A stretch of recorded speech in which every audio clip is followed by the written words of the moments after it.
Hi, I'm Colleen Van Lent, and I'm happy to welcome you to Introduction to HTML5.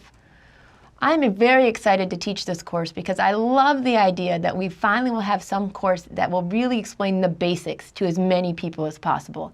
I love working with people and I love working with technology, and I think the best thing we can do is have as many people involved as possible to really make sure that we're building things that everyone can use.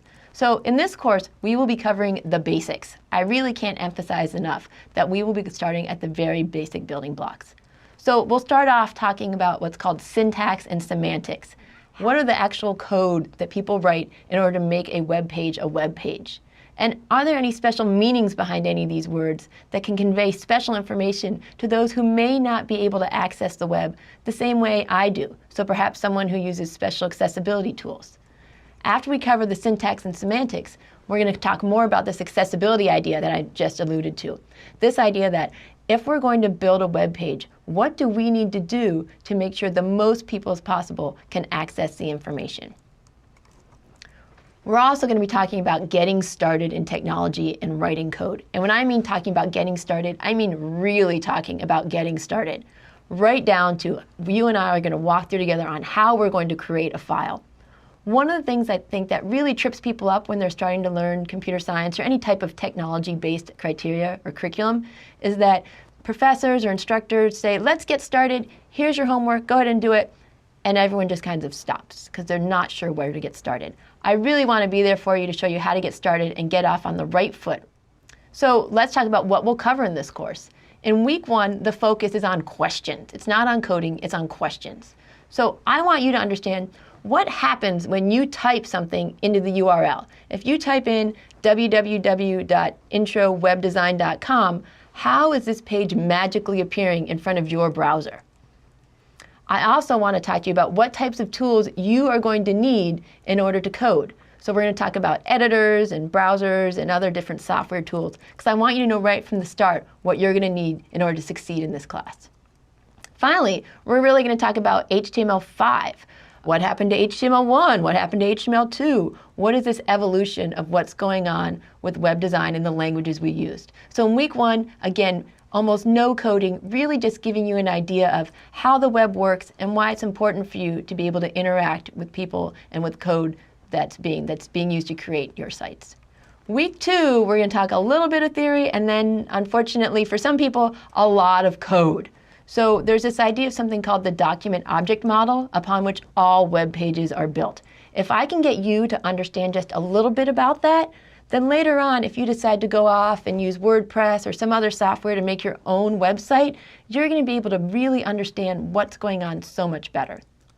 We're going to talk about things called contextual tags and headings and different things we can use to make our site have different meanings and different appearances. We're going to talk about links, images, lists, tables, and also multimedia in case you would like to add any video or audio to your site. Week three, we're really going to put it all together. At this point, you should know just enough about HTML5 where you'll be dangerous, where you can create something that works but doesn't work all the time. So in week three, we're going to put it together, and I'm going to talk to you about some of the things that are often overlooked, such as validating your code. How can we make sure that the code that you wrote doesn't just look good, it's syntactically correct, it's going to work everywhere? So again, when we validate your code, we'll talk about the syntax, but we'll also talk about accessibility, which is, hey, we validated your code to make sure the rules are there, but let's also validate and make sure that the meaning is there as well. Finally, we'll talk about what's called domain name registration and web hosting, because it's a lot more fun to make websites if you can actually put it out there on the internet and let your friends and family see it as well. Finally, we'll work on a final project where you will put together a lot of different things that you've been learning. You are going to create what we call a syntactically valid multi-page website. So your site will have at least 2 to 3 pages. After you've done your coding, you'll run it through to make sure it validates and it's very accessible. So your final project is actually going to be something that's a little bit ugly, I'm going to admit to right now, because we're not going to be talking about styling, we're not talking about different things. I really just want you to understand the HTML5 language, and that's all about content. So let's talk logistics. Let's talk about who this class is for. Who am I aiming for my kind of star student? I'm really looking forward to teaching the complete beginner, all right? This class is not for those people who were building a computer down in their basement when they were 12 years old. I mean, you're very welcome to hang out with us, but we are really here to talk about how we, through persistence, can create a website. One of the things that I'm kind of anti about is the word passion. Now, I'm passionate about teaching you this material, but I don't really feel like you need to be passionate about technology or passionate about computing to really get a lot out of this class. Instead, it's about persistence. I'd like you to just hang in there and learn enough that you can go off and really help people build better technology. So a little bit about who I am. I have a PhD in computer science, which is really the least important part of my qualifications to teach this class. Instead, I have 2 decades of teaching experience, and I have taught a wide range of different students. My emphasis has always been on education. And I'm somewhat famous for running around the classroom, helping people debug their code, finding out what's going on here, finding out what's going on there. So this whole idea of teaching this class is kind of novel to me because I'm sitting here, not moving. So the important part is that I really do care about people succeeding, and so I'm hoping that I can help you take your skills to the next level. Here's what everyone wants to know. In this class, what kind of workload will there be and how will you be evaluated? There are going to be weekly videos. Some of them are like this, a lecture format. You should really feel free to watch them anywhere. But I'd also like to include some videos that are going to be much more demo format. And by that, I mean you really want to watch the video with the computer next to you so you can type along and test it out and try it. There will be weekly readings. Most of them will be from a free online textbook, but there may be some other online articles I include as well if I happen to come across something that's very timely for what we've been learning. There will be weekly assessments, typically in the form of quizzes, and there will be that final project. And I put in here, warning, it will be ugly. I don't mean that the process will be ugly. I think you'll find it very straightforward. It's just, again, I can't emphasize enough that this class is about the language HTML5. It's not about creating beautiful sites. It's about you really learning just the building blocks. And it's always so much easier to build something ugly the first time than build something beautiful. So how will you succeed in this class? In a perfect world, you would be coding with 2 or 3 other people and you'd be talking and you'd never be coding alone. So I'm hoping that you'll create a community, probably through the message boards. I need you to work smart. One of the things that kills me is when people say, oh, I spent 3 or 4 hours working on this. I never want to hear that from a student.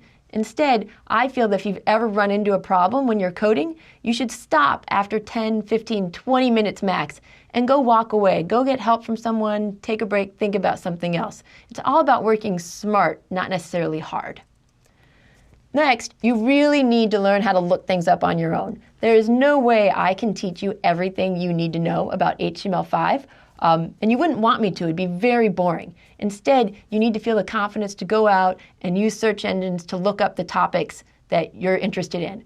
My job is to give you those keywords and key ideas so you know what it is you want to search for. Finally, you really need to practice, practice, practice. You will not succeed in this course unless you've written the code yourself and really tried to muster your way through some of the mistakes and typos that you're going to have. So let's just review. Once again, this class is for beginners, and I'm excited to have you join us. When you're done with this class, you will have the ability to write and understand HTML5 code. So you're not leaving as a developer, but you are going to leave as someone who understands code. And finally, one of the key things that I'm going to stress throughout this whole course is that you will understand the importance of accessibility in technology. If when this course was done, I had even one student who said, hey, you know what? I'm going to go on and I might not be a coder, but I am going to go work with somebody else to help make their code more accessible, I would be thrilled with that. So welcome to the course, and I hope you have a lot of fun as you learn more about HTML5.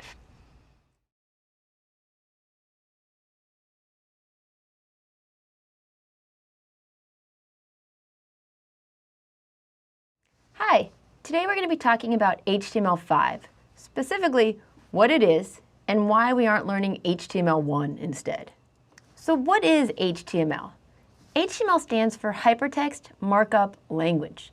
Markup languages are actually very common. They're not the same as programming languages. Instead, they're special languages that use tags to annotate or mark up documents. In HTML, the tags tell the browsers where you want to put headings, images, lists, links, etc. A .html file is a special kind of file. You've already seen special file extensions before. Whenever you open a file that has .doc, your computer knows to open it in Microsoft Word. If you see a file with .ppt, your computer knows, oh, that's a PowerPoint file. I should open it in PowerPoint. In the same way, when your computer sees a .html file, it knows that it should open it in an internet browser such as Chrome, Firefox, or Safari. Your browser can read this file and it knows how to display it on the screen. It's more than that. HTML file tags also allow screen readers and other assistive devices to utilize the tags to present the information in new and special ways. So HTML is very similar to English. You can understand it even if you don't know much about it.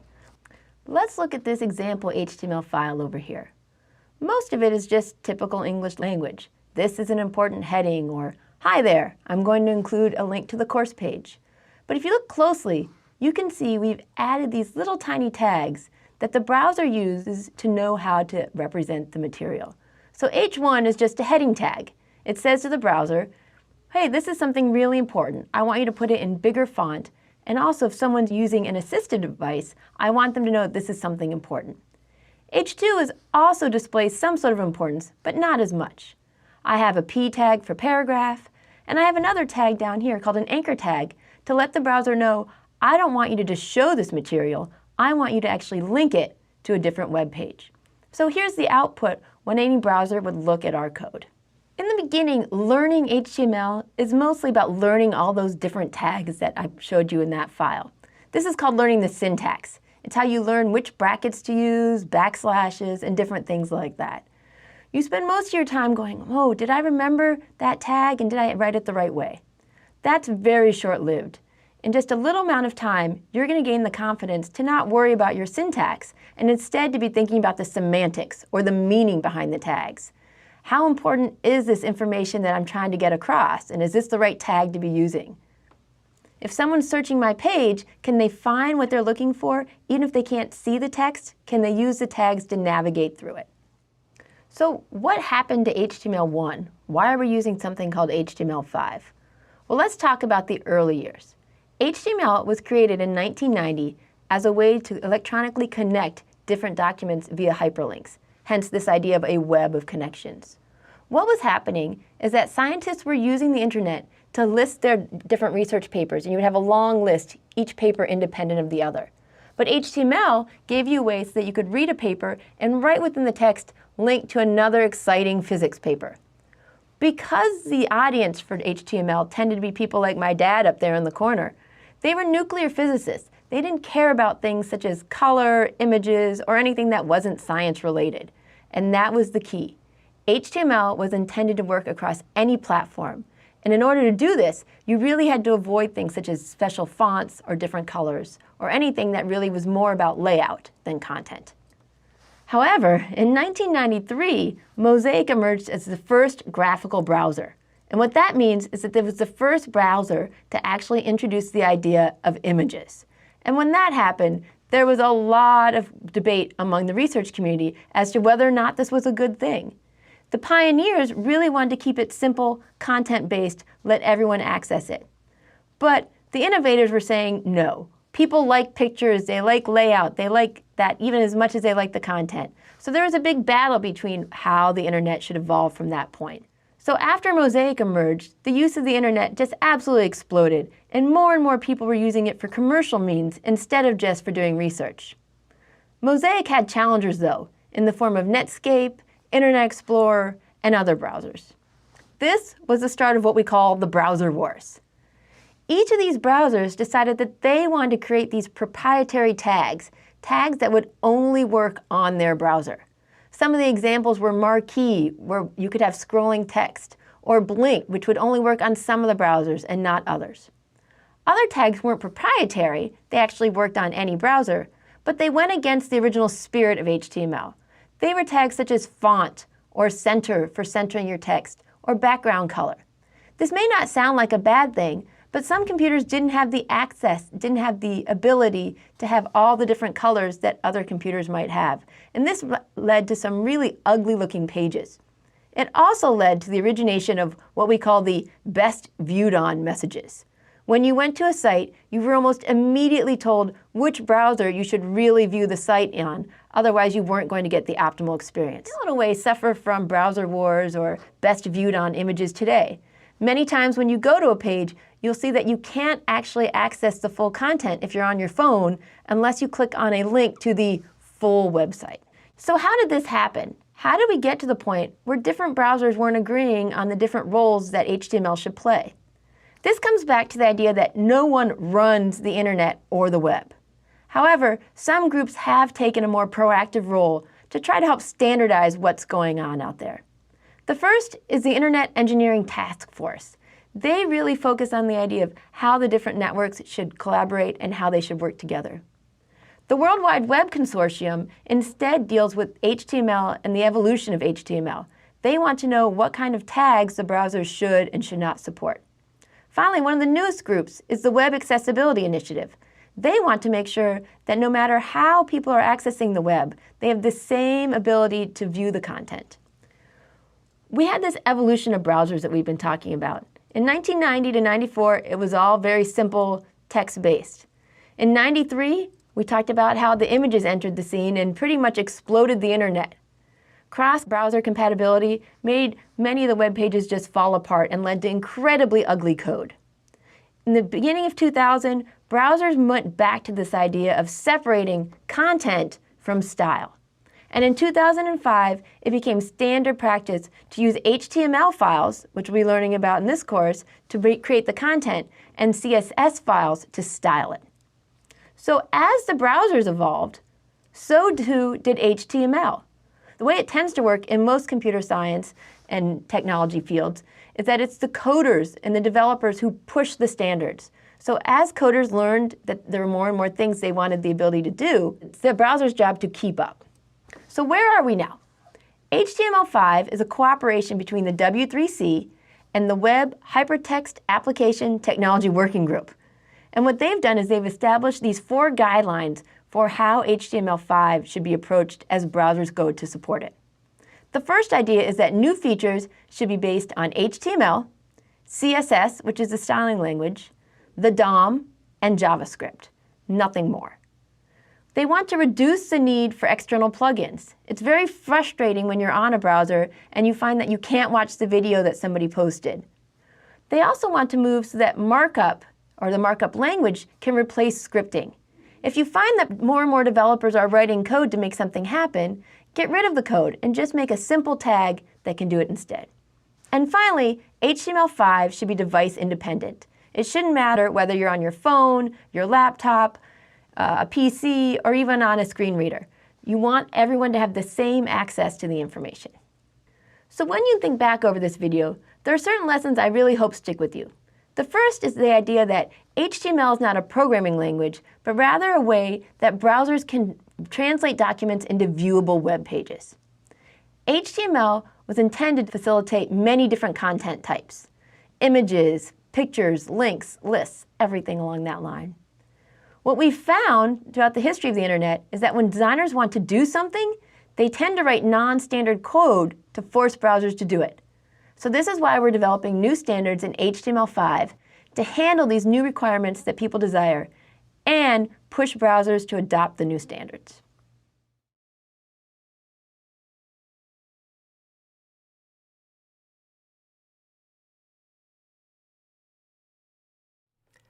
Today, let's talk about the request-response cycle, or basically what happens when you type something into the address bar of your browser.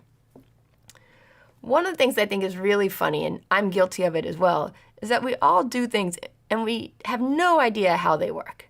So if I were to ask you, when you type in an address, what happens? So this lecture is actually one of the most technical of this entire class. I don't want you to feel like you need to memorize this or write it down, but I do think it'll help you understand a little bit more what's going on as you learn HTML5. So one of the things you might want to understand is the client-server relationship. Servers are basically machines that hold all the resources, and our hope is that they're always connected to the network. Clients are what we're using. We're the machines that you use for personal use, like laptops, phones, etc. Let me show you in this picture. It's really common to use networks such as something called a LAN or a WAN. A LAN is a local area network.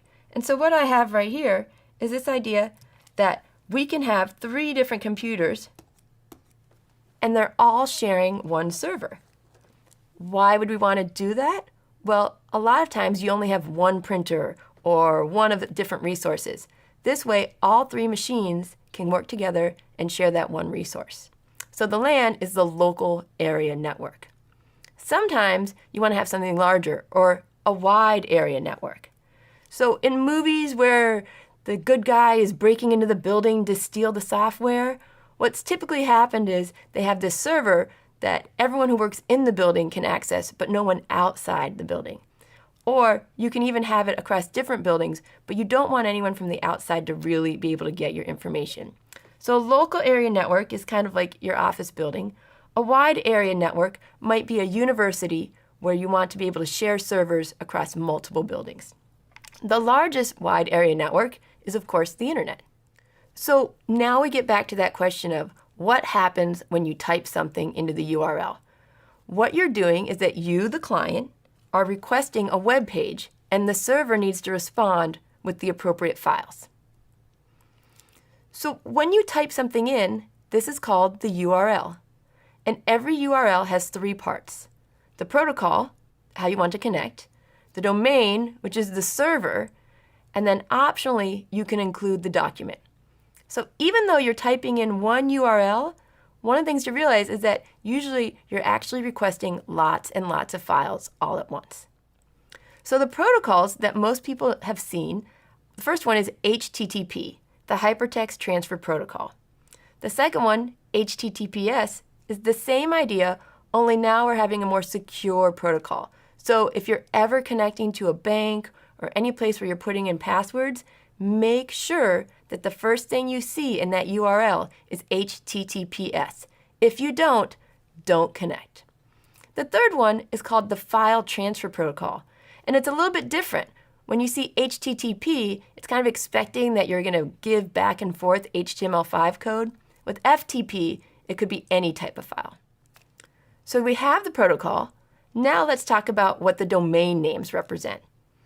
Usually the domain names are something recognizable, such as umich.edu would be for University of Michigan, google.com, wikipedia.org. So each of these sites has a different top-level domain. How did you get them? How do some people get to be .edu and some .com, some .biz, etc.?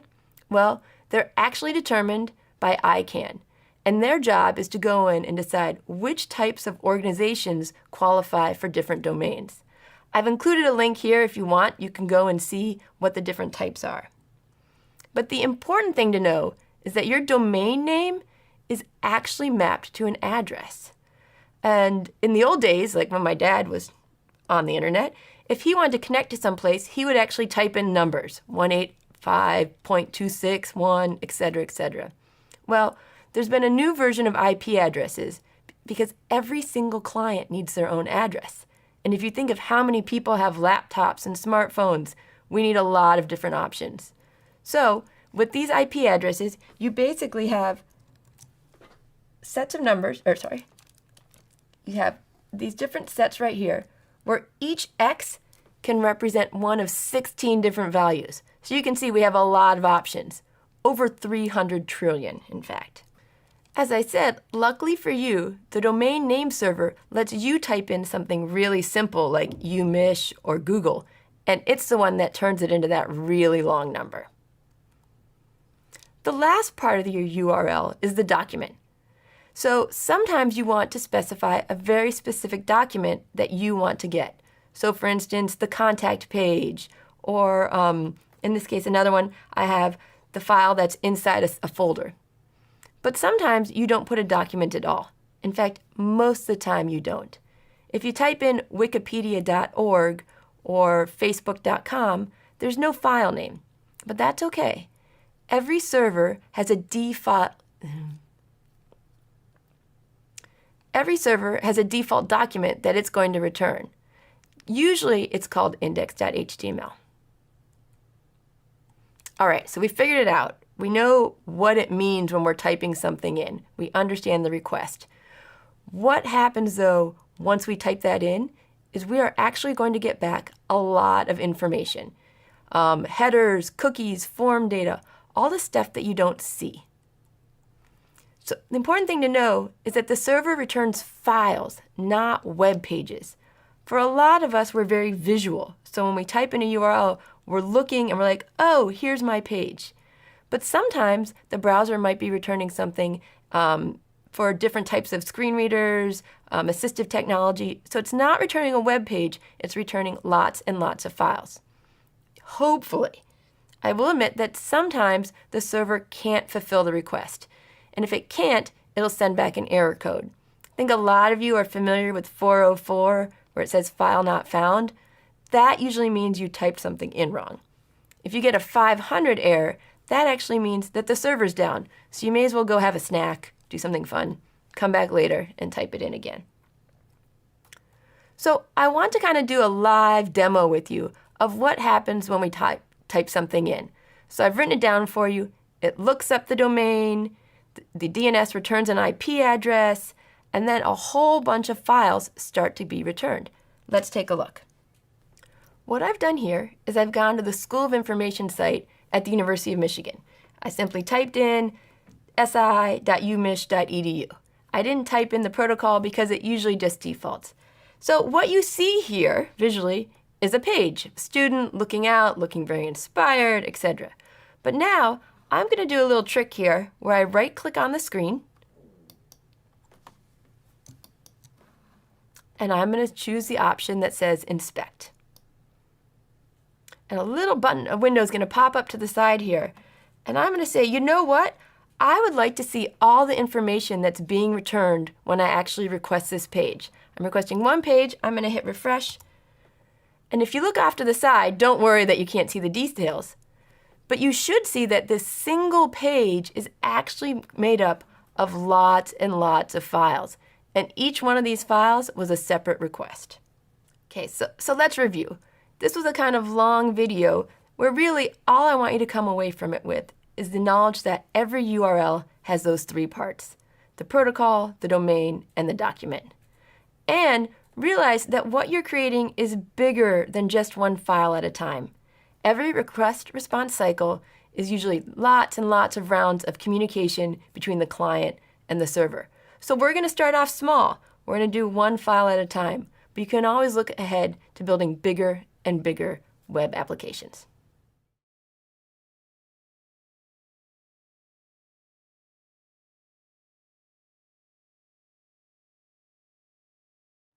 One of the things you might notice is that there are a lot of different options for how you can view web pages. And these different options are called your different browsers. So different browsers have their pros and cons. I am not one of those people who gets really passionate about using one over the other. But I will tell you, as you become a web developer, if you decide to, you're going to want to know some of these differences. It's perfectly natural to have a preferred browser. For most people, it's whichever one was installed on their computer. But when you want to create websites, you might have one browser you use to look at things, but you really want to test your site on multiple browsers. So let's talk about some of the differences. First, we have Internet Explorer. And for a long time, it was the most popular browser, and that was just because it was the one that came with Microsoft Windows. It was platform dependent, and what that means is that it doesn't automatically work if you have a Mac. In 2015, Windows 10 came out, and instead of including Internet Explorer as the default, it's using something called Microsoft Edge. Edge is meant to replace Internet Explorer, so people who buy new computers are going to be using Edge. But don't forget, people don't buy new computers all the time, or even if they do buy a new computer, they might decide they still like Internet Explorer better. So you basically want to make sure that you're considering both browsers. Another option is Google Chrome. Google Chrome was developed by, surprise, Google, and it was a freeware that they created to be used on Microsoft Windows. However, it's later been ported, or you can consider it changed, so that it works on Linux, your Apple machines, your Android, basically most machines that you're going to come across. The nice thing about Google Chrome is that they really focused on security. So if that's something that you're kind of concerned about, Chrome is a good way to go. The next option is Firefox. Once again, the theme seems to be I'm always recommending free and open source browsers. What open source means is that they've actually shared their code with everyone for how they created Firefox. And this is a really great way to let people make suggestions and improvements to it. It's also available for Windows, Mac OS, Linux, and different BSD operating systems. So who's using the different browsers? Back in 2014, I can show you that Internet Explorer had a really big chunk of the market, right around there. You had Internet Explorer 11, Internet Explorer 10, Internet Explorer 9, etc. So they had the biggest chunk, and then Chrome was getting a lot bigger, as well as Firefox. Well, when we look over here at 2017, though, we can see that Chrome really made a big surge, and up to 64% of desktops and laptops were using Google Chrome, followed by Firefox, Internet Explorer, etc. This is always going to change. It's going to flux. You can't pick one browser and say, hey, this is the new one that everyone's going to be using. And the other interesting thing to kind of think about is, especially in this old map over here, people use really old browsers because people like to use what they're used to. One thing that I'm hoping all the students in my class take into consideration, though, is accessibility. Accessibility is basically the ability of a browser to support all these special functionalities and all these new HTML5 tags and all types of assistive technology. So one place you can go is this site, www.html5accessibility.com. And what you'll find at this site is how well the different browsers are supporting the tags. So you can see right now, Edge actually has 100% compliance, which isn't surprising because it's one of the newest browsers, so they had accessibility in mind right from the beginning. The other browsers were created before people were paying quite as much attention, so they're definitely making strides to get better and better. However, it is important to notice that Internet Explorer is at 56%, and since it's been basically relegated into the background, it's unlikely that it's going to get much better. So what I want you to take away from this is that browsers can really vary in how well they adhere to different standards. And different versions of browsers also need to be considered as well. Just because something didn't work in 2018 doesn't mean it won't work in 2019. So the best thing that you can do is write your code and then open it up in Safari and Firefox and Chrome, as many different browsers as you can. Not only will it make your site better, but it'll be a little bit interesting for you as you can look at the different ways that HTML5 is supported.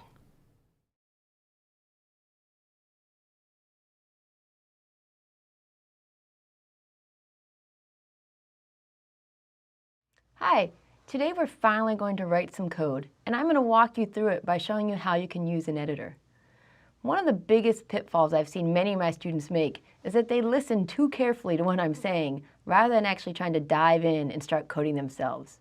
So while I encourage you to sit back and watch what I'm going to do right now, in a little bit I'm hoping you'll sit down and you'll code with me. The first step is that you need to create and edit your files. One of the biggest pitfalls you're going to encounter is that you'll be saving your files all over the place. You're not able to find them later on. So decide how you'll be organizing your files. What are you going to name your folder? Where are you going to put it? Second, you need to decide on a naming convention. This is just a fancy way of saying decide how you're going to name your files. So although many people use a Mac and you're allowed to use spaces in your file names, this is not something you want to do when you're writing code. So decide that if you have two words you want to put together, if you're going to use underscores to connect them, or something we call camel case, where you capitalize the first letter of each word. Just remember, never use spaces and be very consistent about your capitalization if you're going to use it. Finally, you need to decide on an editor. If using a Windows machine, Notepad is already built in. You can also consider using Notepad++ or Sublime. If you're using a Mac, TextEdit is the default editor, although many people also use Text Wrangler. I'll be using Sublime throughout the rest of the course, but for today, I will be showing you examples of how to edit in Notepad and TextEdit as well. So in order to get started, let's quickly review the 5 steps that we're going to do, a few of them repeatedly. You're going to start by opening your editor, and then you're going to save your file, add some content, save the file again, and open it in your browser. I want to walk you through a quick example, and I'm going to use Sublime to do it. But don't worry, I'm going to go ahead and show you some of the other ways to do it as well. So I've brought up my Sublime editor here, a nice black file. I'm going to start off by going to File and Save. And I'm going to name it just firstpage.html. Now, one of the things you need to decide right away is where you're going to save this. Hopefully you've decided on this before you even started working. I'm going to keep mine in a folder called Web Pages that I've put on my desktop. But you can pick anything here, or even if you want to, if you click off to the side here, you can create a brand new folder. What you don't want to do is save all of your code on your desktop. Let's go save. And now, while there are many times I'm going to force you to sit through and watch me type horribly on the screen, this one, just to save some time, I'm going to go ahead and cheat and paste in some code that I've already written. As you can see, I have my doc type, the head section, and the body. In the head, I've included my encoding in my title, and in the body, we're just going to say hello. I went in and I saved it using Control-S. You can always do File Save, but I find Control-S is much quicker. And for every editor you use, there's these little helpful keys to help you know whether or not you've changed anything. So if you look right now at firstpage.html, which might be hard for you to see, if I were to go in and change anything, you actually get a little circle to let you know that, oh, you haven't saved in a while. All right, so I've gone ahead, I've created content, and now it's time for me to open my page. One way to do it is to head over here to my folder, and oh, here's firstpage.html. For me, there's a little icon of Chrome off to the side. For you, it might be a different browser. I'm going to go ahead and click on it and bring up my first page, and I have success. I cannot stress enough that most of the time when you type something at first, it's actually not going to work for you. For me, luckily, I have the power of editing. You have no idea that it actually took me a few attempts to get that file to work because I was messing around with some things. Throughout the entire course, I'm going to try to show you areas where you might have a problem. Hopefully you won't, but if you do, they're all very simple to fix. One of the most common problems is that when you right-click on the file, instead of opening up nicely in the browser, it opens up your editor instead. If you'd like to fix that, all you need to do is right-click on the file and select Open With. Another issue that happens quite a bit is that when you open up your file, instead of seeing a nicely formatted web page, instead you actually see all of your tags. When that happens, you need to check your file extension and make sure that it says .html and not something like .text or .rtf. Another issue that happens quite a bit is that you change your code, but your page looks exactly the same. There are 2 reasons that this tends to happen. One is that you have to do something called refresh your browser. This just means you upload the contents. The second thing that happens quite often is that you forgot to verify your file name. Let me show you an example of this one. So let's go back to our original file. As you can see, I have hello world written here. This is a very computer science-y type thing to say, and since I'm trying to seem more normal, I'm going to change this to hello everybody. I go in and I'm going to save my file. Done. Well, when I go back over to my web page, it still says hello world. It didn't change, and I'm kind of upset about that. So now I remember it's often necessary to refresh your page. There are a number of ways you can do that. You can typically go to the little circular area up here and click refresh. You can right-click and click on reload, or you can also go to view. You can also do it through the toolbar on top. So I'm going to go ahead and refresh right here, and you can see now I have the hello everybody. The other problem I mentioned is that sometimes people change their file name. So maybe you're not working on your first page anymore, so you decide, I'm going to save this as file, save as, second page. Save it. I'm going to go back over here, and I'm going to refresh the file. Hello, everybody. Well, nothing happened. You are going to find this happening over and over and over again. When you're dealing with a lot of files all at the same time, you have to make sure that the one you're looking at on the browser matches the one that you've been typing. Because I changed the name of my file, I need to remember to change it up here in the URL bar as well.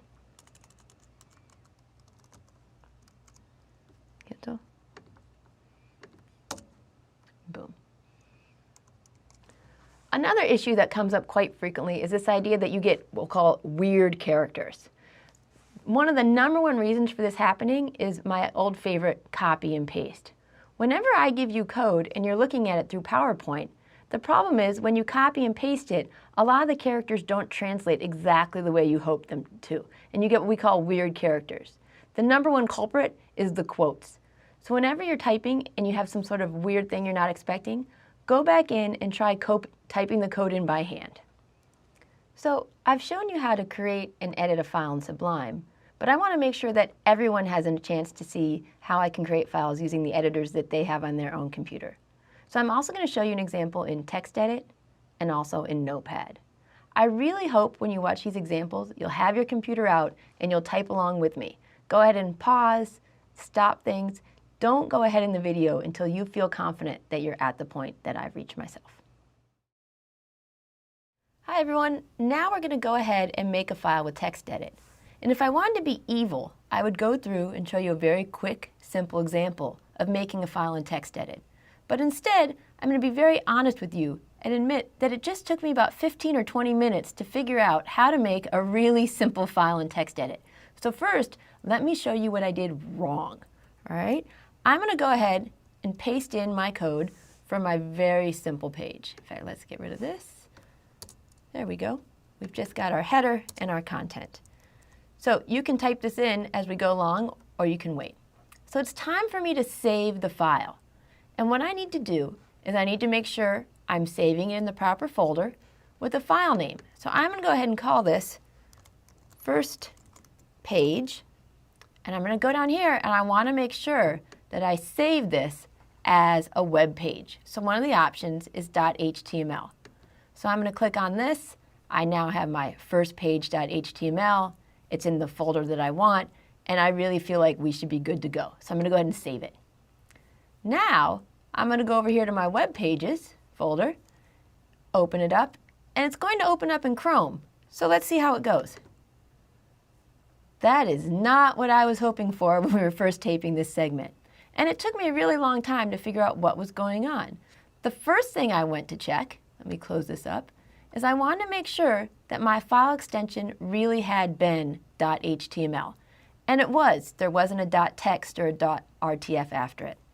The next thing I went in and checked is that all of my quotes were going the right way. So let's go ahead and put these in. Because if you remember, I'm always telling you that copy and paste can sometimes give you bad quotes. So we can go back again. Still no luck. If you're going to be using TextEdit, you actually need to go in and make some changes to the TextEdit program. It has nothing to do with what you're typing. It has to do with the TextEdit program. So I'm going to go ahead, copy this just in case I lose it, and clear it out. And I'm going to go up to TextEdit, select Preferences, and you can see that we have two options, New Documents and Open and Save. So one of the first things I'm going to say is, hey, whenever I have a new document, I would like it to be in plain text. Not RTF or rich text, but plain text. The second thing that you want to do is go over here to Opening. See the display HTML files as HTML code? We're going to go ahead and click on that. And then lastly, the most important thing is when you save your files, we want to save it as UTF-8. So I'm going to pause here for a second, just a second, while you look at your own TextEdit menu. You want to make sure that you have these boxes checked and you've changed it to Unicode UTF-8. Okay? If you've messed things up, go down to Restore All Defaults and try it again. I'm going to close this up. I'm going to go ahead and do new. Paste my code in. Ooh, that's very small for you, but that's okay. Do file, save, and let's call it firstpage2.html. Up. You can see right away it says, do you want to use the HTML extension or the .text? And I'm going to tell it, use HTML. Before I click this though, I want to point out that down here, it's showing that it's going to save as Unicode UTF.8. I can get rid of this warning if I want to by unclicking this if no extension, use TXT. So we're going to use HTML. Let's go over here. Let's cross our fingers. Let's hope for the best. And now I have a successful page. So if you're going to be using TextEdit, there's really not much you need to do except for the very first time you set it up. Make sure you go into the preferences. From there, I can now go in, make changes. We did it. Save and refresh. So hopefully now you can successfully save and edit a file. Okay, so let's say that you are using a PC to create your files. What you want to do is you probably want to use Notepad at first, since it's the free version of the editor that's already on your machine. The first thing I did was I made a folder right on the desktop where I can keep my files. I know it's small, you probably can't see it, but it's called Web Pages. If you don't know how to make a folder, just so you know, you can right-click on the desktop, go to New, and create a folder. Once you've created the folder where you want to save your files, I'm right off the bat going to go ahead and say File, Save, and I'm going to name this firstpage.html. It's very, very important that you include the .html. If you don't include that, the computer's going to think you're just working on any other old type of file. So I'm going to go down here and change it from text documents to all files. Go ahead and save. Oops, it already exists, but I'm going to say OK. So now it's time for me to put in some content. I'm going to cheat a little bit here and just copy and paste in my content, even though you're going to have to type it in bit by bit. So again, I have my doc type, my HTML language equals English, meta char set equals UTF-8, my title, and my content. Just to be safe, I'm going to go ahead in here and put my quotes back in, because quotes always make me nervous when I do copy and paste, that maybe I've put in some sort of character that my editor isn't going to recognize. Now that I'm pretty happy and sure that I've got the things that I want in my file, I'm going to go ahead and save it again, go into my folder, and click on First Page. And there we go. So now, every time that you're going to change your file, you can just keep both windows open if you have the room, make your changes.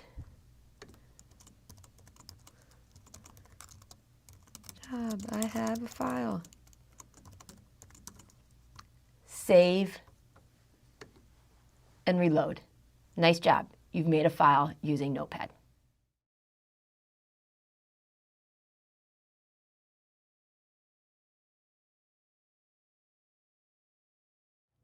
So here I am at the Shay How textbook, and I'm on the section called Getting to Know HTML.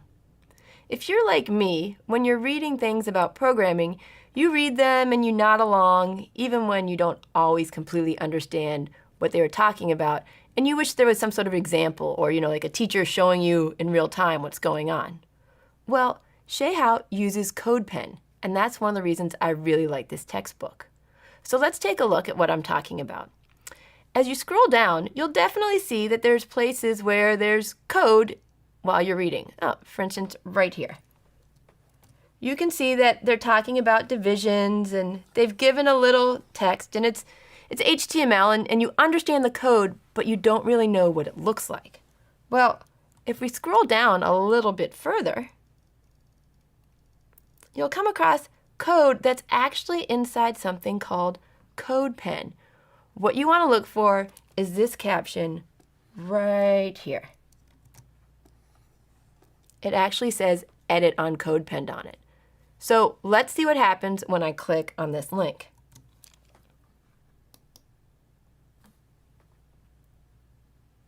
What Codepen does is it gives you a chance to see the HTML and also perhaps the CSS and JavaScript. I know that you don't necessarily understand CSS or JavaScript yet. You may not, but you can still always play with all the different parts. Let me make this a little bit bigger so you can see it. And you can see that they've put in the code for heading level 1, level 2, level 6. I'm going to go in there and I'm going to change it. And I'm going to say, what happens if I change this H3 to an H1? Go over here. Up. You can see that the heading level 3, even though it says heading level 3, is much bigger. I love Codepen, and I really encourage you to always click on it and go in and see what happens when you type things in. You don't need an account, although you can definitely have one. It's a great way to feel like you really understand and own the content.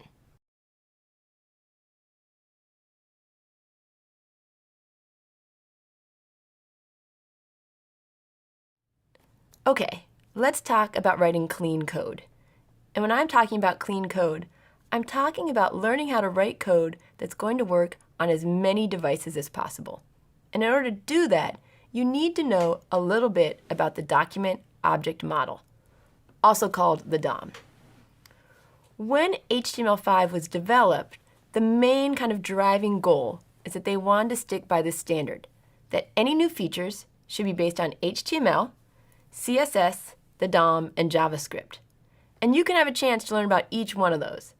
But I want to talk about the DOM for just a little bit because it's going to help you understand the HTML a little bit better.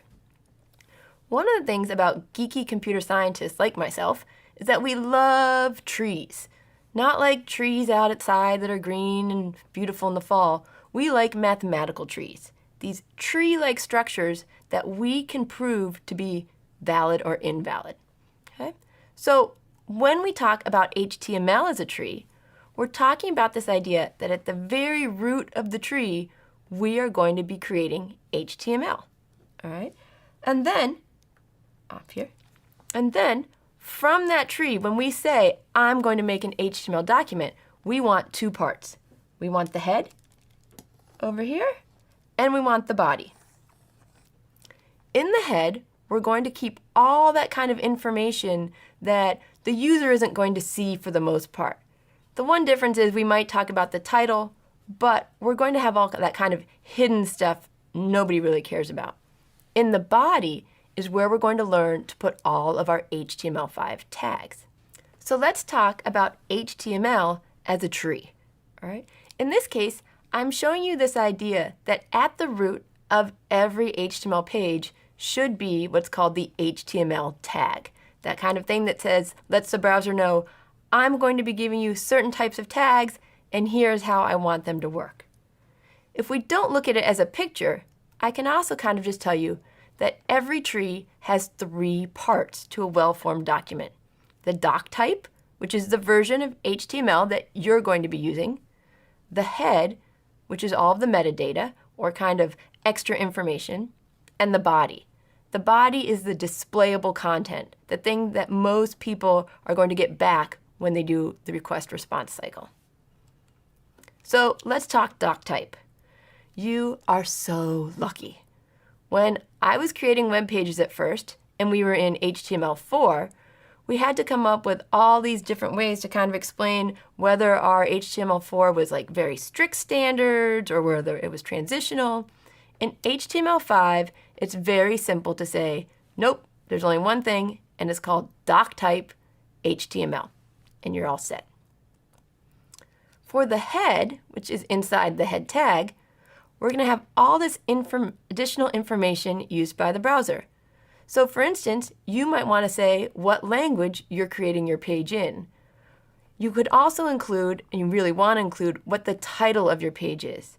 And when I'm talking about the title, I'm not talking about big kind of header that you see. I'm talking about the little tiny thing you see in the tab of your browser. Later, you might want to add supporting files as well. You might want to have CSS files that will style your page, or JavaScript that can add on different interaction, or really any type of add-ons that's going to change the way people view and interact with your site. Other than the title, the metadata is not displayed. People will not see it. What people do see is the information that's in your body tag. That body tag is the bulk of your page. So it's very important to write well-formatted or tree-like code where you're making sure that every tag has an end, that you're not putting tags in weird orders. So most of the content in the body is displayed by the browser, but every once in a while there's a little bit of metadata in there too. But we're not going to hit that in this class. So let's look at an example. Right here, I have a file called template.html, and I'm displaying the code here on the screen for you. Can you find the three parts of a well-formed document? The first thing you want to look for is the doc type. We've got that right here, letting them know that this is an HTML5 document. We then have that HTML tag, which was the root of our really scientific tree, and I'm letting people know I'd like the language that it's displayed in to be English. In the head section, we've got that metadata, where it's telling us things like, hey, I know that there's lots of different keyboards and ways across the world to represent letters. I want you to use what's called UTF-8. Don't worry, just use it every time. And then the next part of my metadata is the title, where we want to see it saying my first page. That's it. That's two of the three parts. The last part is the body tag, and it's displaying, the content that we want to see on the screen. So let's look at this in a browser. What do I have? I have my title way up here and my displayable content right down there. Okay, I've written the code. The next step you should always do is validate the code. Say, okay, I've written code, it looks good, but I know that browsers, are very nice and they make things display nicely even when I haven't written good code. So if you go to validator.w3.org, you can check any website to see if the code is valid. And you have three choices. You can upload the URL,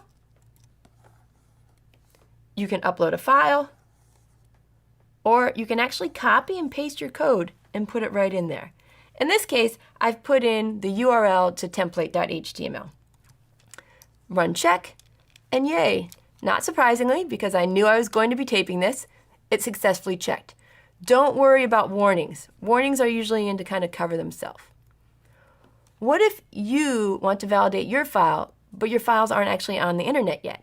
Let's walk through really quickly an example of how you can do that. Let's say that I have my file template.html and I want to check it. And I want to point out to you that I went in and I changed the file and I put in an intentional typo.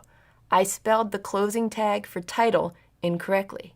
So let's see what happens and if the browser or the validator can find this. What I'm going to do is I went to validator.w3.org and I'm now going to select the third option, validate by direct input. I go back to my file, Command A or Control A if you're on a PC, Command C. I copied all the code and now I want to put it in the validator. Hit check, up, and if we scroll down here, I can make this a lot bigger for you. You can see that I did get 2 errors. Uh-oh, why did I get 2 errors when I only typed 1 error in? Well, validators are never perfect, all right? So what error it found is it said, uh-oh, I found the end of a file and I was not expecting that. Well, the reason that happened is let's check out error number 2. It tells us, oh, you forgot to close the title tag. So sometimes one error can cause a lot of error messages. So don't worry. I've seen as many as 50 or 60 errors that once they corrected one line of code, it fixed more than 80% of those errors. So I'm going to go back over to my code. I'm going to fix it and put that title in, save it, copy it again, put it in, and I'm going to check again. And this time, checking complete, no errors. So just to review, You really want to follow DOM structure if you want a well-formed page. And following that structure means you always use beginning and end tags. Also, you close inner tags before outer ones. And what that means is if you start a title tag, you've got to end it before you end the body tag. All right? You also will want to use valid attributes, which is one of the things we're going to talk about a little later when we talk about images and basically parts of your page that need extra information. The problem with browsers is that they'll actually fix bad code for you. I always call them the helicopter parents of coding. It's like, oh, I know what you wanted it to look like, so that's the way I'm going to make it look on the screen. The problem is that doesn't always work for everyone. So just because your site looks good to you when you're looking at it on your browser doesn't mean it's right. You have to use a validator to check your code.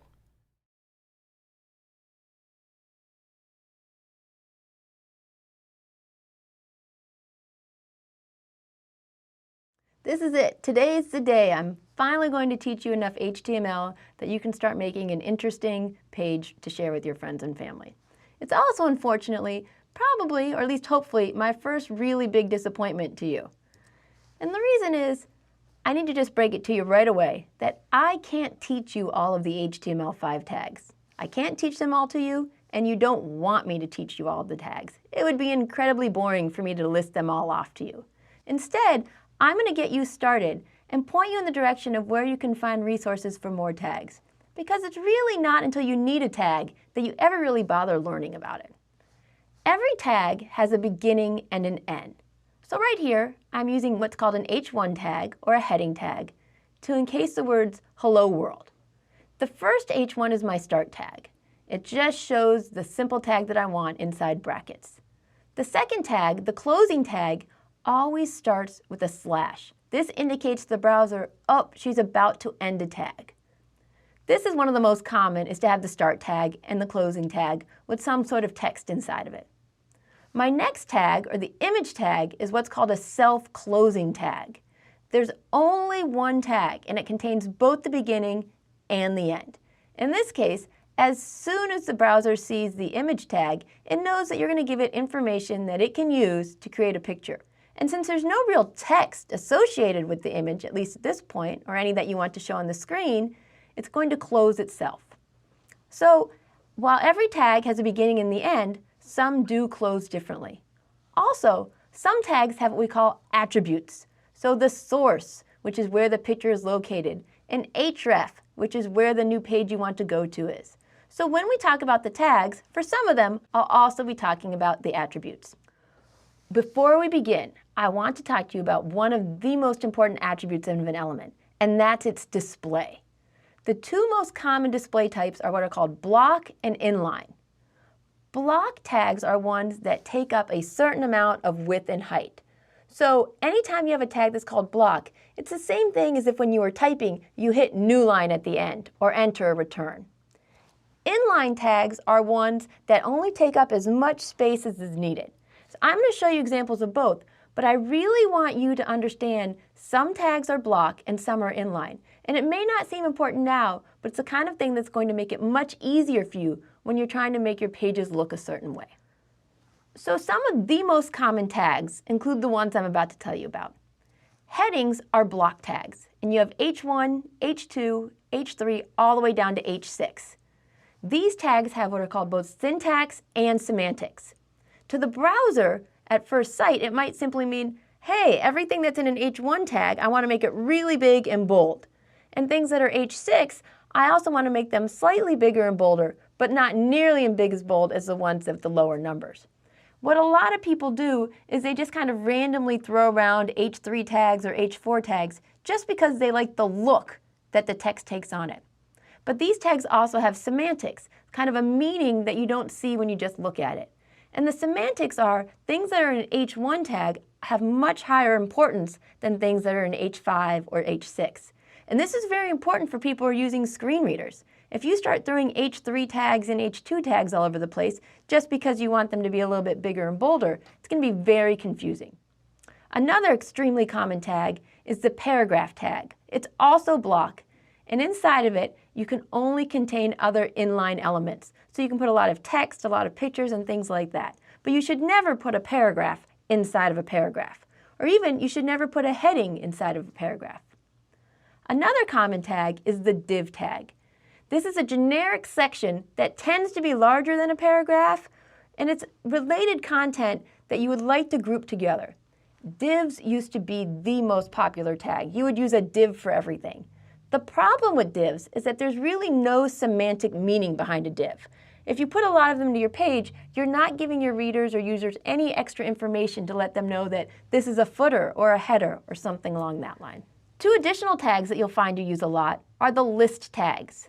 If you put in the tag OL, that stands for an ordered list. By default, it's going to put each list item as 1, 2, 3, etc. You need to make sure that you end each of your list items before you start the next one. And you need to make sure that you've ended all your list items before you end your ordered list. The unordered list is very similar, only instead of using numbers, you'll use special symbols, perhaps the circle or the small square, depending upon your browser. Now, later when we talk about attributes, I'll mention that you can go ahead and change your ordered list so that instead of being regular numbers, you're using Roman numerals or uppercase letters or lowercase letters. But by default, these are just going to either be a 1, 2, 3, 4, etc., or some sort of little disk. Finally, one more tag that I know you're going to see a lot of is the line break tag. Line break is simply a BR, stands for line break, and this is a self-closing tag. Now, one of the things that's very important that I tell you is when you're typing your code, you can put as many line breaks in your code as you want. Enter, enter, enter, enter, enter. But the browser ignores all of it. The browser is not going to put something on a new line unless it runs out of space or it specifically sees the BR tag. So I mentioned before with the lists that tags can have attributes. Attributes provide additional information about an element. Sometimes they're absolutely necessary, sometimes they're just supplemental. The important thing to remember is that attributes are always specified in the start tag in the beginning. And attributes come in a name-value pair. So let's go ahead and look at a tag that needs attributes in order to work.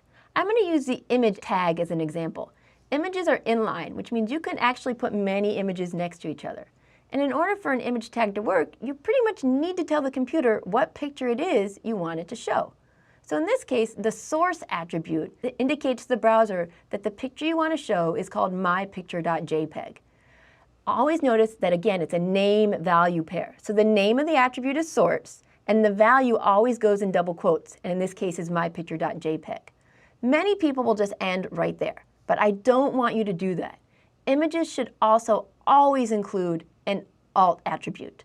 Alt stands for alternative text, and this is what's going to show up to somebody who's using a screen reader, or even if the picture is missing for some reason because you misnamed your file.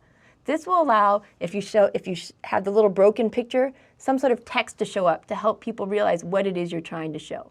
So in this case, I have one tag, which you can tell because of the bracket, and two attributes, source and alt. Now, speaking of images, there's a few things I want to mention to you. Images rarely work the first time you use them. They're either going to show a broken link because you wrote the wrong file name or you forgot to upload it or it's not in the right file, or the picture is going to be too big or too small or something like that. Unless you have the broken link and you're just worried about the appearance, I want you to just let it go for right now. What we care about right now is that you can get tags to work. We're going to worry about appearance later. So if you really have your heart set on making things look a certain way, then make sure that you open up the picture in some sort of editor and save it to exactly the size you want, and give it a really good name. It's very frustrating to work on your web page when all of your files are named image_02586. Here's an example for you of one image tag with multiple attributes. I have the image tag followed by source, logo.jpg. I have the alternative text, which is info for the screen readers and broken links. I include a title attribute, which will often display when you hover over the image. And then I also have a class attribute, which might indicate extra formatting, such as the height, the width, the position, etc. As you learn more and more tags, you're going to learn that they have specific attributes. It makes no sense for an image to also include some sort of href. It makes no sense for a link to include other attributes. But there are some that apply to many of the tags. So I just wanted to mention them to you quickly, and we'll come back to them later in the class. All right? The first is, well, the class attribute.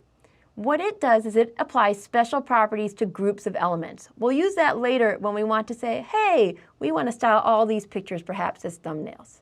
IDs specify a very unique ID to just a single element on the page. And you're going to want to do this if you want to link back to it, if later you want to apply JavaScript to it. But ID says, hey, this is a special part of the page. You're not going to find anything else like it.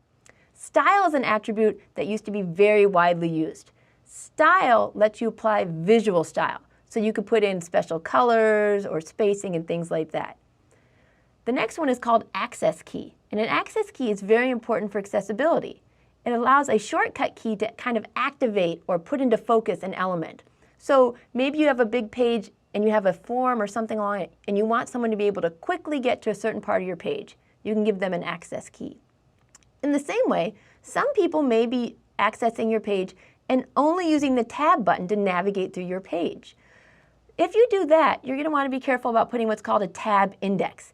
And it lets you actually specify which order people get to different elements in your page. So even though something may come later in the page, if you feel it's really important, you can put a high tab index and they can get there quickly.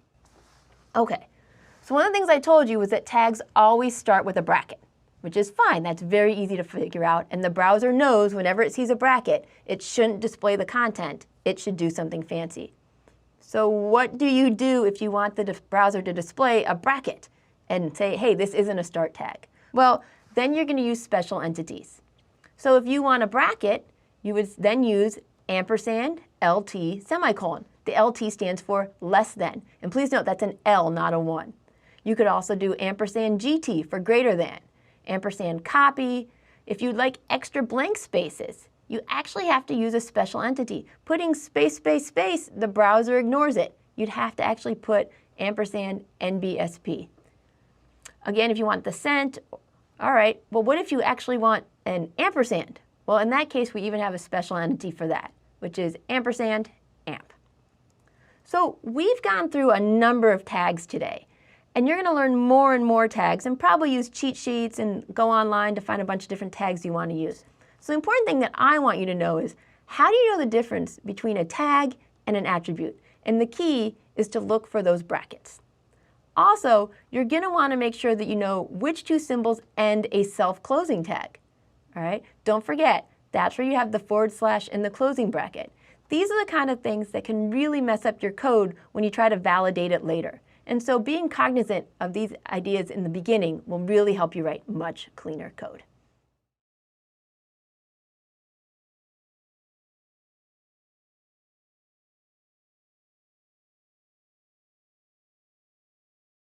Hi everybody! Today we're going to be talking about some of the newer HTML5 tags that I like to refer to as the semantic tags.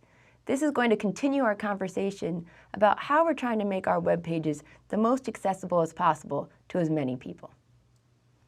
Before we begin talking about specific tags though, I want to talk to you about the design of your web page. Really, the most important step in your web design is the design. Once we have you down pat with the different tags and typing in files, we're going to change our focus to how you want to lay out your page.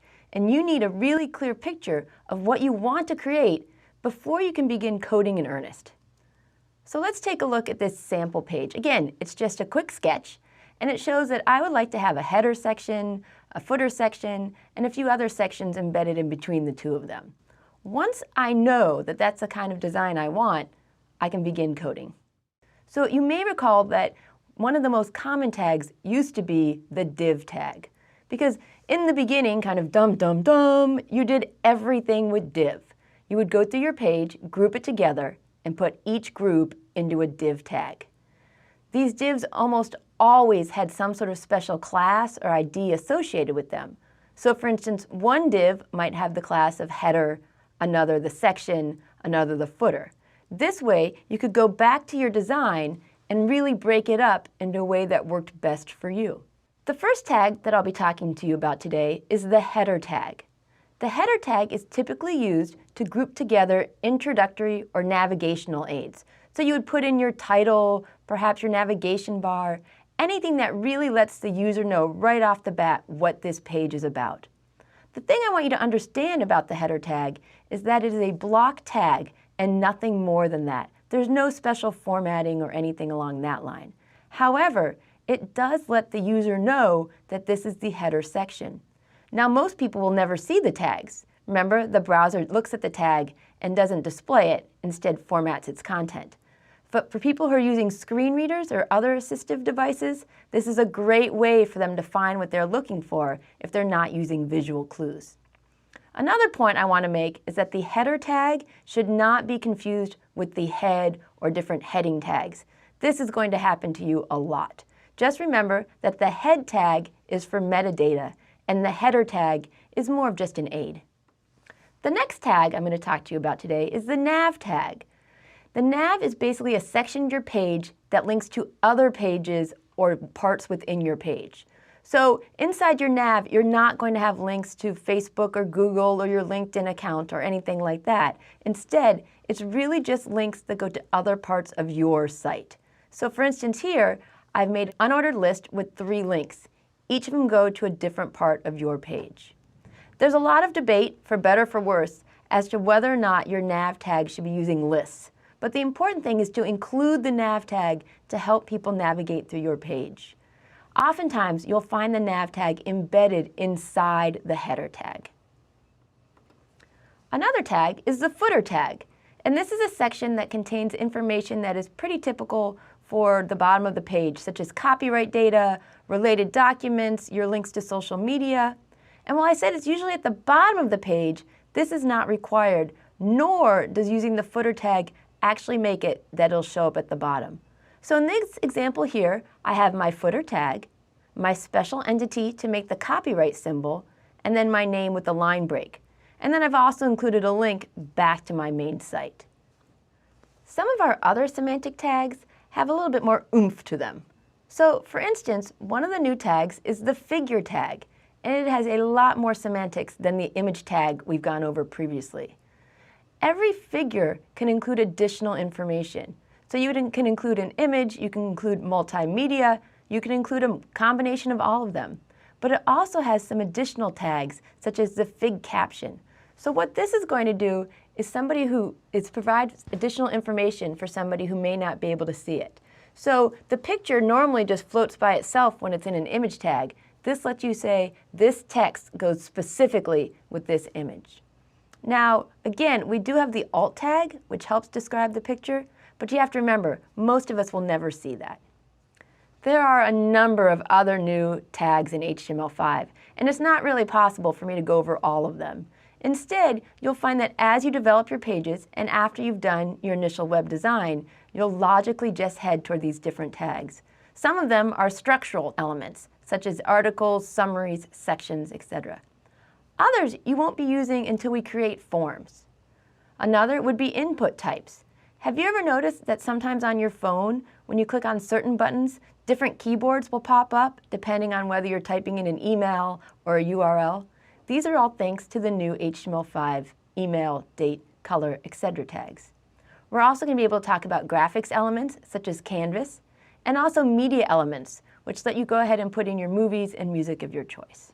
The important thing to remember is that if you're developing your page and you find yourself using a lot of divs, you're going astray. You really want to use the best tag available that'll give the most meaning to the users. Semantic tags are going to help guide your users to the information in your page. And that's really what you want to do. You want to make your page the most accessible to as many people as possible.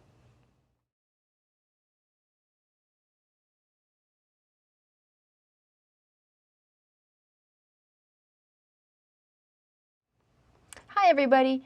Every once in a while I like to stop what we've been doing and just do a quick check and make sure that we've all been following along and really getting a grasp of what we're doing.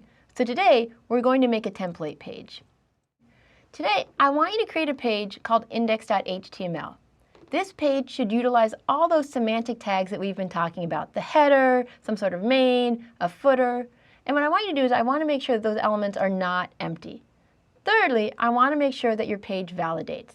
So let's stop for a second and think about all the things we've learned. You've learned how to make elements. You learned how to validate them. You've learned how to save your code. So if you've only been listening and you haven't been coding, now's the time to jump in with me and start coding. So let's start with the shell. If you remember, every web page has three main parts. It has your doc type, which says, hey, browser, I'm going to use HTML5. It has your metadata, which says, I'm going to use this type of language, and this is what the title of my page should be. And finally, you're going to show your displayable content. So now's the time to stop. If you've been looking along your phone or whatever, I'd really love you to burst open an editor and start typing along with me. So I've brought up Sublime, which is the editor I like to use. And I'm going to go ahead and start typing in my text. The first thing I wanted to start with was my doc type, which for HTML5 is super easy because it's just doc type. So as long as I can type it correctly, I've got that. The next thing I said I wanted to put in was the head, or the metadata. And the tag for that, very simply enough, is head. Now, if you've been following along as I code, you would know that most of the time my code has this really nice kind of color signature to it, and you can follow along with the different parts. But right now, all my text is just white. The reason for this is that even though I've begun an HTML file, I haven't told my browser yet that it's an HTML file. It's just any type of text to them. So I'm going to go ahead and save. And what I want to do is I want to call this index.html. The reason for using index.html is that this is a convention known worldwide as this is the main page for my site. So I'm going to go ahead and hit save. And as you can see, the colors have started showing up. So let's go ahead and finish filling in my head element. I'm going to go ahead and put in my end tag right away because otherwise I tend to forget these things. And the two things I want in here are the metadata. Oops, meta.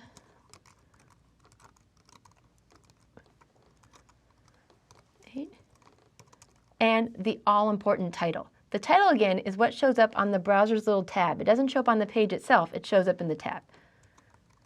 So, and I'm going to say, my first page. Okay, I've gone in and put the head, and now it's time to put in the body of my code, or my displayable content. So I'm going to start with the body tag.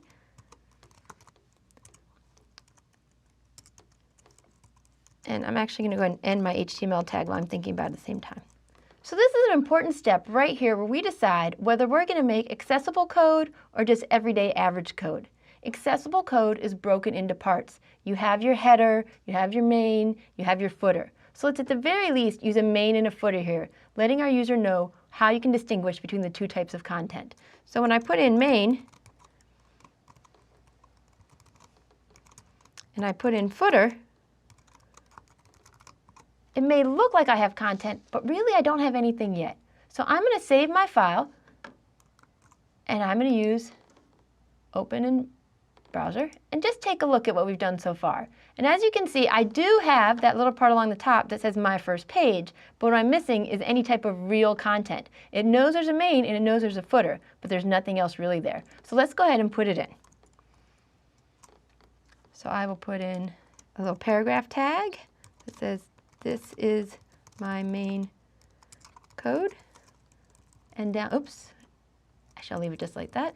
And in my footer, I should put in some more information. Think of a more interesting footer. Okay, so I'm going to go ahead and save my page really quickly. And let's go ahead and take a look and see if there's any, oops, wrong button. And take a look and see if there's anything there. Oh, there we go. We have this is my main code and think of a more interesting footer. So it works. My code works and it's displaying the things I wanted it to display. But as I mentioned, one of the things we want to do every time we write code is we want to validate it and make sure we've written good, solid code. So let's take a look. I'm going to open up a new tab, do a validator, and I'm going to do validate by direct input because I haven't actually hosted my code anywhere. So go back to my Sublime.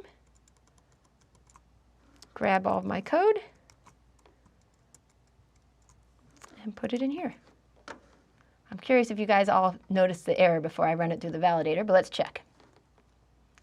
Well, at first you don't really see many messages, but as we scroll our way down, you can see that right away it says the element footer must not appear as a descendant of the footer. Well, that's a kind of weird error for me, but let's take a look at it. So we want to look somewhere along line 10. It also, I'm going to peek just a little bit at the next one where it says end tag for body scene, but they were unclosed elements. So now I know there are two things going on. There's something wrong with my footer and something hasn't been closed. Let's go to line 10. All right, here's my footer. Well, it's unhappy about my footer. Oh, here's a problem. I have footer here and footer here. So even though I had multiple errors, let's see what happens when I just make this one change right here.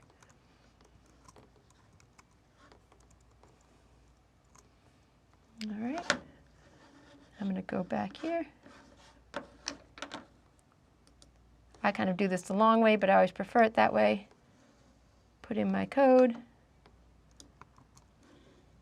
Let's check it again. Boom, even though I had a bunch of errors before, everything is gone. So I really hope you've been following along with me. I really hope you've gone in, you've written some code, you've remembered to use those semantic tags such as main, such as footer, and you went back in and you fixed any of the errors that the validator found for you. This is really important. You can't really know HTML5 until you jump in and start coding. So if you've just been following along with me, go ahead, make 2 files, 3 files, 4 files. Have some fun and really play with the tags that confused you the most, because that's how you're going to understand them and feel confident about your coding.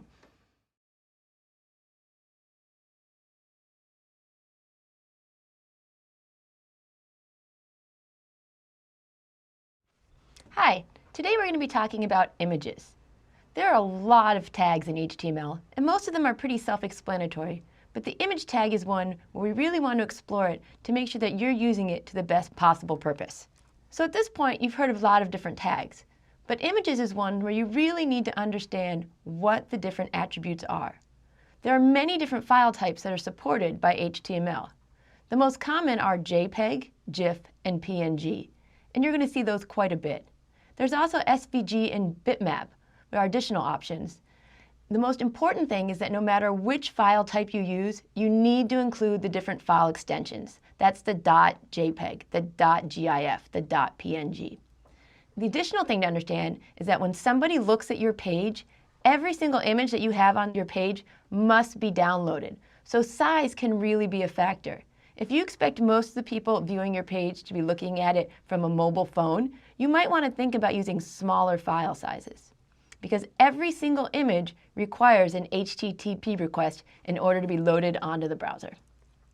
So when we think about image sizes, most people think of just kind of the visual, how big it is on the screen. But in computer science, we talk much more about pixel sizes. By default, the browser is going to open up your image in the same exact size it's been saved. And it's really, really rare that this size was optimal. You probably have all gone to a site where you've gone to it and the picture was really small and you're not able to make it bigger. Or perhaps what I find even more annoying is when the picture takes up the entire screen and you're forced to scroll around trying to see the whole thing. So I'm going to show you 2 quick solutions for changing the image size. The first is to change the actual file, and the second is to use the width and height attributes for the image tag. Now, if you're going to use an editor to change your file, what you need to understand is that editors change those images permanently. This only works on what I call local files. You can only change pictures that you have down on your computer. If you're trying to use an image that you found someplace else on the web and you're linking to it, you can't change the size permanently. So if you're using a Mac, there's built-in software called Preview that you can use to change the size. And if you're using Windows, there's also a built-in program called Paint. Either one of those gives you the option to resize your pictures. However, just as a side note, neither one of these are the best choice if you really want to get into different image graphics. What most of us tend to do is use attributes. Now, one of the things I talk about and everyone talks about is the importance of keeping style and content separate. And I really try to encourage people to not put any type of style attributes into their code. However, the image tag tends to be an exception because it includes both a width and height attribute. So let's go ahead and walk through, and I'll show you a picture of the site when we're done. The first option would be just use the default image size. I have my image tag, and I have my 2 required attributes: source, where you can find the picture, and the alternate text. The next option would be to use the width in pixels. So in this case, I've added the attribute called width, and I've hard-coded it. That's what you call it when you give it a size that you want it to always be. And I've hard-coded it to 500 pixels. You might notice that I've only set the width, and I didn't set the height. That's okay. The browser will automatically figure out how much it should adjust the height so that it stays proportional to the width. The next option is to use width and height. You do this if you want to make sure that your picture fits inside an exactly sized box. This is really nice for sizing, but it doesn't always look the way you expect it to look, and we'll see that in just a second. The last option, which may be your best option, is to use percentages. In this case, if you notice, I have width equals 50%. What this means is take how big the picture was going to be and reduce it by 50%. Now, as we get further on into programming in CSS, you'll understand that it's 50% of what it should be doesn't necessarily mean the original picture size. It depends on if you're inside a container. So here I've had each of the options, the default, the width and the height, and the percentage. So let's go ahead and take a look at what that looks like. So what you can see here are those 4 different options I had for displaying my image. Up in the top, I have my default image size. This just happened to be how big the picture was when I took it. One size down, and you can see this is where I've hard-coded the width of the image. I set the width to 500 pixels. My house still looks perfectly nice, and everything is proportional. The third option is the skewed image. This is where I hard-coded both the height and the width, and I didn't really put much thought into how they were going to act proportionally. So by doing this, you can see it's kind of squashed and not the best looking picture. This last one is the one I set proportionally, and you can see that it's about half the size of the browser window. What I want you to look at now is what happens when I resize the window. So as I go here, you can see that the first 3 pictures stay exactly the same size, but the bottom one will actually grow or shrink. And this is the same if I make it smaller and reload the page. So thinking about different things along this line is how you want your page to look when people might be looking on a large screen or on a mobile screen. It's something you want to think about. The last thing I want to point out to you that I'm going to talk about in just a second is this little tiny picture that unfortunately it's very hard to see, and there's not really a good way for me to blow it up. But I want to talk to you about adding images into the title bar. So if you want to put a favicon into the title of your web page, it's slightly different than using a regular image.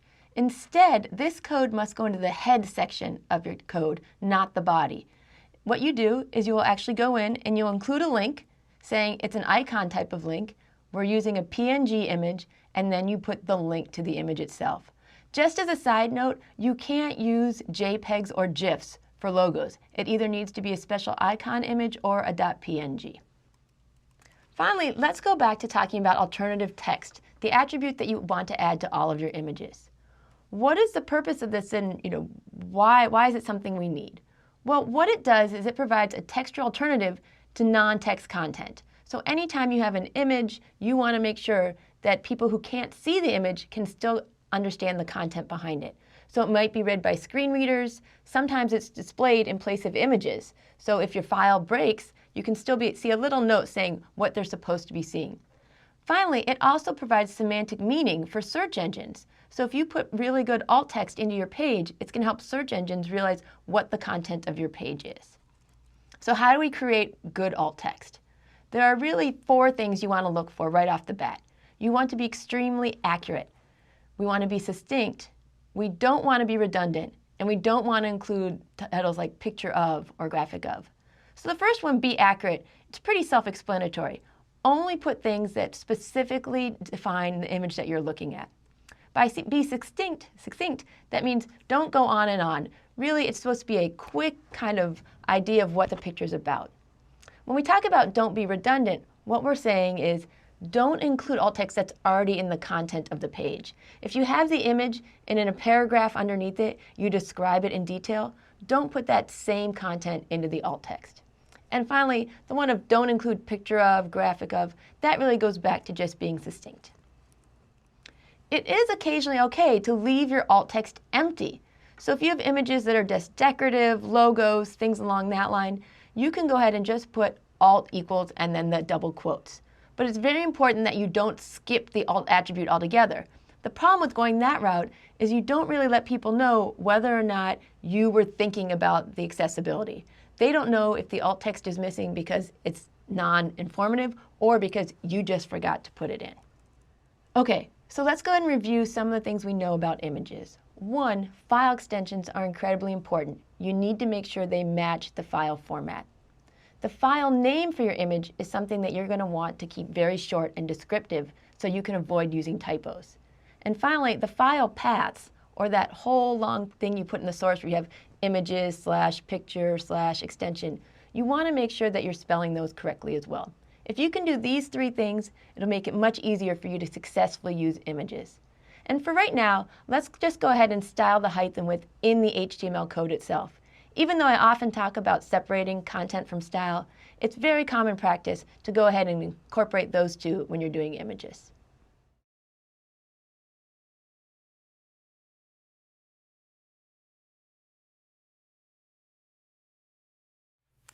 In an earlier lesson, you learned how to include images into your web page. Sometimes, though, people aren't really sure where to find images or they're not very good artists themselves. So today, I want to talk about using Font Awesome. Font Awesome is a collection of icons that you can use for your page, and they're pretty much worldwide recognizable. Here I am at the Font Awesome page. I want to show you how to use it. First thing I'm going to do is go to the Icons selection.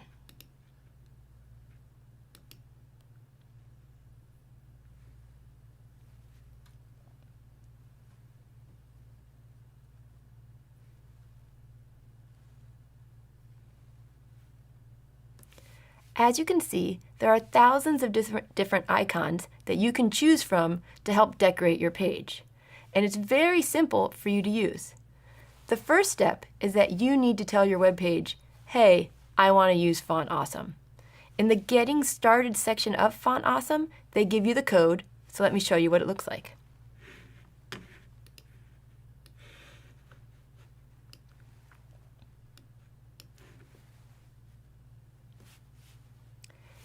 Here I am with a simple file. The only thing that's going to look new to you is that I have 2 unique ideas. The first is that I have a link in the head section of my page. Remember, the head is where we keep all that extra information that isn't always seen by the user. And what I've done here is I've connected to the Font Awesome CDN. It's a very intimidating acronym that just means Content Delivery Network. You're basically making an agreement where, hey, I'm going to link and use your stuff, but I'm going to use this special link so you know how many people are using it. If we travel down into the body section, that's when you're going to see a new tag, the I tag. It stands for icon. Do you remember the image tag? One of the things you need to have if you're going to use the image tag is the source, what picture it is you want to use. With Font Awesome, you have to include a class tag. And in that class tag, you're going to tell it which picture you want to use. So in this case, I'm using the one called FA Angry. Let's go ahead and see what this page looks like.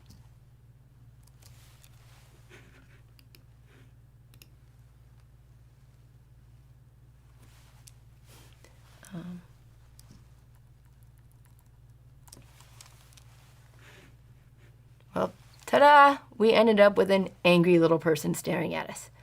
It actually is really straightforward. You get a very little icon each time you include this tag. Now, in all honesty, my screen is blown up really big, so if you were to run this code, the icon would be really small.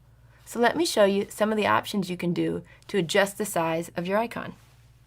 So what I've done is I've gone in and copied that line of code, I don't know, a couple times. And in each one, I added one extra attribute, and that's the size that I want the icon to be. So right here, I said, oh, make that icon extra small. And then I did medium and large.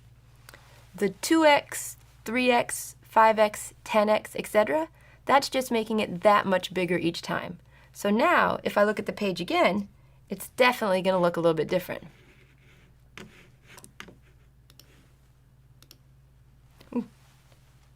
In fact, it's way too big for the screen, so let me make it a little bit smaller. And there you have it. We have the icons with different sizes. Angry face clearly isn't the only one you can do. Some of the more popular ones you might see include let's do the address card.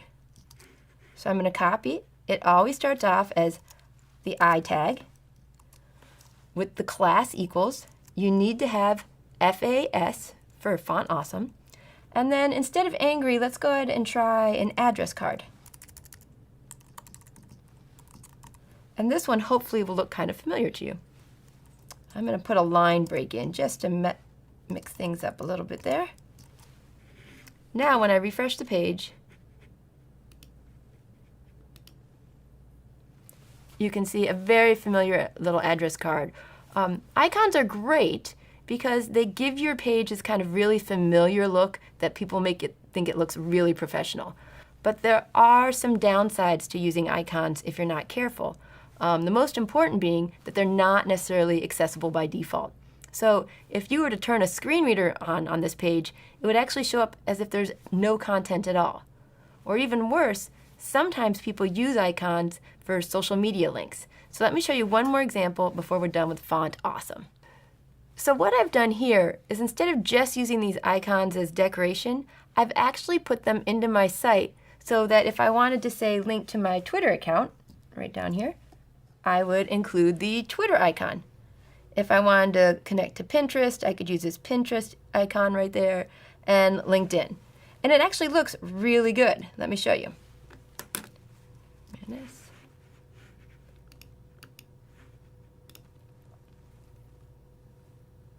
Here we go. I've got each of my links. Just so you know, the reason these icons are blue is, again, because they're links. And on each one, I could click on it, and it would take me to my account. Here's the problem. It looks great, but I'm going to run a quick wave validator check on it to see if my code is semantically correct. So I'm going to go to my hosted version. Pause. Is it here? Let me find it. I'll just do it right here.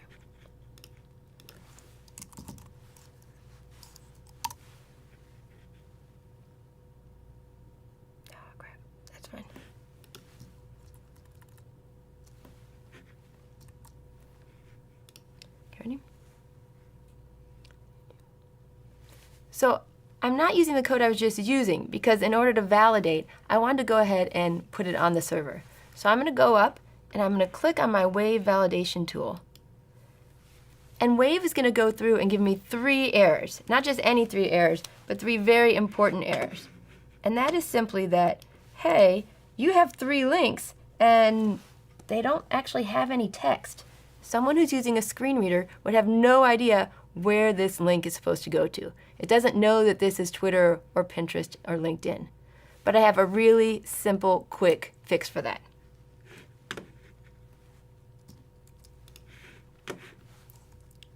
All right. I'm going to use something called an ARIA label. Either in my A tag or actually in the icon tag as well. I simply put ARIA label equals, and in this case, I'm going to put Twitter. On the next one, I can add ARIA label equals Pinterest, etc. By adding in these ARIA labels, you're basically giving screen readers the ability to tell somebody where this link is going to go, to read a label. And this is huge in terms of accessibility. So I hope you have fun using Font Awesome. There are so many different ones you can choose from, but if you're going to play with some of these cool tricks, make sure that you're making them accessible to as many people as possible.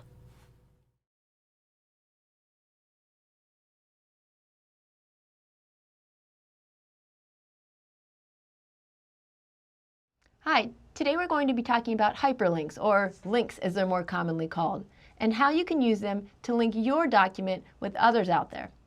Now, links are really what make the web a web. It's this whole idea that different links built together create this kind of knowledge that search engines or you yourself can gain by going from page to page to page with hopefully related material. So let's get right into how you create a link on your page. Links are called anchor links, and that's where we get the A for in the A tag. When you use an anchor tag, the A tag, you're going to need to make sure that you have two different parts. You need a hyperreference and you need content. So the hyperreference is just the reference to the location of the new content. So in this case, I used http www.umich.edu. That tells the browser, if somebody clicks on this link, this is where I want you to request the new page from. We also need to have content. The content is what we call the clickable part. In this case, it's text. I would actually click on an underlined text that says University of Michigan. But in some cases, it might be an image instead.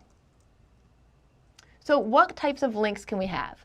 Some of the most common are called absolute links.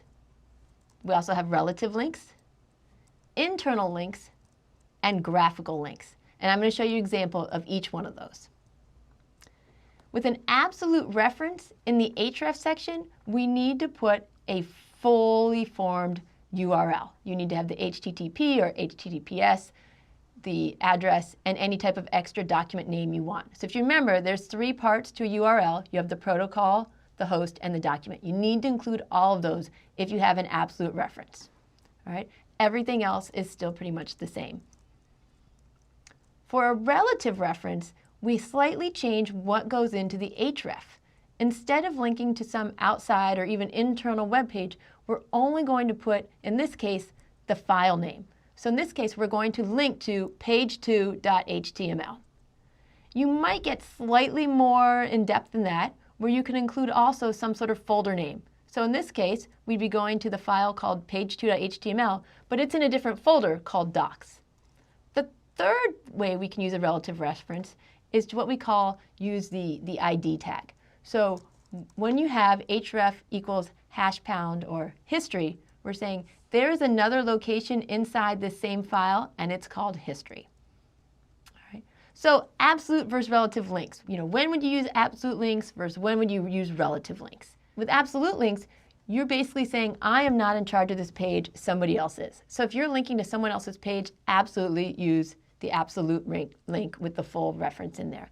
For relative is when you're developing your own site. And it's really helpful to use relative links instead of absolute. So that way, if you move your page to a different server or you move it into a different folder, you don't need to rename everything. And so those are some of the benefits to using local links, is just that idea that you don't need to update as much. Now, one of the things that you need to make sure that you never do is have a link that includes some sort of file structure, we'll call it. So check your links. Make sure that it never says C:"page or my documents page or anything that is very specific to your computer. The reason that you don't want to do that is if you put your page out on the web, if you're done, you've put it up on a server or a hosting and you want other people to click, well, it doesn't make sense that they would be able to access pages that are on your computer. So never ever have a reference that includes something local to your machine. All right? One of the other things you can do is you can use images as the link. So the clickable component doesn't have to be text, and you've seen this a lot. It can be icons, images, different things along that line. In this case, I went in and I used the regular href, and what we're changing now is not the href, but the content that goes between the opening and closing tag. And I've gone ahead and I've put in an image instead. Make sure that you use the alt text to go along with that image. In another case, I've done something very similar. The only difference is, instead of using a local reference right here for the image, I've used an absolute reference. I've put in the entire URL. So let's talk usability issues and accessibility issues. If you're going to use a clickable component, you want to make sure that it has an informative name. There's software out there that can list all of the links within a page for people who are looking for things who can't use typical means of accessing the page. And it is not at all helpful to them if all the links are labeled, click here, click here, click here, right? You want to give it some sort of informative name. You also want to make sure that if you're using an image for the clickable portion of your link, that that image needs to have some sort of alt text or other information available to those who can't see the image. So let me show you some coded examples of those types of links. All right? As you can see here, I have a reference to absolute references, relative references, images as links, and then some embedded links as well. So if I were to click on Washtenaw Dairy or Rosie's Coffee Bar and Bakery and Dexter's Bakery, etc., it would actually take me to their pages. Head back. One of the tricks I want to point out as I'm doing this is as I hover over each one of these links, if you look at the very, very bottom of my browser, and I can't really show it at the same time, as you highlight it, it shows you which URL you are going to. And I think this is very valuable for people to know, because if you're ever hovering over a link and the information you see at the bottom of the page doesn't match what you expect, I wouldn't click on it. So absolute references take you away from your site. Relative references can take you to something that's but within your folder. So right here, I have an image of some donuts, and I've gone on and they're in my folder in my file. So I was able to link to them just using the picture name. All right. We can also use images as links as well. Instead of writing donuts from the Squire shop, I went ahead and made it so you can click on the image to get to the larger view. This last idea of embedded links is a little bit interesting. So let me bring you over to the code for just a second and show you, right down here, I have something called relative references with an ID equals relative. I have embedded links with an ID that says embedded. And up here, at the very beginning, you can see I have div ID equals absolute. With embedded links, I can click on any of these and navigate within the same page. So I'm not going to go to a different page. I'm not going to open up a new tab. Instead, I'm going to jump to different places within the page. So I went to absolute. I went to relative. Now, if I try to do embedded references, it doesn't look like it moved, but it really did. It's just that we're already there. All right? So that is how these kind of embedded or internal links work. Right? Now, if at any time you get confused about how code is working, I just want to remind you that you can always go to View, Developer, and View Source to really get a better idea of how people are creating their pages and their links. Next, let's talk about targets. All right? Anchors can take a different target attribute as well. We've got the source. Let's add anchor, or target. So you might have target equals self. This is kind of the default action. This is going to happen if you don't put anything at all, if you don't even include target. And what it means is when you click on a link, open up in the same tab or window that you're looking at right now. If you put target equals blank, you're going to leave the current page that you're in exactly the same and open up a new tab or window for where you want the new page to be open. Now, this has its upside and downside. The upside is that your site is still open in someone's window. The downside is that many people don't like it when it keeps adding on, and as they progress through your page, you're making them open more and more tabs. There are two other options that we're not going to really talk about here, but you can see them in the reading, and those are top and parent, and that deals if you're really getting into the idea of having multiple windows, frames, etc. open. So let's go ahead and review, because making sure that you understand links is vitally important to your success in this course, or even in just understanding HTML. So the first thing to know is a page without links is extremely rare, and to be honest, it's almost not even a web page. It's just a document. Links can be absolute, relative, and internal. And internal, again, was the kind where it had the hash mark in it. I think I may have referred to them as relative, but I want to make sure I'm clear that the hash mark makes it internal. You want to use caution when using images in links. It's not that they're not a great thing to do, and I'm not saying you shouldn't do it. I'm just saying make sure that you do it carefully to ensure that everyone who is viewing your page can get the same content and the same experience as everyone else.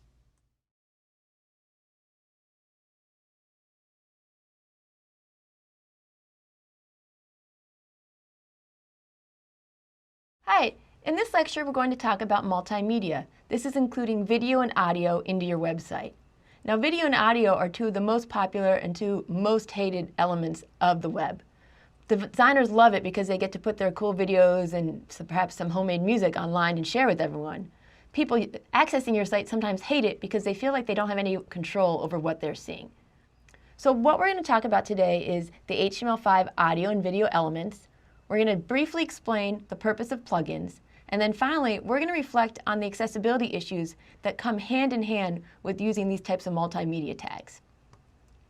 So before HTML5, there weren't really any consistent uses of multimedia that were being held across all the browsers.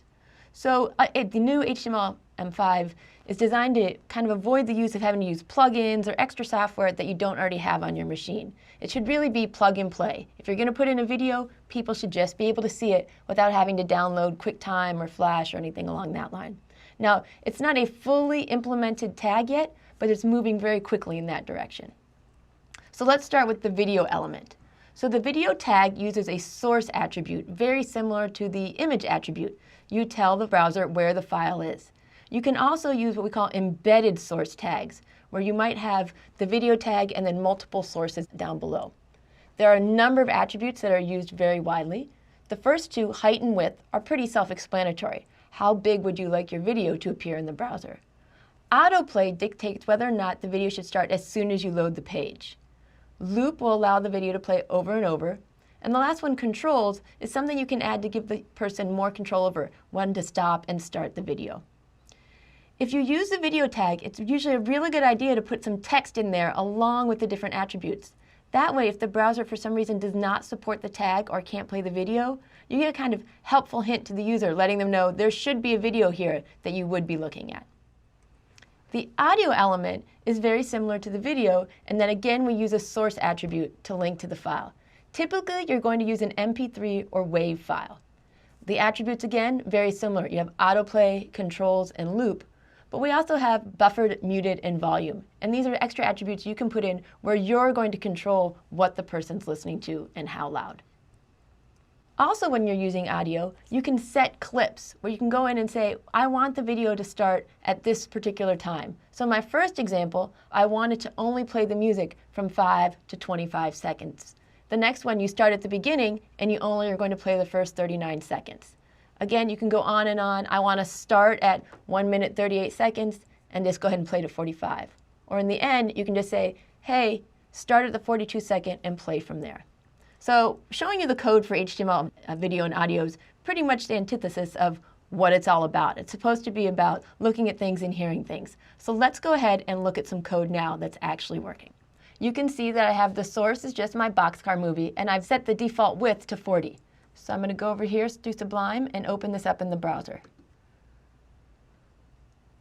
There it is. And it's not very exciting. Unless you have super quick eyes and your browser is incredibly fast, you completely miss the fact that it loaded this video and played all the way through. So let's go ahead and try this again, or actually just loaded it and didn't do anything. Let's add autoplay. All right, save it. I'm going to go over here and reload. And now you can see by adding the autoplay attribute, it'll automatically show the video. Now this is something you don't want to do unless you're very certain that the viewer wants to see it. There was a big uproar recently when a social media site started making all the videos autoplay. So if you went on, all of a sudden these videos were playing and it was eating up a huge amount of bandwidth for people. All right? So instead of just doing autoplay, let's go ahead and put in controls. By doing this, you can see we've now added a little control panel to the bottom of the video. People can now start the video, stop the video, and rewind it. This is really the way you kind of want to think about how you can enhance the experience for the user. It is possible to put multiple attributes. And do this. And kind of put them on top of each other. If we do this now, you get to experience my 5-year-old flying down the road multiple times over and over again. Again, you would really want to avoid using loop and also avoid using autoplay unless you're giving people the opportunity to use the controls as well. Okay. One last thing I want to talk about right here is you might notice with controls and loop, these are attributes that don't appear to be taking any values. So source equals, width equals. When you put in these Boolean attributes, it's the same thing as saying controls equals true, loop equals true. So that's how we went through with our video. Let's go ahead and look at the audio for a second. Make this a little bit bigger here. What I have here is I just have a link to the same song 2 times. In my first version, you can see that I'm given the little audio bar because I made sure to use controls. And if I play, it's going to go ahead and play through the whole song. However, in my second option, you can see I've added right here the T equals 1535. I've set it up for you so that you'll really get to hear the song during when the exciting part really kicks in. So these are just some simple examples of how you use the tags to show your video audio. And I really hope that as you're coding, you're making sure to type things along and mess with things and play with things to really get a feel of how these videos and all the different HTML5 tags are working. So one of the things I talk to people about who have been coding in other versions of HTML and don't really want to make the change over to HTML5, that there are so many reasons that you want to make this quick, simple switch. And plugins are an excellent example. Since before HTML5 there was no standard, plugins were required. So what we want to do is go ahead and, even if it's not supported at the moment, go ahead and use this tag, understanding that some browsers may still require Flash in order to play them. Finally, let's talk about accessibility issues. When you're going to use video or audio, just like with any type of non-contextual content, you want to make sure that you provide any type of text descriptions and closed captioning or other equivalent content. You want to make sure that you also provide any links to plugins, otherwise you're pretty much just left with some sort of blank little broken icon that people don't always understand. And finally, the most important thing I'd like you to take away from this talk, beyond being able to use the code, is that multimedia should really enhance your content. You don't want it to be a distraction. You don't want people spending time trying to figure out how to turn it off so they can, in order to really get to the content of your page. Thanks.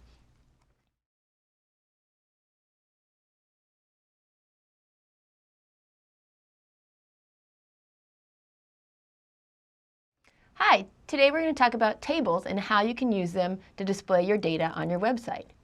So, how I like to put it is that we really used to consider tables as being this evil kind of idea, because people weren't using tables for the reason they were supposed to. Instead, they were using tables to kind of set things out, laying them out nicely on the screen. This started to happen back during the time of HTML2, maybe HTML 3.1, and people said, I really want my page to look nice, and I don't have a means to do it, so I'm going to make it a huge table and kind of lay everything out in different rows or columns. This completely throws out the whole idea of separation of content from layout. In addition, it makes it really confusing for people who might be using assistive devices, because they're wondering, is this really all a bunch of data, or is there content that should just be kind of formatted in the regular way? So we're going to start talking about tables, and what I really want to do is stress the idea that you should only be using tables if you have some sort of data being displayed. Now, before you even start coding a single thing, I need you to sketch out your layout of what your table should look like. Now, I've told my students this over and over again, and they say yes, yes, and then they start to code, and then they say yes, yes, and then they start to code. And after about the fourth or fifth time, they realize, oh, it's a lot easier to write clean code the first time than to fix broken code. And so then they begin and they think, all right, how many rows and columns do I actually need to represent all of my data? And then you go a step further and say, well, are there any rows or columns where I actually need to span multiple cells, or what we call the little boxes of the table? Because if so, it's going to be a lot easier if I've drawn this out to figure out where I'm going to need in special attributes to make that happen. Because one of the most important things to know when you're doing tables is that the browser is expecting there to be the same number of cells on every single row. If you don't do that, it's going to look very messy. Once you've decided what your table should look like, then it's time to start thinking about the tags. You start off with the table tag, and it's basically just a container element that's going to hold all the other attributes or all the other tags inside of it. You're going to have the table row, and then here for TD, I have columns, but what I really think would be best is to think of this as table cells, not really columns, because what you're doing is you're talking about each individual box. So inside the table, you're going to have one or more table rows, and then inside each table row, you're going to have one or more TD elements, so the columns or the cells. So here's the code for creating a very simple table.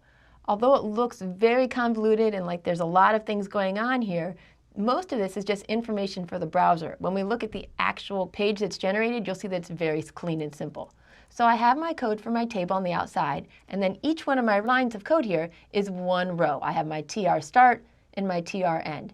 And then inside each row, I have three elements, 1, 2, 3, which are inside the TD tag. And I'm going to tell you right now that when I initially wrote this code, it looked fine, but I'd kind of messed it up because I had forgotten to put in my ending tags. So make sure when you're coding these that you're being very clean and very concise. And if you do it correctly, this will create a simple table, as I said, with 9 elements in it. 1, 2, 3, 4, 5, 6, 7, 8, 9. This is as simple as you can get as far as a table goes. Now, in some cases, you might want to add what we call table headings to your code. Table headings is the idea that at the top of each column, or even at the top or the start of each row, you have some sort of text that's bold that indicates this isn't data, this is actually the name of the data that we're looking at. Now, it's fine, I mean, it's not fine. What some people would do is they would just make these regular TD elements and then perhaps make them bold. So the people who are looking at it can say, oh, hey, look, this is bold, so it must be more important. But we really want to avoid doing that. Instead of using a TD with some sort of bold font, we want to use the semantic tag TH, which stands for table heading.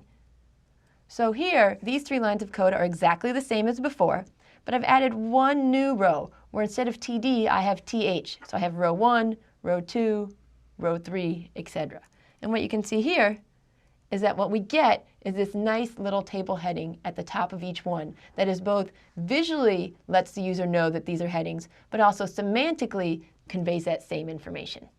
So one of the things I mentioned earlier when you're designing your table is you want to decide if you're going to be spanning multiple cells. It might be the case that the table you want to make isn't some sort of perfect tic-tac-toe grid or perfect 9 by 9. So you can combine multiple rows and or multiple columns using the row span and column span attributes. Inside your element, you would include row span equals 2 if you wanted to span 2 rows, or column span equals 5 if you wanted to have it span 5 columns. All right, so let me go ahead and show you an example with some code. And again, I realize, especially if you're looking at this on some tiny little screen, that this seems really like a lot of information to digest in. But it's not really that much going on. I have a simple table where I have my table headings with the child's name and then the parent's name. And then I go ahead and I start putting in a child, and with each child I include their parents. So here I have row span equals 2 for Catherine, which means I actually want my Catherine cell to take up 2 lines. Same with the Edward cell. Maggie I've left completely alone. So let's go ahead and just look at the end result, and I think that's really, if we backward chain, is going to help you understand what this code is doing.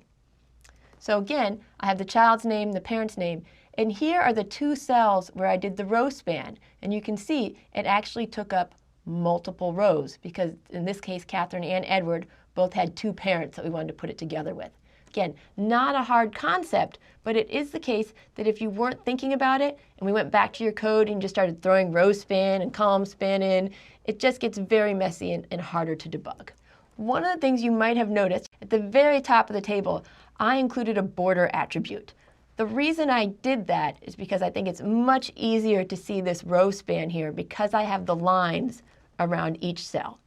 So you can use the border attribute to go ahead and put lines in between each one of your cells. And it's very common to do that. But again, in your HTML, I try to avoid styling. It's something we can add later if you decide to learn more about CSS. But it's an attribute that's so commonly used, I wanted to go ahead and put it in there so you could see what was going on. Next, let's talk about captions. So how do we link text to a specific table? What people used to do is they would put in some sort of heading, H2 or H3, and they would put it right above or right below the table. So visually, if you were looking at it, you could kind of figure out, oh, this goes with the table. But again, I really want to push you to use semantic tags. So instead of doing that, you can go ahead and use the caption tag inside the table, and it'll help everyone know that, oh, this caption goes with this specific table. So let's go ahead and review. Number 1, tables should only be used for tabular data. Don't use it for layout. 2, draw your table before you code your table. It's going to save you so much heartache in the end. I promise you that. Finally, and this is the third and most important thing I hope you leave with, is that you need to check for unclosed tags. One of the things that's great about browsers when you're kind of developing locally, you're typing your code and you're testing it and looking at it, is that your browser can usually figure out what you meant to do, even if you messed up. All right? And tables are a good example where you can forget to close some tags, but your browser kind of knows what you meant to do. But later, if you decide to make a table and you're going to upload it, and you really need to make sure that the data in there is valid and represented well, one of the worst things you can do is leave your tags unclosed. So make sure you validate your code whenever you write a table, or really whenever you write any code, and you'll really be able to be sure that you're writing the best code that you can.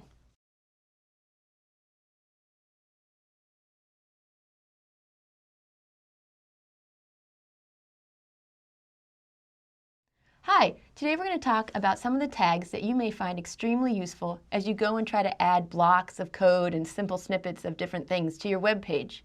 I know that it can seem overwhelming how many tags there are in HTML5, so today I'm going to try to break down some of the most useful ones. Now, I realize it may seem overwhelming as I start throwing all these elements at you.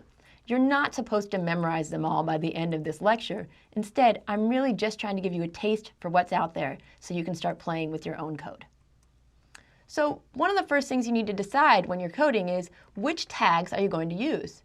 There are the generic kind of what we call block tags, paragraph and div, that break your code into nice sections. Paragraph is kind of self-explanatory, and div gives you a way to put groups of content together. But the problem with both div and paragraph is that they're very generic. So we want to move over to the idea of using these semantic tags, such as header and nav, footer, and figure. And we talked about those in an earlier video. Some of the other block tags that you may not be familiar with are listed here. The first one are the containers. Containers are simple things where you can put like-minded code together. So you might have an article or an aside, a section, main. Again, they almost seem generic in their names, but as you grow more comfortable, as you're designing your website, you can start to see like, oh, this isn't a generic section, this really is an aside. The next block tag is HR, or horizontal rule. And it's really an interesting idea because it doesn't contain any text at all. Just to remind you, block tags are tags that have the display block. It means it forces a new line above and below. There's never going to be anything next to it by default. So our hard rule will just put a single line across your page. Simple, yet very, very much used by many people. The next one is address. This will go ahead and be a block tag, and it doesn't format your address any differently than other text, but what it does is it allows screen readers and other assistive devices to quickly and easily find if they're looking for your address. Block quote would be another block tag, as well as details. Now, the details tag is very interesting, and it's kind of cool if you can get it to work. And what it does is it allows you to kind of have this drop-down open and close idea with your text. Now, just to warn you, it is not implemented in Firefox, so if someone with Firefox tries to run it, it's just going to kind of default to this open idea. All right, so there's HR, address, block quote, and details. I've told you what they were. My guess is you still have no idea what they really do, so let's take a look at a quick example. So here would be an example of the HR element. It's just a simple line across the screen, nothing too fancy, but very recognizable. The next one, the address element, in this case, the browser does italicize what's inside the content. I had to put my own end line here, but otherwise, it just looks kind of italicized. But you can't be sure that it'll be italicized on every browser. It's really specific to Chrome, Firefox, Safari, etc. But the important thing to know is that there's semantic meaning here. Here, we have a block quote. And what block quote does is it indents the code and kind of lets people know that there's a quote that you're looking at. One of the things I put inside my block quote was I put in a cite tag so that someone can know right away that I've cited Napoleon Hill. So if someone's doing a search for Napoleon Hill, this is going to up the chances that a search engine will link back to your page. The last one, details, is kind of combined with a summary tag. So I'm going to go ahead and click here, and you can see that it opens and closes. So the default is to have it closed and then open up when someone clicks on the little arrow icon right here. Now, one of the things I mentioned is that it's not supported on Firefox. So if you're looking at this page on Firefox, by default, you're just going to see it in the open context. So let's go ahead and go back to some other tags that aren't block tags. We're going to do some inline tags. Again, remember, inline tags just means that you can put it into the page and go all in a line, one after the other. You don't need to break things up. So span was the original inline tag for plain text. You would put span around some code, and then you could go ahead and style it any way you wanted to. Now, in addition, we have cite, abbreviation, time, code, and then the subscript and the superscript. Now, if you're watching closely, you may have noticed that I left a little typo after abbreviation there, so make sure you go ahead and put in the less than or greater sign. But let's look at examples of this code as well. Here I have my inline elements. The cite basically makes it easier for people or bots to search your code. So I went ahead and put this code right inside a cite tag. Now again, this particular browser happened to style it differently, but that's not always going to be the case. Another new tag that has come along recently is the abbreviation tag. So if you notice, right along here, I've included abbreviation inside the box. Now, if you can, watch what happens when I put my mouse over the Sunday, Monday, and Tuesday. As I hover over it, it's very small probably on your screen, but you can see that the expanded version of the abbreviation pops up. So I have Sunday, Monday, Tuesday. Now, from an accessibility screen point, it can actually go ahead and read the expanded version. But even for people who aren't using screen readers, I actually find that you need to do something to let people know that hovering over is even an option. Most people wouldn't think about that. The time attribute is another one that is just inline, and most of us won't even know it's there. But it allows you to give extra semantic meaning. So the party starts at 9 p.m. makes perfect sense to us. But the party took place on New Year's Eve. Notice again, that's actually a time. Even though it's not our typical numeric time, it is a time. By putting in different time tags, it's also much more likely that if someone's accessing your site on a mobile phone, it'll pop up as knowing that it's a date. Sometimes you would like to be able to identify parts of your code as code fragments. This happens to me all the time because, I'm a computer scientist. So the code elements tend to be displayed in different font, but it's not always the case. But code is just a nice way to break it up and let people know, what is this crazy stuff people are typing? Oh, it's code. It's not supposed to make sense. Finally, the last two are subscript and superscript. And these are used to create, a lot of times, mathematical formulas. So you can see here, I've raised up the 3 and I've lowered down the 2. So I've given you kind of the general block tags, the general inline tags that people use. And there's other tags that people use quite often that you may see when you're looking at their pages. The issue with these tags is that they, when I say need more, it's really weird to use these tags unless you're also incorporating them with JavaScript or some other elements that you probably don't know a lot with yet. So these include the button, the meter, progress, iframe, BDO, which stands for bidirectional orientation, and then the map attribute along with area. Now, people really like these, but they tend to need JavaScript. So I'm going to show you a quick example, but I'm not going to include the fancy add-ons you would need to use them because that's not what this course is about. Right now, we're just learning these tags. So let's take a look at them so you can see what they look like visually and understand that they're not actually functioning yet. So my special tags that need more, I've called it. I'm a little worried that you might not even be able to see it because it's so light in screen, but you can see I've included some open and close buttons. They don't do anything, but they look really nice. So go ahead and put them in if you want, but it may confuse people that they're not actually operationable. The next one is meter, and you've probably seen this before. Basically how this one works, let me actually bring up the code for this one. Window.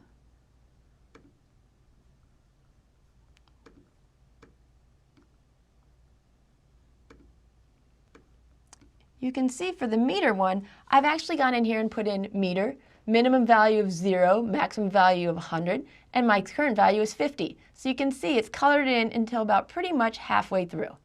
All right. Same here with the next one. I've set it to 25%. Here, I just wanted to show you that it doesn't always have to be 0 to 100. You can start at 5 and go to 10, and I've set it to 8, which is 60%. So that's kind of how the meter works. Progress is very similar to meter in that it shows kind of a proportional value. Now, with progress, you're expecting that you're doing something where eventually you'll get to 100. So you've taken surveys before where as you filled in, the progress bar fills in. Again, both meter and progress tend to use JavaScript to update them. The next one I was going to show you is iframe. Iframe is used to nest content within each other. It is not equally well supported by all the browsers, so you'd really want to explore who can use it and the best way to use it. And you would definitely want to look into options such as height and width. So right here in my iframe, I've said, hey, let's go ahead and link back to my page. And it puts my whole web page inside this little block of the page. Down here, I went ahead and said, hey, let's do that iframe again, but this time, let's go ahead and have it take up a much bigger width, all right? Now, one thing you can notice is I can still click in here, I can do all the things. It's as if I have a web page inside of a web page. The last one, oops, let's go down here, I want to show you is the bidirectional orientation. And this one would be something you would use if your particular language tends to not just go from left to right and instead goes right to left. So bidirectional orientation takes either RTL, which stands for right to left, or LTR, which stands for left to right, and you can go ahead and put in the text. So here is my going from left to right, and here's the same thing going right to left. I didn't really give examples of the map with the area because, again, this is one where you would really need to understand JavaScript to really embrace what it's doing. So I realize I went over a lot of tags with you just right now, and some of the code you probably understood and some of it you didn't. But all the code is online, so you can go ahead, you can download it, you can play with it, you can change it, all right? But as you code, you're not supposed to go in and be like, oh, I'm going to try to use every possible tag I can to show how much I know about HTML. No. Use the most specific tag possible. Whenever you're not sure, go ahead and ask somebody else. Say, what would happen if I were trying to look at this page with my eyes closed? Would I understand what's going on? The second thing you need to understand is that sometimes your tags just don't work. Now, there are two reasons that your tags may or may not work. The first one might just be you have a syntax error. So make sure you run your code through a validator, and that will help you find places where you haven't closed tags. This is especially important if you nest tags, meaning you put one inside the other.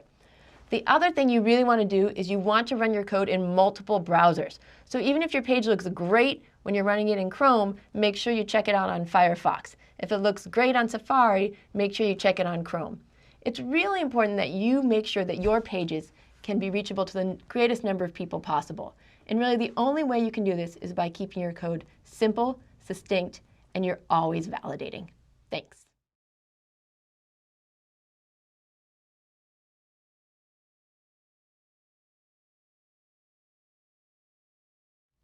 One of the things that I'm constantly talking about in my courses is accessibility. The thing is that I've come to realize is that I can talk about this as much as I want, but it's really up to me to show to you why it's so important for you to make the web as accessible as possible for others. So today we're going to talk about three things. First, I would like to explain what a web accessibility professional does. Second, we're going to talk in depth about how disabilities relate to the web. Finally, I'm going to introduce for the first time the 4 principles of accessible interface design. These 4 principles are something that will hopefully guide you throughout the entire time you're making web pages. So let's start off with this whole idea of what a web accessibility coordinator does. One of my pet peeves is people who say they don't want to go into technology because they'd rather do something where they can help people. Well, my follow-through to that is that if you really want to help people, you need to understand technology. So one of the things that people like to do is find careers where they can help people who have issues and work together with people who are in technology. And that's exactly the type of thing a web accessibility coordinator will do. So first, one thing they might do is help guide policy and purchasing decisions on what kind of software is most accessible to the widest range of people. Second, they can evaluate web interfaces for accessibility. So by learning just some key tips and tricks, they can go to different pages and find out where there might be pitfalls for people. Third, they can assist people with disabilities to access online infrastructure. Most universities and large companies will always have someone whose job it is to assist those who need some help accessing online material, or really any type of technological tools. Fourth, it's very important that people keep pace with changing technology. You will always have a job if you can find a way to combine your love with helping people with the different tools that are being used. So let's talk specifics. According to the 2012 U.S. Census, 1 in 5 people in the U.S. have a disability.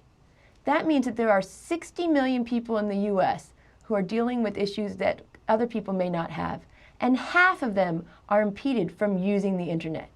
So we will talk briefly about 4 issues that tend to pop up the most when dealing with disabilities and the internet. Visual issues, hearing, motor, and cognitive. When you talk about accessibility, almost everyone thinks about screen readers. They design and say, oh, I'm going to make sure that my page will read well on a screen reader. However, it's much, much more than that. While 1.8 million people are completely blind, we also have 8 million people who have difficulty reading ordinary newsprint, even with their glasses on. So one of the things that we want to think about when we're designing is more than just font size. We also need to think about color contrast, your different font style. Can someone really see your page as easily as possible?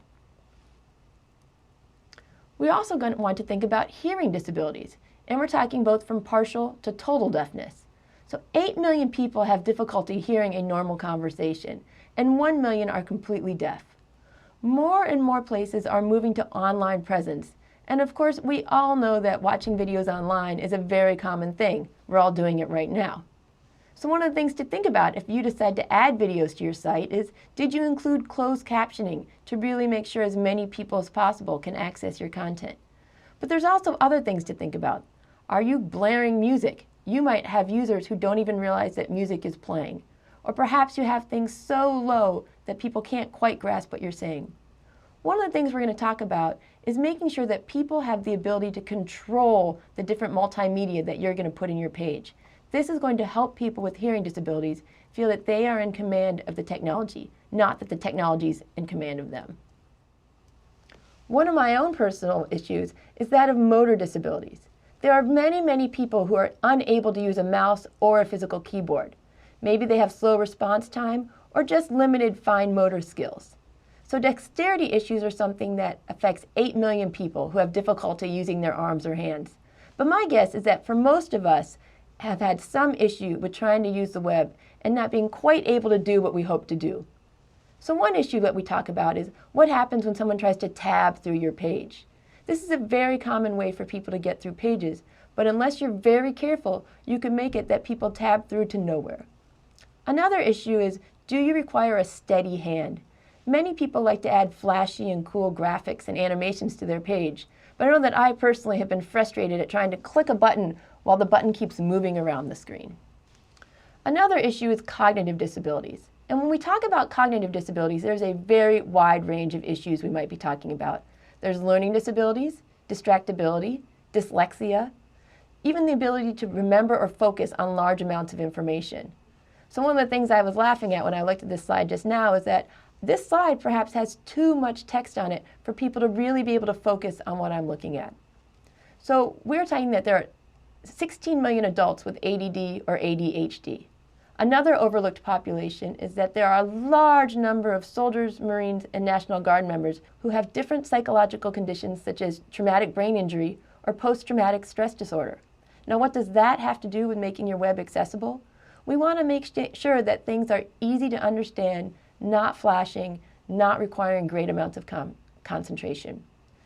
Cognitive disabilities number greater than physical and perceptual disabilities combined, so it's something that you want to think about when you're designing your page, or even if you're just helping other people design theirs.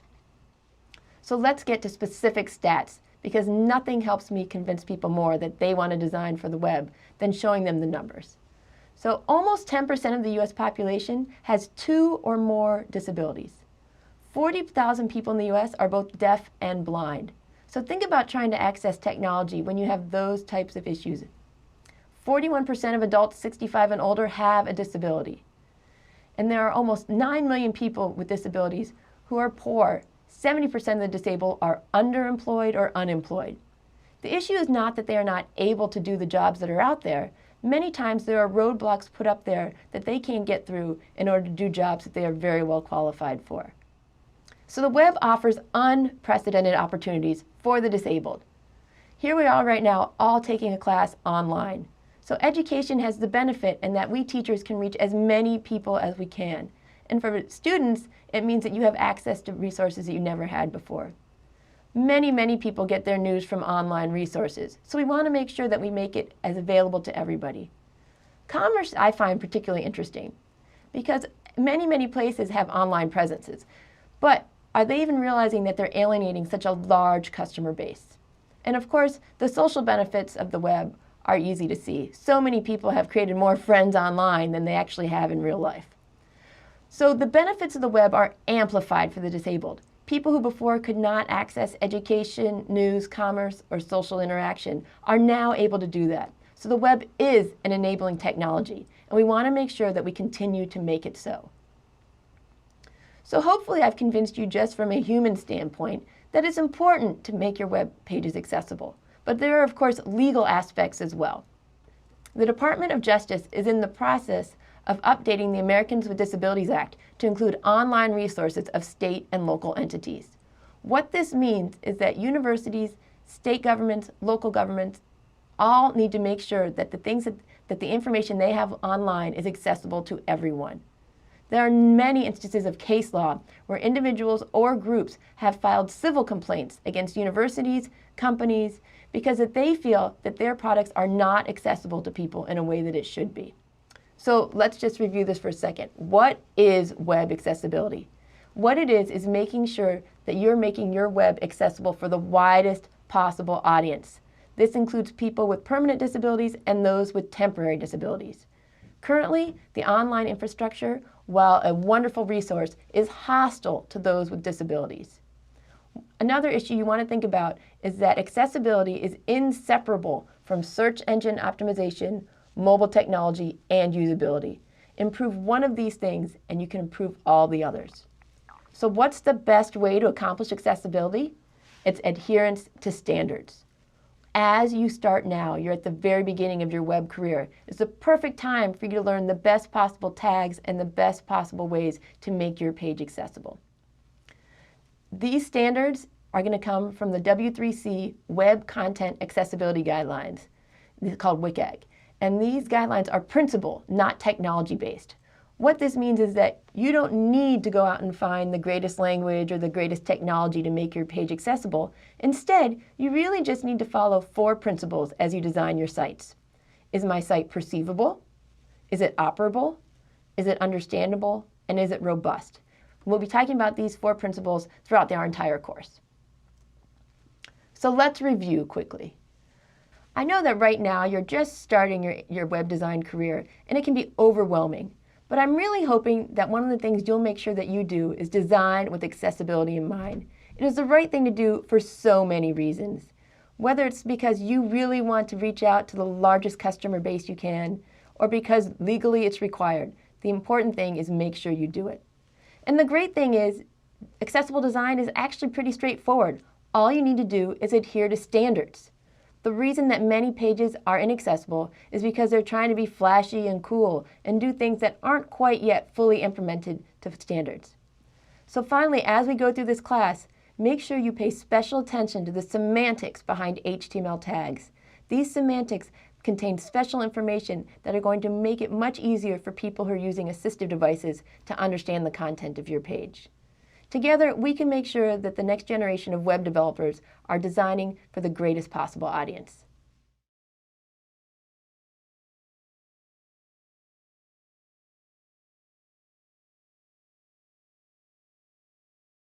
Hi, today we're going to talk about the very important but often overlooked process of validating your site. And what I mean by that is it's time for us to check your code. So why do we want to validate? I like to call browsers the helicopter parents of programming. So a lot of times you're going to be writing up your code and then you'll stop and you'll check and it looks great, and then you write some more code and you stop and you check and it looks great. And by the sheer fact that it looks so good, you assume you must be right. But the problem is browsers are programmed to kind of look for your errors and fix them. The problem with this is that not all browsers fix things the same way. It's also important to remember that not everyone is accessing your page with traditional browsers. So as your page becomes more complex, these little hidden problems, those hidden errors that the browsers are hiding can become devastating to people who are trying to access them with different software. So there are 3 approaches to validating your code for consistency. One is to validate what we call the URI or the URL. Another is to validate by your file name, which means instead of giving your URL, you can actually upload your file to check it. The third way is what I call by direct input. So let's go ahead and run through an example very quickly. And the site I'm going to use is called the Validator. So if you check here, we can start off by going to the validator.w3.org. As you can remember, the W3 is really the association for trying to make sure that everyone sticks to the same standards. And here are 3 options. We can validate by URI, the validate by file upload, and the validate by direct input. Now, this is a somewhat important choice because for some of you, you may not decide to buy a hosting system, in which case you can't actually give it your URL. You can't type in c://. It just doesn't work when you put anything that's specific to your computer. So instead, I'm going to show you an example of validate by direct input. All right? So let's start by looking at the page we're going to validate. Over here, I have my little picture of Asheville with the beach. And as you can see, It looks pretty good. You don't see any problems with it as you kind of go back and forth. But let's see what happens when I actually grab all this code.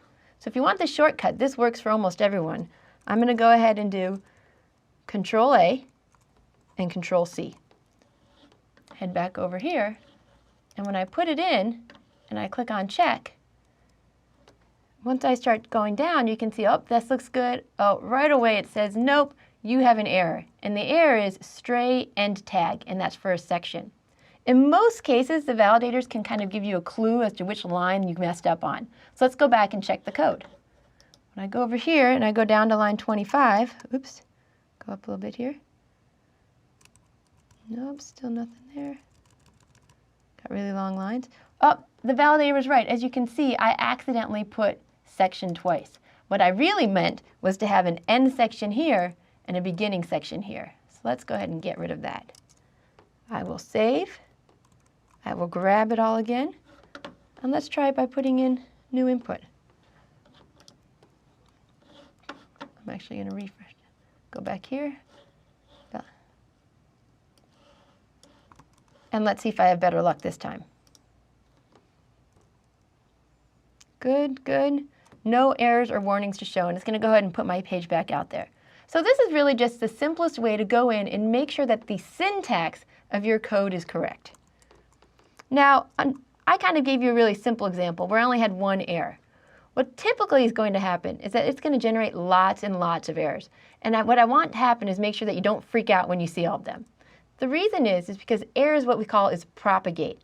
The checker gets confused. When you see one error at the top, it kind of leads to a whole bunch of errors. So what you want to do is you always want to fix the first error that the validator saw. Once you fix that, there's a really good chance that the 52 errors it detected has now dropped down to 12 or 11.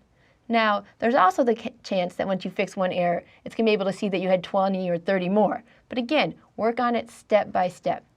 If the error that the validator gives you isn't as clear as the one that I just saw, what you can do is search online and in the different forums, because I can assure you that other people have seen the same errors before.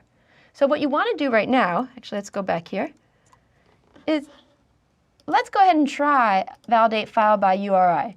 Pick your favorite site and go ahead and type it in. I'm going to go ahead and put in, not my own because I'm pretty sure it validates. I will put in http www.umsi.umich.edu so my boss can get mad at me when I show his site potentially doesn't validate. Well, right away you can see that it's going to find a lot of errors. No matter what site you put in, particularly if it's a very popular site, you're going to see that there are a lot of errors and that the sites don't validate. Let's make sure your sites are better than theirs. So it's one thing to validate for what we call syntax. It's another question to validate for what we call accessibility. Again, we've talked about how important it is to make sure that your sites are accessible to the greatest number of people. So one of the places you can go to check that is wave.webaim.org. And it's a site for you to go and validate your accessibility. So let's take a look at that one again. I go up here and I go to wave.webaccessibility. What you need to do here is you can't upload your code by file or just by the code itself. You need to put in a URL. So I'm going to go ahead and go to that same one we did before, which was the beaches, and put it in here. And you can see I didn't get any errors, but I did get a couple of alerts. And the alerts were simply telling me that I'm not sure your alternative text is quite as good as it should be. And also another point is saying you have the same redundant link, which means you have the same link twice. So right now everything looks good as far as syntax and the very high level of accessibility for the semantics. So one of the nice things about the accessibility validation is that it gives you an idea of things that you hadn't really thought about before, but the downfall is that it only works on hosted pages. So validated sites are always more robust and more accessible than those sites that don't validate.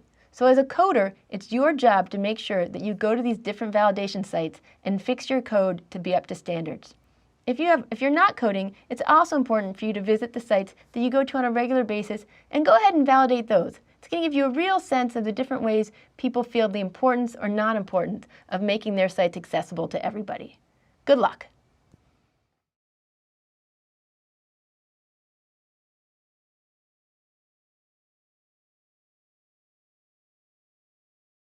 One of the things I'm really hoping that students will do is validate their code.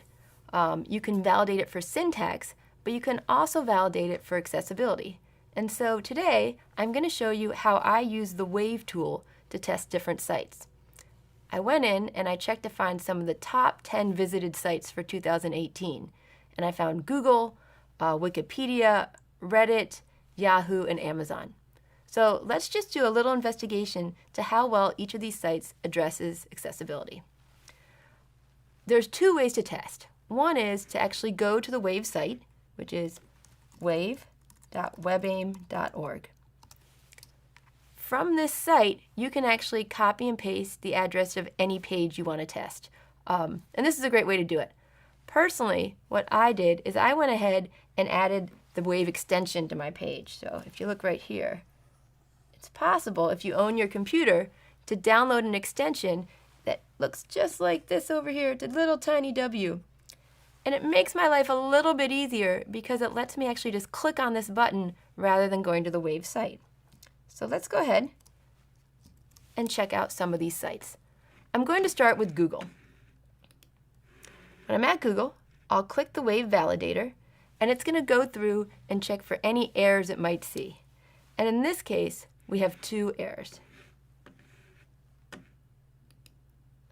And in both cases, the errors are that we have empty links. Somewhere on this page, there are links that don't really link to anything. Now, I'm trying to find them, and you can't see them on here, but that's because Wave checks for all the different variations of your page. So while it might look good on the desktop, it doesn't always look good on, say, your phone or a mobile tablet. Google did pretty well. Let's go ahead and check out Wikipedia. Here on Wikipedia, I'm going to wave it.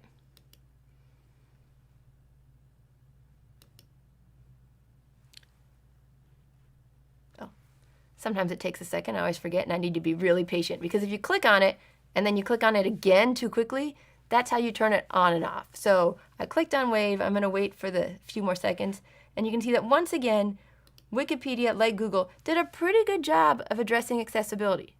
They have one empty button and what they call missing form labels. What that means is down here, there's some place they would like us to type something in.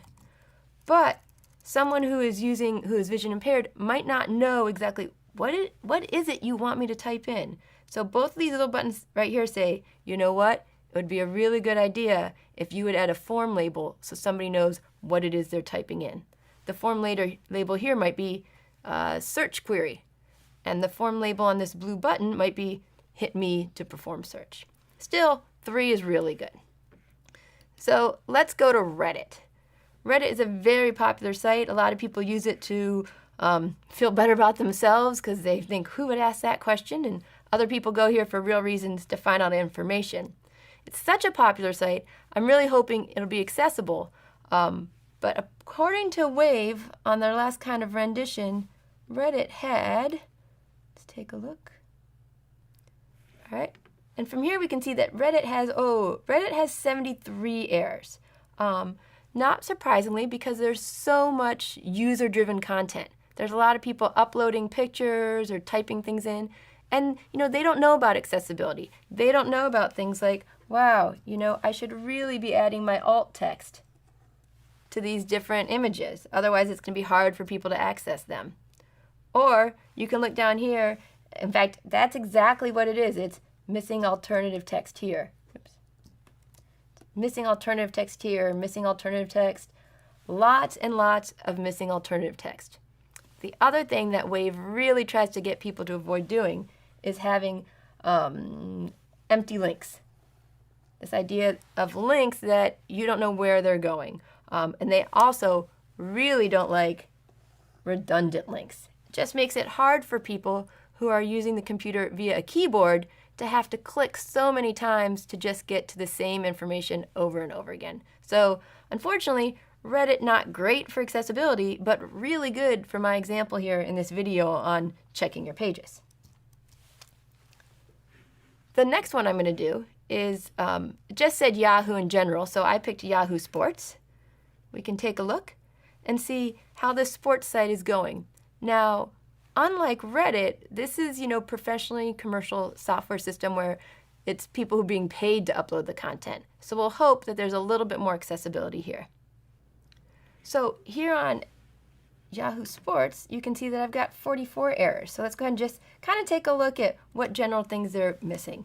Well, it's alternative text, which is kind of funny if you look at it. You can see that they're saying, ooh, lots of places you're missing alternative text. And that must mean right here, each one of these little scores, it's not text, it's actually an image. And this gets people into a lot of trouble. Sometimes you want to put an image up on the screen and it's really not decorative, it's telling a complete story. And in that case, alternative text is so important. Otherwise, people with vision impairment may not be able to see what the score is for the various games. All right, the last one I'm going to do is Amazon. And I think I'll do that one straight from the Wave tool. So I go here, and I typed in Amazon.com. Oh, and Amazon is not doing too badly. You can see they have the same problems that most people do. It always comes down to this missing alternative text right there. There's a few reasons for this. On some sites, it's, the public is uploading the pictures and they don't know about alternative text, and so we have to educate them about it. Sometimes it's because we've written programs to update the sites. And unfortunately, computers aren't very good at knowing what alternative text they should add to pictures. Unfortunately, it's also because some people do know and they just don't really care or think it's that important. So as much as possible, I want you to add syntactic and semantic clues to all your code. Make sure people who are looking at it or listening to it have the greatest possible experience.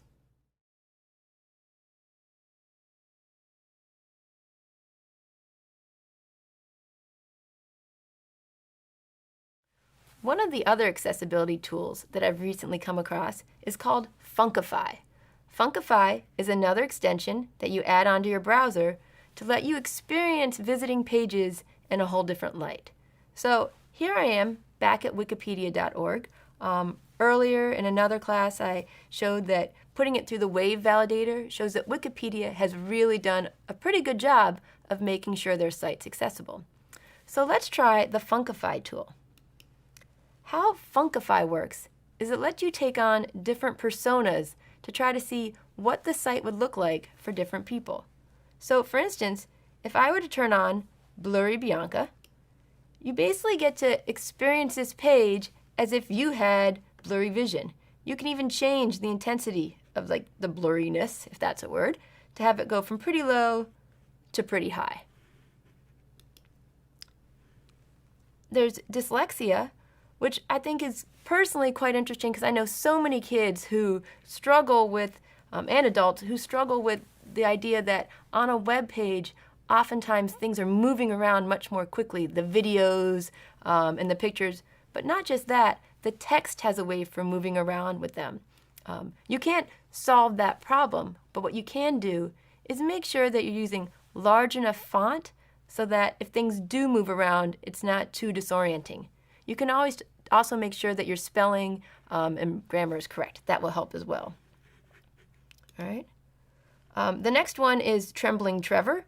And this one's quite common for people who maybe have a little bit of trouble with a mouse or with a keyboard or different things that need a lot of dexterity. So I'm going to click on this one, and then I'm going to click over here, if I can. And you can see with Trembling Trevor, as I'm trying to move the mouse around, it doesn't move very easily for me. It kind of jumps and goes. I fall victim to this a lot of times myself when people have very tiny buttons to push. So I'm going to turn off Trembling Trevor here. And you can add, kind of increase or decrease the amount of trembling. Tunnel Toby. This is the idea that some people actually, their partial vision loss would look something like this. So this is a pretty high amount of vision loss. You can change it and kind of get this idea of what people are seeing. They might only be seeing a very small amount of your screen. Peripheral vision is this idea that sometimes people have this one spot that's kind of blocked. So again, you can't fix this issue for people, but you can think about your page and you can say, hey, is there something on my page that's really important, like just so important, and it only appears in one spot? Do I want to put it in more? Color Carl is pretty common. This is just the idea that how does your page look if we were to get rid of all the colors? Are you using color? Let's go ahead and do this one. So this is grayscale. I'm going to kind of click in here. You can also look at green, kind of take away a lot of the green.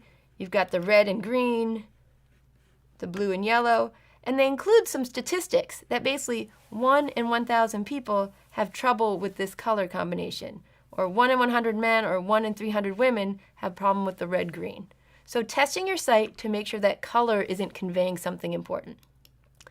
Then they also included some where it's a combination of lowered vision and trembling hands. The last one I kind of like right here is the Sunshine Sue. This is accessibility kind of even more for the accessibility for everyone, because so many people take their devices outside. You can say, oh, hey, if it's really bright outside, are people going to be able to see what's on my screen? Or should I be changing some of my color combinations and contrast? So Funkify is, I hate to say it's a fun little tool because there's nothing funny about people not being able to access your page.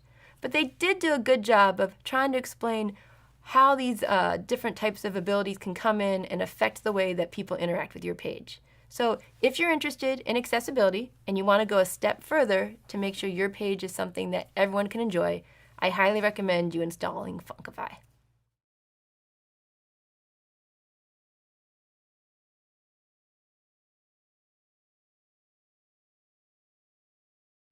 Hi everybody, today we're going to talk about hosting your site.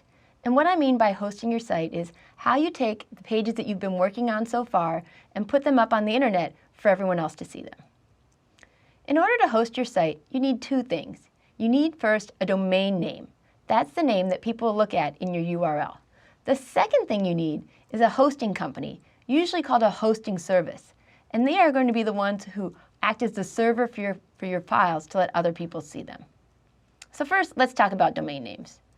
Usually when you go to buy a domain name, you're going to purchase it for multiple years at a time because it really doesn't make that much sense to own your domain name for only a single year, unless of course maybe you're running for an election or doing something where you know you only want it up for a short time.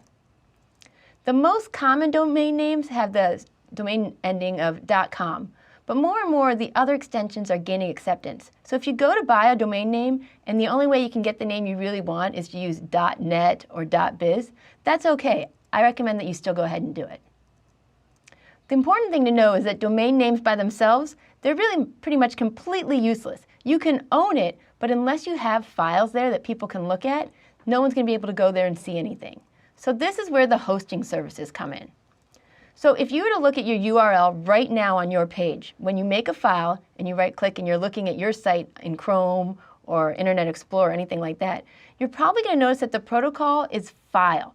We don't want that. We don't want it to be file or C:, or My Documents. We want it to be something that looks like www, and that's where the hosting company comes in. So what you need is a registered IP address to connect your domain name with the internet. So hosting services are going to vary. They go from free to what I call mid-range to really full service. And so you need to decide what kind of hosting service best fits you. To be honest, I usually recommend free when you're getting started and then make your way up. But let's talk about the pros and cons of each one. So with free services, you really have little or no control over your domain name. So if you go and look at some other people's, particularly from your school, your work, things where people are not really there just for the domain name, is you're going to see things like wix.whatever, and then your name.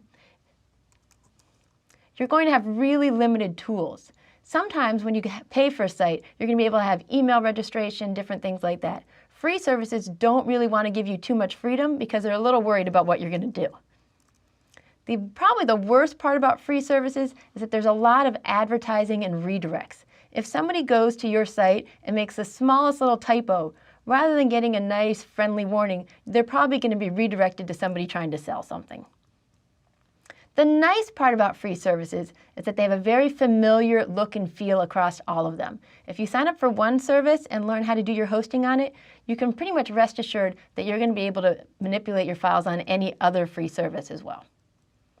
So let's talk about paid services, both the mid-range and the full. With paid services, you tend to have much better tools for manipulating your code. It's not just about putting your files up on the web. You can do things like have email filters, send out special what we call cron jobs. Cron jobs are different files that you can run at different times of the day. So if you want to have a database, you want to have a list server, you want to have emails, then you might want to pay for the paid services. The other really nice thing about paid services is that there's technical support available to you. So you can go ahead and email, chat, anything you need. You're not going to find that with the free services, or it just won't be quite as good. But before you go for the paid services, I really recommend that you check for free services through work or school as well. A lot of time, these free services still have the really great tools and the support, but you just don't have to pay for them. So if in the end you're not quite sure what you want to do, if you want to go with free or paid, I know it can be overwhelming when you decide what you're going to do. So I've simply recommended one site that I know a lot of my students use, and that's ByteHost. You'd go ahead and go to this URL, bytehost.com. Notice that it's BEYTHOST.com. Once you get signed up, you're going to want to make sure that you remember the password that you type in, because they're not going to mail it back to you. And if you can't remember it, it's really going to lead to a lot of problems. In fact, you'll probably end up giving up and signing up for another account. Once you've done that and you've filled it out, you're probably going to need to check your spam, because in that spam, they're going to send you an email that tells you all the details that you're going to need in order to connect through either cPanel or some other type of FTP device. So I hope you're excited, and I hope you're going to take that next step and that you want to go and post your work out on the web. Good luck.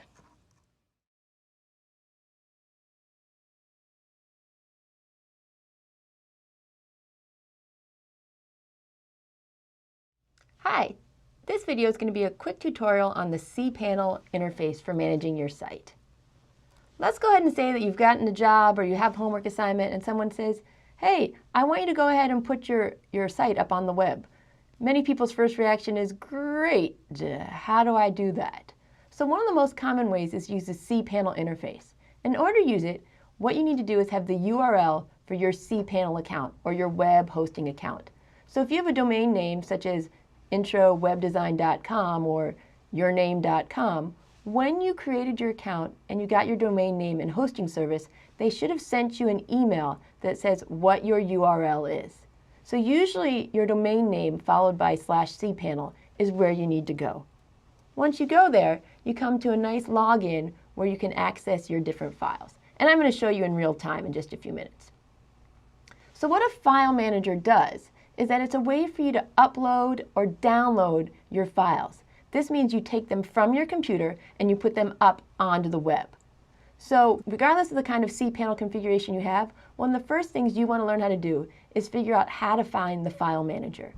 From the file manager, you're going to look for a special folder called public_HTML, or in some cases just public, or they may have dropped the HTML. But the important thing is that you want to find the word public.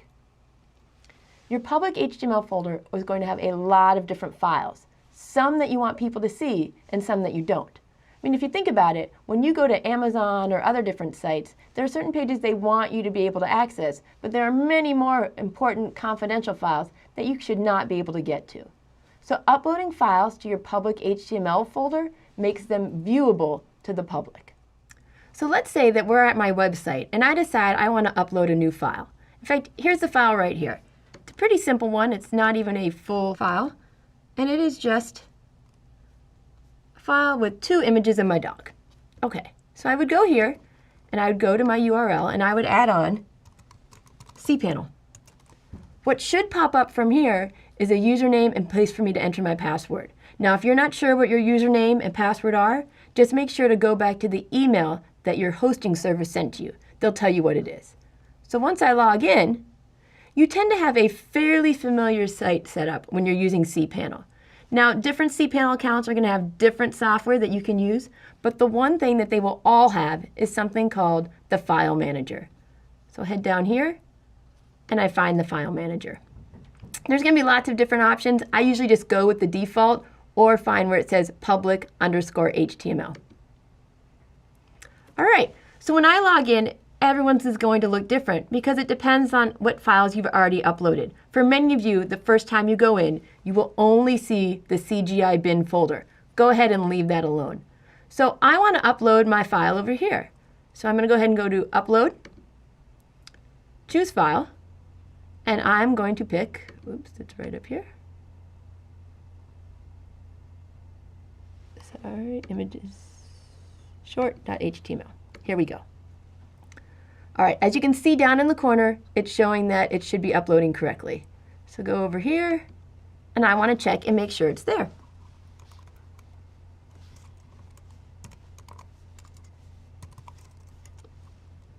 Oh, it didn't work. And now we want to think about why that didn't work. Okay, so I have here some issues that may have gone on along with the one I already showed you. And that is, wait, why can't I see my file? Well, there are three main reasons. The first might be that you typed in the wrong URL. So go back and check that out again. Did I make sure to type in the right file name? Maybe I forgot and I had an S or something else down there. Second, when you uploaded the file, the transfer didn't work. So many times when you're uploading, you want to make sure that there weren't any error messages on the cPanel. The final one, which we'll show you right here, is that when you uploaded the file, it did not have what we call read access. And this happens a lot when you're dealing with images. What this means is that your computer said, oh sure, I'll put this file on your site, but I'm not going to let anybody else see it. So what we need to do is we need to go in and we need to change the permissions for that image. And I can show you how to do it right now.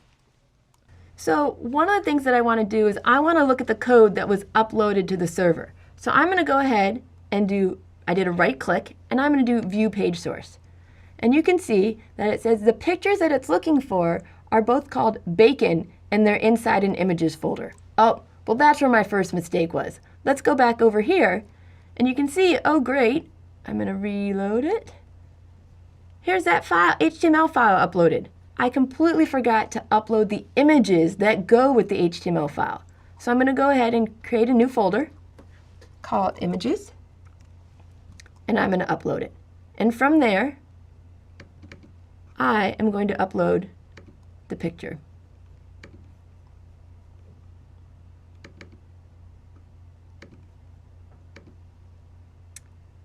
Great. So let's go over and check and see how we're doing. Oops, that's not the right one. I'm going to refresh it. Oh great, look, it worked for one of my files, but not the other. So let's look at that source code one more time. And you can see that I put in an intentional mistake. When you're working locally, when you're creating files on your C drive or your desktop, your browser is very nice. It's kind of like the helicopter parenting of browsers. And it'll say, oh, I know what she meant. So here, I put the wrong file extension. I used capital JPG instead of lowercase. So while it was great for then, that's not so great now. So what I want to do is I want to go back over here, go up one folder. I'm going to what we call work on this here, code editor, and I'm going to change this to JPEG. Let's see how it goes. Great, now our pictures are working.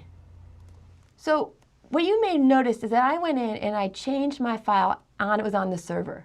There are two different ways to change your files. One is you can edit your files via cPanel. But I don't normally do that. Instead, what I like to do is I like to work locally, which means I only change my files when they're on my laptop or my desktop. The reason that I don't like to make changes on cPanel is that, first of all, the changes are immediately public. So if you put in a typo or something you didn't mean to have, it's out there and you can't really fix it. Secondly, there's less opportunity to test and debug. So sometimes during my lectures, I may show you that I'm working on files on cPanel, but I really avoid doing that. So at some point, you are more than likely to be using cPanel to upload files to your server. Different versions of cPanels are going to offer different tools depending on if you're using a paid or a free site. Even among paid sites, there are many different variations. One of the things that you should do if you're interested in becoming more of an administrator is look into the different administrative tools that cPanel often offers. There are emails accounts, database management, and cron jobs. Cron jobs are one of my favorite because I teach all my freshmen how to have their email automatically sent to their mothers at 9 a.m. saying they're studying hard. An alternative to using cPanel is to use something such as SFTP to transfer files or other file transfer protocols. But the important thing to do is to learn that when you're using cPanel, you're going to make little mistakes and little things aren't going to work. The important thing to do is to relax, go in, and follow the 3 steps I mentioned. Make sure you uploaded the file, make sure you don't have any typos, and make sure that you have the permissions set to the way they need to be. If you do that, you should be fine.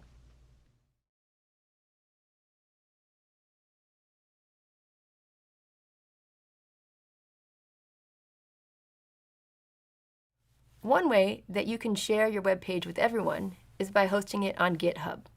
So the first step is making a GitHub Pages account. So I'm going to go in here and pick a username. As I type it in, it's going to let me know if somebody already has that one or not. So here we go. I've created Web Designer for Everyone. Make sure that whatever username you pick makes sense, because this is going to be part of the URL for your site. So pick something simple, not a lot of upper or lowercase, and something that really kind of describes why you're building your site. Go ahead and put in an email.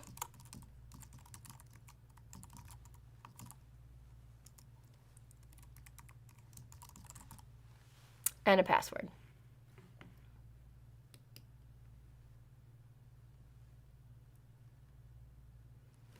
Okay.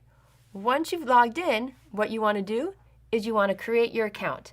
So when you click on create an account, what's going to happen is that they're going to send you, well, first you have to decide what kind of plan you want.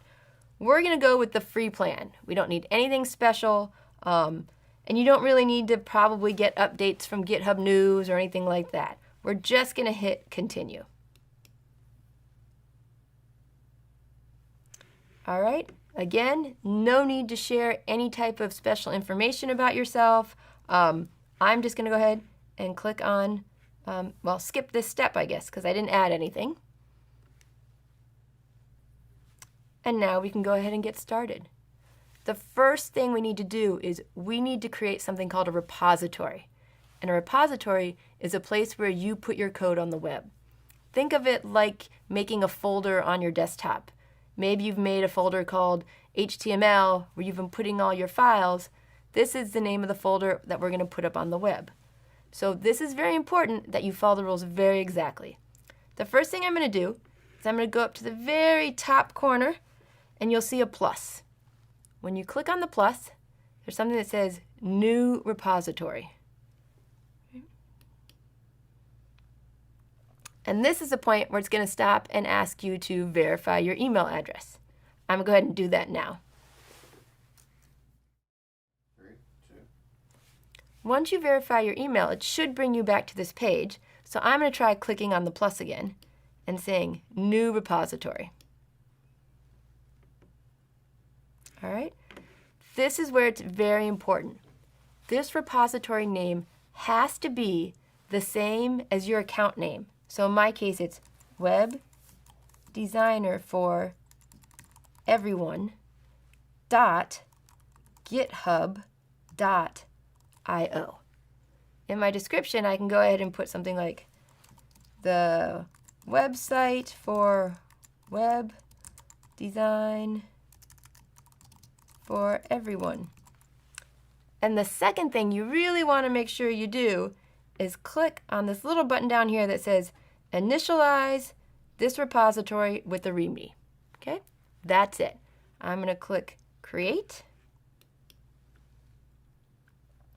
And it takes sometimes a few seconds just to make me kind of see, everyone can see that README that I clicked on, that I created, it automatically generated a site called Web Designer for Everyone. Oops. .github.io. Oh, I messed up. I need to rename this because it was supposed to be oh, actually, I was wrong. It is Web Designer for Everyone. I typed my account name wrong. We're all good. As long as this part right here, it has to match the name of your account up here. All right. So now it's time to check to see if I have made a live website for everyone to see. So I'm going to copy this link right here. webdesignerforeveryone.github.io. I'm going to copy it. And I am going to see what happens if we go here.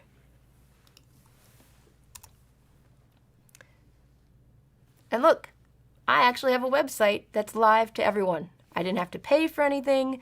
I didn't have to sign up for anything, and GitHub Pages is generally accepted by everyone as a fairly secure place to put your code. Now, I haven't put any real code yet, and I'm going to cover that in a separate video because I want to keep the two ideas separate. Creating your GitHub account, which you only have to do once, and then uploading your code to GitHub, which you'll have to do multiple times. Now, just a few notes. Take a few seconds between each step that I covered here. GitHub can get very busy, and sometimes it might take a few minutes for something to happen between you clicking OK or accept or upload. But hopefully, from here, you won't have too much problems. In the readings, I'll include links to other places you can look for help in creating your GitHub Pages account.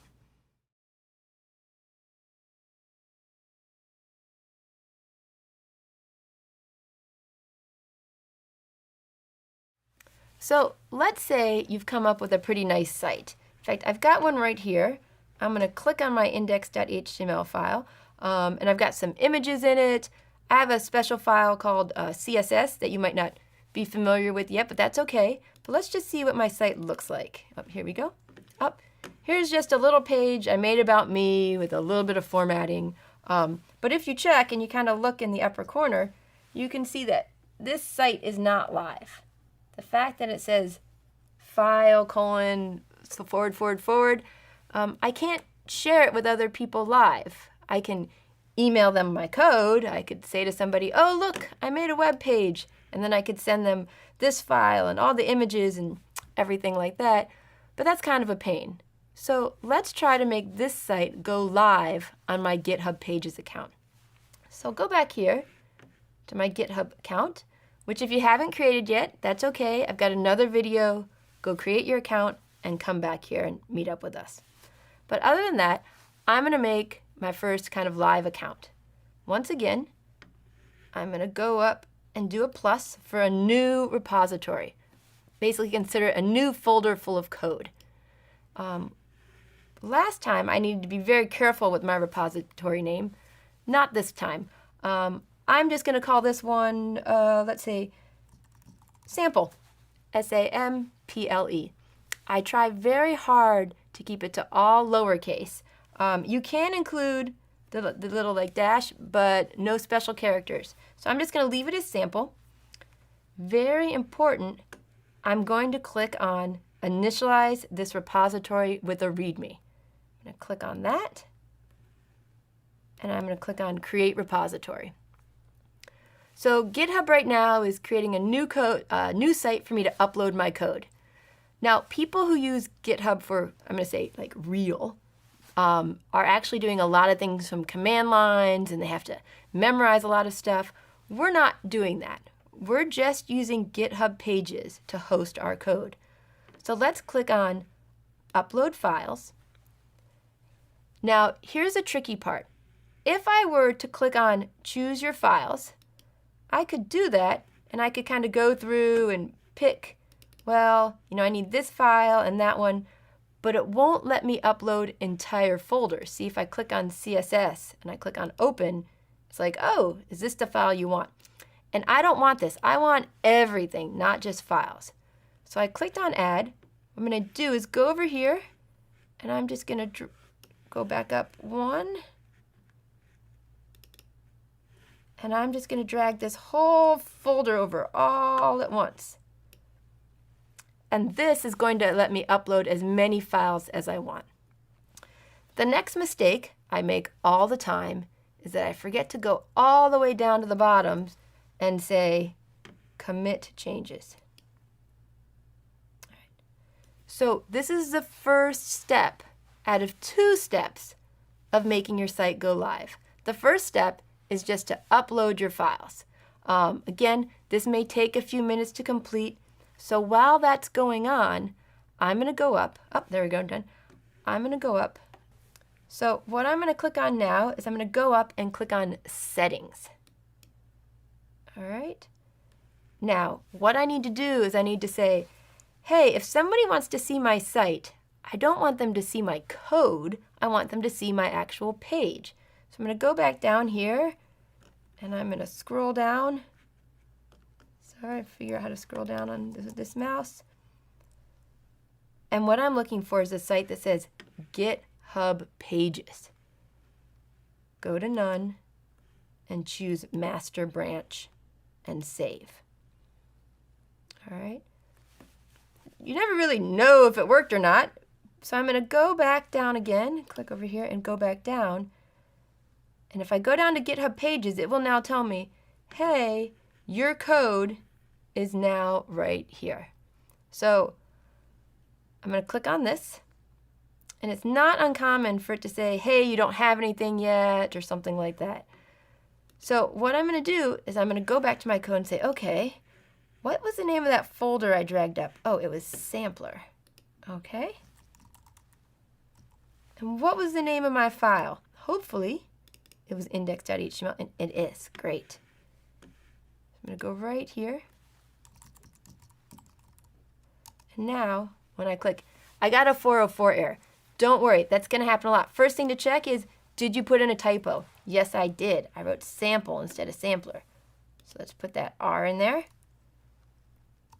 Now I'm going to hit enter, and there's my site. All right, so what you can do, the 2 steps for creating this GitHub account is to upload your file and then change that kind of link for GitHub Pages to turn it on. Once you do that, you can upload as many things as you want. I am going to do one more thing with you real quick, though. I'm going to go back to my GitHub account. And I'm going to do this one more time, but slightly different. All right, oops. I want to go to github.com.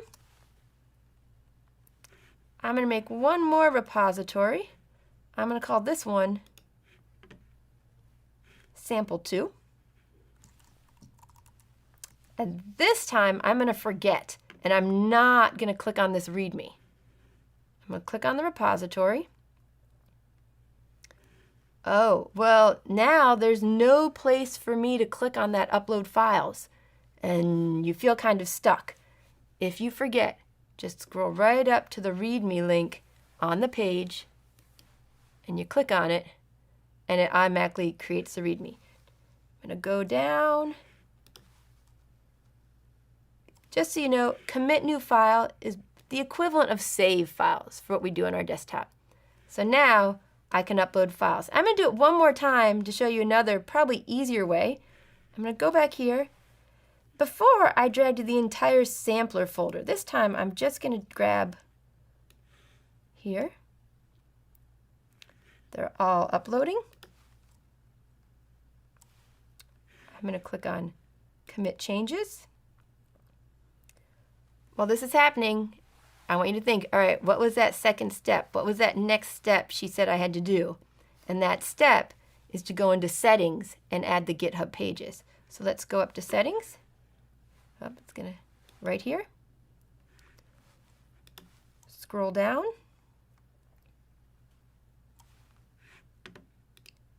Add Master Branch and save.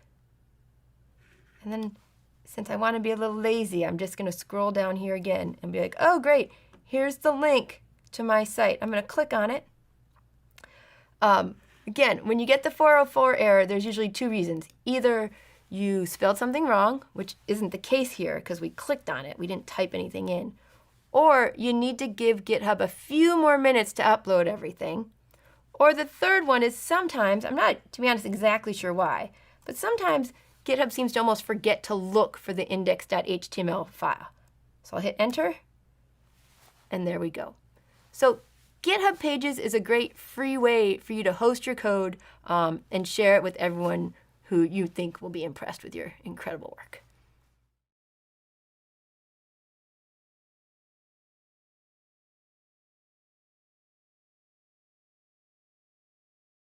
Hi, in today's lecture, we're going to talk about SFTP, which stands for Secure File Transfer Protocol. What this is, it's a fast way for you to move your files that you've been creating out onto the web. So secure file transfer is just really a common way of moving files from your computer off to either someone else's computer, off to your server, or even up to some other computer that's within your business. People use the terms FTP and SFTP interchangeably. What's important for you to know is that the S stands for secure. So a lot of times people are going to require that you use the SFTP protocol instead of the FTP protocol. So when I say the word protocol, hopefully in your mind that's causing a little bit of a flashback into our early lectures when we talked about how browsers interact with the files that are sent to them. So with HTTP or HTTPS, your browser knows, oh, here's a file that she wants me to display. I should ignore all the tags and go ahead and put up a nice site for them. In the same way, you may have seen that there's a file protocol, which works pretty much the same way and says they've been making a web page and it's been existing on their computer. With SFTP or FTP, what is going on is the browser is being told, don't display these files. We actually want you to transfer them from one computer to another. What's also really nice about most FTP or SFTP software programs is that they let you drag and drop the files instead of uploading them one at a time. So let's say that you're ready to go ahead and do secure file transfer. There's a few things that you're going to need. The first is you're going to need what we call an FTP client. What this is a software that you will use to connect between the different machines. If you're using a PC, a common software program is WinSCP. If you're using a Mac, many people use Fugu or CyberDuck. No matter which one of these three programs you want to use, they're all free for download. Once you have your client, you need to go back and find out what the FTP address for your host is. When you signed up for a hosting service, they probably sent you an email that was full of information that you didn't really understand. It's time for you to finally dive into that email and start using the information. So let's go ahead and do it together. So here's the email that my hosting service sent to me with all the information I was going to need to connect to my site.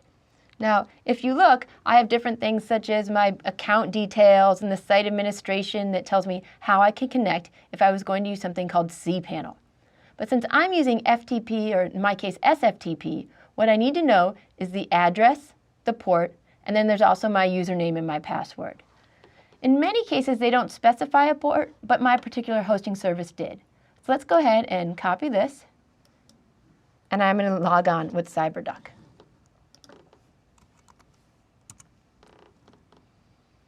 Now, as many of you bring up CyberDuck, some of you may end up having a picture or a little graphic very similar to mine. If nothing showed up, what I want you to do is go up to the top, and you should have a file. And this is true if you're using WinSCP or Fugu instead. And you're going to want to go to Open Connection, and that's what brought me up here. So when I click on Open Connection, one of the first things you need to decide is whether you're going to be using FTP or SFTP. Next, you need to put in your server, and if you need to, your port. Finally, go ahead and put in your username and password.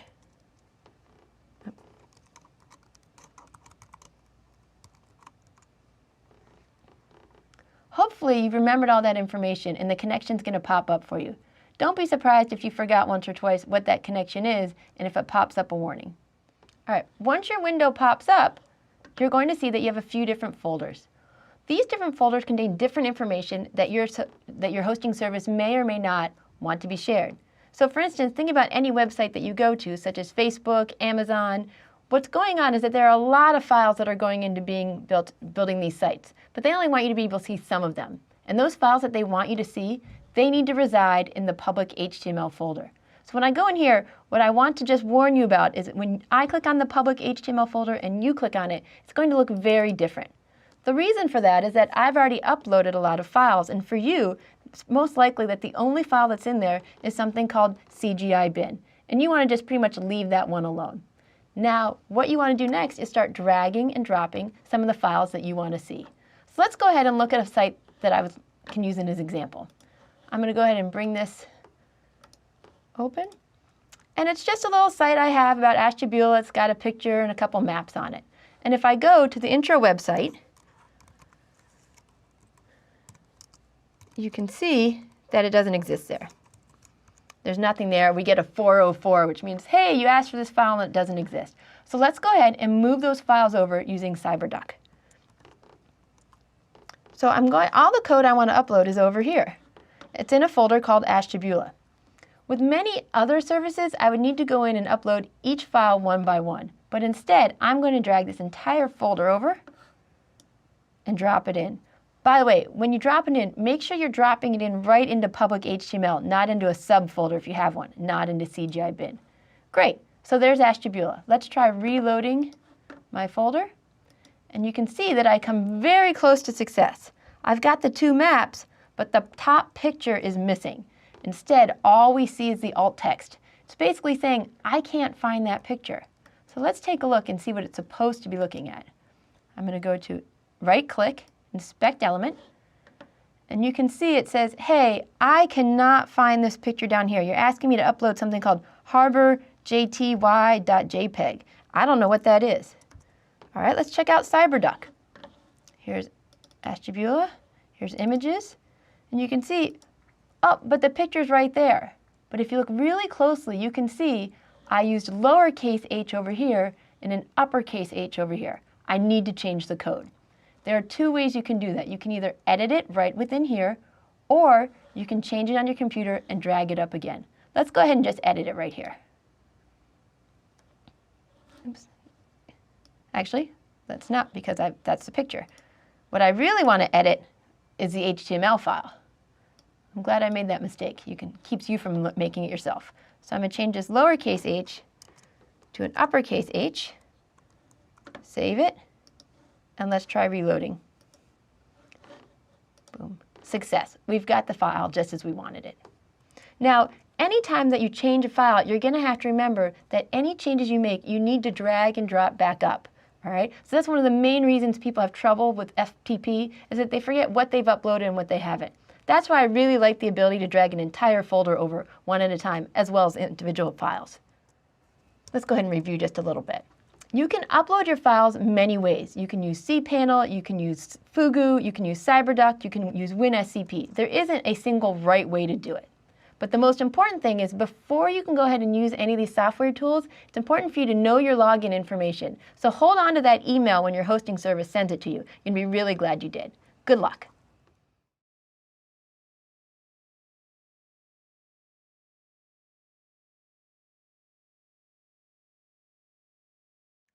Hi, let's talk about the final project you're going to do for this course. The last thing I want you to do is basically take the elements, take the tags, take the syntax that you've been learning about over these past few weeks, and put them together to create an example page. You'll be provided with a screenshot as a template for what I want you to build, but it's always easier if someone can tell you in words what goes along with the picture. When you make this page, the most important thing I want you to realize is that there are no tricks. I'm really just testing for syntactic accuracy. So let's take a look at the site you're going to be creating.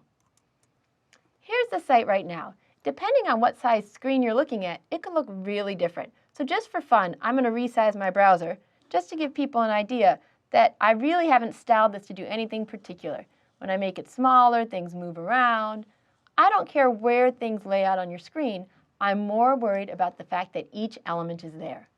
I also wanted to point out that, as you can notice, some of the elements are in yellow and others are just in regular color.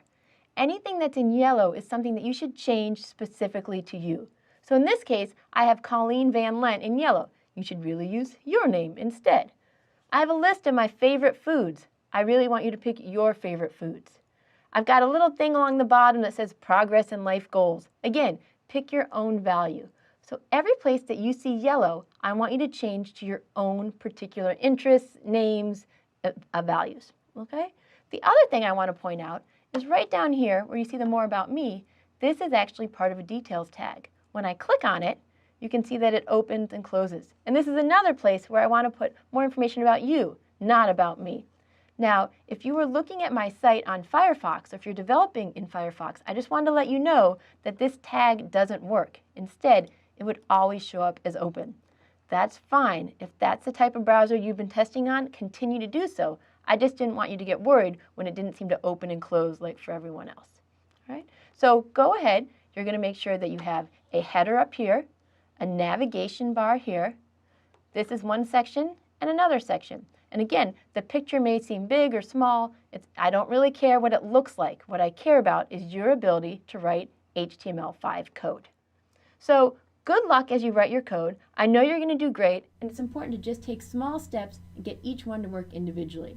When you're done, you're going to have something that you can be really proud of.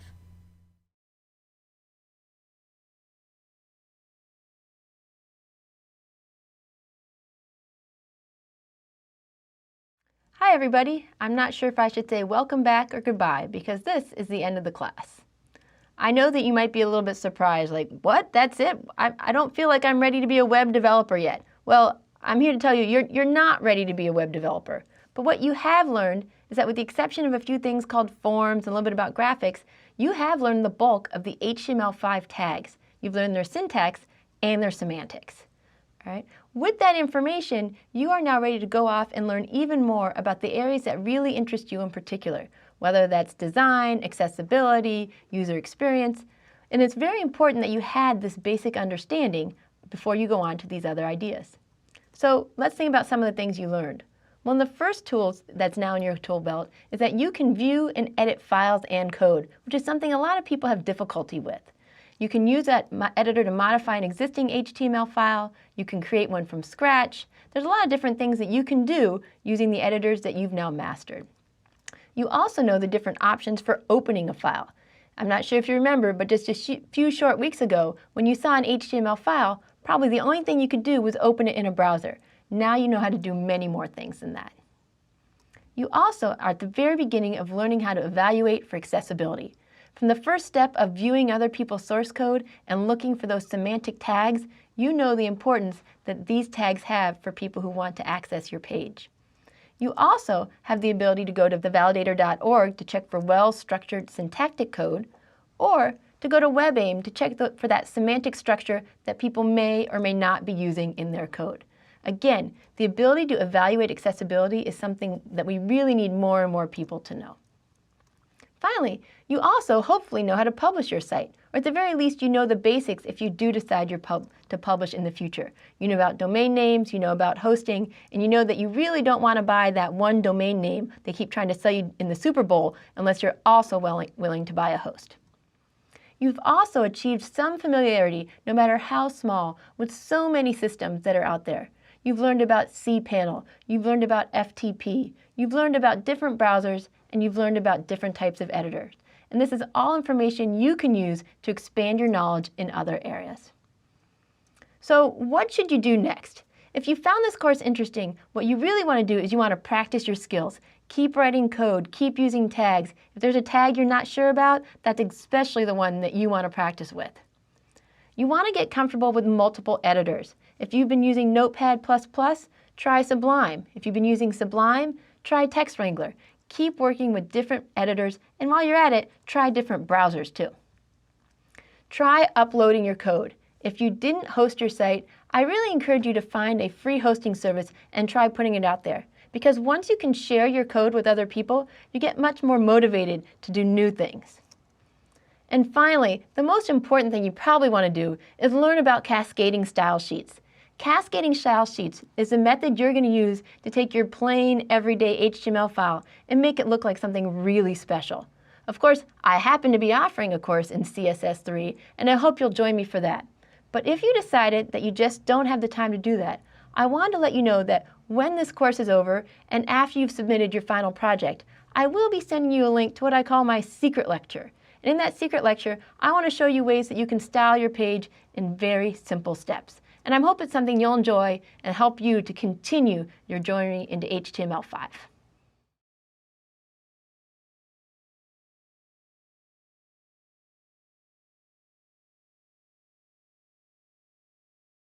Hello everybody, welcome to Introduction to CSS3. In the next 4 weeks, we're going to learn how to take plain, simple HTML5 code and turn it into something really beautiful. So what will we be doing over the next 4 weeks? Well, the main focus will be on learning about cascading style sheets. We're going to talk about why they are a better way to style than what people used to use in the early 2000s and late 1990s. Next, you're going to learn the syntax. Once you know that it's a better way to use it, how can we make sure that you're writing really good code? Once you've figured out the syntax, we'll go on and we'll also talk about development tools.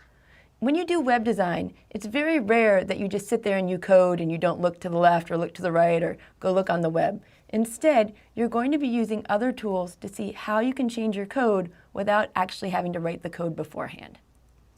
Finally, as always, we'll be talking about accessibility issues. It's always fun to add colors and animations and cool things to our page. When we do that, we want to make sure we don't do it at the cost of accessibility. We want to make sure everyone can see everything on our page. So let's talk about what we're going to do on each of the 4 weeks. In week 1, the focus is really on just getting you started, getting your feet wet, and getting you a little bit of confidence in knowing that you can do this. We're going to start by talking about the 3 common methods for styling code, and once we cover them, we're going to talk about how these methods interact, which ones are better in different situations, and different things so that you can feel confident knowing how you can best style your page in any specific situation. Next, we'll talk about the basic styling of fonts. By the end of week 1, I really want you to be able to take a web page and change something really obvious. Can you change the text so that it's cursive or underlined or a different color? Finally, we'll very briefly talk about placing elements on the page. This is going to be an important element of our entire 4 weeks, is trying to figure out how you can put your header over here or an image over there. And it can be tricky, but that's okay because we're going to repeat it week after week. In week 2, I'll talk about something called the box model. This is a very common concept for any web developer because we talk about how every element on your page is actually a box. Next, we'll talk about styling links and lists. We all love the links in our page. The web is the web because we have links. So how can we make them look really cool? Next, we'll talk about advanced selectors. In the beginning of the course, we'll be very careful about styling simple elements, such as styling a list, or styling a paragraph, or styling a header. Next, we're going to want to talk about what if we only want to style some of the links, not all the links. Finally, we'll talk about browser capabilities. Just like when you learned about HTML5, you learned that some browsers support some tags while others don't. In the same way, browsers treat CSS differently, and I want you to know how to best react to that. In week 3, we talk about pseudo classes and elements. These are kind of this cool idea of how we can make different things happen when we hover over a page. It also talks about how we can style just certain things like the last paragraph in the page or the first paragraph. We'll also talk about transitions. This is a way of changing the look of one of the elements on your page, which is very similar to the idea of transforms. Transforms are how we can rotate things on the page, skew them, making them bigger and smaller, and doing different things like that. Finally, again, we'll talk about positioning, how we can make things go in a certain spot and stay there all the time. We've all seen really annoying pop-up menus and different pop-up ads. Now you can make your own annoying pop-up ad. In week 4, we're not really going to cover new material. Instead, it's going to be samples, samples, and more examples and samples. In particular, I want to show you different ways that we can style a table and different ways for styling a navigation menu. The bulk of week 4 will really be spent working on your final project. So I want you to know right off who this class is for and if you're ready and or interested in taking it. First of all, you don't want to take this class unless you know about HTML5 already. You may be taking a course on it, you may be just going online and reading about it, but you need to feel comfortable if I mention things such as tags or elements or validation. Next, this class is for people who have persistence. You will never code your pages the right way the first time, even the second time, sometimes the third, fourth, and fifth time. It's really about enjoying the whole process of really wanting to get something to work and feeling little victories when it does happen. Finally, this class is for those who are willing to do more than what I'm going to do in these lectures. There's only so much information I can give to you. It's up to you to practice it, tweak it, change it, and try to really see what happens beyond what I'm showing you. So if you want to know a little bit more about me and why I'm choosing to teach this class, here's a little bit of background information. I have a PhD in computer science, but to be honest, that's really the least important part. What I really have is 2 decades of teaching experience. And during this time, I have taught a wide range of students in a wide range of topics. And I found that I really enjoy explaining things in different ways, and I really enjoy reaching out to students who maybe have more questions. My emphasis on education has always been running around the classroom, helping students debug, meeting with them one-on-one. The workload for this course will be pretty straightforward. Every week there'll be a very short quiz, typically multiple choice questions. More importantly, you're going to have weekly peer-graded assignments. Because I can talk all I want about CSS3, but until you start typing things in and playing with it, there's not really any other way to learn it. So every week, every student will have the same HTML, but you'll create your own unique look for it. The final peer-graded assignment, the one in week 4, it'll be fairly substantial in order for you to create something that you can really be proud of and that'll have your own unique stamp to it. So let's talk about how you can succeed in this course. In a perfect world, you'd get together with friends, you'd code together, you'd learn from each other's mistakes, and you'd also learn from each other's successes. So while we don't have that one-on-one experience, make sure you use the message boards, not only to ask questions, but to see what other questions people are putting. You can learn a lot that way. I really can't stress enough that I don't want you to feel like I'm trying to trick you or that I'm giving some sort of gotcha problems. If you're ever working on something and you're stuck on it for more than 15 minutes, move on. This is CSS, it's styling. There's always something you can change and you can find something else that you prefer to work on. Make sure that you're looking things up on your own. There's no way I'll be able to teach you everything you need to know, and that's why you can go on the internet and look at different resources and see if there's something out there that you would like to recreate. Finally, it's really important that you practice this as much as you can. If you do the minimum required for this course, and you're happy with that, that's great. I'm glad that you're able to learn something. But if you really want to be a web developer, it's so important that you're enjoying what you're doing and you're going off on your own and you're creating something beautiful whenever you can. So I welcome you to the class, and I can't wait for you to join us as we learn more about cascading style sheets. Thanks.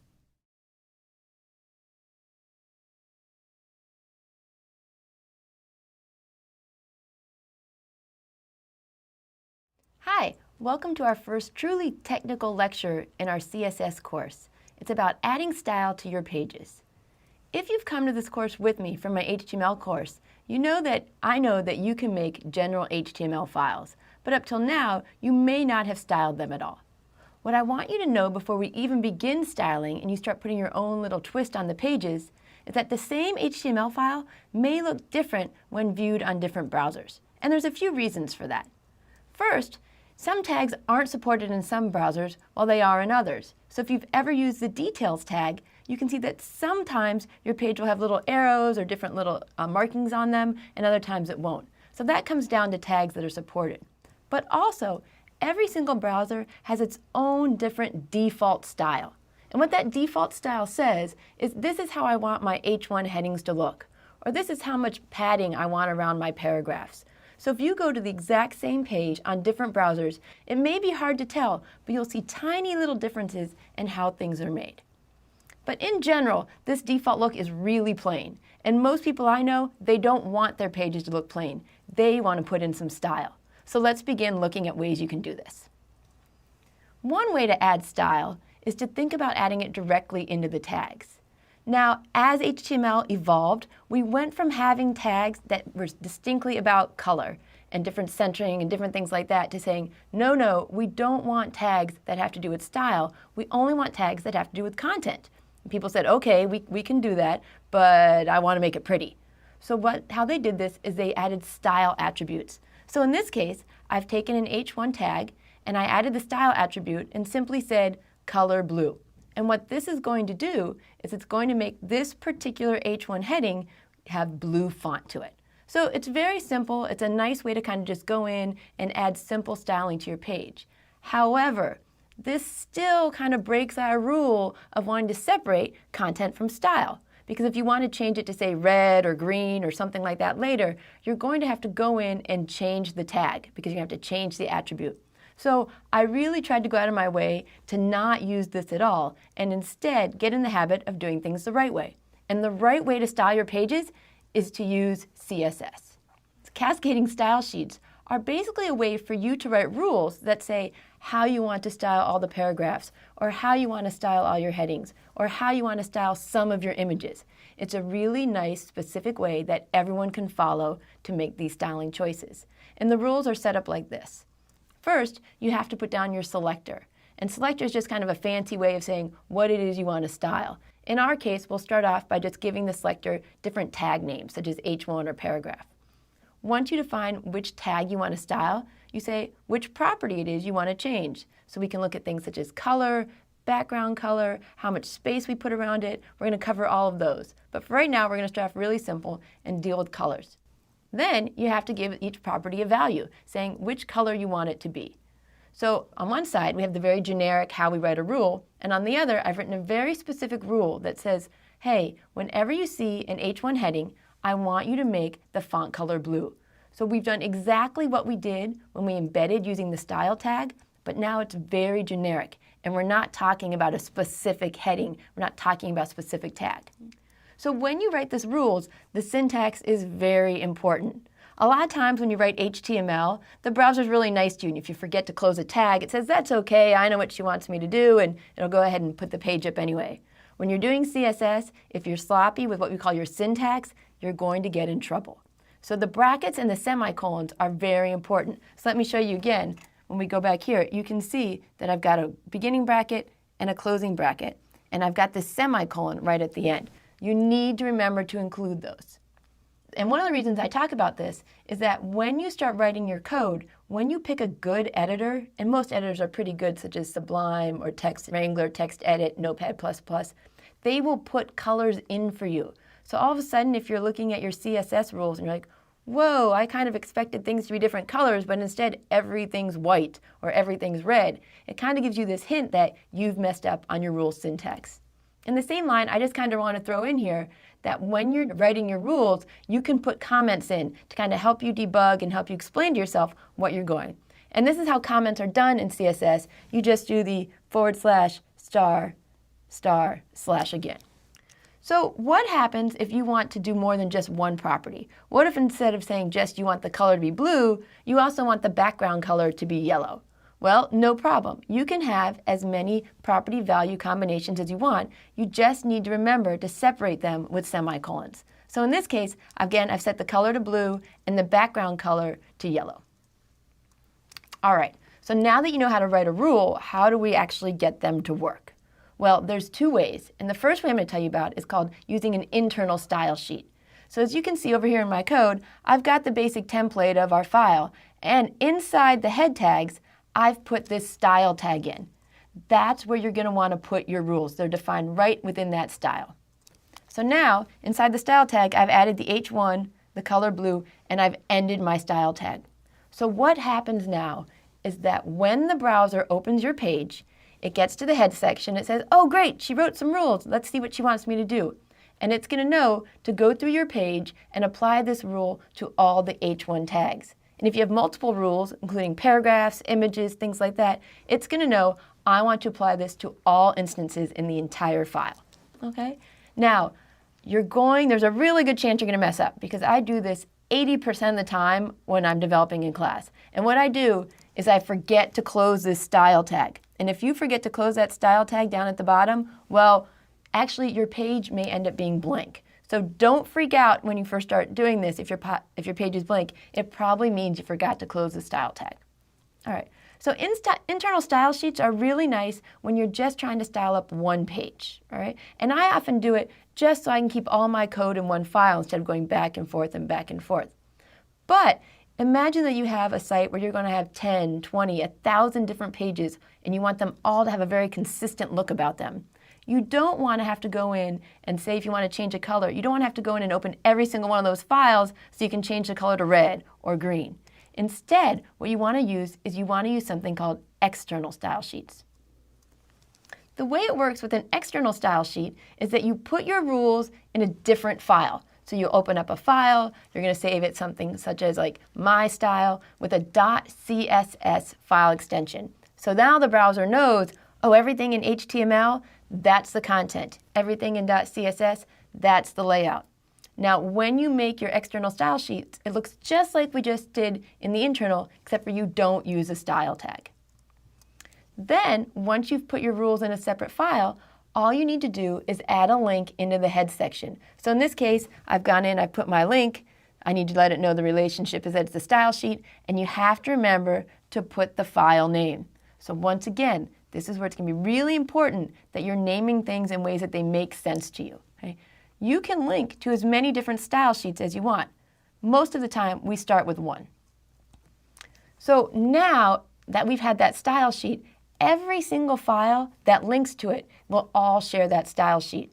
So remember when I mentioned that you might have a site with 10, 20, 1,000 pages to it, and you decide to change that color from blue to red or green or something like that? This is great. All you need to do is open up style.css, change one line of code, and you've now just changed potentially thousands of pages.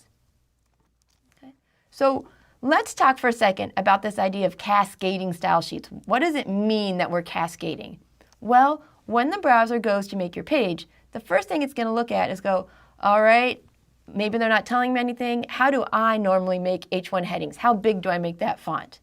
So it'll have its own kind of default values. But then it goes and it looks and it says, oh, are there any external style sheets? Because if so, I'm going to overwrite my browser defaults and put in the rules that are in this external style sheet instead.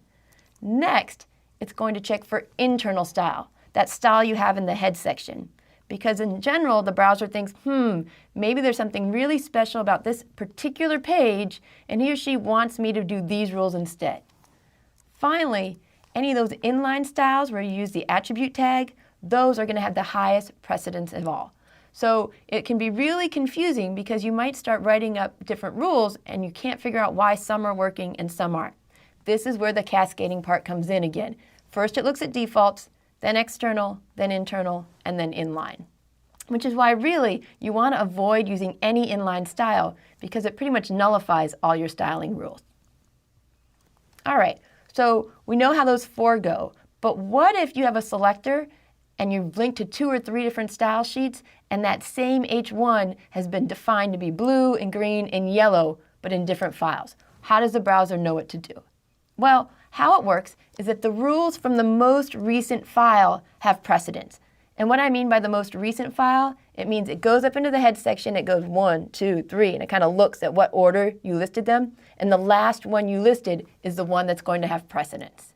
Okay, well, what if you have a selector in the same file and you've written H1 multiple times? This can actually happen quite a bit, especially if you decide to go off and be part of a big development company. You may write some code and then someone else comes in and writes some code, or as I tell my undergrads, maybe you went out and had a really good time one night and you came home and decided, I'm going to code, and you forget that you've already written some rules. Well, if that's the case, once again, the browser's going to look at the one it saw last. So in this case, I have 2 rules for H1, one where I set the color to blue and I said, hey, I want you to use this Arial font family. And then later there might be a whole bunch of stuff in here, might be nothing, and I say, hey, I want you to use the font family Times. How the browser is going to look at this is it's going to go down, and say, I'm going to make all the font blue, and I'm going to go ahead and make the font family Times. It's just always going to use the last one it saw. Okay? So again, the most recent rule has precedence, whether it was inside your code or it came from different files. There is, however, one way to overwrite this. Suppose you're writing something and you know you want something to be that way. You don't care if anyone else overwrites it. You really want to make sure people aren't using inline style, different things like that.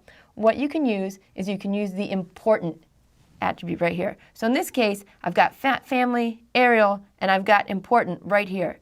So even though later I decide to overwrite it with Times, the browser's going to say, nope, I know that she really wanted me to use Arial, and it works out. So let's go ahead and look at an example of what I mean by all this precedence. I know just listening to me can get a little overwhelming. So I've got a quick example showing you the different ways, and then we'll kind of wrap up this lecture. Right. So let's start off with using the style attribute. As you can see in here, I've written the code and I've used the style attribute for this H1 heading and this one paragraph. So in this case, I want my H1 heading to be blue and my paragraph to be red. And what I really want to show you is that the only paragraph that was changed to red text or red font was the first one. The other one's still black. So the only way to style is if you go in and you change each and every tag to make it look the way you want it to. If I wanted all the paragraphs to be red, I'd have to go in there and put style equals, style equals. In this example, there's only 2, but you can imagine how it'd get really annoying if you had a lot. All right. In our next example, we have an internal style. In this case, I've put in my style tag up at the top, and I've added rules for paragraphs and H1 headings, and it should handle both. So now I've gotten rid, there's nothing in here anymore. My tag is all by itself. And if you look at the result, let's go over here. You can see that now, even though my HTML doesn't have any type of styling in it at all, both of the paragraphs are red over here, and so is the heading. Right? The last example I had for you is I took these exact same rules and I put them off into an external style sheet. Again, there's no style tag here. It's just the rules themselves. And then I had to go back to the HTML file, and you can see right up here near the top, I have, hey, let's link to the style sheet I want. Now I want to point this out very carefully to you. If you notice, I have CSS/external style sheet. This means that my style sheet is in a special folder called CSS. Developers really stress that you do this because you want your code to be kind of organized into different parts. So again, in the same way, I now have a page that uses external style sheets and looks really good. So all this code is going to be available for you to look at it, but I want you to kind of play with it as much as you can. But I want to use this final example to help you kind of understand how the cascading works. So right here, I have my external style sheet. I'm going to go over here for just a second. Go to my, and I'm going to add one last thing.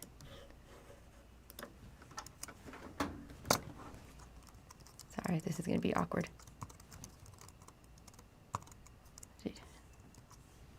And I'm going to say, you know what? Instead, I want that font to be black again. And I end it. I'm going to show you what happens when you mess up really quickly. I'm going to save it. I'm going to reload my page, and everything disappeared. This was what I was talking about. You really want to make sure you include that style tag. Do it. Make sure you close it up.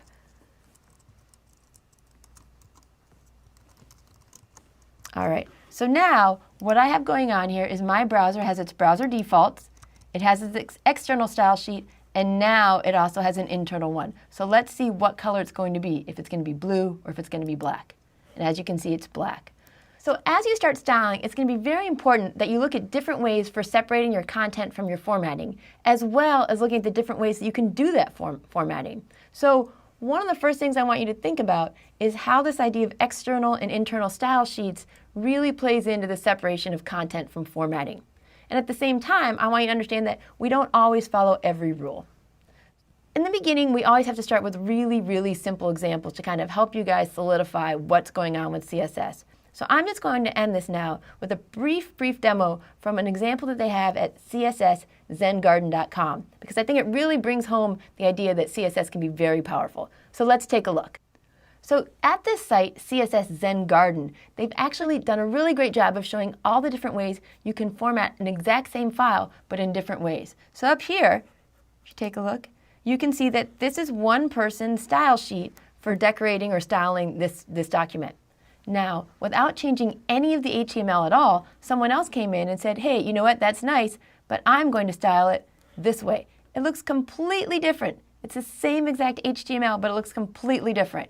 In the same way, we've got this one right here. Same exact HTML, but you couldn't look any different because they've added some CSS and JavaScript to it that's different. So come on with me. We're going to code a lot in this course. We're going to be playing a lot with this course. You're going to be messing up a lot in this course. But I can't wait for you to develop something that really reflects how you want your page to look. Thanks.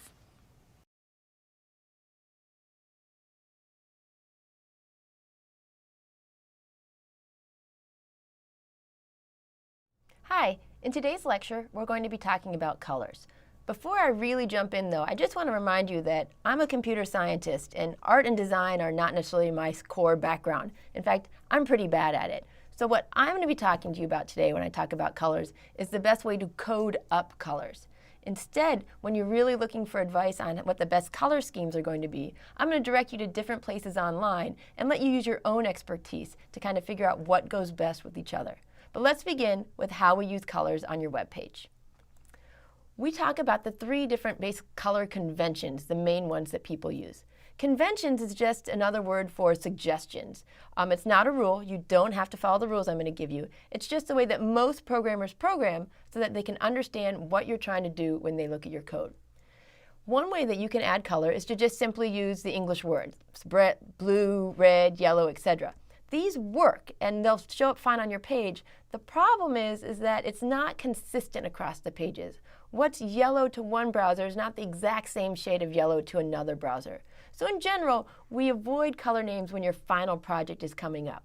When you're just coding and hacking away and you just want to pop something up on the screen, no problem. Use blue or red or yellow. But then later, what you're going to want to do is change to one of these two other conventions I'm going to talk about.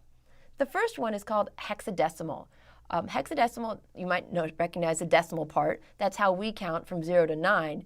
Hexadecimal just means they have 16 digits instead of 10. So you can use 0 to 9, but then also A, B, C, D, E, and F. And F is kind of like the strongest, most powerful number you can use.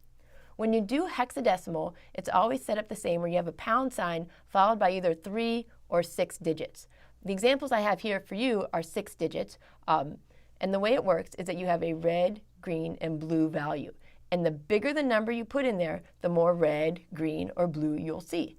So here's my example. I have an example of blue, red, but also yellow, because depending on how much of these different values you put in, it can change the color that's going to show up on your screen.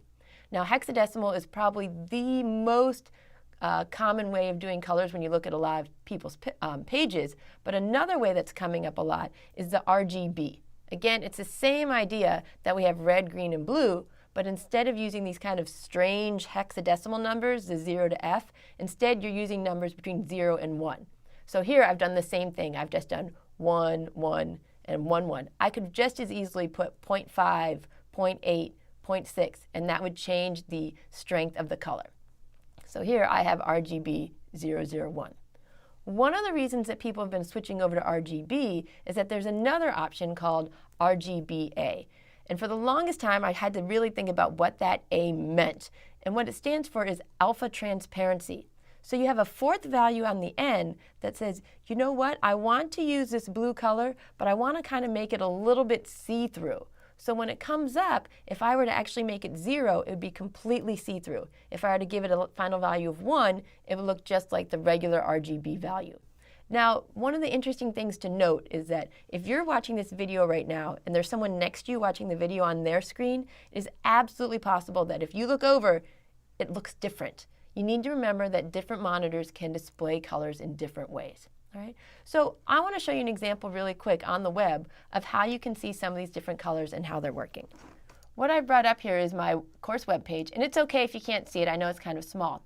What I wanted to show you is me using something called Inspect Element to really kind of look at my page and look at the colors, and a really quick way for me to see how I can make it look different. So I have my mouse right here. I'm going to right click, and I'm going to go down to Inspect Element. Now, for some of you, this part may pop over to the side or underneath. You can move it around by clicking on this button over here. But as you can see, I'm going to highlight kind of my H1 and go down here to the span, and you can say, oh, there's the color I'm using. I'm going to go ahead and click on this. And as you can see, I can actually in real time kind of play with which different colors I might like, but actually I kind of like that one better than the blue. And you can go through and you can see that it is changing the hexadecimal value for me down there. So if I wanted to, I could find the perfect color. This green is not the perfect color. I could find the perfect color, grab that hexadecimal value, and put it into my style sheet. They also give the option of the RGBA value as well, so you can do it either way you want. I love using Inspect Element to kind of play with the colors because it's so much easier when you can see what's happening as you're designing it. If you want to check something else, I could even go down here. Each thing, as you highlight, you can add colors, do different things along the same line. So I wouldn't suggest this, but I'm going to add a background color. And as you can see, they have the actual names because it's very unlikely that if you were to scroll through the different hexadecimal values, you'd have any idea what it was talking about. And instead of actually using the word beige, once again, I can click on that box and it'll pop up the hexadecimal value for me. So this is where it can get really fun and really bad because you can just start falling down this rabbit hole and you're like, oh, I like this color. No, this color's better. In the beginning, you're starting off, just pick a color, play with it, and keep going with it. But let's go back. One of the things that happens when people are using color is there's this really natural tendency to want to use color to emphasize something or explain how important something is. You may have seen when you filled out forms that it says, make sure to fill out everything that's in red. Well, this can be a real problem when it comes to accessibility. And I want you to make sure that you're trying to think about the most appropriate way to use your color when you're designing your page. And one of the things you need to think about is that it's not enough to think, oh, someone can use a screen reader. I'm going to use HTML tags to really make sure that they can pick up the semantics from the page. No, there are a lot of people who are viewing your site who aren't legally blind. Instead, they're visually impaired or they're just colorblind. There are many more people who are colorblind than you would ever really guess. So you want to make sure that when you're using your page, you're thinking about whether the colors are conveying meaning or just style. So think about your color contrast. And what color contrast is it's when you look at a page, is the text on a good color for the background? Most of us intuitively know when something has really poor color contrast. We're squinting at it. But to be honest, very few of us know what the really exact level is of where you need to go. So what you can do is you can use different tools to help you quantify the contrast between text and its background color. I've put in 2 links here, the wave.webaim.org and the Wave Contrast Checker. And I'm going to show you just a quick example of how you can use these to check a page.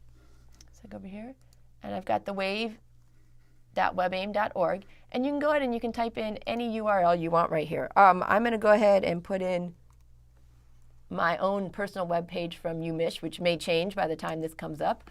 And as you can see, you can go over here and it'll check your styles, it'll check your different HTML. But if you check where my mouse is, you can also check on the contrast. And it'll go in and it'll say, nope, this looks good. There were no color contrast issues detected. You'll be surprised how much, though, you will get examples. They can be extremely picky. And if it's really something that you feel strongly that you can see, absolutely stick with it. But you want to take their suggestions with a grain of salt. The one thing I wanted to really talk to you about, again, is just this whole idea of don't use color alone to convey meaning.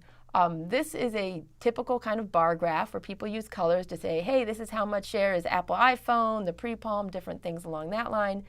So let's look at that same graph, but in grayscale. And suddenly you can see it's pretty much useless to anybody who's really trying to pick out these parts in the middle where the colors are extremely similar.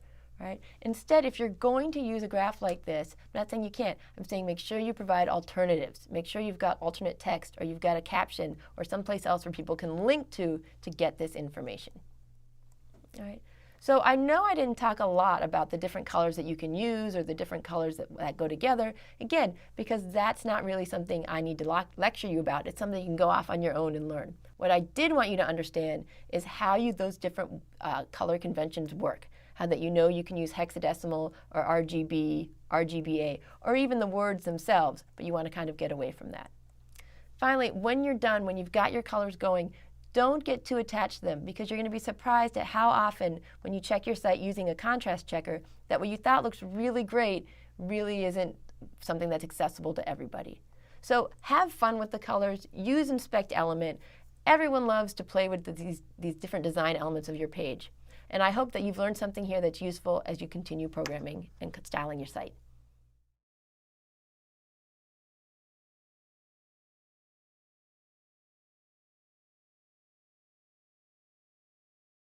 Hi, in today's lecture, we're going to talk about styling your text on your web pages. One of the best and easiest ways to really make your page look a little bit different than the standard default is to think about how you might want to style your text to kind of bring maximum impact. So there are many, many options. We're going to talk about some of them today. One of those options is to think about basically your font. Some of the things you can style are the font family, the font style, the font variant, and the font size. We can also think about styling the color and background of your font. We can talk about alignment as well. And finally, we're going to talk very briefly about line height. These are all 4 things that you can do to just really kind of highlight or emphasize the different things you would like your style to bring about. So first, let's talk about font family. Font families are just different types of text. So if you've used Word before, you've gone to font family, and you can pick Arial or Wingdings or all these different types of fonts. You can do the same things on your web page. So I've got a couple of examples up here for you. The more common, you have Helvetica, Courier, Courier New, Comic Sans, Cursive, or Verdana. I've tried to put the font type here in the slide, but it might be kind of hard for you to see. And I kind of did that on purpose because what looks obvious to you when you're designing doesn't always look obvious to the people who are looking at your page. I also picked these particular ones because I wanted to show you that some are a single word, such as Helvetica, but Comic Sans MS is multiple words, so I had to put it inside quotes. All right. So how it works is, again, you use your syntax rule. You have your selector, your property, and then your value. So in this case, I've said, whenever you see an H1 heading, don't use the browser default heading. Instead, I want you to use the Arial font. So it changes the font slightly to look like this example here. Now, every single browser doesn't support everything. We've seen this even with HTML5. Some browsers support some tags, some don't. In the same way, some browsers support some fonts and others don't as well. So what you can do is you can provide alternatives. In this example, I've given the browser 3 different alternatives to use. I'm basically saying, whenever you come up to an H1 tag, I really want you to use the Courier font. But if you don't have the Courier font, go ahead and use the Impact font. If you don't have that one, go ahead and use Arial. Now, one of the questions you might ask yourself is, what if it doesn't have any 3 of these fonts? It doesn't have Courier, Impact, or Arial. Well, if you remember, when we first talked about cascading style sheets, we said if you give it a rule and it can't support it, it will always go back to the browser default. So you don't need to worry about font disappearing because you gave it a bad font family. It'll always come through. So when you pick your font families, there's a few things you should think about. The first one, and maybe the most important, is some fonts are much more user-friendly than others. There are basically 2 categories. You have serif fonts and sans serif fonts. The serif fonts are the ones that have the fancy edges along the side that you use when you were learning calligraphy or different things like that. The sans serif fonts are very clean. There's no drop-downs or anything like that. So when it comes time for someone to blow your page up, kind of really go in and trying to think of the right, when they want to go in and they want to make it look bigger, serif fonts can really get messy. So avoid those whenever possible. I personally don't use custom fonts myself, but I've never been an artsy type of person.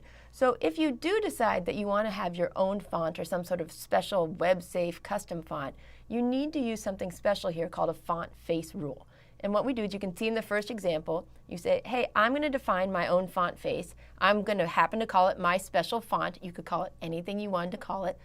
And then you need to give it a source. So that source, this is a new one you haven't seen before. We're not using href. We're not using source. We're using URL. And the URL says, this is where you can find the file that defines my special font. Once you do that, once you write the font face rule once, throughout the rest of your style sheet, you can go ahead and reference it. So now, every time I use an H1 font, you're going to use my special font. So now, let's talk about font style. It's a much fancier word than you might expect, but we're simply talking about, do you want your font to look normal, which is the default? Do you want it to be italic? Or do you want it to be oblique, which is basically just a special kind of italic? So normal font will happen no matter what. It's just how it's going to be. If someone else has written a style sheet and they've made it all italic, that's when you might want to say, no, I'm going to overwrite it and make it normal. Italic is always a certain kind of lean basically to your font. And oblique is when you really want to be extra special and define exactly what angle you want to have your text lean towards. The font variant is, we really only have 2 options here. We have normal and we have small caps. People use this quite a bit when they're trying to do very consistent and yet somewhat fancy look to it. So here I've said, again, always using H1, I want my font variant to be small caps. So now when you look at my text, my H1 text down at the bottom, I've written H1 small caps variation. But when the browser displays it, it's going to display it in small caps. So this keeps you from having to go back and forth and remembering to change all your text to uppercase or lowercase. Doesn't matter how you write it, the browser will always show it in uppercase. Now, font size is something that we'll be talking about pretty much throughout this entire course, and in other courses we're going to be doing as well, such as responsive design, because it's really a lot of different ways to do it. So let's just start with the most basic. Your options are, you can use font size equals extra, extra small, small, and smaller. I don't really like those very much because it doesn't really give me a frame of reference. You can have medium, you can have large, extra large, XX large, and larger. Very few people use these options, but they're out there, so I wanted to tell you what they were. Instead, what many people use is they use pixels. So I'm going to include on the website this nice kind of table for you that relates how many pixels to an inch, how many pixels to picos, so you can get a feel for it. But most people will do something along the lines of 20 pixels, 35 pixels, 80 pixels. And this is a very consistent look, and it's something that people can kind of feel what it should look like. However, I tend to use percentages instead. Percentages are going to allow us to change the font size as we resize the screen much more easily. So if you were to say use 100%, it's going to be the default size. If you say use 110%, it'll be slightly larger. If you were to use 75%, it'd be 3/4 the size. Next, let's talk about color and background color. The color attribute is the color of the foreground, which is the fancy word for just the text itself. Right? The background color is the color of the background behind the font that we're looking at. And depending on what kind of text you're styling, it can look very different. So here I've done one rule, and you haven't seen this before. I'm going to go ahead and style two different selectors. I'm going to style H1 and span. So if you put a comma right there, I've got it right here between the H1 and the span. You can put as many commas as you want and write as many selectors as you want. And in this case, I've said, hey, I want my color to be blue, and I want my background color to be gray. And if you're not sure where these strange numbers came from, go watch the colors video. It'll explain everything for you there. So now I've gone in, and in my HTML, I have colors in an H1 tag, and I have the word inline inside of span tag. And what I want you to notice is that for the H1, the block element, the background color covers the whole width of the page. But for span, for inline elements, the background color only goes around just the element in the text itself. Okay. Next, let's talk about aligning text. Aligning text is simple. It's probably one of the easiest things you can do in HTML, and you're going to be really happy because later when you decide that you want to align other things, it's so hard and you're just going to want to put everything in text. So your options are, when you use text align, you can use left, which means just align the text to the left. That's what we do already. You can have right, which means align everything to the right, center, and justify. Center everything just as much as you along the middle of that division. Justify tries to spread it out to use as much space as possible. So let me show you some examples because that's really the best way to understand what's going on here. Here I've got a left alignment. Everything lines up along the left-hand side of the screen. The next one I've used text align equals right, and you can see that everything is lined up to the right. It looks really weird. There's very few reasons you're going to use this unless you have something else kind of going along in the side in the middle here. The next one we're going to do is center. People use center quite a bit. They almost use it too much, but it is a nice way to kind of break up your text and have it look a little bit different. So justify is really hard to explain, and even when you first look at it, you might not notice what's going on. But with justify, the browser is putting in little bits of extra space to kind of help you spread it out so it has the exact same width all the way along. So I'm going to show you the justified with the left, and I think that's the best way to kind of see the difference, is that you basically don't have the empty space here. They've kind of spread it out over here, so no one place has too much blank space. All right. Next, we're going to talk about line height, and line height is really different because it's not affecting the font itself. It's not affecting your text. It's affecting how much space is around your text. Some of you may have used Word before, and you can go and you can kind of adjust how much space there is between the lines. Maybe you want it to be 1 line, 1.5 line, double space. That's what we're talking about here. So my first example, I said line height equals 50%, and the next one I said line height equals 200%. So in the first rule, that's kind of a weird rule to write because I'm saying I want things to overlap with each other. In the second rule, I'm saying I want you to really spread out far. Oops. All right. I'm going to go ahead and put an example later online where I can show you exactly how these things would look. Or even better, I'm just going to turn this into a teachable moment and have you go in there and type it yourself and kind of look at how these two different rules affect the text. All right. So let's review. I know I went over a lot of things and it can be overwhelming.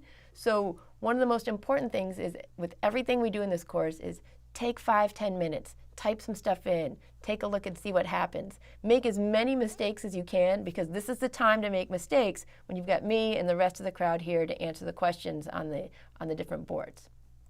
Practice on toy problems. Don't make a huge web page and try to style it.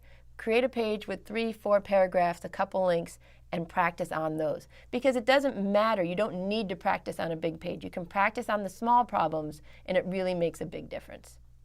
All right.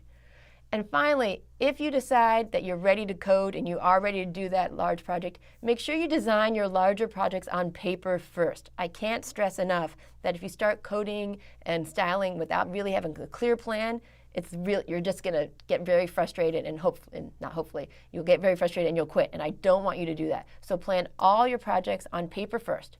If you follow these suggestions, if you practice, if you do toy problems, if before you jump into big problems you sketch it out first, I think you're going to have a lot of fun and you're going to have a really great page that you're going to be proud of.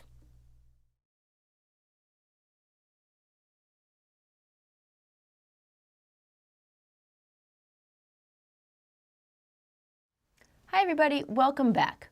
One of the things I really want to stress in this Introduction to CSS course is that there's this need to stop and practice and review what we've learned so far. So I'm going to make sure that I include little things that I'm going to call code together.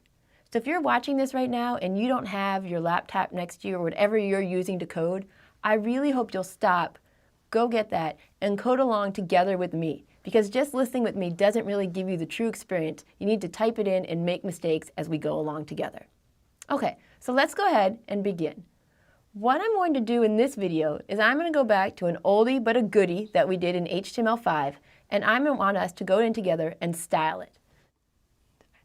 All right, let's start by making our CSS file. I'm going to go ahead and create a new one now.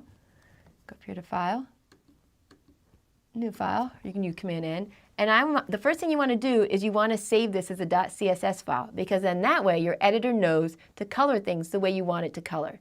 Now, whenever I'm designing pages, I keep all of my HTML files in one folder and my CSS files in another folder. And I really encourage you to do the same thing. So I'm going to go ahead and go into my CSS folder. And I'm going to call this, let's call it together1.css. It's really important that you remember to put that file extension or things aren't going to work. All right, so here's my old boring page. What people typically do is they style from the top of the page and work their way down. So I want you to pick your own values, but let's together go ahead and style my header. Oops, wrong thing here. And we can give it a background. I'm going to try B3, B3, B3. We can give it a larger font if you want. I'm going to go ahead and say font size. Let's make it 150%. Just a little bit something different.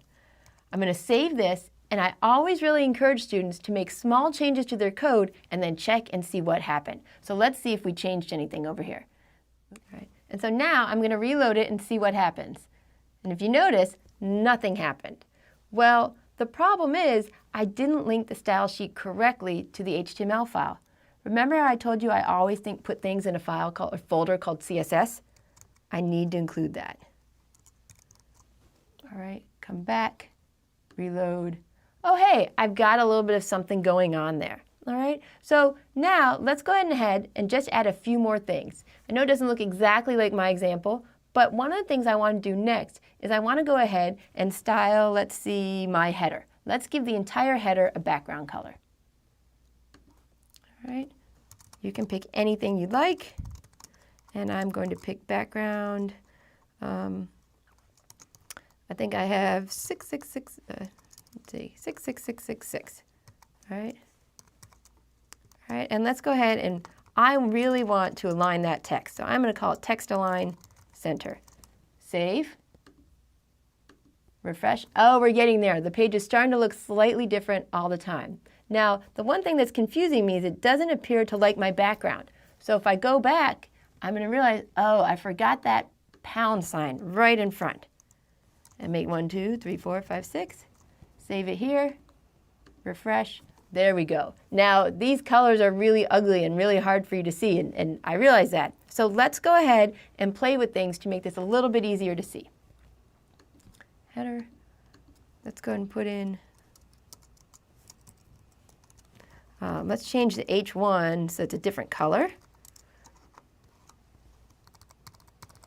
And let's go ahead and change the navigation so that we have I'm going to change the font. Let's try the font variant.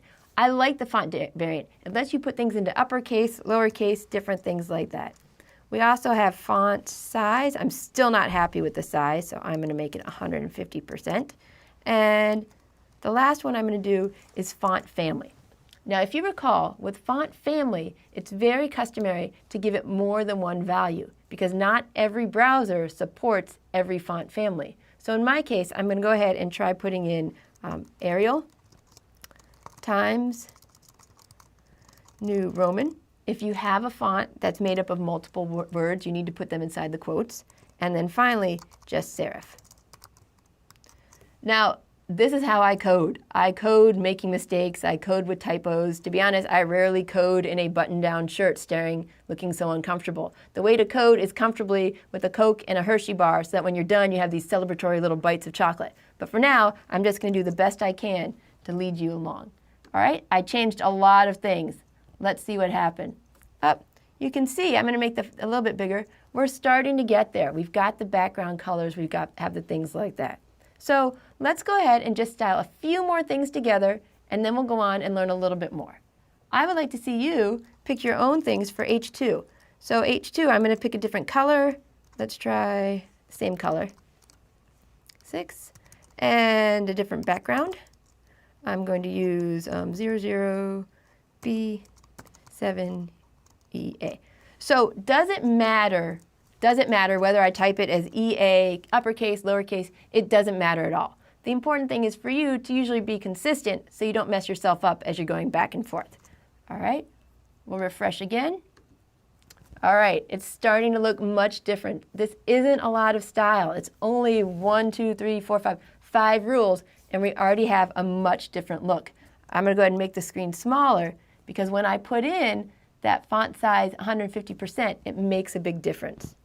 All right, one kind of last cool thing I'd like you to try to do is go ahead and try to style the summary and the details. Because if I want to make just the I grew up in Ashtabula, Ohio part, how can you make that italics but not the rest? All right, so if you remember what the HTML code looks like, let me show you a quick example, is that right down here, I have my details tag, and if you haven't seen it before, I put the word open in, which means by default, show it as open so no one has to click on it.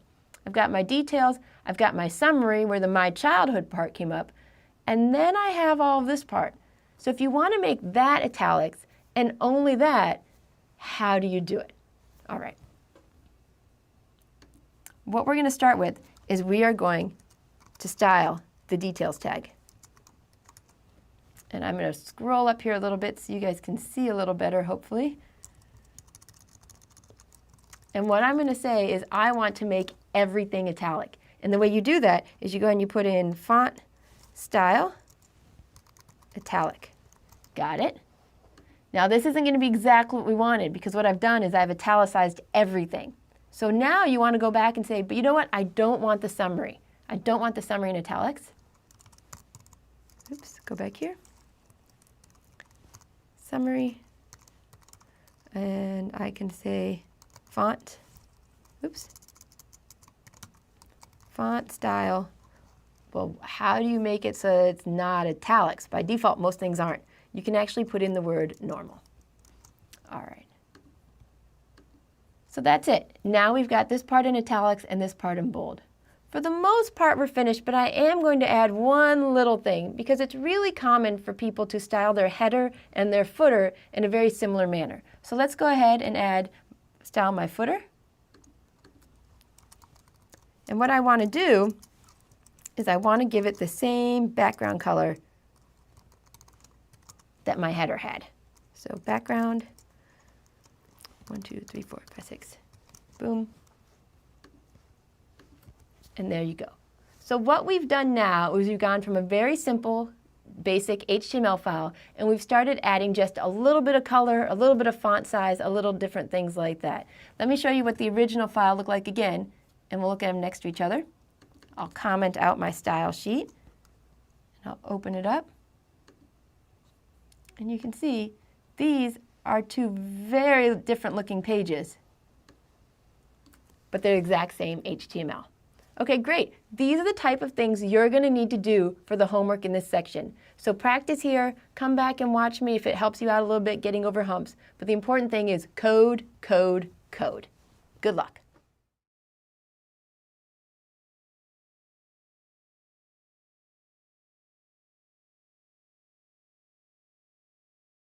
Hi, today we're going to be talking about display and visibility on your web page. Now, when it comes time to making your page, again and again, I'm going to tell you that laying out where you want things to be is key to a really effective page. And one of the things you need to remember is that every element we look at is basically a box. And the box model is something we're going to cover in a future lecture. But before we get to the specifics, I just want to talk about some details, because how the display on your different element works affects all the neighboring elements on your page. So before we begin, I just want to remind you, every element on your page is a box, just think of it that way, and display is how you can decide whether the boxes should be next to each other, underneath each other, and different things like that. So when we talk about display, there are some common values that pretty much everyone uses, or they're just a default, so you've been using it without even knowing it. Elements that are inline will sit next to other elements. They take up just enough width and height and no more when you're putting them on the page. So I kind of think of these as my good children in the minivan elements. It's fine if I want to put 3 kids in the back seat. They're not going to elbow each other. They're just fine. They're going to get along. The other type of display is block. And what block does is it forces a line break in between your elements. So again, with my example, I've got one kid who really just can't sit next to anybody else. I have to put them in their own row. Even though she's really tiny and she doesn't take up that much space, she has a whole row all to herself when we're driving in the car. What's nice about block elements is while they take up all the horizontal width and just enough height, you can go in and you can set a height and a width on those elements. So even though it's block and you've reserved a whole width of the page, you can say, but I really only want it to be 40 pixels or half the page or something like that. So with inline, it takes up just enough space and you're not able to change that. You don't get to say, I want it to be bigger or smaller. If it's inline, that's all you get. With block, you have a little bit more flexibility, but you do have the problem that you're reserving a lot of space. So of course, what we came up with is this idea of something that takes the best of both. And this is inline block. Elements that have display inline block are going to be the same as inline in that they can be next to each other, but they'll also accept height and width. So if you have 2 things that want to be next to each other, but you want to give them a lot of room and right now they're inline, well, go ahead, change it to inline block, and then you can give it a height and a width. And if you have something that's block and you want 2 of them next to each other, again, no problem. Change them to inline block and you can set the width and height. The fourth one, which we don't really use as much, is the idea of display none. And what happens here is if you have an element on your page and you give it display none, it's as if the browser completely ignores that it exists. It's as if it lifted it up and took it out of the page. So these 4, the inline, the inline block, and the none, are the ones that we're really going to start playing with at the beginning. So what I have right here is just a simple file that's going to have 3 span elements, 3 div elements, and 3 paragraph elements. If you remember, span elements are inline, so they're only going to take up as much space as they need. Both the divs and the paragraphs, those are block, so they're going to take up more space. On the side over here, what I've done is I've added a little bit of styling, which may or may not make sense when we first talk about it. But I gave each of my spans a height and a width, basically all my elements a height and a width, and a different background color. So if we were to look at it right now, you would see that I've made all my spans green, all my divs blue, and all my paragraphs a kind of pinkish purple color. And each one lays out exactly by default as how it would go. The reason the divs are as big as they are and the paragraphs are as big as they are is, well, again, we put that in our style sheet. You can see my height and my width.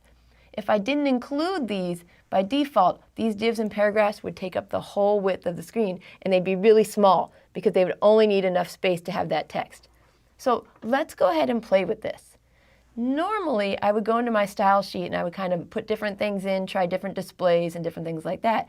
But I'm hoping it'll be a little clearer for you if instead I do this at the same time. So you can follow along with me with what's inspect element, or you can go ahead and change the code in your file, save it, refresh, save it, refresh. So I got to inspect element over here by right-clicking. And what I'm going to do now is I'm going to right-click on one of these span elements. Inspect element, and it pops it up for me. Any element on your page you can play with. You can either play with just that particular element you're poking on right there, or I can say I want to play with all the spans. So let's look down here. Right now I have a height and a width for each one of my span elements, but they're not actually very big. So how do we change that? If something's inline, but you want to give it a height and a width, we go down to display. And I'm going to go here. And I'm going to try inline block. Boom! Right away, my spans have taken on those properties. So before, when they were inline, they were small. When they're inline block, I can shape them really nicely. And if I change them to just block, you can see now they're on top of each other because block elements don't like to be next to each other. The final property I'm going to show you right here is this idea of none. When you have none, it's as if the spans didn't even exist. You didn't save any space for them. It's not as if you would even know looking at the page that they were ever there.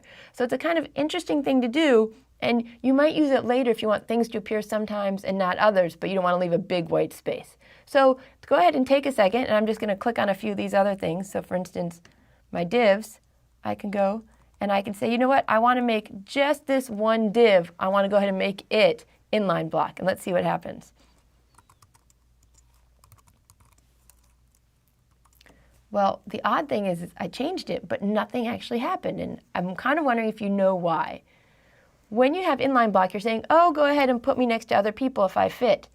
But if your neighbors are also block, it's not going to work. So now, instead of changing just one, I'm going to change all the divs.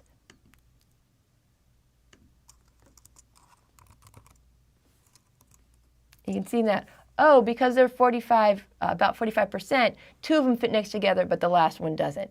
So there's really no good way to feel comfortable with display until you take this code and start switching things around. What happens if it's inline? What happens if it's inline block? What happens if it's span? And pay really close attention to the fact that it's not enough to know what the display is for the one element you're working on. You also need to know the display for its neighbors. But let's go ahead and talk a little bit more. When we're talking about display, it's pretty common to also talk about two other properties as well. And these are called float and clear. And what float and clear do is they don't necessarily say where you want the page to be, the element on your page to be specifically, but where you generally want to put it. By default, when the browser is putting things on the page, it starts in the upper left-hand corner, and it just starts putting them in. So looking at your site, it'd be like first thing, oh, the next one's blocked, so I better put it underneath. And it just keeps adding things in. So if your browser's really big, you can fit more span elements next to each other. If it's small, you can fit less. Well, float lets you actually reposition things, and it says, hey, I want you to kind of float this anywhere, and if I say float right, I want you to put it as far to the right as you can. If I say float left, I want you to put it as far left as you can. The other elements are basically aware of one another, and when you use float, they won't overlap, but things are going to look a little bit crazy. And when you add float, again, you're affecting your neighbors because your neighbors need to know where you're going, which is why we have this additional property called clear. Because sometimes when you're coding, you want to just make sure that things aren't floating to your left or your right. You want really to have that space all to yourself. In which case, you can use clear left, clear right, or clear both. Clear left makes sure there's nothing floating to you on the left. Clear right means there's nothing floating to you on the right. And clear both, well, as you can guess, it means nothing should be floating next to you at all. So let's go ahead and take another look at one more example where I'm going to play with that same code, but I'm going to start using float and clear as well. So we're going to look at the same exact file we were just looking at when I was playing with display block, inline, none, etc. But now we're going to throw float and clear into the mix as well. So here was the code we were looking at, and here's the website. And so the first thing I'm going to do is I'm going to play with the spans up here, and I'm going to try floating them. So remember, when you float something, you're basically saying put it as far over to the side as you can, and the other elements are almost going to act as if they're not there, but they're not going to overlap it. So I'm going to go down here, go to my float, say float, Now the first thing I'm going to do is I'm just going to float it to the left, which means they're not really going to move too much. What I want you to look for is that right now there's a little bit of space between each one of my spans. When I change it to left, that space goes away and the div actually goes underneath it as well because the spans are on top. Now, when I try changing it and floating it right, when I float it right, I want you to notice that not only do they not have space in between them, that they're kind of right next to each other again, but if you look, the order of the A, B, and C are different because the first element that's placed on the page is span A, and so it moves it as far to the right as it can. And then when it's doing span B, it's moving as far to the right as it can, and span C as well. So this is kind of something interesting, and you can see that if they're to the left, the divs would overlap them. All right, so let's go ahead and do a few more of these things. And I'm going to change all my divs so that they are also, let's go here, float left. So by now the page is looking kind of crazy because things are going all over the place and you really, you probably don't want it to look this way, particularly if we wanted all of our paragraphs to really be at the bottom of the page. So I'm going to go up here to my paragraphs and I'm going to go ahead and I'm going to say, I'm not going to float these. Instead, I'm going to say, I'm done with floating. Please stop floating things around me. And I'm going to clear both sides. So the paragraphs are now saying, get me away from all this floating craziness. I just want to be down here. Floating, clearing, different things like this.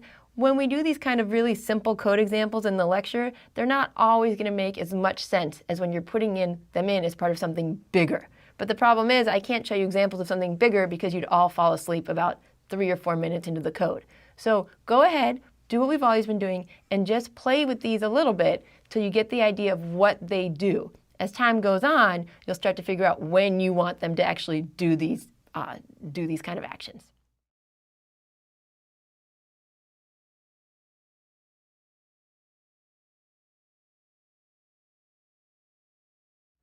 So one of the things you may have noticed as you've been going through other code is that sometimes when you mess with the height and the width of an element, you find out that it no longer is big enough to hold all the text that you wanted to show. So what can you do when the content doesn't fit any longer inside the box that you've made with your height and width?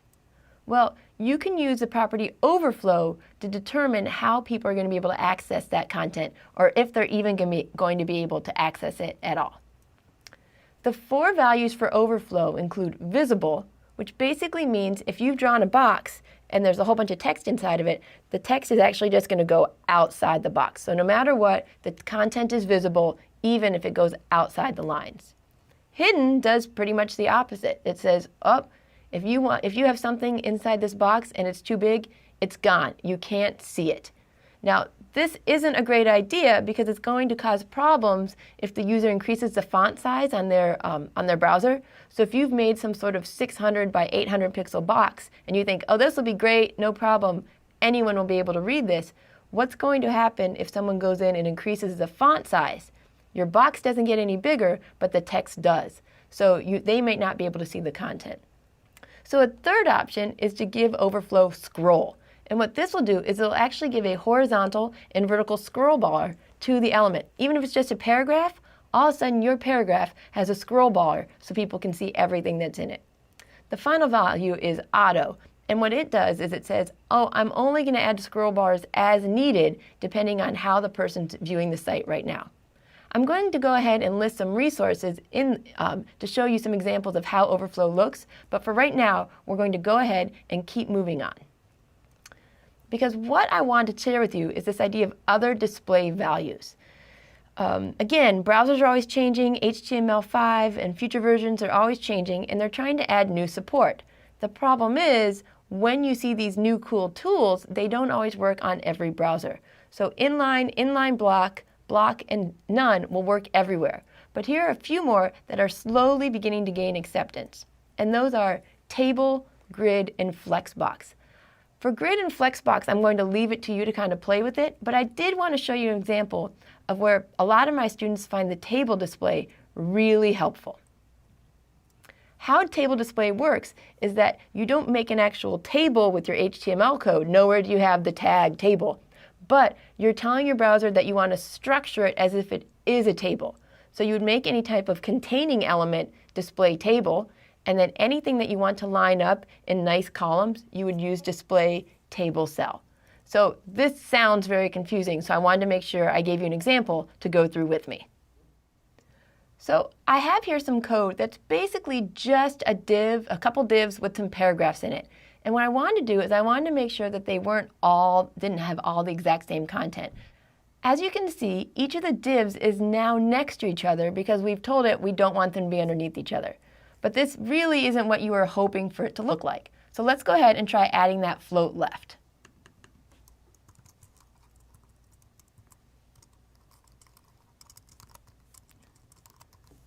Save. I'm going to go ahead and over here and refresh. And you can see it does look a little bit better. So this is great because we wanted everything to be next to each other. But what I'm going to do now is I'm going to show you something that doesn't work out really well. And that is this idea of when I resize it. Now you can see this idea of that the overflow might be really important because now things are going outside the divs themselves. Plus, I really don't have any type of margin between them. So let's go ahead and add overflow.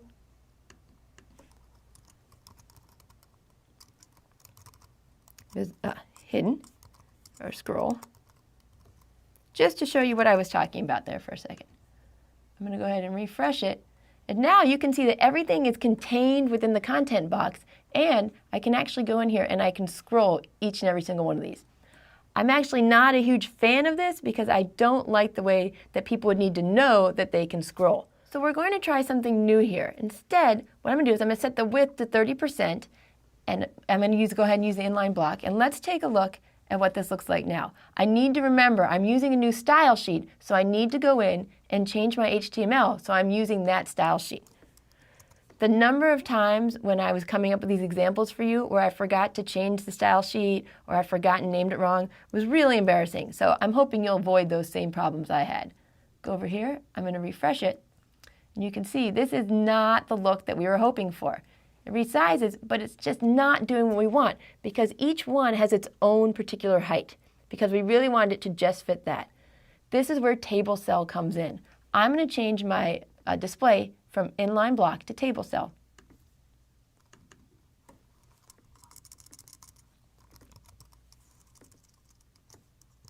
And for once, when I go to hit refresh, I'm going to actually know why this doesn't work, but I want to show you. When I hit refresh, it looks actually okay right here because it's made it so that it all works out. Now, depending on what browser you're on, this may not work because what you really want to say is, if I'm going to go ahead and make this use table cell, don't forget to go into your body and say display. All right, and I'm going to refresh, and it's going to look the same. It's just going to be a better coding style.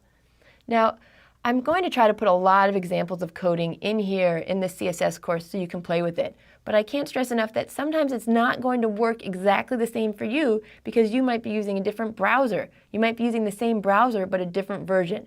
The most important thing is for you to go in there and keep trying these new values, seeing what happens, and playing with it. When it comes time for your final project, that's when to be really specific about making sure that everything looks good on every browser.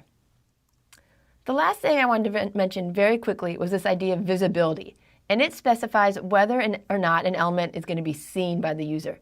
Now, we talked about this earlier when I talked about display none, but what goes on with visibility is you can actually see that space was left for it. There's just nothing there. So when you use visibility, the options are visible, hidden, or collapse if you're using tables.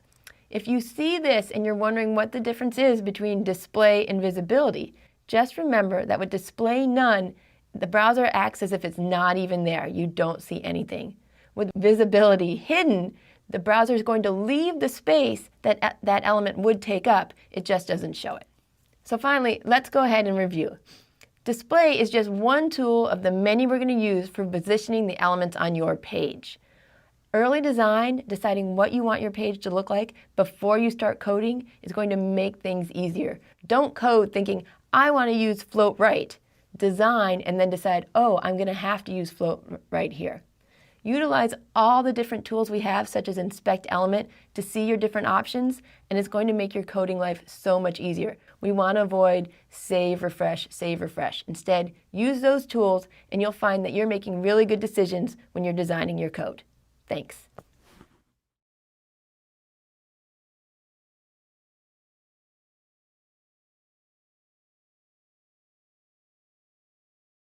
Hi everybody, welcome back. It's time for us to start coding. One of the things I've noticed over the past couple years of teaching is that students really differ in the way that they jump in and handle different types of coding classes. Some will sit down at the computer, never read the book, and just hack and hack and hack.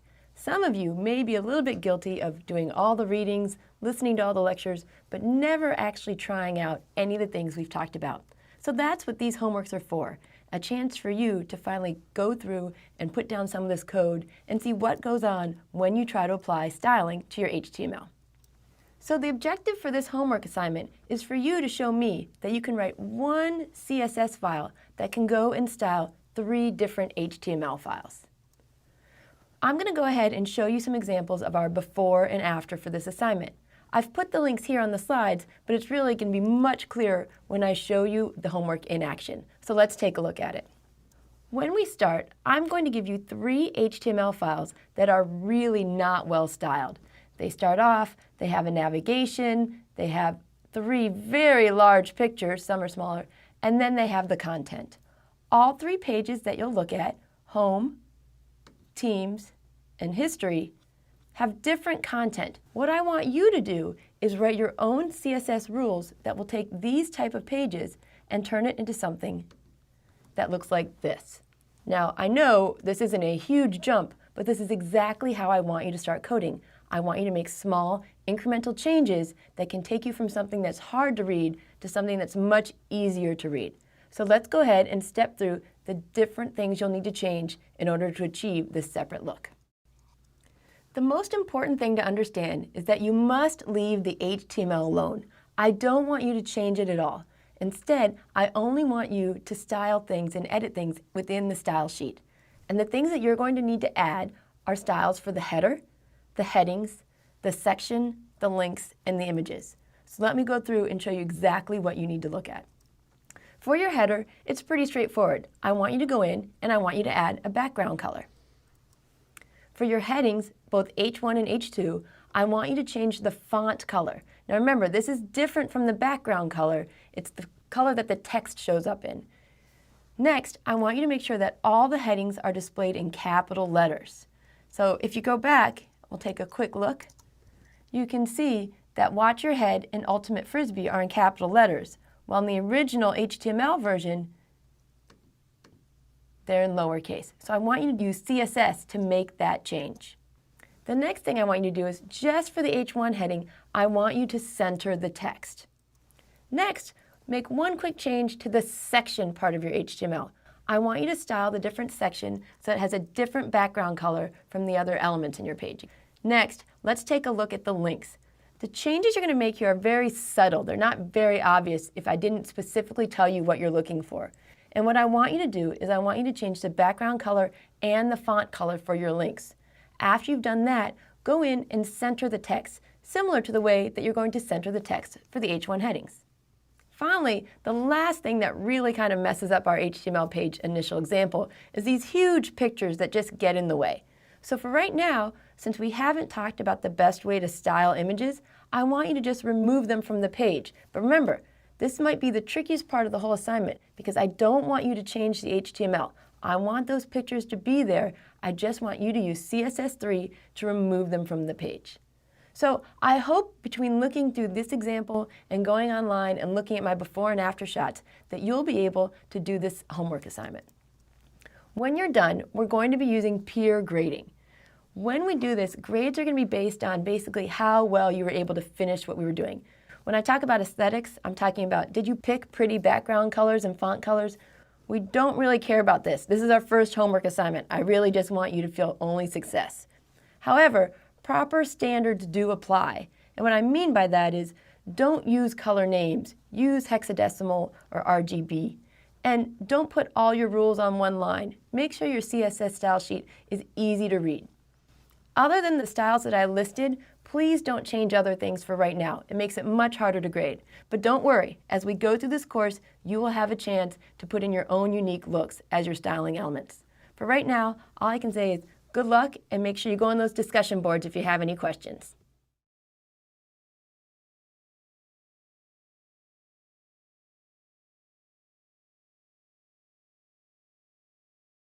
Hi, today we're going to talk about the box model. And what the box model is really a general concept of CSS that helps you size and place your elements where you want them to go.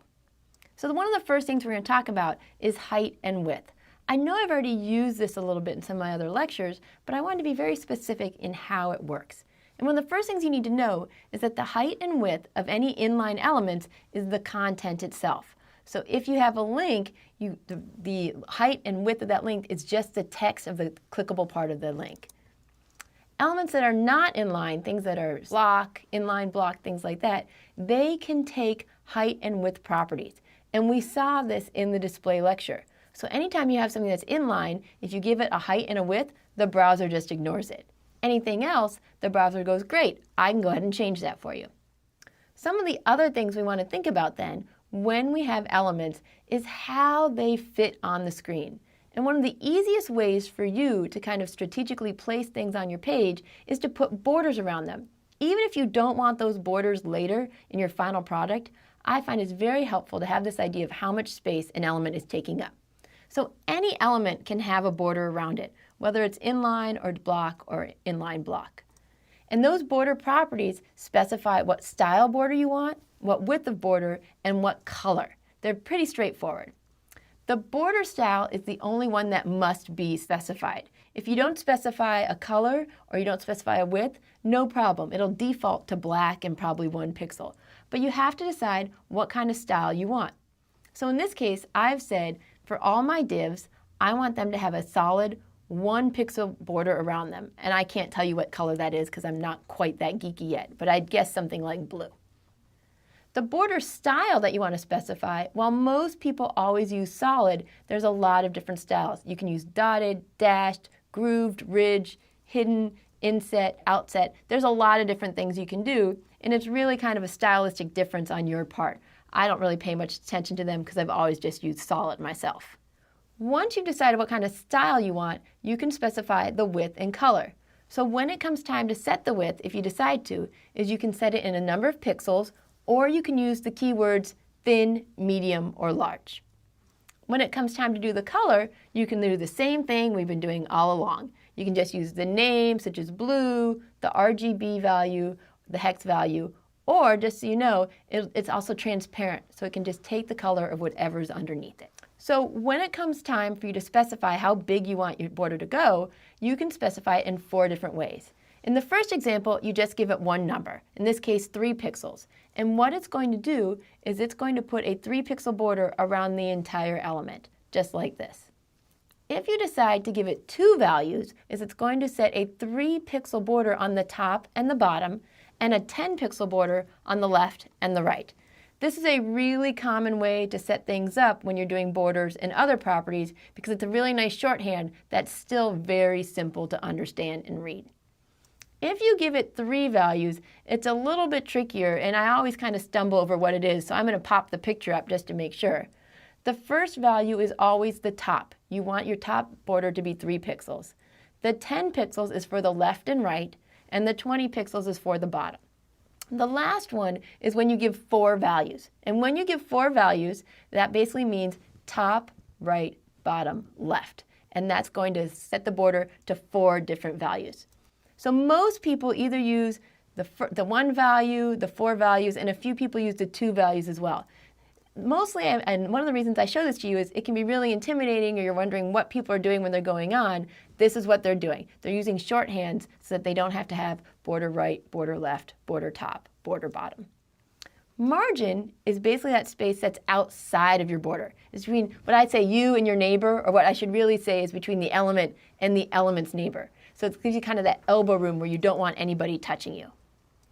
With margins, whenever you give it a positive margin, you're basically saying move your element to the right or down. If you give it a negative margin, you're actually having it move closer to the neighbor. You're having it move left or upward. Padding is very similar in concept to margin, but instead the space is between the element and its border. It's kind of giving it a little bit of extra space inside. You might almost think of it as squishing the text in some cases. In the same way, whenever you have positive values for padding, you're moving it outward from the element. You're giving it more space. If you give it a negative padding, you're actually moving the border close to or maybe even on top of the elements that are next to it. So with margin and padding, all you're going to do is give a numerical value. You're going to give it something like 3 pixels or 10%. You don't give it any type of color. It's always going to be transparent. The padding is always going to be the same color as the element, and the margin's always going to be the same color of the parent, probably the body of the page. They, just like the border, can be defined in that 1 to 4 values. So if you put margin 3 pixels, it'll be a 3 pixel margin around everything. If you say padding 10 pixels, 5 pixels, you'll have top, bottom, left, and right. So let me show you a quick picture of kind of what I'm talking about. In this case, here is my text, is my actual element. I've said this is what I want to go on. The blue is the border around my element.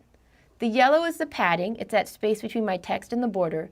And that orange is the margin. And what you're saying is, don't put me near anything else. Give me this much space around myself. So it might move your paragraphs down. It might move your divs down and over. So just kind of practice this. And as you play with it more and more, it'll make more sense which one's the margin and which one's the padding. One of the things you need to understand when you're doing padding and border and margin and all these things is that in HTML and CSS, your height and your width is additive. And so what that means is if you decide that you want the width of your element to be 200 pixels, you probably need to take into account how big all those other aspects and properties are. So in this case, part of the width is the margin plus the border plus the padding plus the actual element width itself. And so it all really adds up to get what we consider the actual width of your element. And this is going to matter when you're looking at your page and you're designing it and trying to decide how much space you want each element to take up. So if we look at this example right here, where I have the width is 100 pixels, the padding is 10 pixels, the margin is 5 pixels, and the border is 1 pixel, I'm hoping that right now you're doing the math in your head, and I promise not to give much more math than this, but you're doing it to figure out how much width does this element, does this div actually need on the page. And in this case, the width is 132 pixels. The 100 plus 10 plus 5 plus 1 plus 1 plus 5 plus 10. It all adds up. The height in the same way is your height plus the top and bottom padding, top and bottom margin, and the top and bottom border. All right, so when we talk about margin, I just want to kind of throw this slide in, even though it doesn't mesh with a lot of the other things we've been necessarily talking about. But it's because margin is very important for when you want to center elements on a page. When we wanted to center text, we could just use text align center, and everything looked really good. But when you want to center elements, it's a little bit more difficult. And so the default way to do this is to use the command margin 0 auto. So if you remember that first 0, that stands for top and bottom, and so it's going to not really care about that. The auto is what puts it left and right.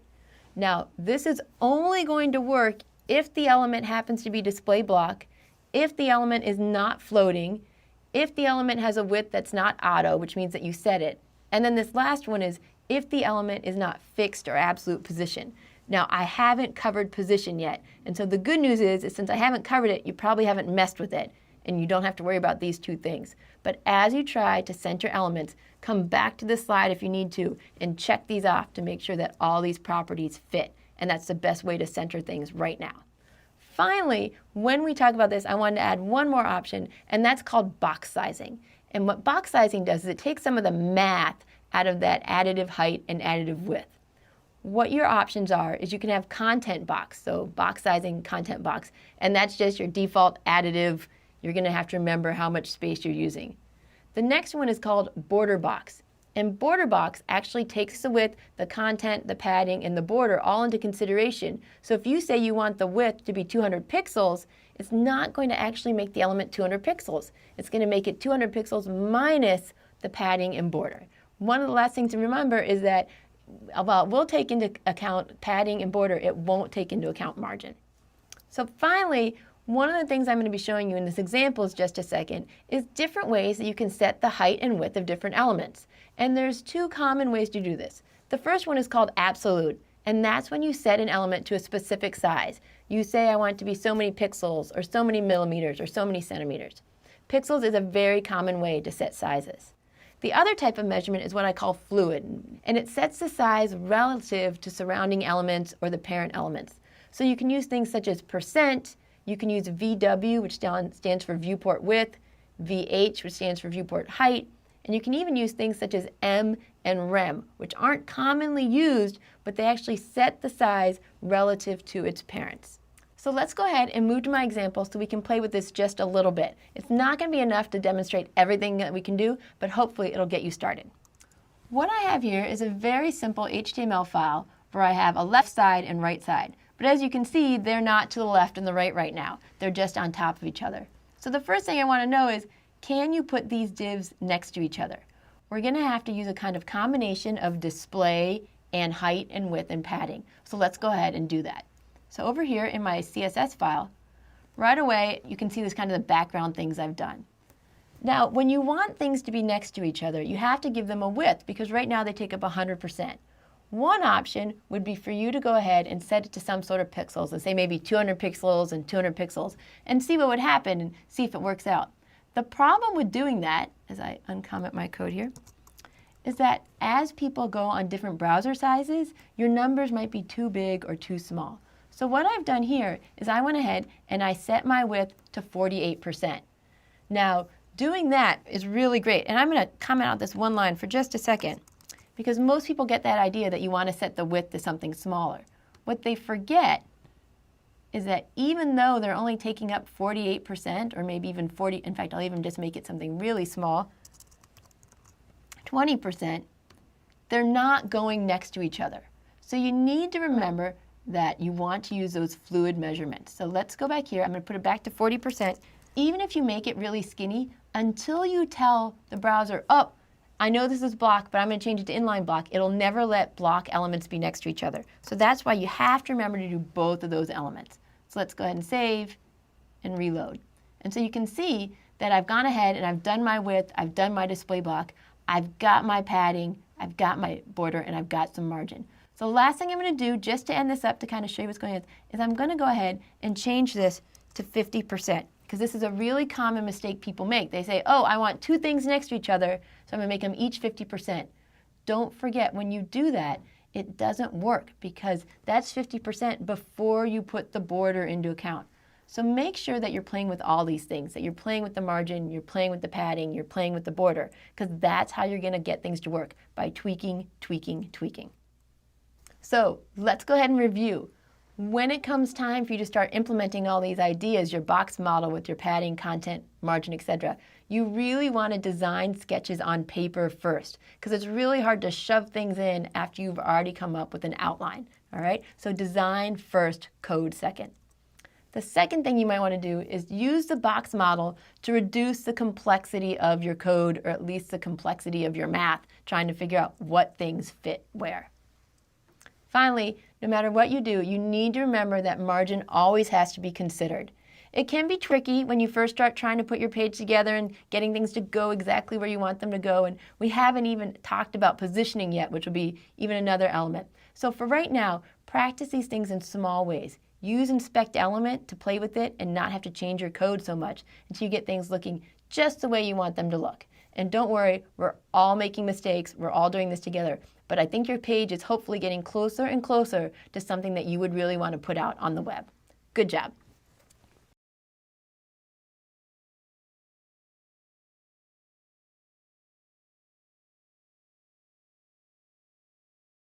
Hi everybody, welcome back. Once again, I'm going to ask you to stop learning and start coding and practicing. And we're going to use the same example we used in our first coding break. So I want to show you what our old page was right here, and see how we can change it into something that looks a little bit more like our new page over here, where we've been implementing some of our margins, paddings, and widths and heights. All right, so let's go ahead and get started. The first thing I want to do is use the exact same style sheet I used for the first one. There's absolutely no need to recreate your style sheet when you can either just use this one and amend it, or if you'd like, use 2 style sheets. I'm going to use just one. And the first thing I'm going to fix is the fact that I made what you might call a mistake in my earlier version. I have 2 rules styling H1. That's not a problem. The browser will apply all these styles. But what I really meant to do was I meant to style the body tag. So let's take a look at what it looks like right now. And let's go back to our current version. And there we go. That already looks a little bit better than what we used to have. All right, so now that I'm on a good starting place for when I start, let's talk about the different things we can style on our page. All right? One of the first things I want to do is I want to add a little bit of margin to my page. If you look over here, there's not much space between the edge of the page and the actual browser. I want to add just a little bit. You can add a little bit, you can add a lot. In fact, while we code today, I'm going to add a lot, just so you can see the effects. So how do you do that? How do you add that space between the element and its neighbors? You go in, and we're going to add a margin. And like I said, I think I'm going to make it a little bit more pronounced than in the code I showed right there. I'm going to go ahead and make it 4%. So when we do this, I'm going to go back to the page. I'm going to reload. And you can see everything's kind of moved in. All right? Margin just adds a little space and makes it more visually appealing to your users. All right? Let's think of some other things that we want to do. Clearly, I probably want to add a little bit of space between my links and the bottom of the text. So this is a little bit different. I'm not saying to separate the elements. I'm saying I need more space between my border and the element itself. So in that case, what we want to use isn't margin. We want to modify the padding. So let's go in and see where we think we would do that. All right. So I need to add padding inside the whole header. So let's go right here, and I'm going to change it to padding. Again, you can pick anything you want. You can use pixels, you can use percents. I'll go ahead, in this case, I'm just going to put in pixels. And I'm going to say, please add 15 pixels of space between the border and the bottom. So refresh, make sure I save, and refresh. And you can see I've added padding all the way around the entire thing. If I really only wanted padding to be on the bottom, I could have said padding bottom, or padding right, or padding left. All right, let's go ahead and style something else. One of the big things I changed is that instead of having one underneath each other, I've changed these so that they're next to each other. So remember, by default, sections are block. They're display block, which means don't let anyone else come next to me. In order to change it so they're next to each other, we can either use inline or inline block. Almost always, when given this choice, you're going to use inline, because when you use inline, you can include a height and a width. All right. Go back to my CSS file. I don't want to change the header. I think I'm pretty good with H1, the nav, the H2. Oh, you know what? I don't have anything that I can change here. So let's go ahead and put in a new tag. Section. All right, I want all 3 of these sections next to each other. So what I could do is I could pick maybe 400 pixels each. Well, that would mean that the browser has to be at least 1,200 pixels. I could pick 150 pixels each. Well, that means they're going to be really skinny even if they don't need to be. So let's use percentages. I'm going to use 30%, not 33, because I want to give a little bit of elbow room for paddings, borders, margins, etc. All right? Let's go ahead and look at it right now. I want to see what it looks like. You can see I've made it 30%, but they're still not next to each other. That's because they're still block. Let's change them to inline block. Display. And let's hope for the best. There we go. I've got all 3 things next to each other. Still not looking exactly the way we want, but it's step by step. It's making this little bit of progress at a time. I'm going to go ahead and fix this fact that they aren't all lined up at the top. And I'm going to say float left, refresh, and we're getting closer, but there's something still a little bit wrong here. First, they're squished. I don't like them all squished together. So how do you separate different elements from each other? How do you add a little bit of space between elements? All right, if we were in class, I'd have that one student who's like, ooh, ooh, ooh, I know. Yes, it's margin. All right. Margin, I'm only going to put a margin on one side. Let's say margin right. And I will make it something small, like 2%. All right, we're getting closer, we're getting closer. Still not quite what we wanted, but this is how it works. You add a little bit, you adjust, you add a little bit.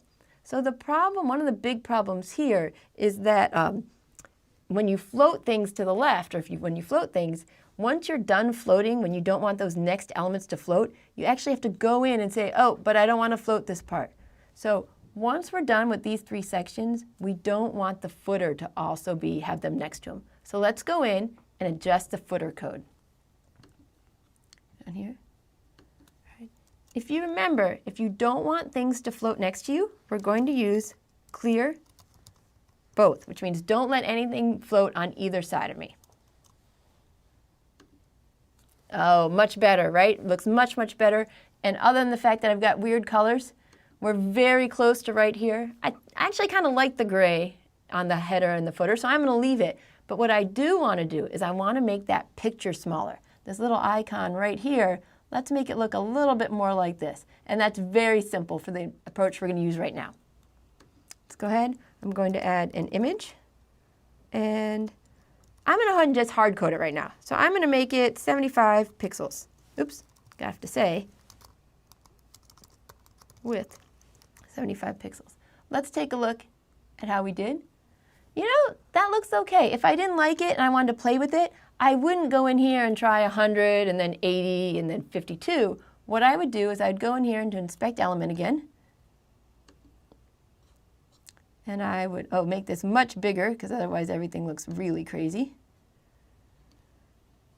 And I would go into the image and I'd say, okay, what does it look like if instead I make it 150 pixels? Does that look better? Or, whoops, don't want to do that.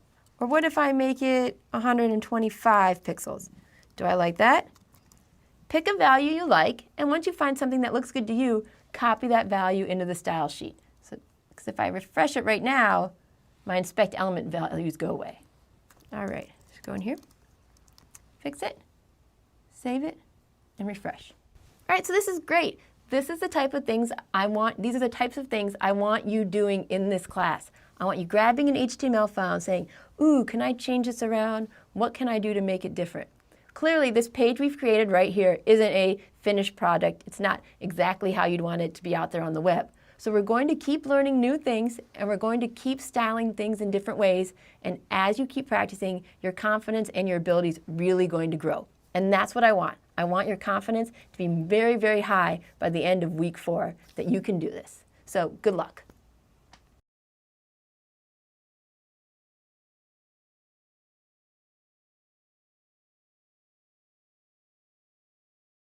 Today we're going to talk about styling links and styling lists. When it comes time to style the links on your page, it's really important that you remember links are what make up a website. It's that interconnectivity that helps people gain knowledge. It's what helps search engines help link your text and content to somebody else's text and content. So today we're going to talk specifically about links because I want you to think about how you're styling. In general, when you go to style a link, you can use all the same different attributes that you've been using for everything else, your headers, your paragraphs, things like that. However, links do have one special additional property called text decoration. So in this example right here, what I have going on is that instead of having my links be inline, which means they can go next to each other, I'm going to say, hey, I want my links to be separated, one on top of each other. So hopefully most of this code looks familiar to you. You have this idea of that the display is block. It'll go underneath each other. The font weight, I want it to be a little bit bold. I've set a new color and a new background color. Now I've set a width, and if you try to set a width and it doesn't work, just remember, links by default are inline and they don't take a width unless you change them to block or inline block. I also am going to align the text, add some padding, and this text decoration none, this is new. This says, hey, I want to get rid of that underline that usually shows up underneath links. So I've gone from this up here in the top corner to something that's a little bit more styled down here at the bottom. In fact, it almost doesn't even look like a link at all. So let's talk about that. Sometimes when styling their links, people really try to make it look much more like buttons. And we want to avoid that because we want to be semantic. If you want a button, use a button element instead. And you can do that very simply by just putting in the button tag instead of the anchor tag. And again, in the same way, you can style it in many different ways. But what I want you to understand is there are so many different things you can do with links and so much styling that you can do with them. Make sure that people understand that it's a link that they're looking at, or if they're using a screen reader, it's a link they're hearing about. So another new thing about links that we haven't seen before is this idea that links have states. Have you ever noticed that when you go to a web page, sometimes some of the links are blue and some of them are purple, and you realize after a little bit the ones that are purple, they're there because you have visited them before. So what we have these different states, and I'm going to go over them very quickly. And later, when we talk about what are called pseudo classes, we'll talk about it even more. But quickly, an A with this colon right here, link, simply says, this is just a normal link, you've seen it before. A visited says, oh, here's a link, and my browser tells me it knows that I've clicked on it before. So by default, the browser default, it'll be a different color. We also have a link with the hover activity over it. So you've probably seen that when you hold your mouse over something, kind of like I'm holding the pen over here, is that it'll do something crazy. Maybe it'll change the color or different things like that. So hover is activated by holding your mouse over a link, which kind of brings up an interesting question of, does this work on touch screens? When you're developing your page, you need to remember that hover isn't necessarily going to work if people are accessing it on a phone or a tablet or something like that. Which brings me to another state called focus. So the focus state is what happens when somebody is tabbing through their page. As they hit tab, it's going to jump from element to element. And when it gets to this particular link, it's going to know I'm in focus. So if you want to do something different, maybe the same thing you do when people hover, this is how you can trigger that activity. Okay. And the last one is the one I really kind of think is the weirdest one of all. I would maybe even call it, dumb, but I didn't create the internet and HTML, and I have respect. But it's really weird because what this one says is, hey, this is the link just as I'm clicking it. And the reason I think that's weird is that because for most of us, when we click on a link, we're going to a new page, so we're not even going to see what styling happened, right? So let's go ahead and talk about how we do these. But before I do, once again, we're coming back to this idea of precedence. Cascading style sheets are very big on this. If you decide that you want to use these different states, there are a couple rules you need to remember when you're writing the rules, or writing your style sheets. One, if you're going to use a hover, it must come after a link. And next, a visited and a active, they must come after a hover. So there's just this kind of hierarchy that's going on while you're coding your pages. So let's look at an example now of some code and how I'm styling my links. In this example, what I have here is I just have 3 links that I haven't styled in any way. I've got a link to Introduction to Web Design, a link to the University of Michigan, and a link to Kent State University, which is where I did my undergrad. But what happens when I go ahead and I add some CSS to it? Up here on the top, I have all the typical things we've been talking about before, the width and the color. I've added the text decoration. And what I also wanted to add is this idea of margin, where I can center each of my links one on top of each other with a little bit of space in between them. All right, so let's take a look at what that looks like. And you can see I have each link looks really much different. Okay? And as you can see when I use my pen, when I hover over each one of these, what happens is the color changes. How I got that to work is right over here. Whenever my link goes into a hover state, it knows to change the background color and the font color. Okay, well, what is a focus? And what I've got down here a little bit, a active. What's going on here is that I've put in the a focus for those people who are tabbing through my page. So as you watch me tab, you can see Introduction to Web Design goes into focus, and then University of Michigan, and then Kent State. And I'm doing that by tabbing through the page. The last rule, the active rule, is something I'm going to show you and then kind of break off from there. How the active works is that when you're actually clicking on a page, it's going to add a border around that link. Now, the kind of odd thing is that as soon as I'm done clicking, we're going to go to a new page. So it kind of breaks off. And you don't really get to see that border unless I hold it down very deliberately, just like that.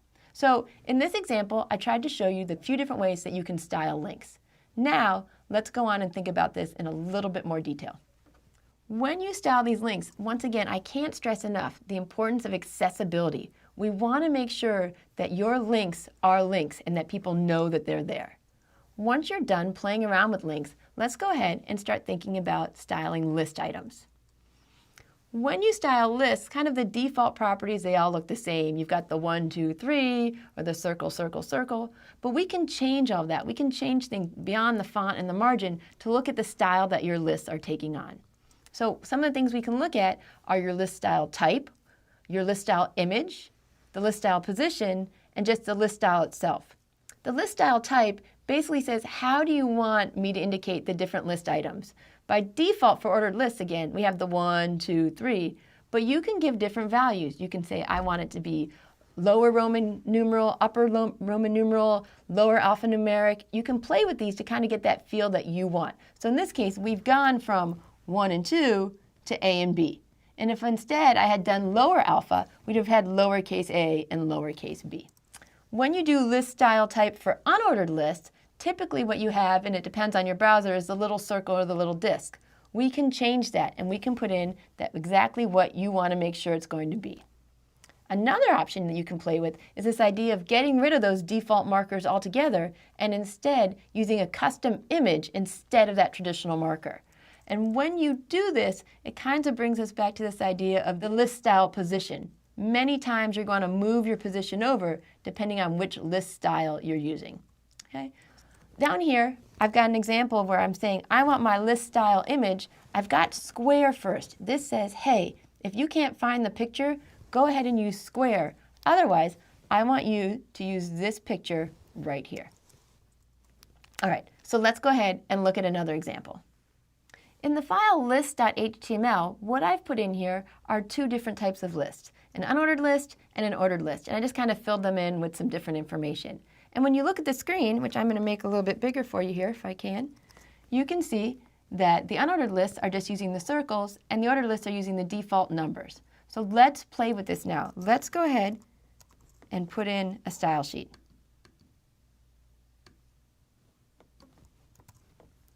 In my style sheet, I've gone in and I've said, you know what? What I want to do with my list styles is I want to switch it to upper Roman numeral and also use a square instead. So this is what we look like before, and this is what we look like afterwards. So you can see there's just a little bit more something to it. And this is a very simple way to change your page up from how other people typically do their page.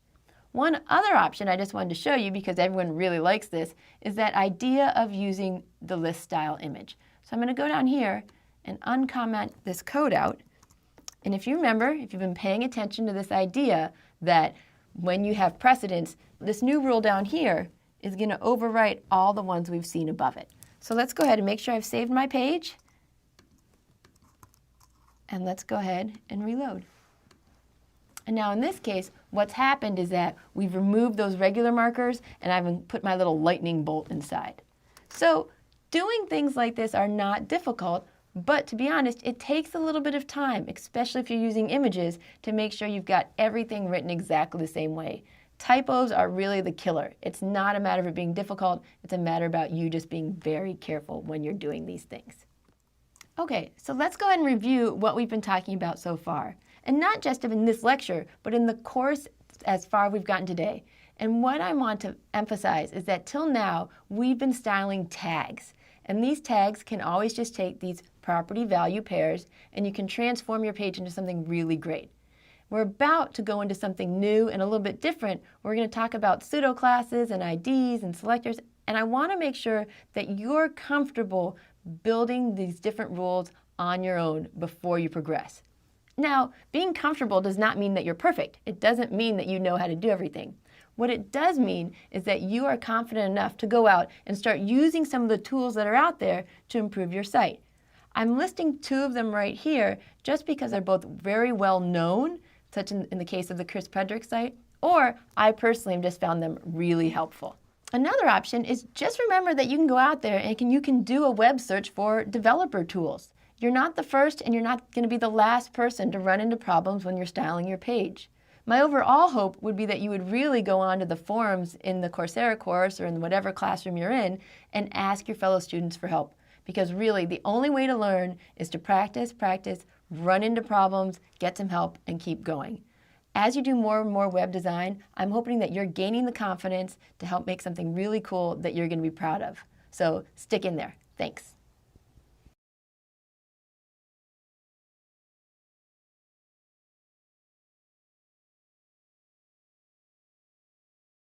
Hi, today we're going to be talking about advanced selectors. Up until this point, when we've been writing our rules, we've been writing our rules for a specific type of tag. We've been saying H1 or P or H2. So we've really just focused on one thing that covers all the different elements of that type. But what if you don't want to style all of the links, just some of them? Or you don't want to style all of your lists, you just want to style some of them? Well, now we're going to talk about these type of advanced selectors that will let us do just that.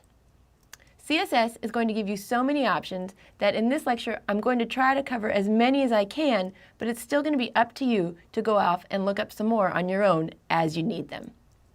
So let's start with the CSS selectors that follow the DOM. If you remember, the document object model is how the browser breaks up your page into a tree-like structure. So in this way, the browser actually knows if a paragraph comes directly after an H1 tag, or if two paragraphs are siblings in the same section. We're going to utilize that to style just certain parts of your page. So descendant selectors are a way to say, hey, if you're inside a nav tag, I want you to style all the links that are inside the nav tag. Instead of doing all of them, just those ones. If you want to be even more specific, you can use the child selectors. This rule is very similar, except it says all the A links need to be what we call direct descendants of the nav link. If you have a paragraph in there and you have some links in there, ignore that. They need to be directly underneath each other. The final one is adjacent sibling. That's not one I actually use very much in my own coding, but I wanted to let you know what it is because there's a really good chance you'll see it if you're looking at other people's code.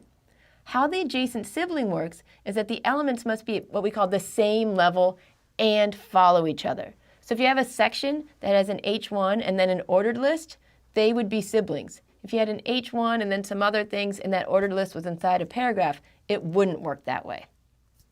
Next, we're going to talk about what we call ID selectors.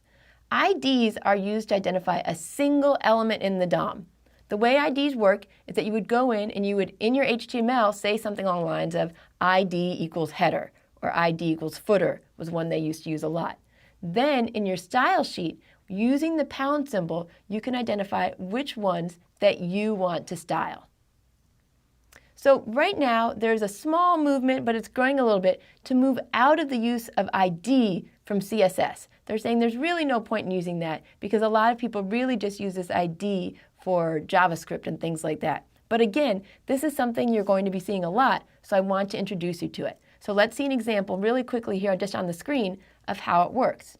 In my HTML, I would go ahead and put in my source, my alt tag, but also ID equals main logo.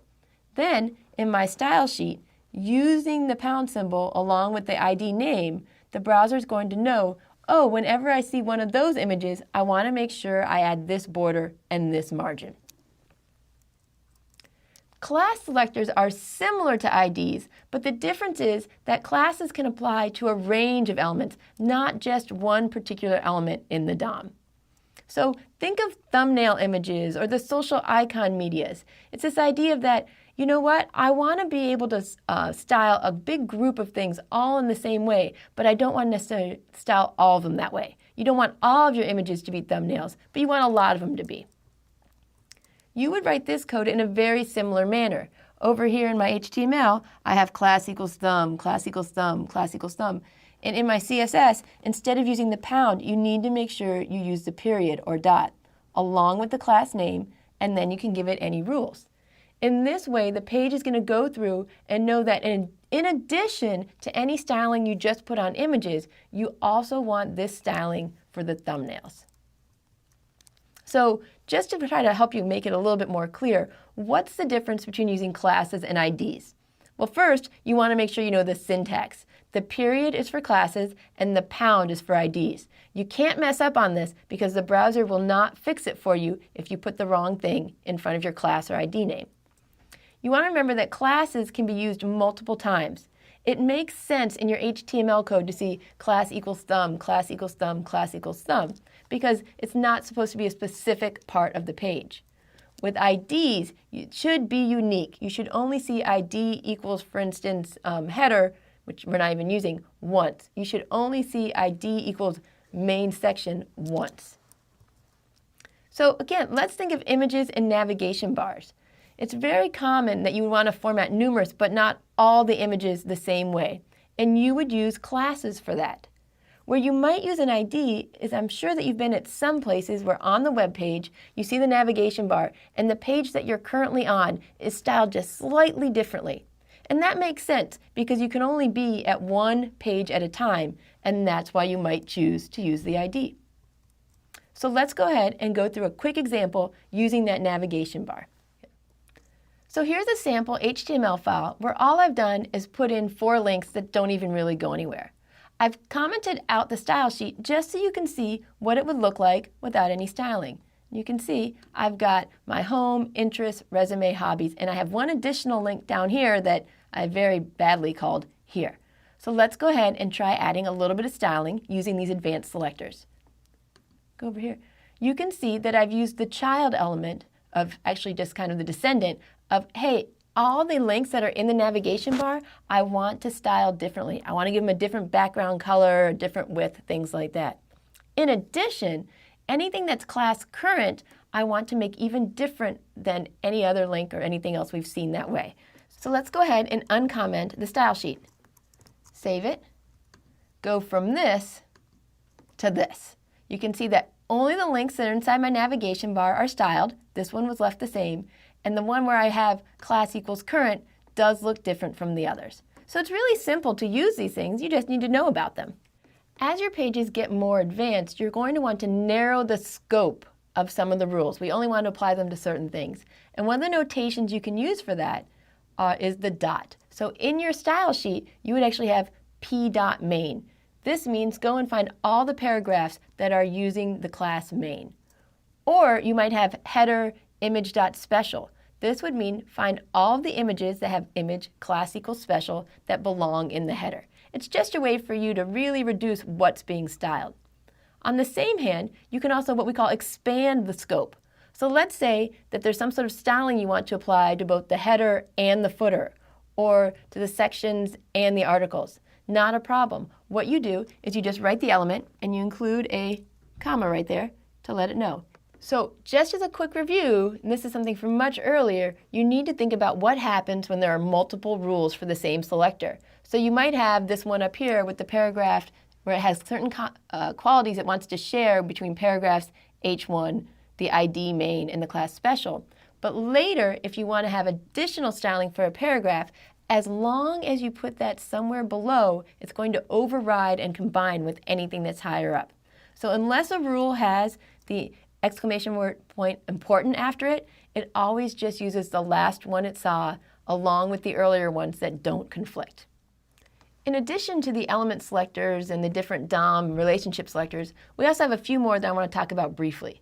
The first one is the universal selector, which is the star or the Shift 8 on your keyboard. What this one does is it'll apply your styling to every single element on the page. It's absolutely crazy. I'm not going to do it. I'm going to let you do it. But go ahead and put in a star, and then the style may be border around every element. It affects everything on your page. Sometimes it's nice for debugging. The next one you might want to think about using are what we call attribute selectors. Instead of going on the tags, you go on the attributes that go inside the tags. So in this case, it would go ahead and it would want to style every link where you have href equals info.html. And I'll do a quick example of that in just a second. But before I do that, I wanted to mention 2 more that we'll be looking at later, which are pseudo classes and pseudo elements. Just another level of distinguishing just certain things you want to style on your page. But first, let's go ahead and look at using these attribute selectors. So the way that attribute selectors work is that they search the DOM for elements that have the attribute that you are looking for. So for instance, you might want to look at all the images that use GIF files, or all the images that have empty alt text, or maybe all the links that go to government sites or nonprofit sites or educational sites. It's really easy for us to find those and go ahead and style them a little differently. How we do that is we use operators to match the different parts of the alt text that you're looking for. So up here, what we call the caret, it's going to match the beginning. So in this case, it would match all those links that start with HTTP umish, and it doesn't matter how it ends. The next one with the $sign, it's going to match the end exactly. It's going to find every file that ends in .png. We also have the wildcard, where you're going in and saying, if you see umish in any part of any hyperreference at all, apply this rule. So what we're going to look at is we're going to look at a file that has different links, and each one has a different type of extension that we want to style differently. All right, so what I have here is just a list of links. There's no classes, nothing special about these, that goes to different university sites, organizations, government sites. And if you take a look, by default, it's just going to show up as your traditional blue links with underlined the text right there. But what I wanted to do is I wanted to go in and say, you know what? All the ones that end in .org, make them one color. All the ones that are .edu, another color. And all the ones that end in .gov, a third color. Let's see what it looks like. Here you can see that without me having to put in any information inside the tags themselves, the browser has colored them the proper color. Okay, I've just covered a lot of stuff in a very short video. You need to realize that these ideas are going to merge together. You're going to be using classes, you're going to be using IDs, you're going to be using attributes.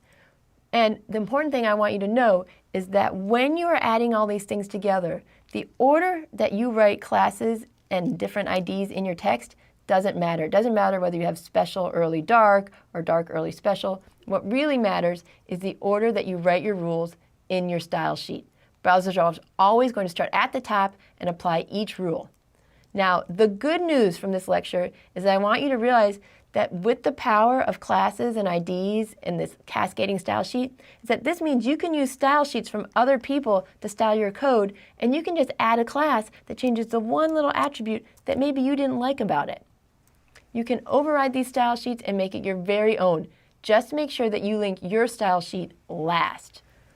All right, we've covered a lot, and I'm hoping I didn't overwhelm you with this video. I just want you to remember that when we do type selectors and the kind of things I'm going to have you do in this class is that we usually are adding them to narrow the scope of where rules are applied. So we don't want to style everything, we only want to style certain things. An ID is used to specify a specific element in a page, and classes are used to associate elements that really tend to have the similar look. So as we go on, I know I'm going to have some code with me examples. I hope you'll stop, get out your laptop, and really code with me to get an idea of how powerful these different things can be. Thanks.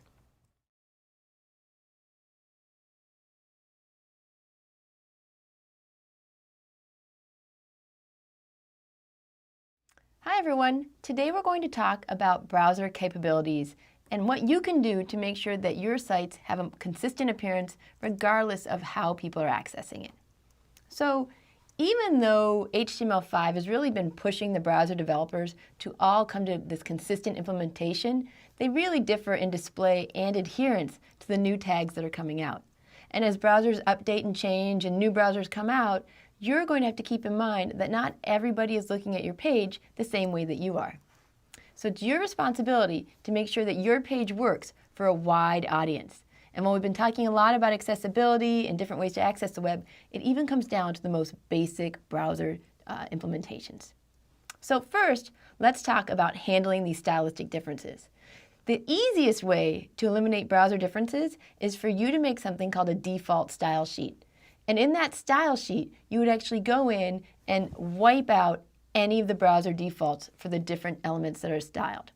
So when you go in and you make it, you would take P, H1, H2, all the headings, all the different semantic tags, and you would go in and you'd say, I want them to have padding of 0 and margin of 0. Even my list items shouldn't have any decoration at all. So while this will ensure that you have a very consistent look, I have to admit it's going to make your page look absolutely horrible. But that's the price you'll pay so that when you start writing your own styling rules, you can improve and iteratively improve, and your page is going to look better and better. Otherwise, if you don't use what we call this default style sheet, you're going to design your page, and it's going to be really hard for you to remember if you've actually checked off each element that you're using. One of the other things we want to talk about is handling what we call unsupported properties. So first, we know that all browsers don't support all the HTML5 tags. You've seen this already in some of the coding you've done with me. In the same way, not all the browsers support all the CSS3 properties. There are some properties that look really cool on some browsers, but they aren't handled by default in other browsers. But there is a way around that in many cases. And what this is that the browsers are offering prefixes. So sometimes they call them browser prefixes, sometimes vendor prefixes, but the important thing is that it's a really quick fix for handling all the unsupported options that you might come across. Now, when I first saw browser prefixes, I was completely intimidated. I didn't know what was going on, and it looked a little weird, and I was feeling lazy, and I didn't want to deal with it. But I'm here to tell you it's actually very, very easy to use these prefixes. So let's take a look at what I'm talking about. You've been using different properties, and the browser's hopefully just been working. But now, for some of those properties, you're going to want to add a prefix or a little bit in front of it, such as WebKit, Moz, MS, or O for Opera. Each one of these prefixes say, hey, if you're on this particular browser, this is what I need you to do to get the look that the designer is going for. So what are some of these properties that are often unsupported?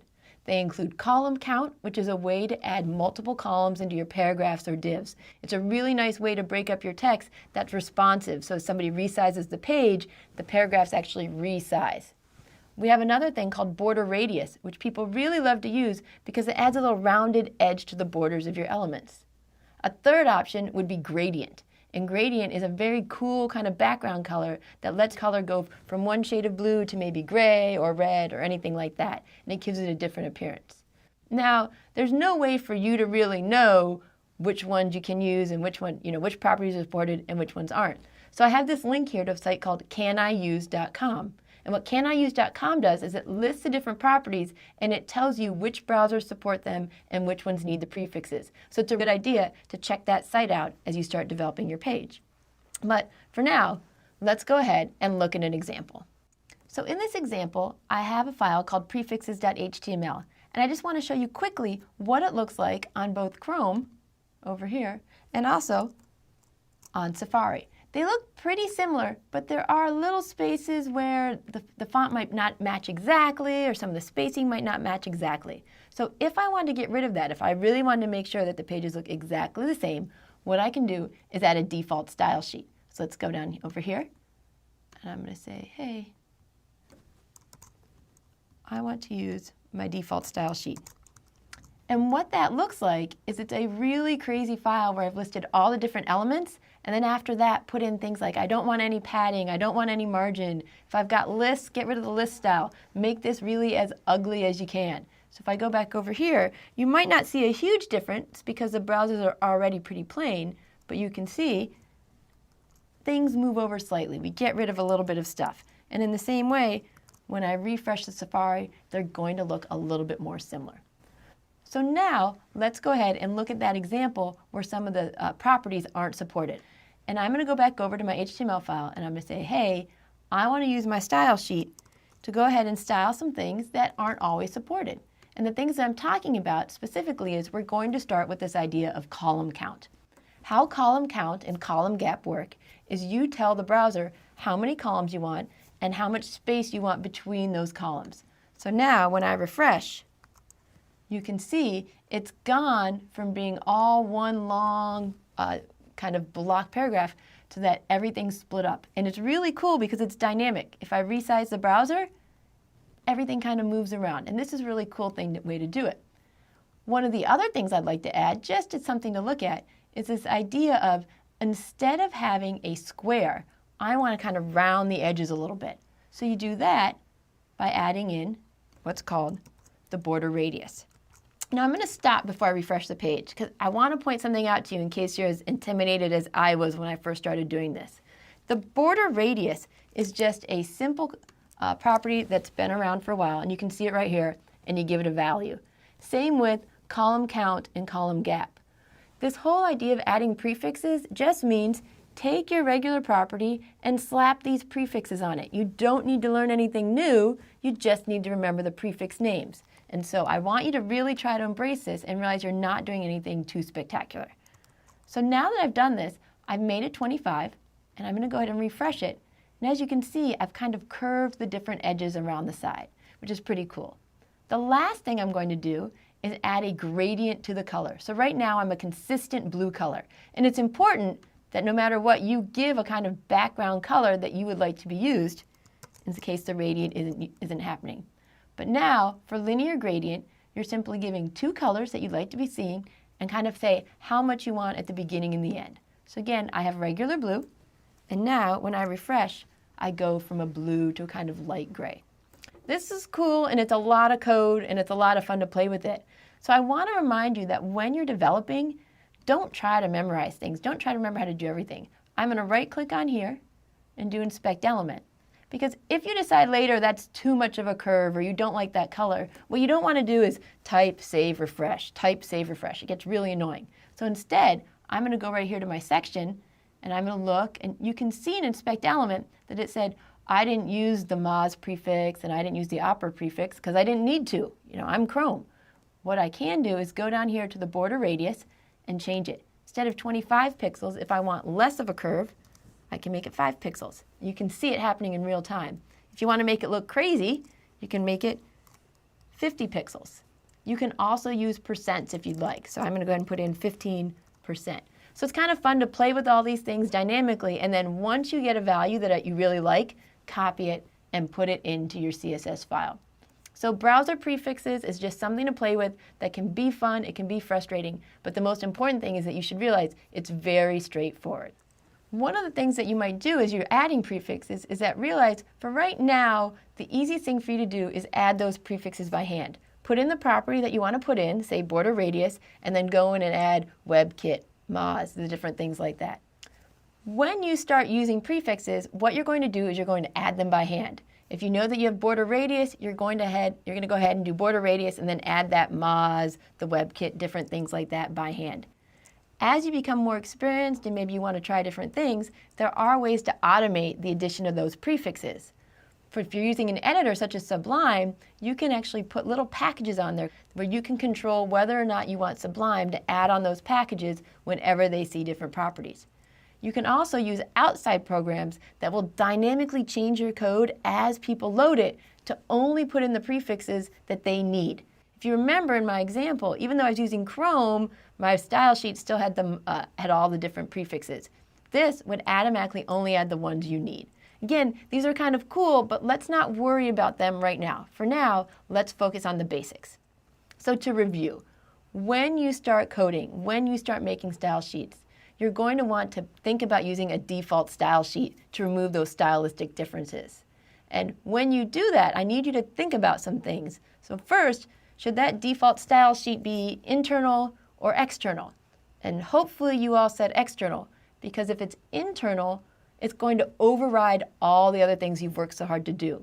In that same way, when you put a link to your default style sheet, make sure it's first. Because the way browsers work is it goes style sheet, style sheet, style sheet. So if you put yours first and then the default style sheet, it's going to overwrite everything cool that you've done so far.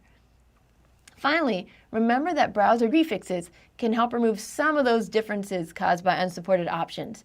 But you don't want to overuse it. Don't slap a prefix on every single property just because you're not sure. Instead, you want to go to those sites like Can I Use and test it out and really make an educated guess as to whether or not you want to use it. You're really getting far in this whole web development idea, and hopefully you're styling some really cool pages, and I want you to be able to use all the different properties that are out there. So don't be intimidated by the idea that you might have to use style sheets that you haven't written or that you have to use browser prefixes. You've totally got this, and I know that you can code using these different tools. So good luck.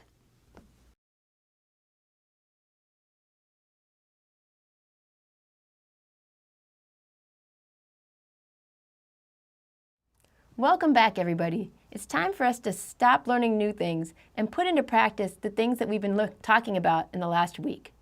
What we're going to do is add some of the new components that we've been working on, but we're going to do it together as we code along. So again, I'm going to stress that I really hope you stop, put down whatever else you're doing, whip up your laptop or whatever you're coding on, and code with me rather than just watching what I'm doing. When we last were coding together, hopefully you created something that looks like this screen over here. we'd gone in and we'd used width and different displays, padding and margin, and we've been iteratively making our page a little bit better. Today, we're going to go a step further and add some different elements, such as gradient. Instead of having 3 equal width sections, we're going to have some sections take up half the page, some take up the full page, little things like this. And we're going to be utilizing these new selectors that we've been studying. So let's go ahead and begin. The first thing that I want to do is put in that linear gradient, or that new color that goes in both the header and the footer. So when I go to my style sheet, and I'm going to come up here, one of the first things I want to do is I want to put in that we need a new background for the header and footer. And I'm going to start by putting it right here. I know I cheated, I copied and pasted, but I wanted to do that. Oops, sorry. I wanted to do that because I kept messing up when I was typing. So what I've put in here is I've started off by putting in a background color. You always want to do that because if you don't, if for some reason the browser can't handle linear gradient, you've given it a fallback. Then I've had my linear gradient rule in each of the different web kits. So once I add that and I hit save, we can refresh the page and see if we have that kind of gray to blue color we were looking for. Hey, great, we did. Now, when I wrote this rule, you might remember that I put header, comma, footer, and that means it's supposed to apply to both of these elements. But it only applied to the header. We need to think about why that happened. The reason is, if we scroll down, you can see that further down in the page, I have said I want my footer background to be this particular color. This overwrites any earlier rules. So I'm going to go in here, and I'm going to delete this and say, oh, let's go ahead and get rid of that. Refresh. And great, now it looks much better. Okay, so we've made that one change, and hopefully you're getting used to the idea of both using the comma to style 2 elements at once, you can do even more, and putting in these WebKit prefixes or browser prefixes. If you get rid of it, it may work on your browser, but there's a really good chance it won't work on the other browsers. So we want to practice this. All right, well, let's take a look and see what we've got.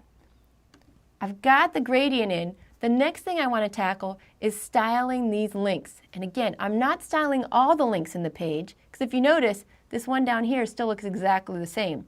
I only want to style the links that are inside the navigation section.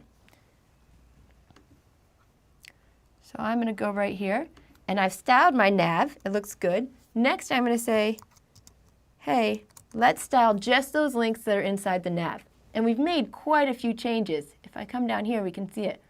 One, we've added something that looks kind of like a box structure to it. So normally you couldn't do this because inline elements don't take a width and a height. But we'll go ahead and play with it. Let's go ahead and start. I'm going to first say I would like the width of each one of my links to be about 22%. Save this. Refresh. Nope, no luck. So again, remember, one of the things I said is that links are inline, and you can't give them width or height. So now, if I go in and I say, let's change our display to inline block, we should have much better luck. Oops, almost too much luck, because the screen doesn't quite fit that. All right, so great, that's one step closer. Let's add that different background color.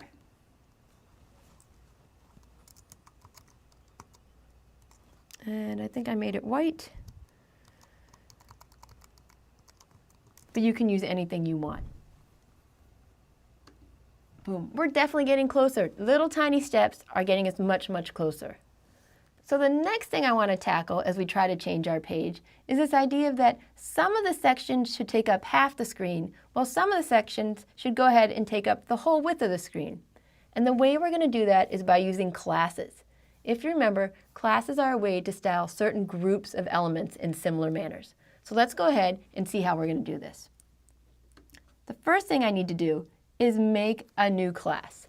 And this class is going to say, instead of all the sections taking up 30%, I want just some of them, I'm going to call them half, to take up about, let's say, 45% of the page.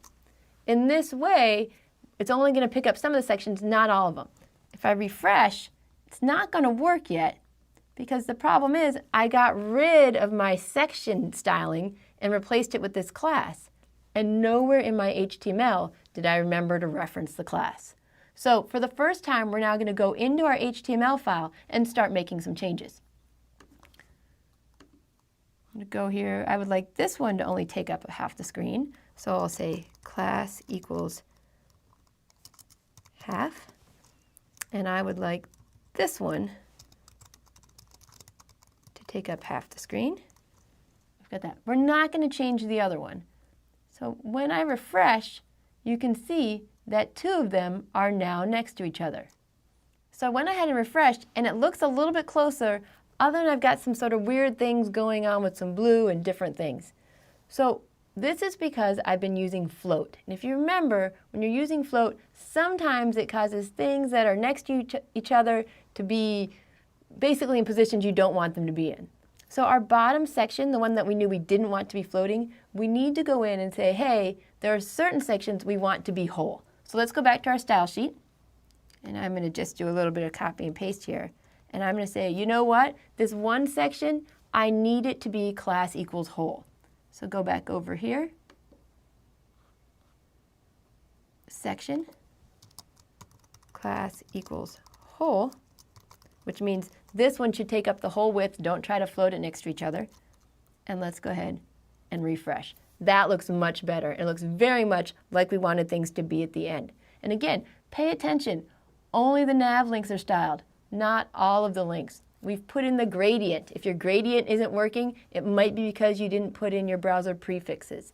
We've really got a lot of little things going on in this page. And again, I'm not a graphic artist, so I don't make the most beautiful of things. But it's kind of fun to go in and create different things and see how you can style them yourself. So keep going, and good luck, and don't worry when you hit those typos. We all do.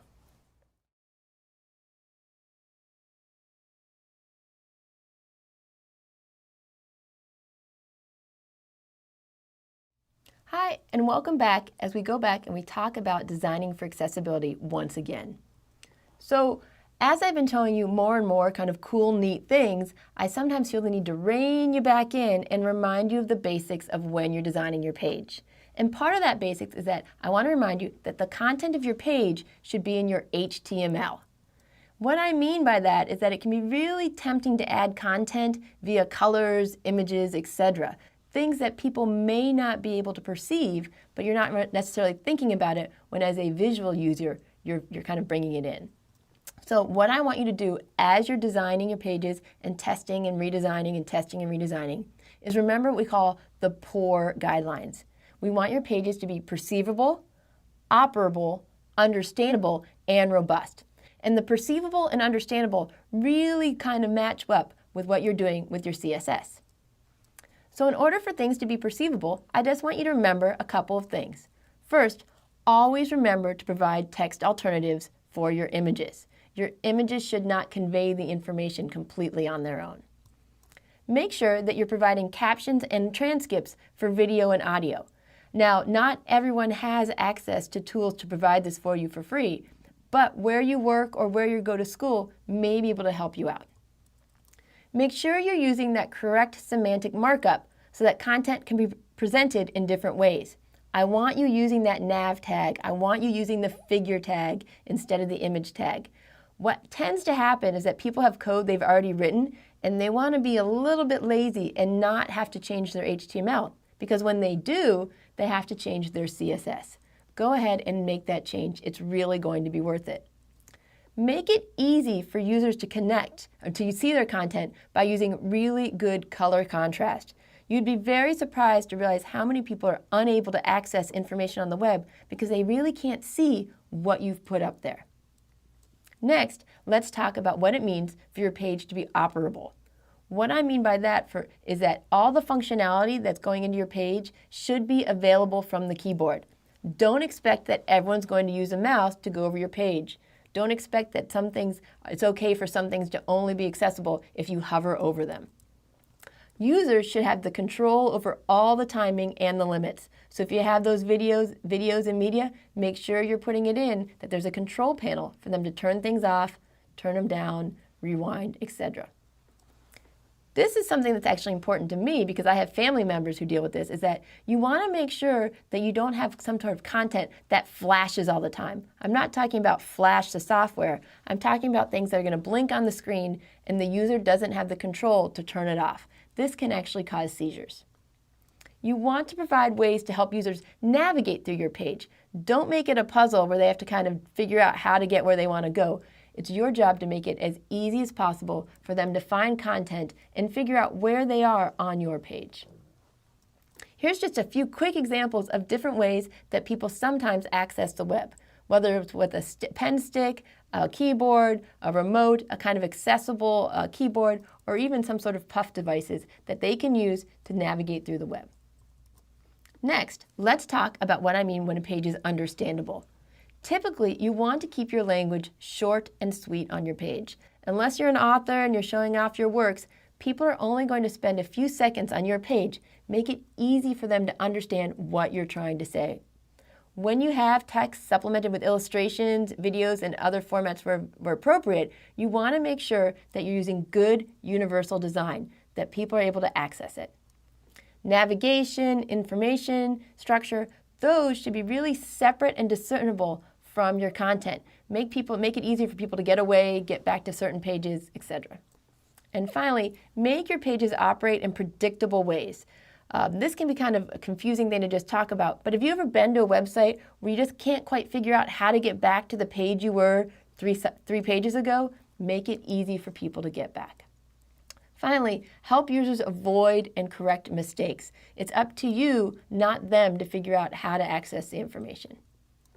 Finally, the R, the robust and the poor. Is your site functional across various technologies, a smartphone, screen reader, laptop, pen sticks? As you work with me and we go further on, we'll talk about responsive design in some later classes. And that's making sure that your page looks the best it can look on different screen sizes. But it's more than screen sizes. You also need to think about things like we said, the pen sticks and the screen readers. So there's going to be syntax errors that you might have in your code that don't affect what the page looks like to you. You've gone in, it looks great, you're like, I'm golden. You have to remember that those syntax errors can mess up other technology. So make sure that you're adhering to standards and to ensure future compatibility with new browsers. And the easiest way to do that is to go on to validator.w3c.org and the wave.webaim.org to validate your code. It's simple, it's fast, and it's really going to give you a much better page. So just to review, I'm not asking you to make great strides. I just want you to do the little things right. And that really starts with the proper HTML tags. Styling can actually make it harder for some people to access the information. So test, test, test. Have people look at your page, have them give you feedback. Don't take it personally. It's not about your coding. It's about really making a great product. Finally, get into the early habit of utilizing these different accessibility tools. They're there for you to make your life easier, not harder. Finally, the one thing I really struggle with students is we all want to do the cool new things. But cool new styles and cool new technologies should not be at the cost of accessibility and people viewing your page. So really, I'm hoping that as you're learning this code and you're getting a little bit stressed out about utilizing all these cool things you're learning, that you're remembering it's not about having the coolest web page. It's about having a clean page that really portrays the information you want to get out on the web. Good luck.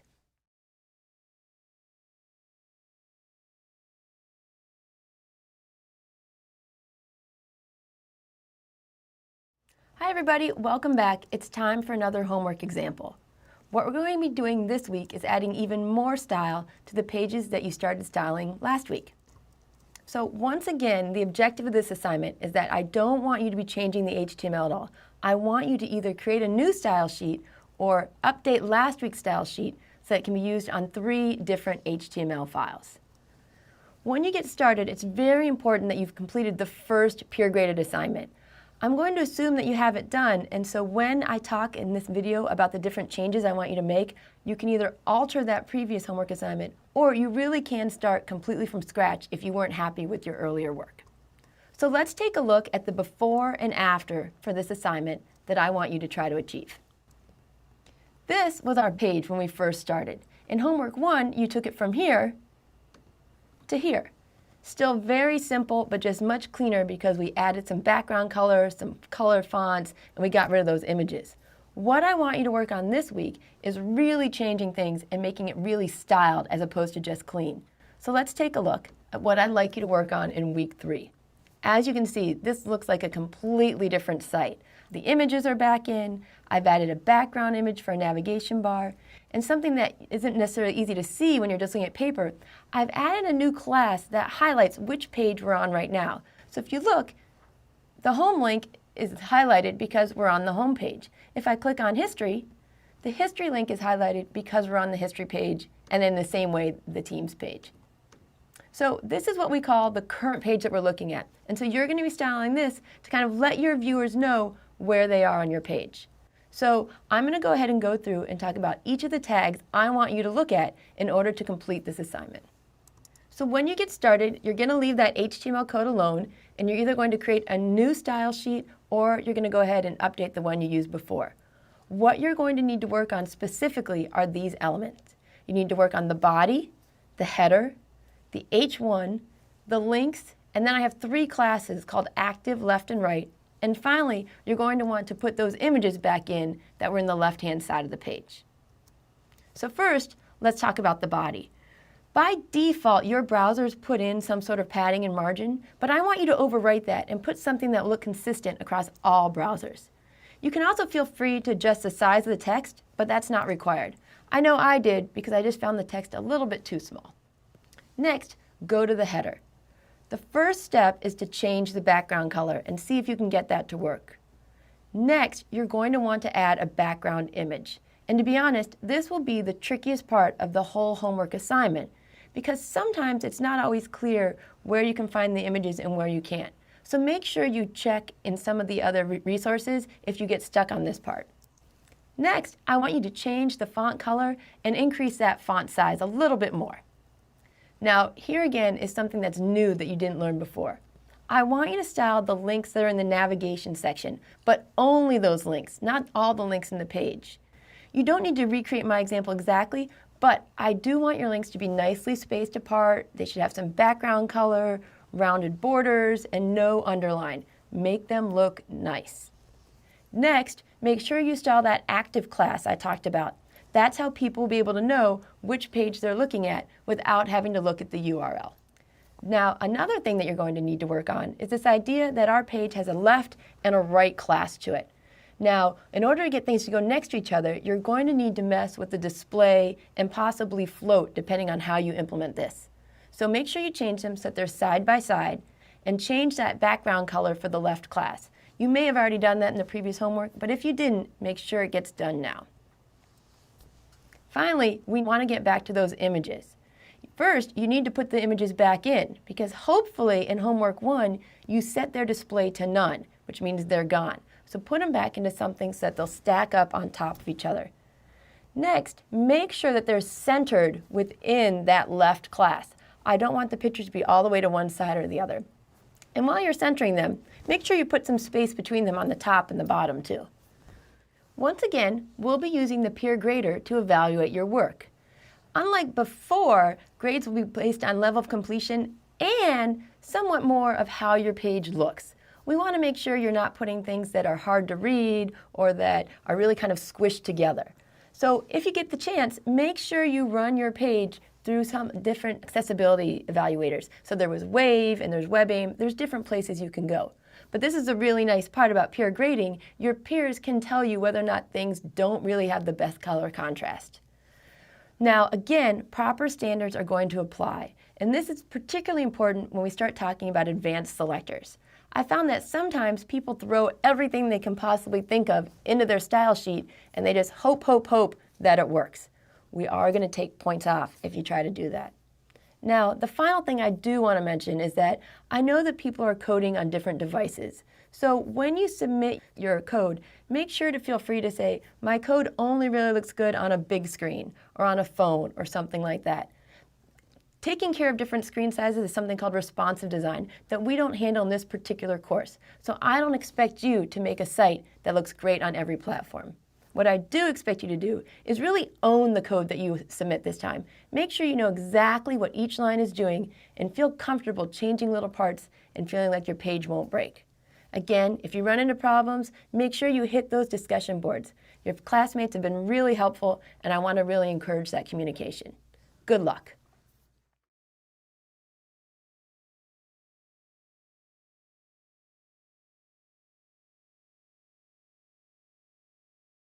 Welcome back, everybody. Today, we're going to talk very briefly about pseudo classes and elements. So we've been working with different types of elements throughout this entire course and how we can structure them and style them. Well, pseudo elements are kind of different from the other things we've seen before in that they are very dependent on the DOM structure, and some of them are actually dynamically populated. So to be honest, you have seen this before back when we talked about styling links, because the links had those different states. One example we used was the idea of hover. If you hover over a link, you can change the style to get rid of maybe the underline or change the color. So let's talk about some of these different types of pseudo classes beyond what you can do with just a link. I started off with the one we've seen before, where you can have a link and also a link that's been visited. You can also react to different user actions. So if someone's hovering over a paragraph or hovering over an H1 tag, you can still react to it. It doesn't just have to be a link. You can also have active, and active is when you're holding the mouse button down over some sort of element. And the last one is focus. Focus would be when someone's tabbing through the page, you can put focus styling on each one of these. Finally, one that makes a lot of sense and you've probably seen before is that you can style the pseudo classes of forms or interfaces. If the checkbox has been clicked or checked off, you can see that sometimes they make it yellow. Or if you've ever been to a site and you're not allowed to type something in until you type something above, higher in, they tend to gray it out. So the way you would go ahead and do this is you could say, you know what, if someone hovers over my paragraph, I want to just do a border. Border, 1 pixel. Now, even though there's no place on the DOM where they have p hover, it should work for you when you put that styling rule in. So you can also style based on the structural position of the different elements. You have first child, last child, nth child. The way that one works is you put a number in to say the 5th child or the 10th child. You can have only child. You also have other different things such as first of type, last of type, only of type. And again, you just have the element, the colon, and then the name of the pseudo class that you want to style. Pseudo elements aren't necessarily part of the DOM, but they can be used to style specific or unique parts of the page. So some examples might be if you have a paragraph and you want to put in that fancy first letter of a different font, you can use the first letter pseudo element. Same with first line. You can generate things to show up before or after elements. A lot of times if you're styling something like credit card information, you can go ahead and put in the different types of credit cards, but have a little before that says, and hey, put a picture in here. You can also style just fragments of different selections. Now, I didn't give you much code when we went through here because really using pseudo classes and pseudo elements is very unique to the page that you're going to make. So later when we talk about tables, keep an eye out because I'm going to be using a lot of pseudo classes and pseudo elements in there. It's really important to realize that I'm not going to be able to cover every combination of everything we learn about, but I do want to give you the tools so that you can go out and investigate how you can add some cool new styles to your page. Good luck.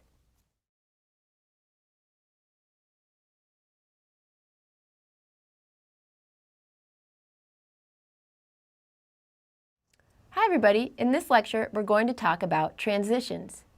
You've seen in different examples that we can change the state of elements. Links can go from regular link to visited, you can hover over things, you can focus them. Well, what if you want to actually have a little bit of almost animation when you do these things? That's what we can use transitions for. So if you hover over the link, you can change the color. If an image comes into focus, meaning you've tabbed into it, you can change the size. And it's just these little tiny things that sometimes when you're making your page gives you that little bit of cool factor that you've been looking for to show that you're really starting to grasp these concepts. So let's get started. If you want to add transitions to your page, there's 4 properties that you're going to want to look at. The first is the actual transition property. What is it that you want to change? Do you want to change the size, the color, the position, all of them? What about the transition duration? How long should each transition last? They can happen very quickly, where people almost don't even notice it, or it can be really long and drawn out. The transition timing is, it's a little bit odd, but it's this idea of if you're going to make something bigger, do you want to make it slowly bigger and linear all at the same time? Or do you want it to ease in or ease out? You can actually change how, kind of what speed it's doing the different things. Transition delay is, do you want me to wait? Should the browser wait before it starts the transition? If somebody's hovering, do you want them to hover for 2 seconds before you go on? You might want to think about this because sometimes when people are looking at your page, they've just got the mouse going all over, and you don't want to have them looking at the transitions unless they really mean to be focusing in on that one element. All right, so let's go ahead and get started. If you want to use transitions, the first thing you need to do is just what you've been doing all along. Define your element and say what style you want it to have when you first load the page. Next, you want to choose which elements you want to transition. So you may have styled it with background color, color, width, and height. You don't necessarily want to change all of those things when you go into your transition. So pick the ones that you do want to change. Third, define the new values for those elements. And this is important. You need to combine this step with a pseudo class. It needs to be along with a hover or a focus or an active. So let's look at some code just on the screen, and then I'll run you through an actual example. So here, I went ahead and defined a div to just have color, background, line height, width height, all the typical things. If you notice, the border radius is pretty small. It's only 6 pixels. Next, I went in and I said, you know what? I'm going to go ahead and define each one of these properties. So my properties I want to change are going to be color, width, background, and border radius. This is kind of a lot, but I wanted a big example. You can say I want it to take half a second.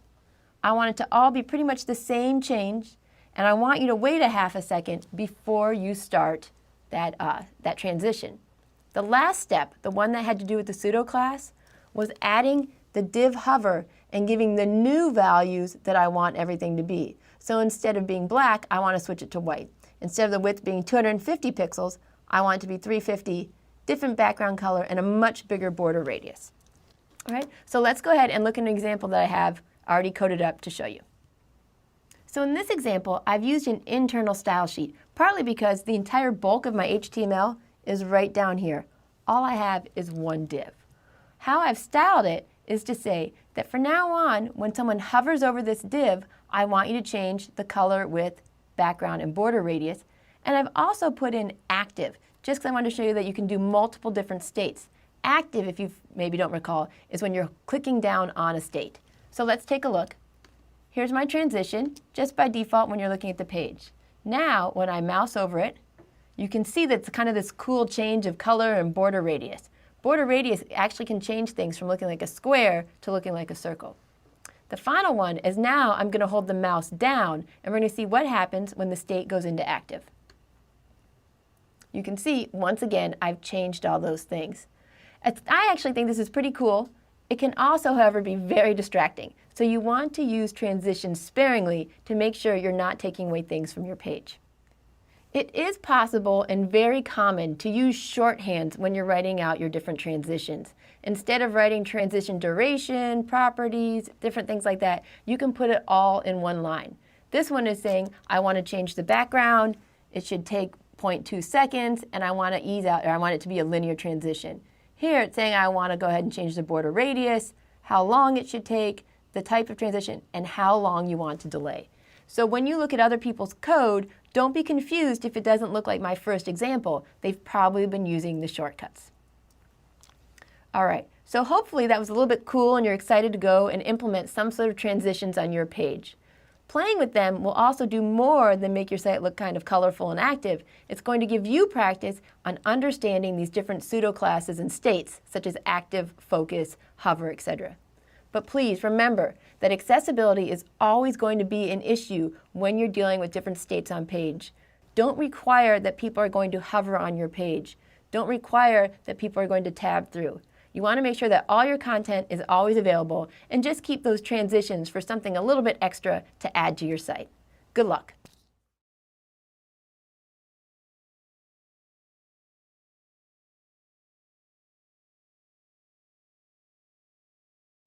Hello everyone. Today we're going to talk briefly about transforms. Transforms are very similar to transitions in that they provide another option for us changing the appearance of elements that are on our page. So we can change things in both a two-dimensional manner and a three-dimensional manner as people are looking at your site. So let's look at some of the two-dimensional transform options. We're going to talk about translate, rotate, scale, skew, and matrix, and how each one of these can work within your CSS3. The first option I'm going to show you is translate. What translate will do is that you can give it two values, I've called them x and y, and depending on those values, you can move the element to the left and right or up and down. If x is positive, you move off to the right. If it's negative, you move to the left. With y, if it's positive, you move down, and if it's negative, you move up. So let's look at an actual example to make it a little bit more clear. Here, I've got this nice blue element, and what I'm about to say is that I want to translate it 175. So you're going to expect to see it move off to the right and down a little bit. So you can see, again, it's hard to really tell when things go up and down, but if you look at the margins, we've almost effectively increased the margins. The next option is rotate. And when you rotate something, you're rotating, or I kind of like to think of it as spinning the element a certain number of degrees. You don't see the spin, you just see the result, or what it would look like at the end. So here, I have another element, and I'm going to tell it to rotate by 30 degrees. So from here to here. Now it's really important that you remember to put the DEG. If you just put 30, many of the browsers are not going to have that work. In fact, most of them won't. So make sure you give it the degrees you want it to turn, some sort of number, 30, 90, 80, and then use degree. Next, let's talk about scale. And scale is just a fancy way of saying, let's make it wider or taller. So again, you give it two numbers, and that's how much you want to change the width and the height of an element. So here I have a smaller block, and I've decided I'd like to make it 2 times as wide and 3 times as high. Here's the new element after the transform scale. Skew is very hard for me to explain what it does, and it's even harder to do it because I always forget my left and rights when I'm looking at the camera. So again, you're going to want to play with this one and look at some of the examples. What you're doing is you're rotating the element a certain number of degrees around the x angle and a certain number of degrees around the y angle. So here, I'm going to show you a skew 30 degrees by 15 degrees. You start off here, and you end up turned at a very kind of weird angle. And again, it's very hard to show you this when I'm staring at the screen, so I'm hoping you'll type that in and kind of play with it a little bit. The next and final option is matrix. And when you use the matrix, you can combine all of the 2D transform methods into one command at once. I never use this because I find it far too confusing to remember which ones scale, which ones rotate, which ones skew. So unless you feel really confident with your CSS3, I would avoid using matrix and go ahead and use each of the other individual transforms one at a time. So the other ones that we just talked about were two-dimensional transforms. We can also do three-dimensional transforms, and they're very similar to the ones we just talked about. So for instance, with rotate, now instead of just rotating along the x or y axis, we can also rotate around the z dimension as well. So if you wanted to use a 3D rotate, your options now are transform rotate y, how many degrees, rotate x, rotate z, or you can actually say rotate 3D and give it numbers along every single dimension. I rarely use the 3D dimensions, but we do have the options. We have the rotate, we have the scale, and we have the translate. And they can really do some really interesting things with how you want your elements to look. When it comes time to use transforms, there's a few things to think about. Typically, when you use transforms, you're going to use them with state changes. If you remember, that means you might have a transform happen when you do an on hover, or an on focus, or an on active. If you're really just trying to change what an element looks like right from the start and leave it that way, you may want to think about just taking pictures and messing with the pictures and doing things offline. It's faster and it doesn't use up as much bandwidth. However, it's a cool way to kind of play with things and gain confidence with your CSS. Of course, with so many things we've been learning in this class, it's important to remember that you'll often require browser prefixes to get transforms to work. So one more tool in your tool belt for learning how to do something exciting with your page. I know that I didn't do my normal example here, but the next video is going to show an example using transitions, transforms, and some of the other things we've been learning all along. I hope you'll take a look at it and feel a little bit more confident about what we just learned with transforms. Good luck.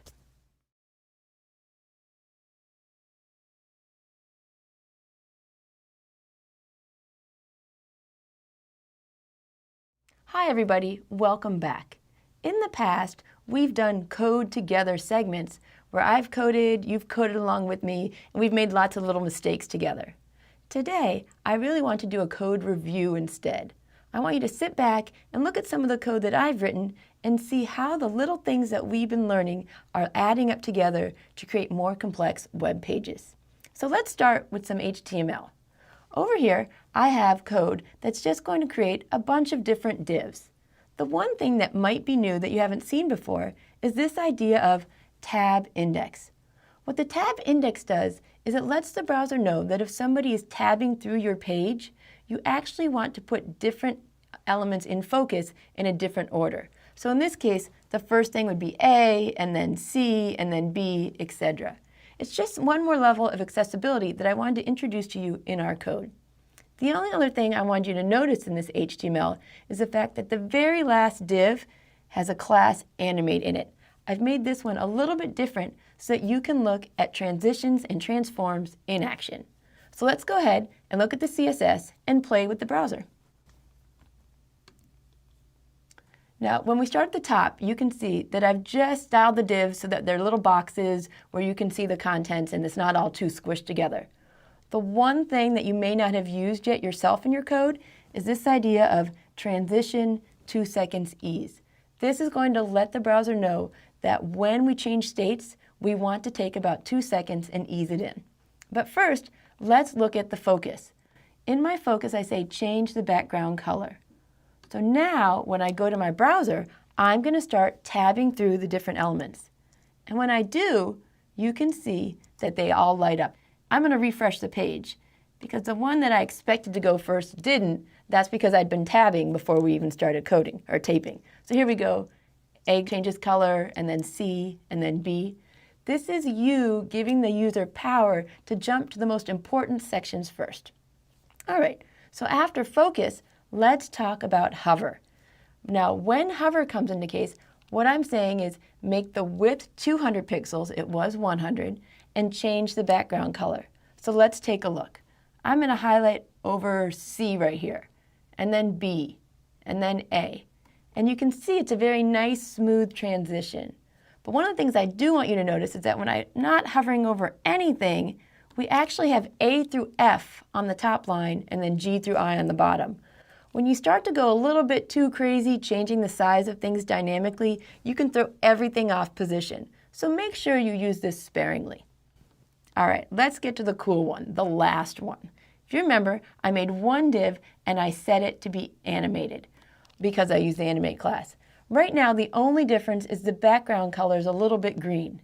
But I want to show you what happens when I hover over it. When I do, I'm going to kick off a transform where I'm going to say, rotate this 360 degrees. And in addition, instead of having an opacity of 0.4, which means kind of blur it out, clear it out a little bit, set it to the full color. Here we go. I think that's pretty cool. We rotated it. When we go off the hover, it rotates back.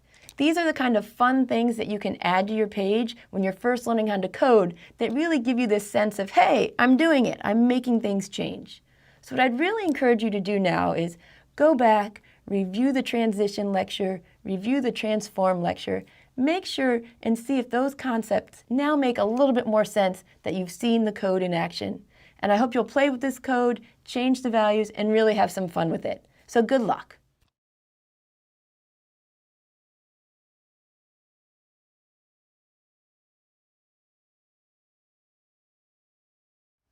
Hi everybody, welcome back. Today we're going to be talking about positioning elements in your web page. So trying to lay out your page in your coding is probably going to be one of the most time-consuming and potentially frustrating things that you're going to do in this entire course. And that's one reason why I've left almost this entire week for us to practice laying things out on your page. The ideas themselves are very simple and straightforward, but it's the putting them together as you add more and more to your page where things can get a little bit tricky. So let's begin talking about the different positioning elements, or the different positioning properties that you can use. Okay? The 4 position properties are static, relative, absolute, and fixed. And for the most part, they're very different. How they work together, or how they work, is that each one of these can also be modified by properties such as top, right, bottom, and left. So you say what kind of position you want the element to be, and then you can say, but I want it to be this far from the top, or this high off the bottom, or this far over from the left. So let's start with static. And the reason we're going to start with static is because you've already been using it all along. It's what we call the default value for elements. If you don't say anything else, it's going to be set to this. How it works is that the browser is going to place each element in just the next available position. You can give it values such as top, bottom, left, and right, but the browser is going to completely ignore it. How it's going to work is something like this. Let me see if I can draw this up here. Is you've got your screen, and then it's time to start adding things to your page, and the browser goes, oh, well, this is span, so it fits right here, and the next one's span, so it fits right here. Oh, she's got something that's block, so I need to go down here. So as you add, it just starts at the top and works its way across and then down. But we can go beyond that. We can change how the browser positions things. And one of the ways we can do that is to use position relative. And when I say relative, I mean relative to itself. Where would it go? All right, let's scooch it over a little bit. It's basically very similar to the static position, but now you get to add these offsets. The new positioning, the new place that we put the element, it's not going to affect any of its neighbors. Instead, what it may do is kind of leave holes where the browser thought it should have been in the first place. Usually, relatively positioned elements are used as containers or blocks for other elements. So let me just show you another quick example here. Turn this on. I've got my browser window, and let's say I'm about to put in a span element, and it's going to go right there. Well, instead, if you say that the position is relative and you give it some sort of number like top 10, instead of placing it right here, it's actually going to go underneath where it should be. So again, we're just adding little numbers to move things from where they would normally go. The next position is what we call absolute. And this one can really confuse people when you first started. Because the browser, instead of putting it in the next available position, it ignores all the elements and really just looks at the main container it was in. In this case, we're going to show an example with the browser. The other elements on the page behave as if it doesn't even exist. And what this can lead to is that you can end up with one element on top of another. So let's try this. I've got my browser. Don't have a lot of room here. So right here. And let's say I've got a div, and I've decided that it's absolute, and it should be 100 down from the top and maybe 100 over. So it goes right here. All right, well, if we were doing relative, the next element would go underneath it. But if we have 2 absolute values, the next one that shows up is going to go again right on top of it. All right, the final position that I'm going to talk about is called fixed. And the fixed position is relative to the browser window. This is how they're able to create these pages where sometimes you get that pop-up and you just can't get it to go away. You keep scrolling and scrolling and it's like following you and you're like, ah! Well, how they've done that is they've used that fixed position. That element is not going to move even if the window is scrolled. Just so you know, if you're using some sort of older browser, you're trying to design for Internet Explorer 7 or 8, this only works if you're using an HTML5 doc type. So again, when you think of the fixed position, think of pop-up boxes that just won't go away. Or you might want to also think of it as something more useful, which is when you're on a page and you might have that navigation bar that's on the top, and as you scroll through the page, you don't have to scroll back up to see the navigation bar because it's always just there. So let's go ahead and look at an example where I've got some different elements that use the different position properties. Okay, I'm about to show you a page where I've gone in and I've put a couple elements, just 2 divs and a couple paragraphs. And just to start off, I gave them some kind of starter styling just so we can distinguish between them. For our div, I have position relative. I gave it a height, a width, and a border. For the paragraphs, I gave it a border of a different color, gave it a top and left, and I left it as position static because that's the default position it would always be. So I want to show you what that's going to look like over in the browser. So if you look, you can see I've got two divs, one up here and down here, and I have my three paragraphs. One, 2, 3. The first thing I want to point out is that this doesn't look exactly the way some of you may expect it to look, or even exactly the way some of you might see it if you load it on your browser.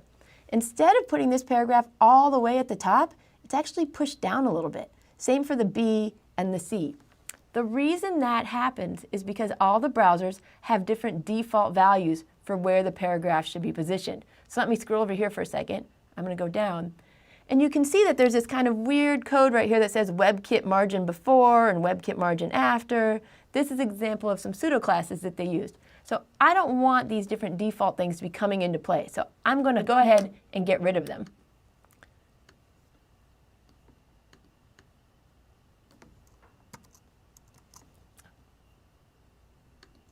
After I comment those out or comment that back in, I refresh, and now we've got our A, B, and C. So again, A, B, and C are all relative. You're telling the browser, just put it in the next available space. So let's see what's going to happen now if I change my elements from relative to static. Or sorry, from static to relative. And you can see that they've moved over. And the reason they moved over is that I gave it the values of top 100 and left 100. Go down, push on over. If I change this to 50, 59, that'll work. You can see it doesn't move over quite as much. So static, just go in the first place you can.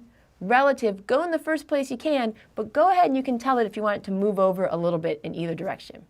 The next one that we're going to do is absolute. Maybe. There we go. So now I want you to notice something.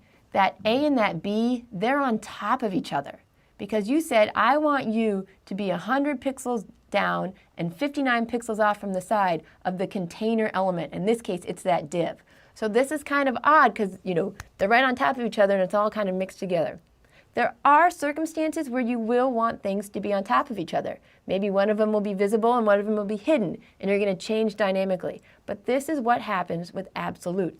Now, if I scroll, I'm going to make this screen a little bit smaller, and I scroll, you can see that the A and the B, they do scroll away. And of course, I did this example because I wanted to show you that if I switch this to fixed now, instead of saying position the element relative to its parent, it's saying position this element relative to the entire browser. So now everything's on top of each other. And if I try to scroll away, it doesn't work. It stays right there. Okay? So again, it's static, relative, absolute, and fixed. And I want you to play with these and know your options before you start laying out your code by hand. Now, one of the things I showed you is that it's possible for multiple elements to be placed in the same position or on top of each other. And there's a way to deal with that if you don't like the ordering that they're showing up. And that's called the z-index. The z-index is just basically just a number value. It's either positive or negative that tells the browser kind of your stacking order. So if you have something and you're really sure you want to make sure it's always on top, you'd go ahead and put something like 100 on it. If you didn't really care, you could give it a negative 100. And this is the way that people can go ahead and position the elements to be a little bit more dynamic later on when we add some JavaScript or different things like that. So the z-index is something that not a lot of people code with, but it's really helpful when you're using inspect element if there's something below and you want to see what it looks like on top. So let's go ahead and review. Positioning your element is the key to creating the layouts that you want to have. And this is especially important if you're worried about your site looking good on a small screen, a big screen, etc. So proper planning is going to make this much easier for you when it comes time to code up your page. But really, the most important thing you can do right now is go online, find those tutorials or different references where they talk about positioning, and play with it until you're feeling a little bit more comfortable with how each of these work. Good luck.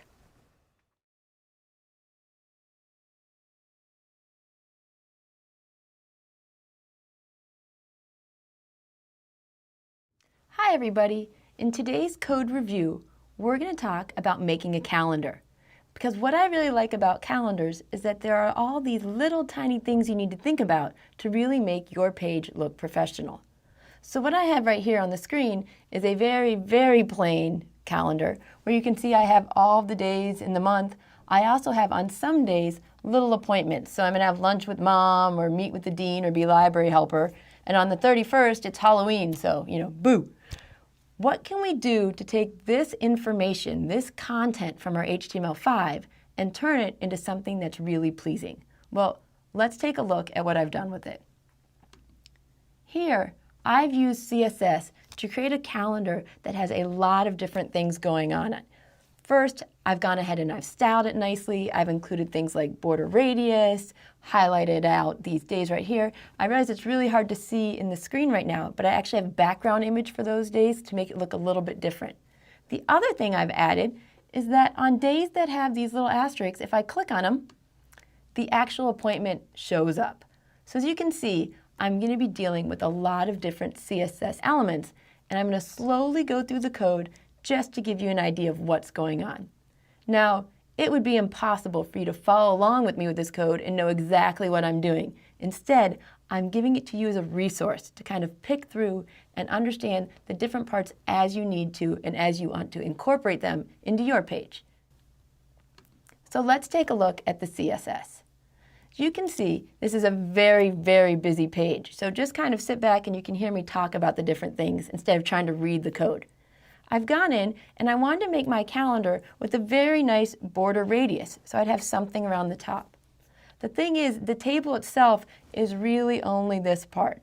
It's not the caption. So what I've done is I've gone in and I said, don't worry about the top two corners, here and here. Only curve the bottom two corners. All right. How do I get this cool idea of alternating between a kind of light gray and this color and going back and forth? Well, with this, you can go ahead and use some of the different pseudo elements. So in this case, I've gone in, and it's not me, it's the browser saying, hey, I'm going to look at all the different table rows, and anytime I see a child that's odd, I'm going to make it one color, and anytime I see a child that's even, I'm going to make it another color. This is so much nicer than you having to go into your table and putting class equals even, class equals odd, class equals even, especially if later you decide to add more information and it throws off your rows. This is something really powerful that you should try to take advantage of. What about when you try to make your page look really professional, the elements that overlap? So right here, I'm actually looking at a table and a table row and a table element.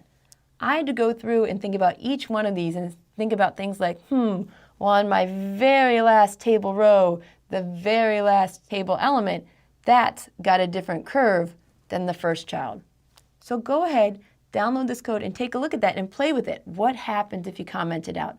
What's going to go on? All right, I have fairly simple code for the caption. I went ahead and just added some border radius and colors.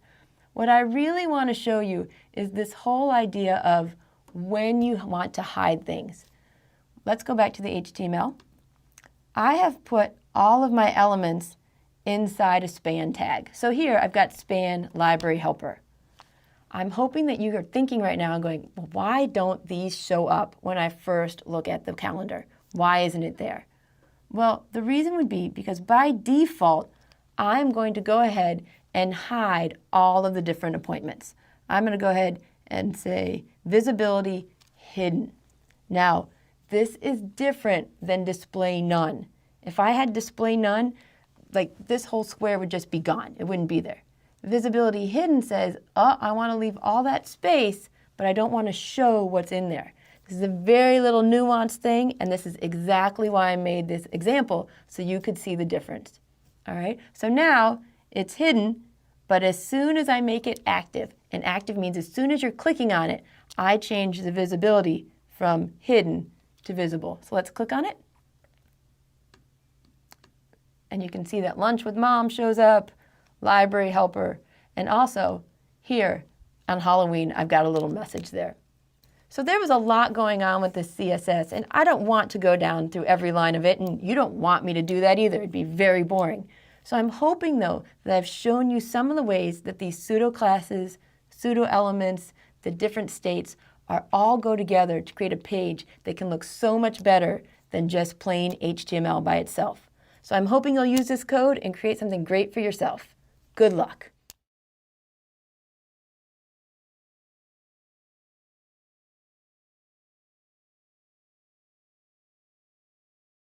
Hi everybody, welcome back.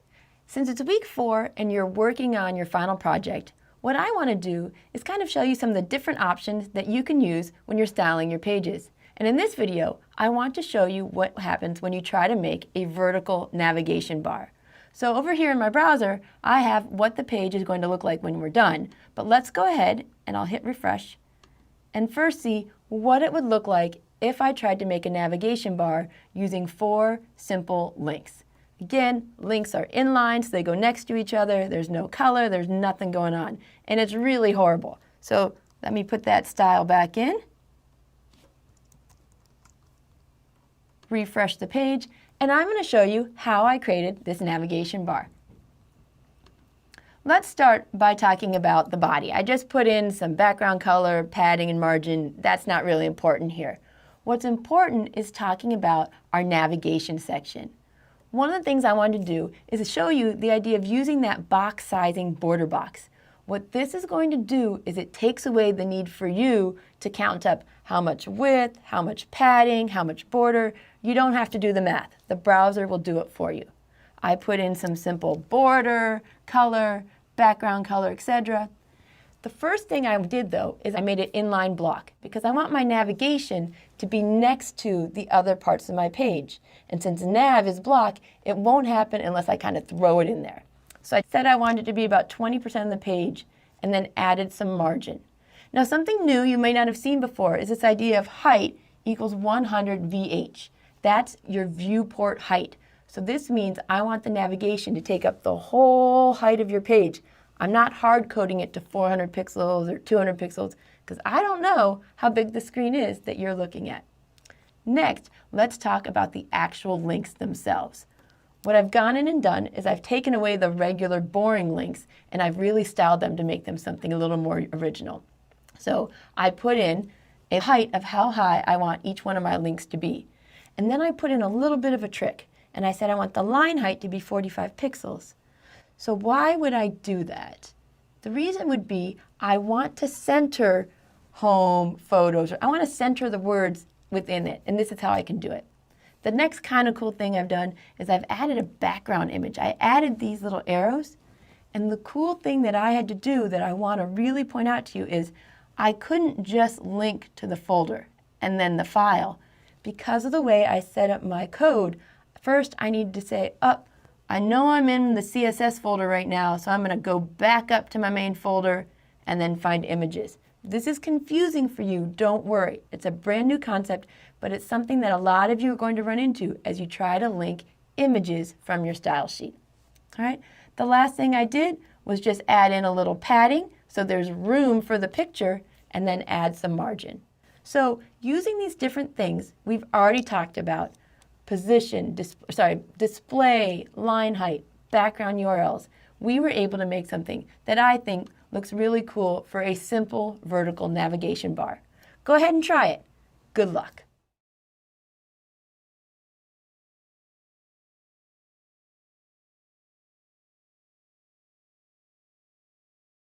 Hi, welcome back. In this lecture, we're going to be talking about accessible navigation.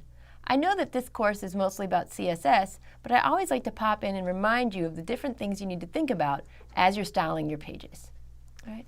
Navigation is really the most critical aspect of accessibility. If people can't navigate through your page and get to the content they really need to get to, then you've really just wasted their time and some of yours.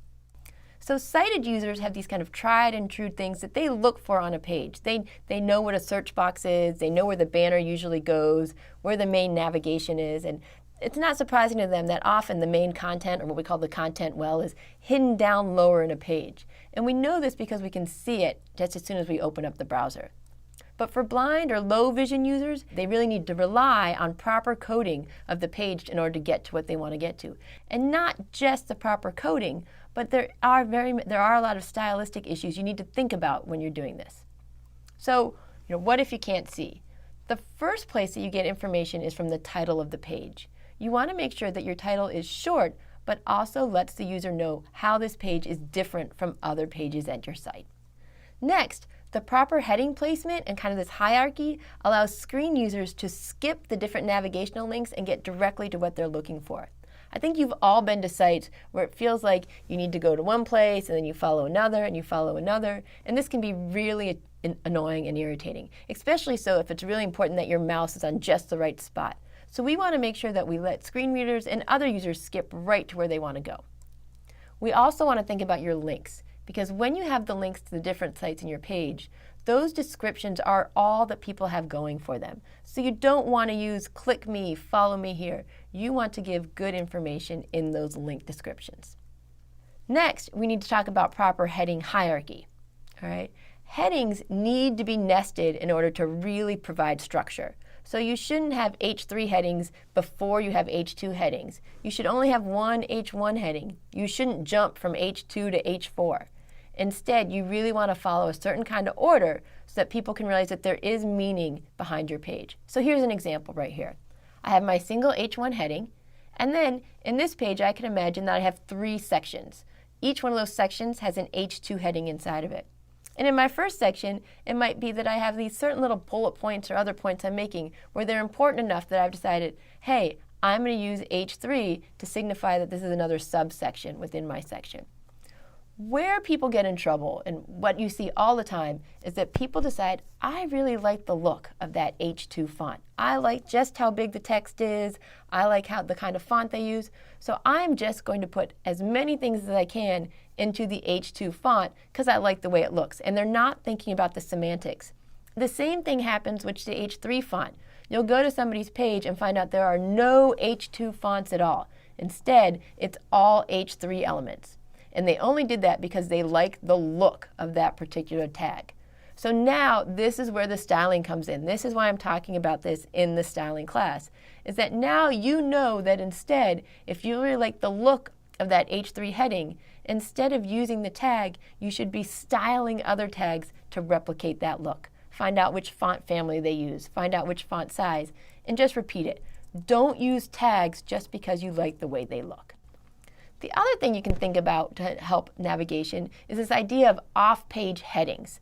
It's useful to do when you want to give the screen reader users some sort of navigational aid, but you don't want to put it right in the page and have your sighted users also have to deal with it all the time. So let me give you an example of this one. We're going to use styling sheets to basically set something off page. We've given it the name of off page, and we've said, hey, I want to place this in a position absolute off to the left by 1,000 pixels. So you'll know that that's pretty far off.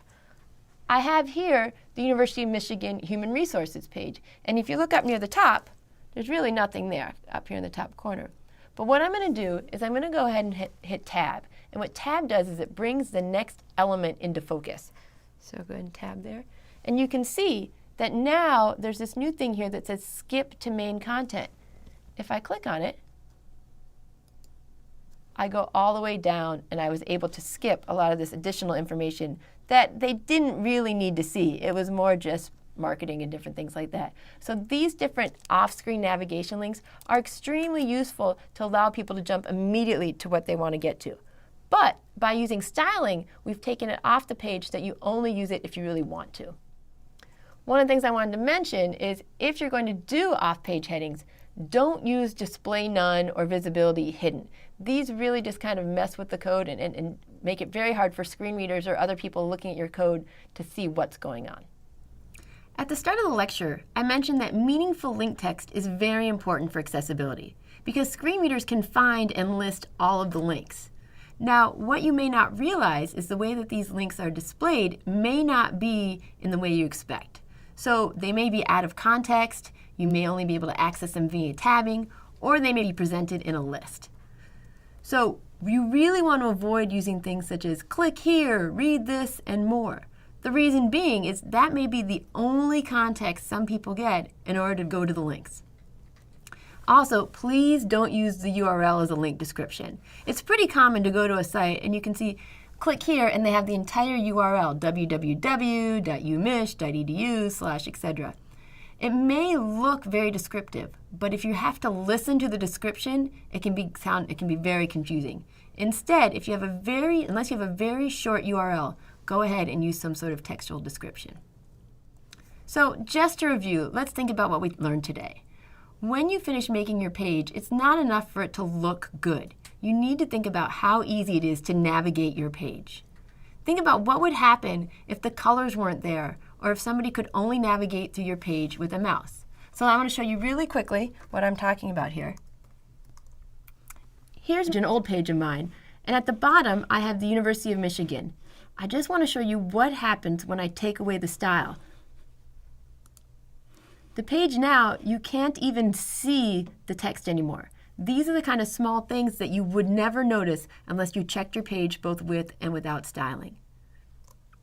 So when you plan your page, make sure you're planning for everyone. Make great use of headings, make great use of link text, and make sure that you're giving people the tools they need to navigate your page successfully.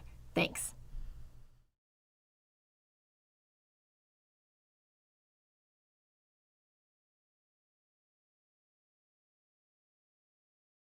Hi everyone, welcome back to another code review. Earlier, I created a navigation bar that worked vertically. It went up and down. Today, I just want to show you how you can use the same HTML code but create a horizontal navigation bar instead. So let's take a look. I want to go to something that looks a little bit more like this. And not only have I gone to a horizontal navigation bar, I want to show you an example of showing which page is the one we're currently looking at. So if you notice in the navigation bar, the photos link looks a little bit different from the others. It's very common to do this to kind of indicate to people this is the page that you're looking at right now. So let's take a look at the CSS and see how I've taken plain HTML and turned it into something where I have a nicely styled navigation bar. All right. We start off by saying, you know what? We want to style all of the links that are in the navigation bar. I don't want to style all the links. Instead, I want to indicate just the links that are inside nav. And once we do that, it was fairly simple for me to go ahead and put in that I want a certain height, a certain background color, a certain text decoration. One of the things I added here was a border radius. Border radius curves the boxes. So if you look, everything's a little bit curved over here along the side. Nothing too important right there. The next thing I have, the new one, is this idea of having a class called current. What the current class does is it basically is a way of tagging, hey, you know all the different looks that are on my page, or links that are on my page? I want to show you which one I'm looking at right now. And all I did here was I went and I set it so I have a different background color. All right, so it was fairly straightforward to create this horizontal navigation bar as long as you're very careful about spacing things out. So once again, I just want to show you that things like padding and margin are very important and they're very additive. So when you use percents instead of pixels, it's going to keep it from being that it looks fine on a big screen and then really bad on a small screen. The last thing I kind of put in here just to have some fun and to help show you again some of the different things you can do with CSS is I added a hover state for any of my navigation links. So if you take a look, I've gone in here and I've said when somebody hovers over the page, I want to change the color of the text and I want to get rid of that whole border radius thing. So let's take a look. Go over here. I'm going to hover over recipes and the text is turned from white to black and it's gone from circle to square. Now again, as I go over all these different examples with you, it's really important that you realize I am not an artist and I am not very artistic. And I'm hoping that you can take these snippets of code and turn it into something that looks really great and customized for the page that you are trying to create. So go ahead, have some fun, and now try to make a navigation bar that goes in all different ways, up and down, sideways, or even combinations. Good luck.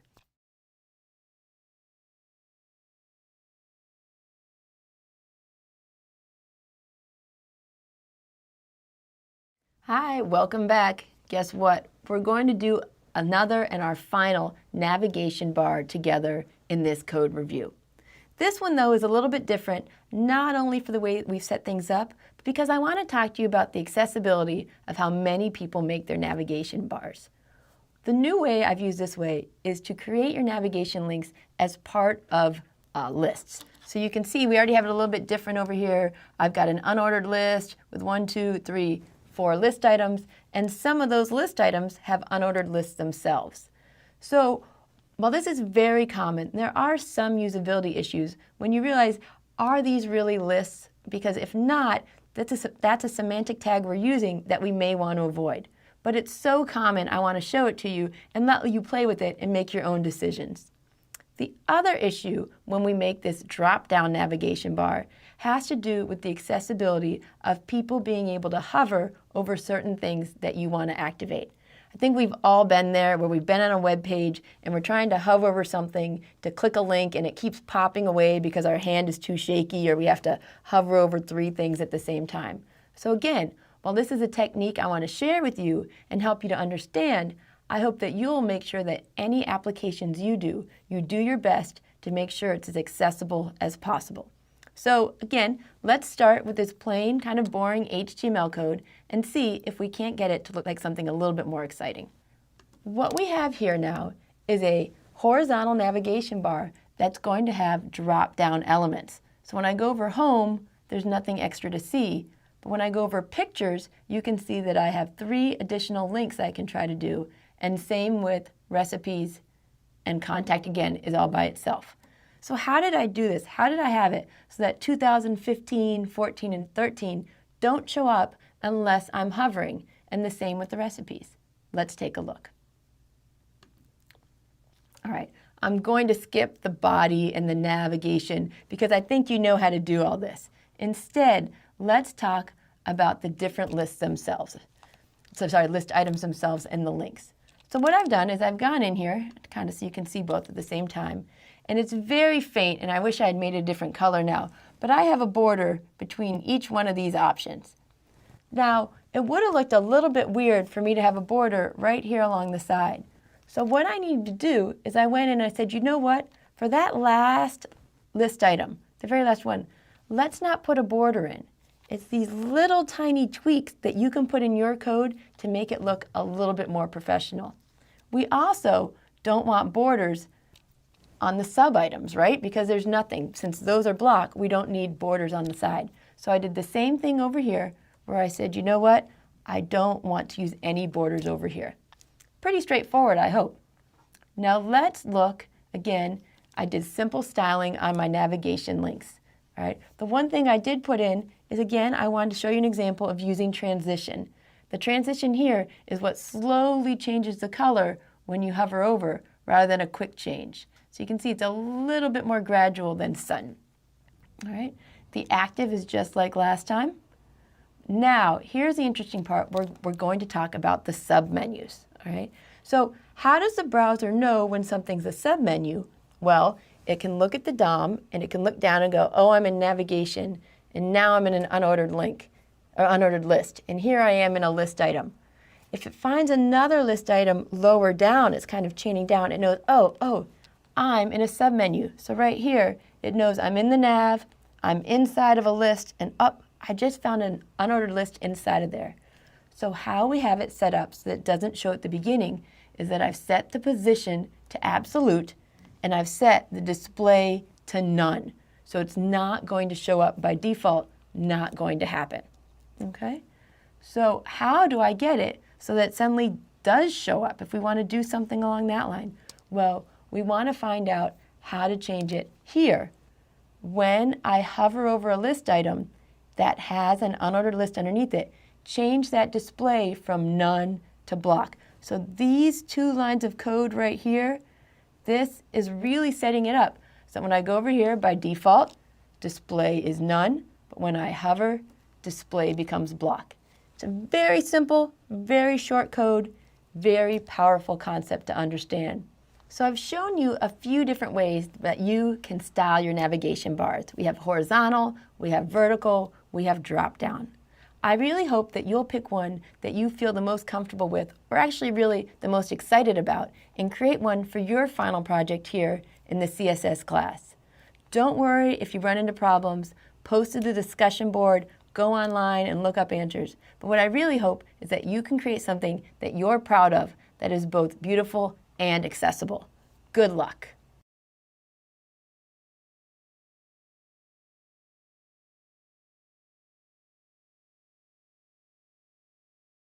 Hi everybody, welcome back. It's time for us to start our final project.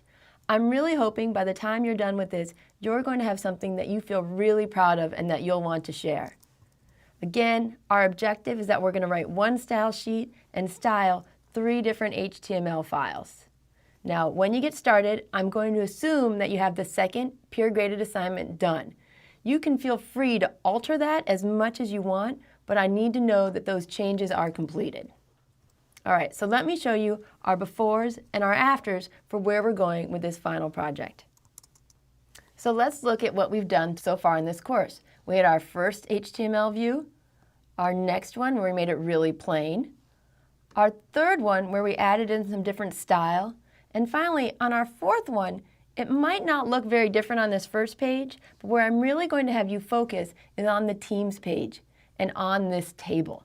You'll be able to see that I have really gone out and put a lot of styling into this table. And the reason I picked tables is because this will be a chance for us to go in and use those pseudo classes, use those pseudo elements, use some gradients, all those little things that can be a little bit difficult to achieve, but once you've got it done, it looks really good. So let's talk about each one of these little parts. So once again, just a little reminder, make a single style sheet. I don't want a different style sheet for each page. You want one that's going to cover everybody.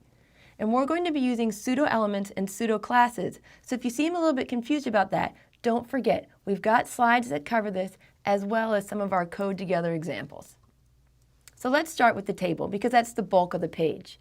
At the very minimum, I want you to go ahead and style the font, the width, and the margin. Now when you style the font, there are a lot of different options you can look at. You can have different font families, you can change the size, the weight, and the line height. One of the reasons I recommend line height is that when you do that, it's much easier to center the text within the rows if you've made the line height the same as the text size. For your width, I don't want your table to take up the whole page. I want to take up somewhere probably between 75 and 90%. And one of the reasons I want you to do that is because I want you to center the table. I want you to play with that margin property and figure out how you can take up just the right amount of space and put it right where you want it. Next, we're going to look at the table heading. So the table heading looks a little bit different from the other rows, and it really has that important semantic meaning. So by using the table heading tags, we're going to be able to kind of double up on this idea that we're styling it differently and it means something different. So first, change the background color. Once you get that to work, I want you to try putting in a gradient background color. Now don't forget, in order to use gradient, you're going to need to put in some browser prefixes. Next, add a border, but I only want you to round the top 2 corners, not the whole thing. And then also, make the bottom border thicker. Finally, when you're done with this, go ahead and add just at least one other property, something that you think would look cool. Once you have the table heading done, let's go ahead and put in some styling for the table rows. The first thing I want you to do, and there's a reason for this, is I want you to set the opacity of the table rows to some value of about 0.8, somewhere around there, where you can still read the text, but it's a little bit faded out. Next, I want you to make sure that the first column of every table row is left aligned and the other 2 are centered. Now, you may do this styling within your table row elements, or you may be doing it within the table elements, those TDs. It really depends upon how you jump in and try to style this. Finally, I want you to go ahead and put in another pseudo class where when someone hovers over any of the rows, it's going to change from a kind of faded out to a darker color. And I'm going to show you an example of that before I go on. So if you notice in this table, the text is a little bit faded out from being solid black font color. So that's where the opacity comes in. Now, when I hover over each team name, you'll see that the font gets a little bit darker. I didn't change the font color here. I didn't change the font family or the type or anything like that. Instead, what I changed is the opacity to set it to 1. So now, when my hover goes off, it goes back to that original kind of faded out value. Each of the table elements could take any amount of styling that you want to give it. But what I do want to see you do is I want to see you style the padding, the font color and background color, and I want you to set the border radius to 2 pixels. You would never be able to see that kind of indistinguishable or subtle difference on the table, so I want you to put it in just so when I tell you to do it, you notice there is an actual change there. Finally, this would be a great chance for you to do something that I haven't covered myself. Part of being a web designer is learning to go out there and search for different properties that you can play with. So I would encourage you to go out and look at text shadow. It's something I use in my example, so if you really want to try to replicate it, go ahead and try to use it yourself. Once again, we'll be using peer grading for this assignment, and grades will be based on both level of completion and some level of aesthetics. Proper coding standards are always going to apply, but you can specify your preferred screen size. So if somebody decides to take your CSS and apply it to the HTML, you can let them know this really looks best on a large screen or a small mobile device. Now, there are actually many, many ways that you could change this style sheet around. And so I don't want you worrying about hitting off every single standard. But if you do decide to do something a little crazy, a little different, and something that other people might not understand, I really recommend that you put that near the bottom of your style sheet so that people looking at your code can really focus on the actual requirements and then afterwards be amazed at your really cool innovations. So I'm hoping that this is something that will really help solidify your understanding of CSS. If you run into problems, you should feel free to use the discussion boards and really ask people anything that you're not quite sure on, or just share something cool that you got to work. Good luck.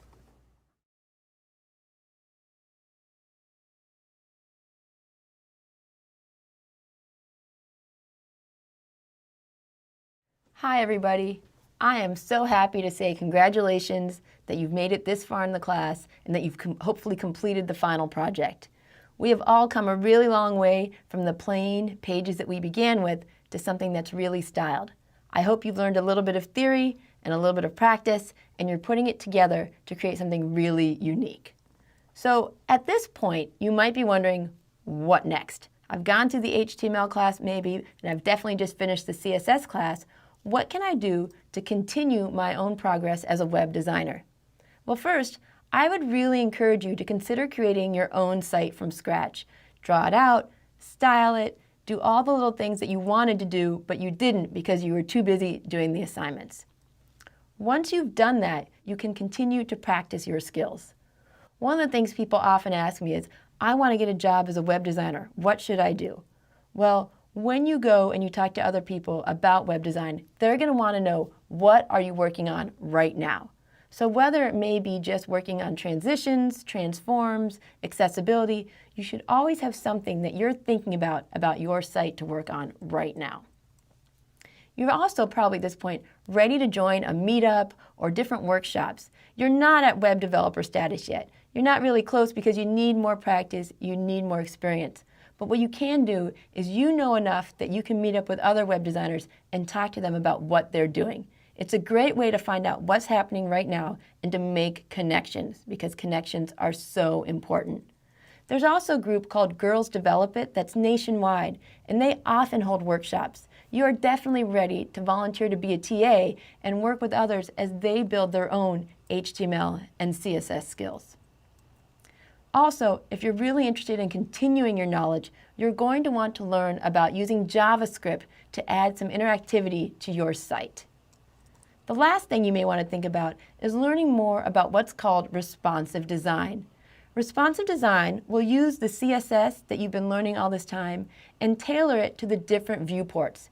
You might want your page to look different on a mobile platform versus a laptop versus a tablet. Responsive design does more than just show you, hey, you can make things smaller, bigger. You think about what really belongs on the page to best make your page accessible to others. So again, congratulations and thank you for helping each other out on the discussion boards and in other ways as you all created something great in CSS3.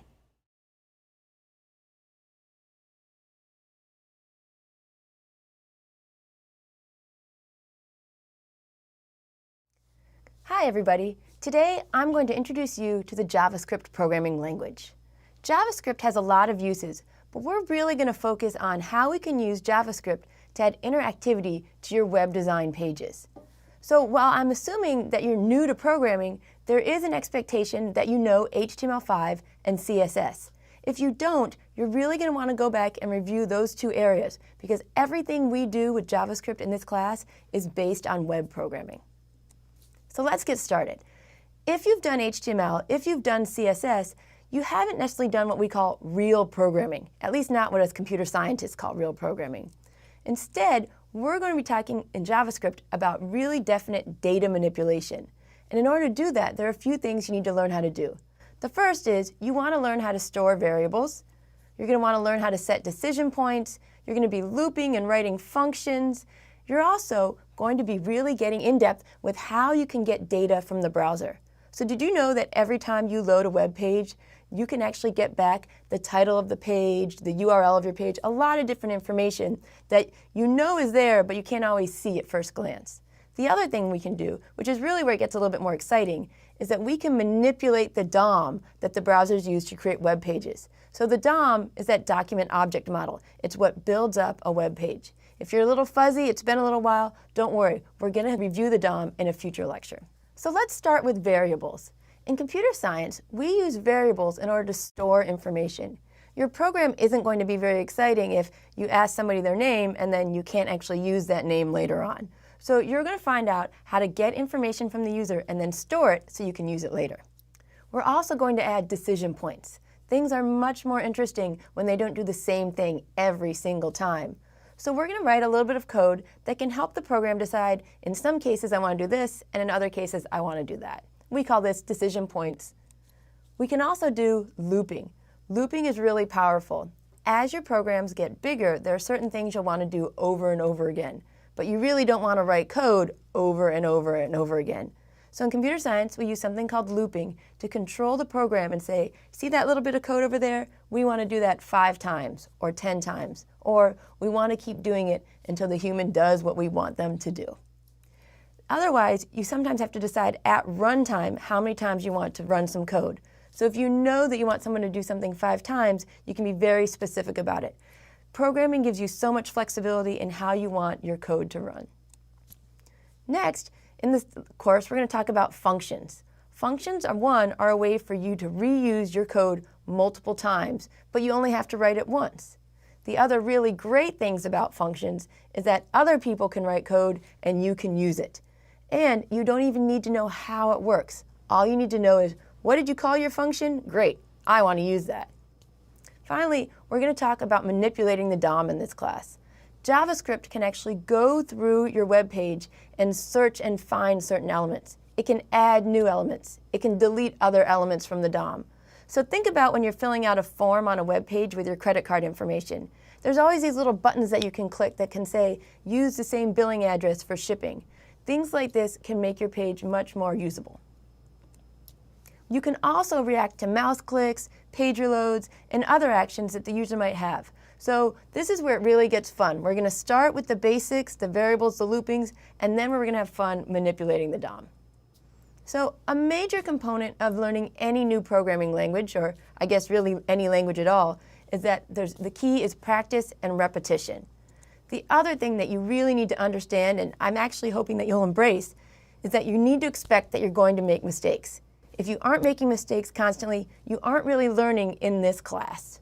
So join us. We're going to do a lot of fun stuff, but I promise I'm going to go slow, explain what I'm doing step by step, so that you can come along with me and start adding some interactivity to your pages with JavaScript.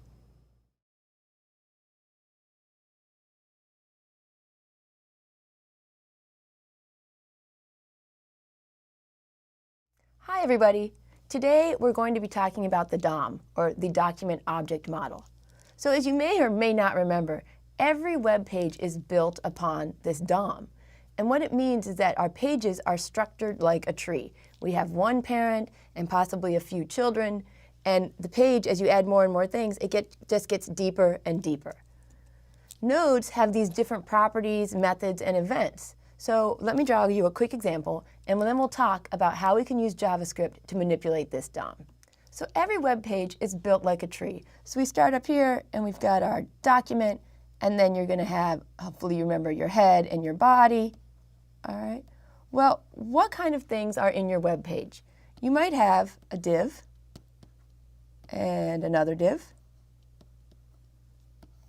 And in the third div, we're going to get more specific. We'll say, oh, well, this div has 3 paragraphs, and one of those paragraphs has the ID equals 3.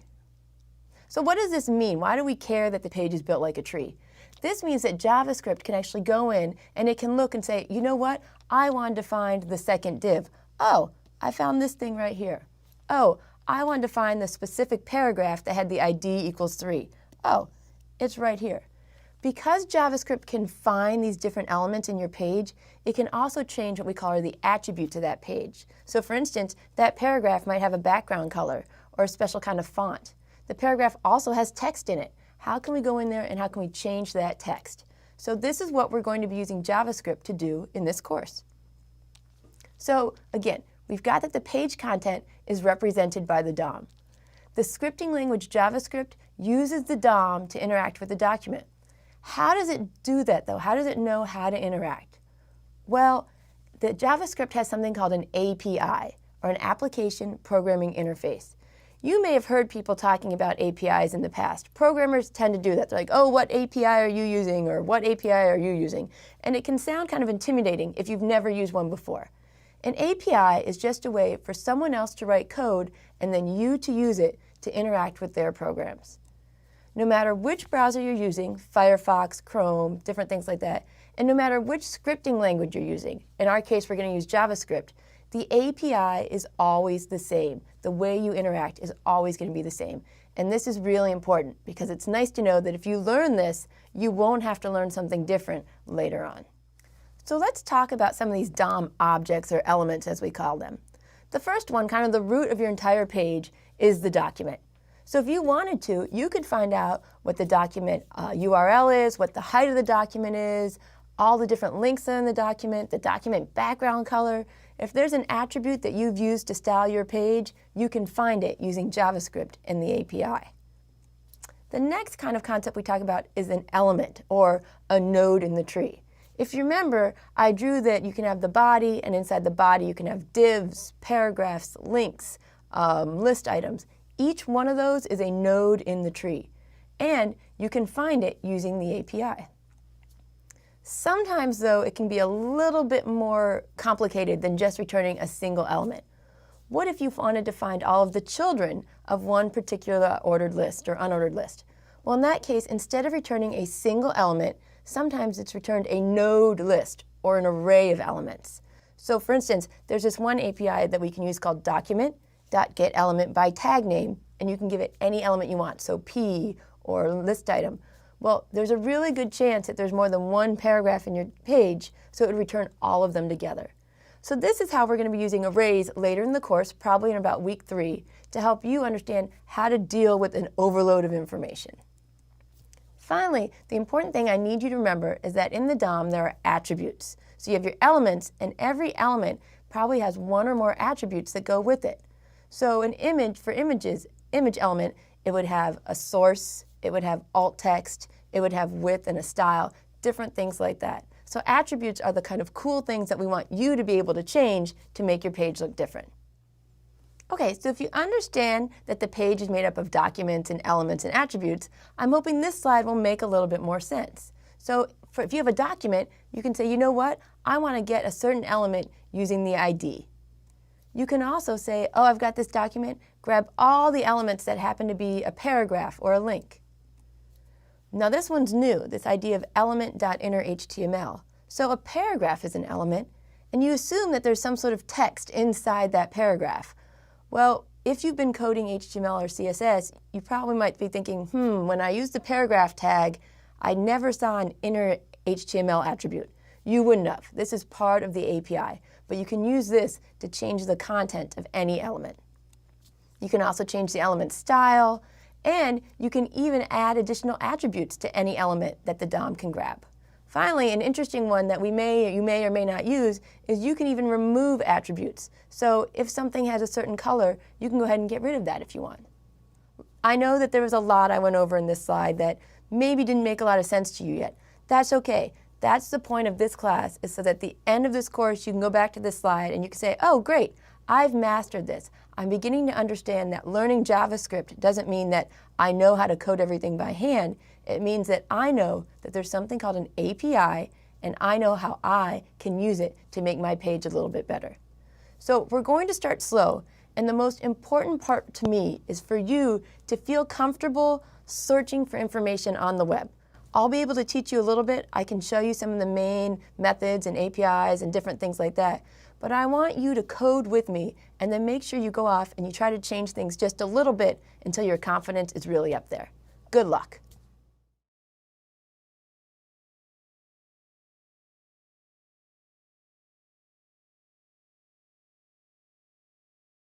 Hi everybody. Today, let's start coding a little bit to see some of the things we can do with JavaScript.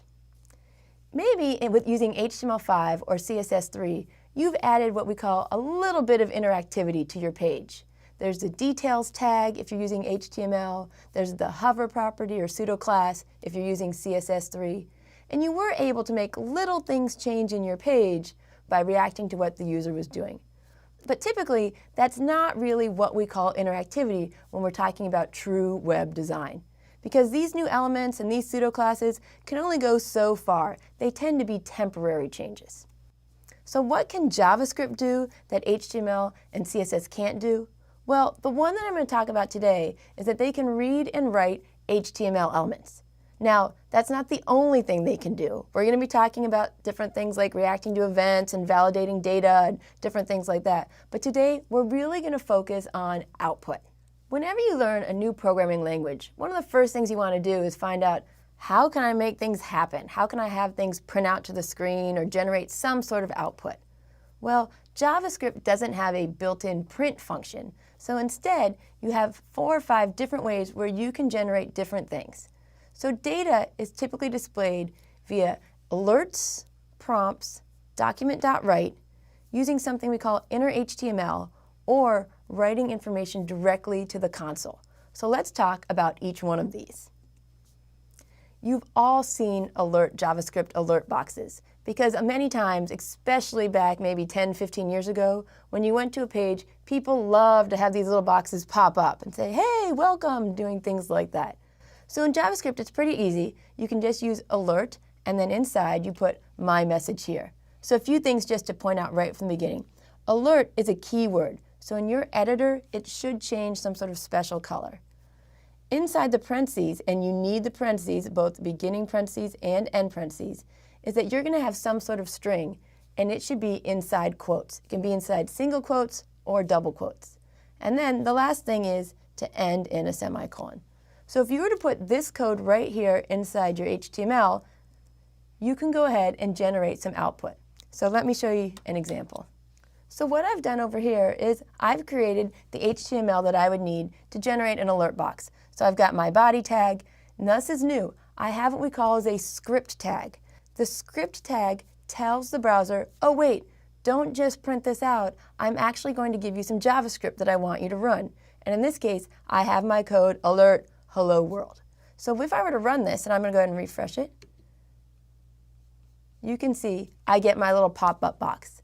Now, if you're running this along with me at home and you're not using Chrome, the box is going to look different. For some of you, it's going to have the little Safari symbol or the Edge or Firefox. That's okay. The important thing is that somewhere in here it says hello world. Now, you might be tempted to click on the prevent this page from creating additional dialogues button. Don't do it. Because in this class, we're going to be playing with alert a lot because it's a nice way for you to know if your code's working or not. So again, this is just a quick and simple way for you to generate output using the alert. The next way we can generate output is using prompt. So prompt is very similar to alert, but it's slightly different in that it wants you to do more than just click OK or cancel. It wants you to generate some sort of input to put in there.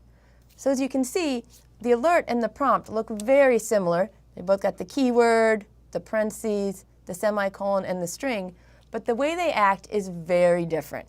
In this case, when you run it, it's actually waiting for you to type something in. So I can put in Colleen Van Lent and hit OK. Now, don't get too excited. We didn't do anything with the stuff I put in. But again, I'm just giving you some of the different options. So you have alert and you have prompt, and both of them generate some sort of box where you can display information. but nothing is actually showing up on the page. So let's switch to the general ways in which you can generate output to the screen.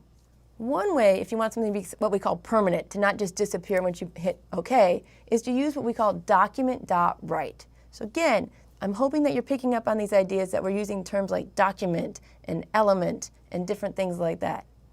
The way that document.write works is it goes through and it says, we want you to write something directly to the page. We want it to become part of the DOM. We want it to be part of the page permanently. So in this case, I can't just use write. That won't work. Alert worked by itself, prompt worked by itself, but here you need to have document.write. Same thing. Hopefully you're seeing the pattern. So let's see what happens when we add this. Here you can see that inside the script tags, again, I have the document.write, but instead of things popping up or asking us for input, it goes ahead and it just writes it directly into the screen. Now I'm going to change something right here because I put H1 inside the quotes. If I get rid of that, you can see this still works, but instead of being an H1 heading, it's just regular old text. So document.write is a way for you to generate output. But we need to realize that it's probably not the best way to do it. Because sometimes, if you're misusing it, you can overwrite other things that exist. So document.write is something you just want to use when you're beginning and you don't know some of the more complex methods. So one of the more complex methods you can use is called inner HTML. And with inner HTML, you combine this with other functions that return elements. So you can't just say inner HTML or element.innerHTML. You need to say, all right, what part of the page do I want to change? Oh, I want to change that particular paragraph. All right, well, how do I grab that particular paragraph? Well, remember, we have these different APIs that can go and get things for us. So in this case, I have element, which is hopefully we'll find something using the API, .innerHTML equals time to learn JavaScript. So I wanted you to recognize something right away. When we used document.write, alert, and prompt, we had parentheses around the side here. We don't have that anymore. Instead, we use an equal, and we just have it ending with a semicolon. So no parentheses when you're using inner.html. How do you figure that out when you're coding? You don't. You just keep coding and practicing, and after a while, it'll become second nature to you. All right? So when I talk about this kind of generic element, I didn't make it a color. That's something that you need to grab using the API. So let me give you an example of something we can do using inner HTML. So let's go ahead and look at this. What I've done is I've made an H1 heading and I've given it the ID of test. I also have a paragraph element a little bit further down that just says, hey, what happens if I mess with this code? All right, so I want you to look as closely as you can. It might be on a small screen. You might not be able to see it. Is that in my H1 heading, I actually have the words tester. But if you look at the web page, it says hello world. Well, how did I do that? It's pretty simple, actually. Is you can go in and I can say document.getElementById test. It's going to grab, it's going to look through the page and go, where can I find something that says ID equals test? Oh, there it is. All right, now I want to change whatever used to be in there and replace it with the words hello world. So this is kind of what happens when you do this. This is a weird example, but all early examples are weird examples, right? Because you just want to get your feet wet. But I did want you to look at what happens if I do this. Back from your days of learning CSS, you might remember that in general, you can kind of expect to see multiple classes, but you're making this contract or rule that says you really should see each ID only once. So JavaScript is expecting you to keep that rule. When you do something getElementById, JavaScript thinks there's only one out there, so I'm going to stop as soon as I find that one. So you can see down here, it changed the first one it found. It didn't change the second one it found. Okay? All right, so again, let's go play with the last output method I have for you today. So document.write and inner HTML write directly into the browser screen. What we have in this last option is something that doesn't write to the browser screen, but it does write to the browser console. So console.log takes a message and says, you know what, I want to store this information someplace, but I want it to be something that not necessarily pops up and everyone can see. So the console is a place to see what's going on in your program during execution. If you haven't used the console before, you might not realize that it's even there, but I'm hoping you have when you were doing your CSS. But let's take a look at this example. So in my HTML up here, you can see that I have console.log hello world. Nothing too exciting going on here, but if you look at the actual browser, it's not there. It doesn't show up like it did with document.write. So where did it go? Well, it's actually in the console of your browser. So I'm going to go down here. I did inspect element, and I checked the console. Oh, you can see hello world showed up here. What happens if I change the code to hello world 2? And then you're kind of sending yourself these little secret messages that can help you debug your code. You can log things, you can leave little notes for yourself, you can do debugging tests, you can even log the things that other people have been writing in. And so this is a really handy tool if you want to do development, but not let everyone see exactly what you're doing. We're going to come back to this example in just a second. But first, I want to talk to you about why you should be utilizing the console by now if you haven't. The console does more than just take these print statements. It also provides debugging information for JavaScript, HTML, and CSS. By going in and looking at it, you're going to be able to help yourself become a much better programmer. So let's take a look at just doing some debugging with the JavaScript. I'm going to go in here and I'm going to accidentally forget to put in my first quotes. All right. Well, if you didn't know that there's anything going on or that anything was supposed to show up, you might not realize that there was a typo. But inside the console, it'll show you pretty much along the right line, hey, anything in red means we found an error. So red lines usually mean either you have a JavaScript error or you linked to a file that didn't exist. So when I put it back in, you can go right there. I really want to stress this to you right now. I need you to stop and make sure that you know how to access the console on your machine. One of the things that really helps other people help you is when you can pinpoint where exactly your code is going wrong. You might not know what's going wrong, but you're saying, somewhere in this line of code, I'm getting an error. This kind of ability to help yourself debug is going to be critical to going on and advancing in this course. So if I'm going to ask you to debug, I should probably tell you how you can debug. If you're using Safari, you're going to need to go to Preferences, Advanced. Once you go there, you should be able to check the Show Development menu in the menu box, and that'll show you some of the different JavaScript errors and tools that you have available. In Google Chrome, you go to Developer and then JavaScript Console. If you've been coding with me in the past, you know that my shortcut is always to right-click, inspect element, and boom, there it is for you. If you're using Firefox, you want to go to Tools and then Console. Firefox is believed by many to be the best browser to use when you're doing debugging for JavaScript. If you're using Edge or Internet Explorer, typically hitting F12 will bring up the different JavaScript and development tools that you can use to improve your page. All right, so let's review. So right now, we're doing really simple things, and I understand that. It's not that exciting to just print things out to the screen or have little pop-up boxes coming up. But we need to do these small steps to help you gain the confidence to go on and write more complex bits of code. So as you learn more, the power that you're going to have to manipulate the DOM is really going to get quite impressive. But for now, just make the small mistakes, learn how to debug the small mistakes, and then that way you'll be able to build your confidence slowly. So good luck.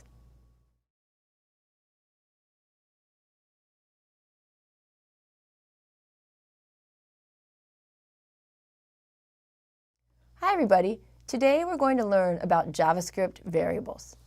An important part of programming is learning how you can save data, because by saving data, you can reuse it and give your program this impression that it's kind of intelligent and knows the user really well. In JavaScript, data is stored in what we call variables. And it's very easy to use variables in your programming. The only important part is that you need to tell the computer very specifically, hey, I need you to save something for me. And this is how we do it. We start by using the keyword var, V-A-R. When you're using your editor, hopefully this will show up in some special color that indicates, ooh, this is a special word to the computer. Next, you need to give your variable a name. Now, I chose the name here, but you can imagine it being age, first name, last name, DOB for date of birth. The important thing is that it should be special to you, but not special to the computer. How does this work? When you declare a variable, you're basically telling the computer, let's stop talking in human talk and let's talk computer talk. So here, once you said var name, it reserved a space in memory. And it said, oh, okay, I know that I'm talking about position 11011, blah, blah, blah, blah, blah. But Colleen doesn't want to talk about those numbers. She wants to use the actual variable name. So whenever she talks about name, I know she actually wants me to use the value Christopher. There might be some variables that you've declared, such as age, that you haven't put anything in there yet. The important thing to know is that computers aren't smart. Computers are just trying to give you a way to avoid remembering big, long numbers and instead using English words. So when you come up with your variable name, there's a few rules that you need to follow. Every variable name can have letters, digits, underscores, and dollar signs in it. Now, to be honest, I don't put dollar signs in my JavaScript variable names because it can be very confusing, particularly for those people who know multiple programming languages. So I tend to stick to really just letters and sometimes digits and underscores. When you do come up with your variable name, even though numbers are allowed, your variable can't start with a number. That number has to be somewhere else in the middle or the end. Also, variables are case sensitive. What that means is that lowercase name is not the same thing as name with a capital N or name with a capital M or name in all capitals. To the computer, these are all different variables. So just be careful when you're programming and be consistent. Also, this last one isn't a rule so much as a suggestion that I want to convey to you. Make your variable names meaningful, or mnemonic is the computer science term we use. That means if the variable is storing somebody's name, call it name. If it's storing age, call it age. You could get away with calling it YYY or BBB. Just don't do it, okay? Taking a little bit of time to give meaningful names will save you a lot of heartache later. So, to be honest, if you're going to go to the trouble of declaring a variable and telling the computer to save a spot in memory for it, it's pretty silly if you don't then later use your variable. And what I mean by use it is you should assign some sort of value to it. When we assign things in computer science, we use what we call the equal or assignment operator. So it looks like an equal sign, but we call it assignment because what we're doing is we're not saying, hey, are these two things the same? We're saying, take the value and store it into the variable. So here, I have var name, and instead of just leaving it at that, I go ahead and say, hey, I want you to store the name Colleen in there. Okay. So this is where, when we start talking about assignment statements, I refer to LHS and RHS. I mean left-hand side and right-hand side of statements. The left-hand side should always be the variable. All right, so this is going to be, in our case, name or some sort of element, something that we want to change. The right-hand side is going to be that new value that will be stored in the variable. Sometimes the right-hand side can be pretty long and complex. So right here would be an example where I'm just having, I declare my variable, and then later I want to update it. So I say name equals Colleen. This works really well. What I need people to avoid is doing something along this line, where they switch the left-hand side and the right-hand side. Mathematically, if you're a math major, this makes perfect sense and it's the same thing, but it's not okay in programming. Always put the variable on the left-hand side. All right, so let's go ahead and I'm going to show you a few examples of how you might use a variable. So if you remember when we talked about output, one way that we were able to produce output also was a way to generate input, and that was the prompt. So when you use the prompt, it's waiting for you to type something in, and when you type it in, it's going to store that into name. Now, we can reuse that whenever we want to. We can say document.write name, and it'll print out to the screen. Next, we can use another variable and say, hey, I want you to use this JavaScript function called date. And date is going to return what the current date and time is right now when you're looking at the page. Then you can write that information out. You can even use more from the API saying, you know what, I want to know where this window is. What's the location of this window? And you can write that out as well. So let's look at a quick example of how we can use that. So let's start with the simple code we used before when we were learning about prompts. Only now I want to combine it with a variable. So I'm going to go in here and do var, and I'm actually just going to call it nm.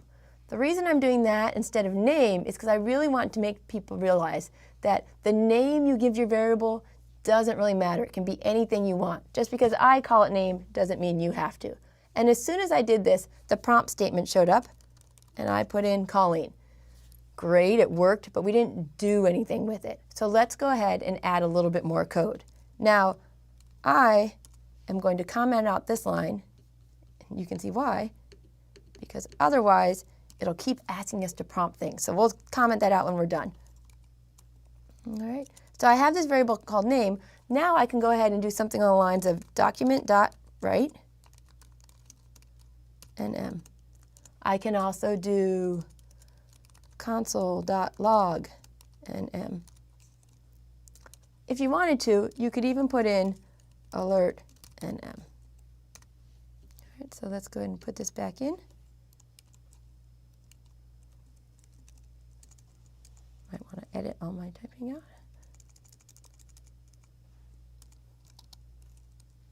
All right. What is your name? Well, it is Colleen. All right, so the alert popped up, but why didn't the document.write work? So this is a good question, and this is actually an example where I can go in. That was going on. It was actually waiting for me to hit OK. When it was all done, it went in and it printed out my name. So this is a really simple, quick example. Let's do one that has a little bit more going on with it. Let's hit cancel right here. Stupid alerts keep popping up. That's why we want to get rid of them as soon as possible and switch to document.write. All right, so in this case, we're going to talk a little bit more about how you can add different things together and how you can assign your variables using more than just prompts. So in this case, I went in, I declared a variable. We're going to go ahead and ask for the name. I write out the name. I write out the name twice, actually. Once with my name and then another time with an H1 heading. And then I just wanted to show you that you can also grab other information from the document itself, such as the URL and the title. So first thing I'm going to show you is it says null and null. And that's kind of weird, and it might happen to you and it might not.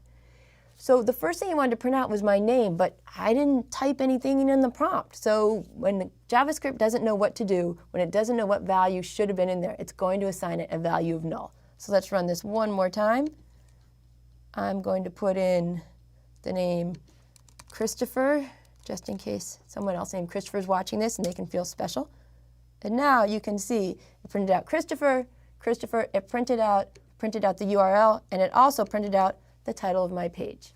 Variables are a key component of really doing any type of programming language at all. We're going to be using them throughout this entire course, so I need you to practice them and feel comfortable using them. Go into the code that I have on Codepen or online and change it and see if what you do does what you expect it to do. You might create some errors, and that's okay. That's great practice using things such as console.log. The most important thing is I want you to understand how variables work so that you can use them throughout the rest of the course. Good luck.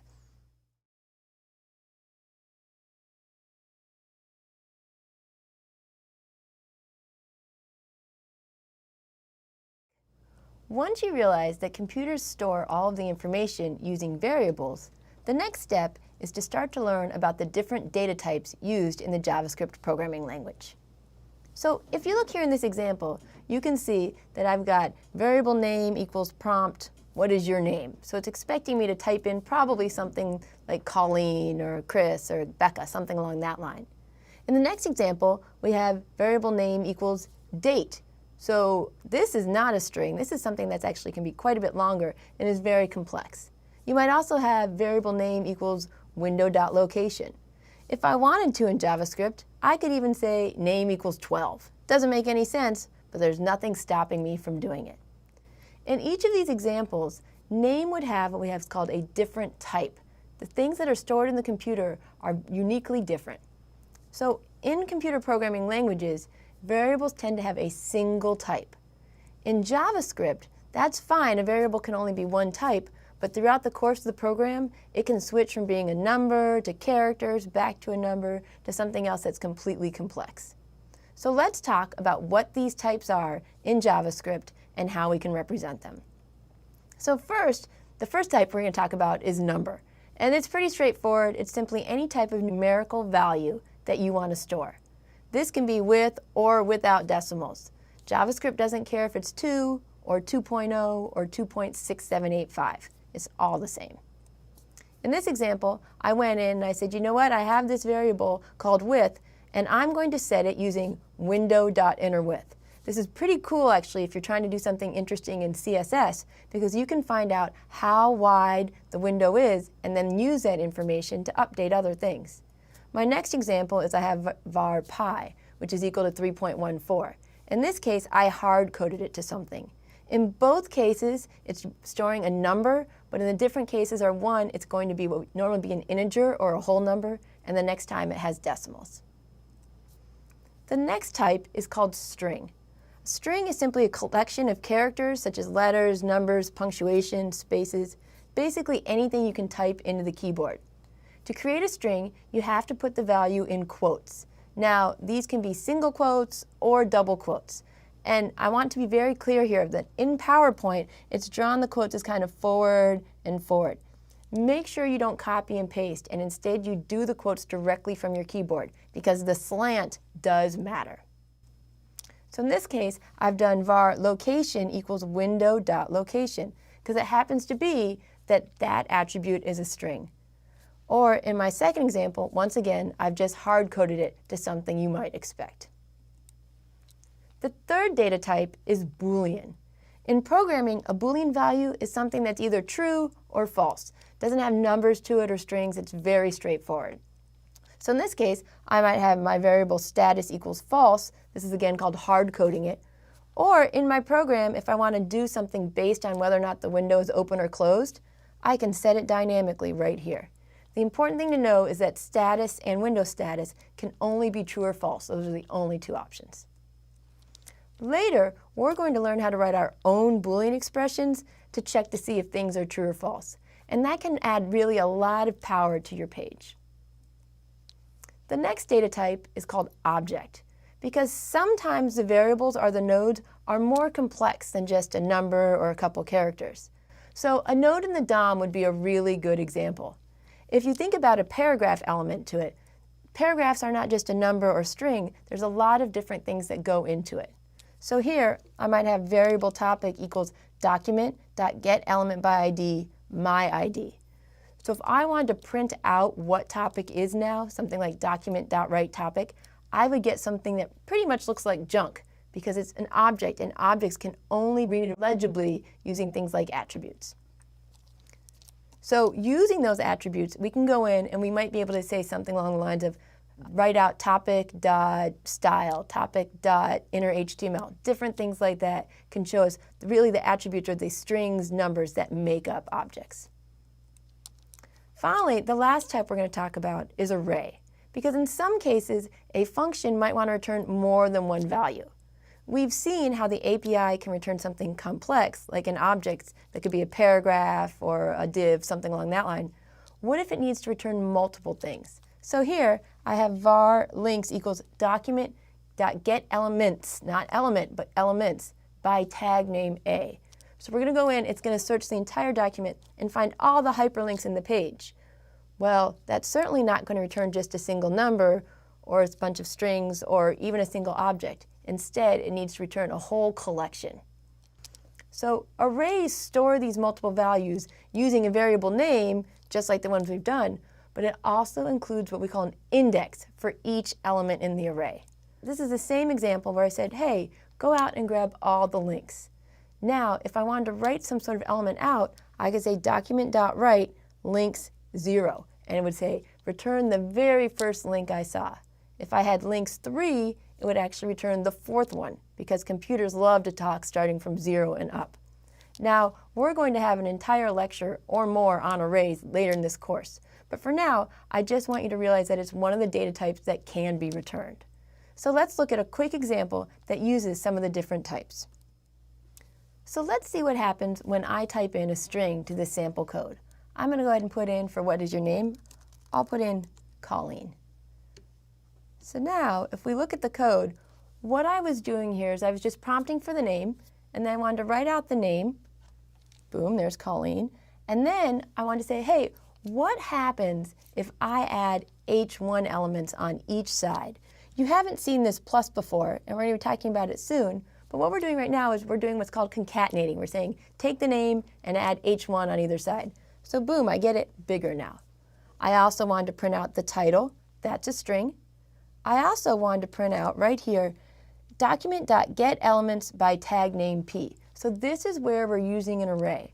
And I just wanted to show you this because there's a really good chance this message might pop up for you, and I don't want you to get freaked out about it. So after I grab all the paragraph elements, if I try to print them out, it prints out object HTML collection 0. It says, oh, you didn't actually have any paragraphs in this page. If I go back and I add a few, they can even be empty.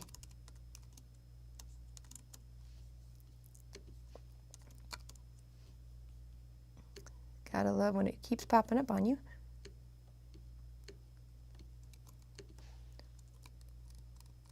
I don't know how many I added, but we're going to do it. I can try running this again, and when I type in Colleen, you can see that now it knows that I have 5 paragraph elements in there. Luckily in JavaScript, there's a ton of flexibility with the different types of data you can use. In other programming languages, they're very strict, but here with JavaScript, they want you to have the power to try different things. For now, I want you to focus on learning what types of data are returned from those common APIs. If you do getElementById, does that return a number, a string, an object, or an array? If you do something along the lines of getTitle or getLinks, what types of things are those returning? If you can play with that and start to feel comfortable knowing what the types are, even if you don't know how they work, you're really going to be on your way to doing some cool programming. So good luck.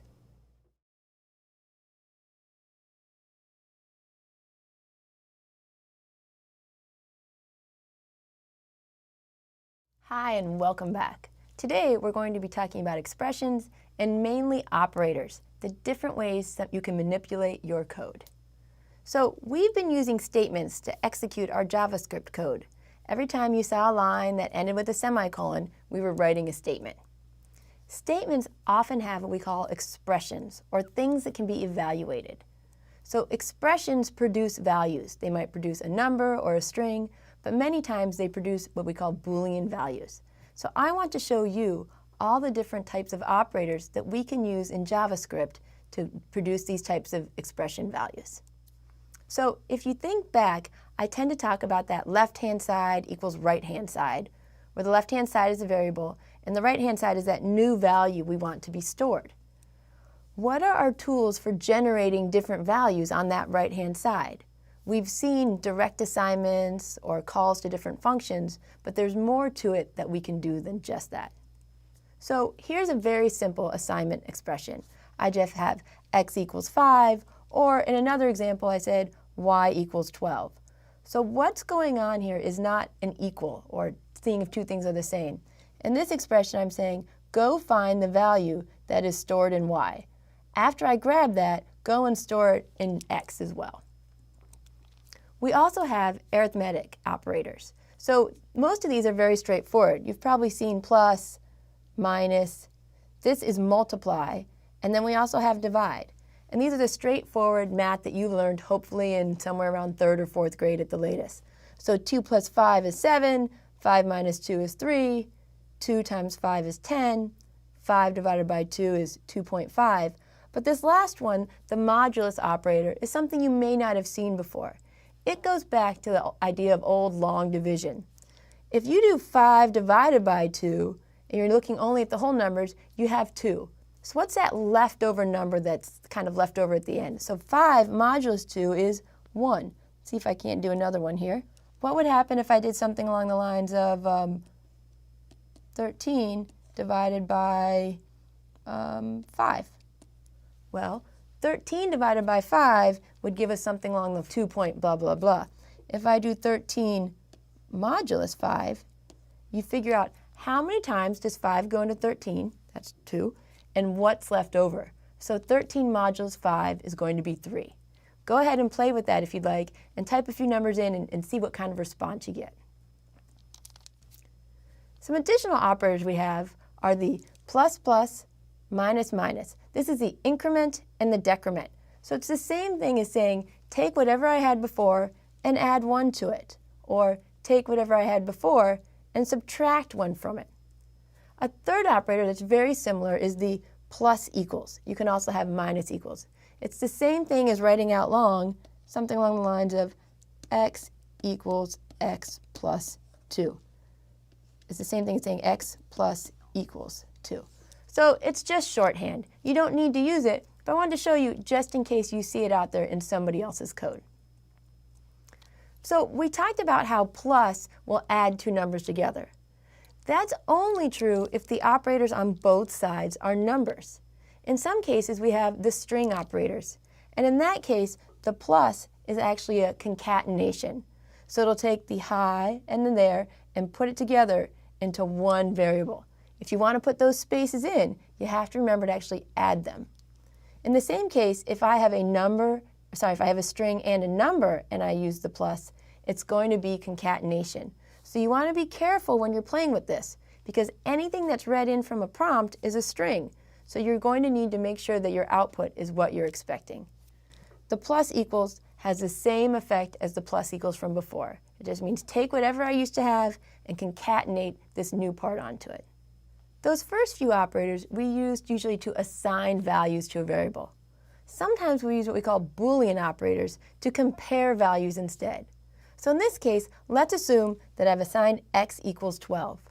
Some of the different Boolean operators I can use are equal, equal, which means don't set x equal to 5. Instead, I want you to check, is the value stored in x equal to 5? This is a kind of a test case. Well, in this case, no, it doesn't, so it returns false. But if I have x equals 12, oh, they'll say, yep, those two things are equivalent, so I'm going to return true. There's also another shorthand, which is the exclamation point equals. This is the negation, or the opposite. It says, hey, make sure the value stored in x doesn't equal 5. So you kind of have a little bit of reverse logic in there. We also have more of the traditional greater than or equal to, less than, or less than or equal to, where they just compare the left-hand side and the right-hand side, and they return true or false. With JavaScript, we have a special case, though, and that's because in JavaScript, we don't really care about types too much. So what happens if you want to see if a number is equal to something else, but you don't want it to say yes if it's a string? So here, I've got the equality statement we used before, which is equal, equal. If I were to say x equal 12 the string, JavaScript would say, yep, they're the same, even though to us, it's probably not the case that 12 the number and 12 the string are the same thing. So if you're looking for what we call equality with type, you would use the equal, the triple equal operator. And that checks and says, hey, are these two values the same and are they the same type? So this is just one more thing to kind of put in your arsenal as you start programming. Now, I'm putting in this little note here because I need you to stop and kind of think about these operators and what we've been talking about. It is complete human nature to watch this video and nod along, got it, yep, got it, and just think you've really grasped everything I've been talking about. It's really hard to understand how these things work unless you type in some examples, play with the numbers, and try to fool yourself and give yourself tricky situations. If you can do that, then you'll feel comfortable moving on with these operators. So let's go ahead and do one last little group or two groups before we finish up. In this case, I have what we call the and, so this is, the ampersand. This stands for and. It means, hey, are the things on the left-hand side and the right-hand side, are they both true? The pipes, the straight up and down lines, this is what we call or. In this case, you might want to say, at least one side must be true in order for me to say true. And then we have the exclamation point, not, which is kind of like this negation. If I had to come up with an example for using and or, one might be that in order to enroll in courses at University of Michigan, you have to be an enrolled student and your tuition has to be paid up. It doesn't work if it's only one or the other. For the or, you might use the example of that in America, you can't get into certain movies unless you're 18 or you're with your parent. So that would be a case where you only need one thing to be true.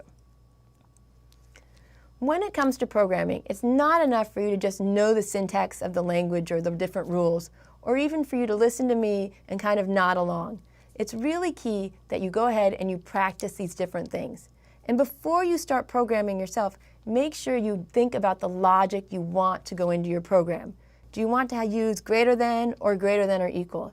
Do you want to use the and or do you want to use the or? If you think about these things before you start, and then you go in and test them a lot, your code is going to be a lot cleaner, and the whole experience will be one that you really enjoy much more. So good luck.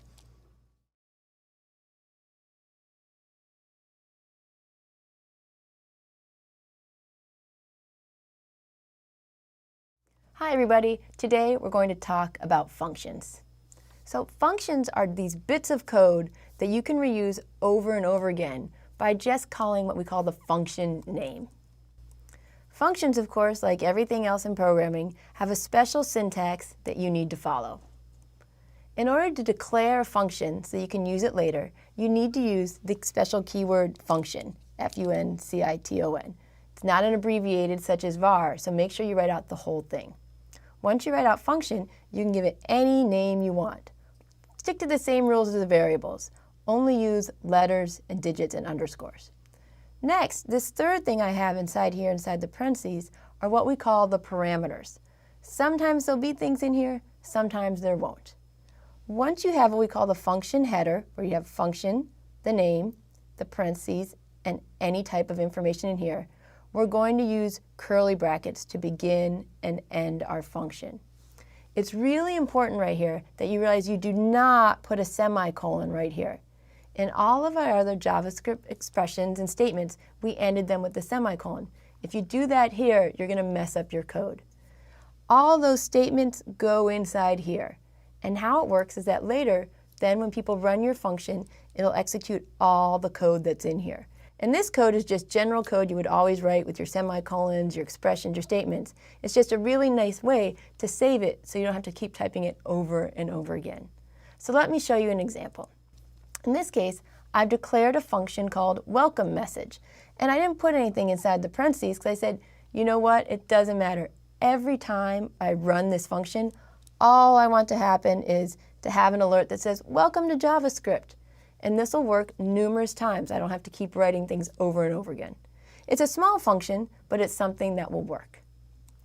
Here's another very similar function. The only difference is that this time I went ahead and I included a parameter list, which says, hey, now instead of saying welcome to JavaScript every time we run this function, it's actually going to give an alert of whatever message you tell it to do in what we call real time.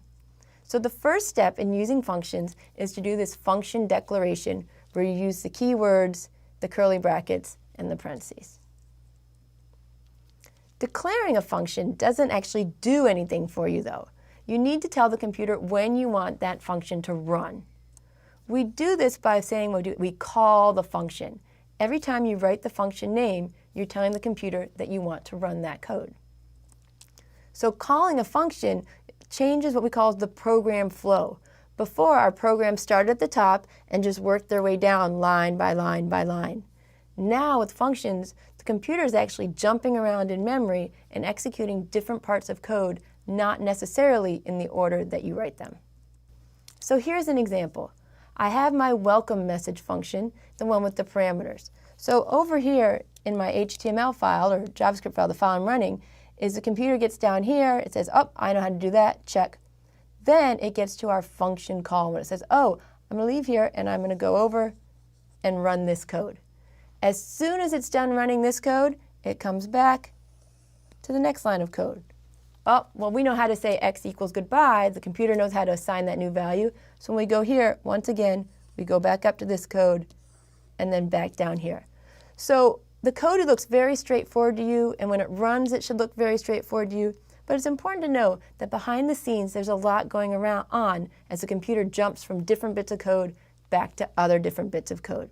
So hopefully, if you type this in and run it, you should get a hello and then a goodbye message. You could type putting in numbers or anything you'd like instead, if you prefer.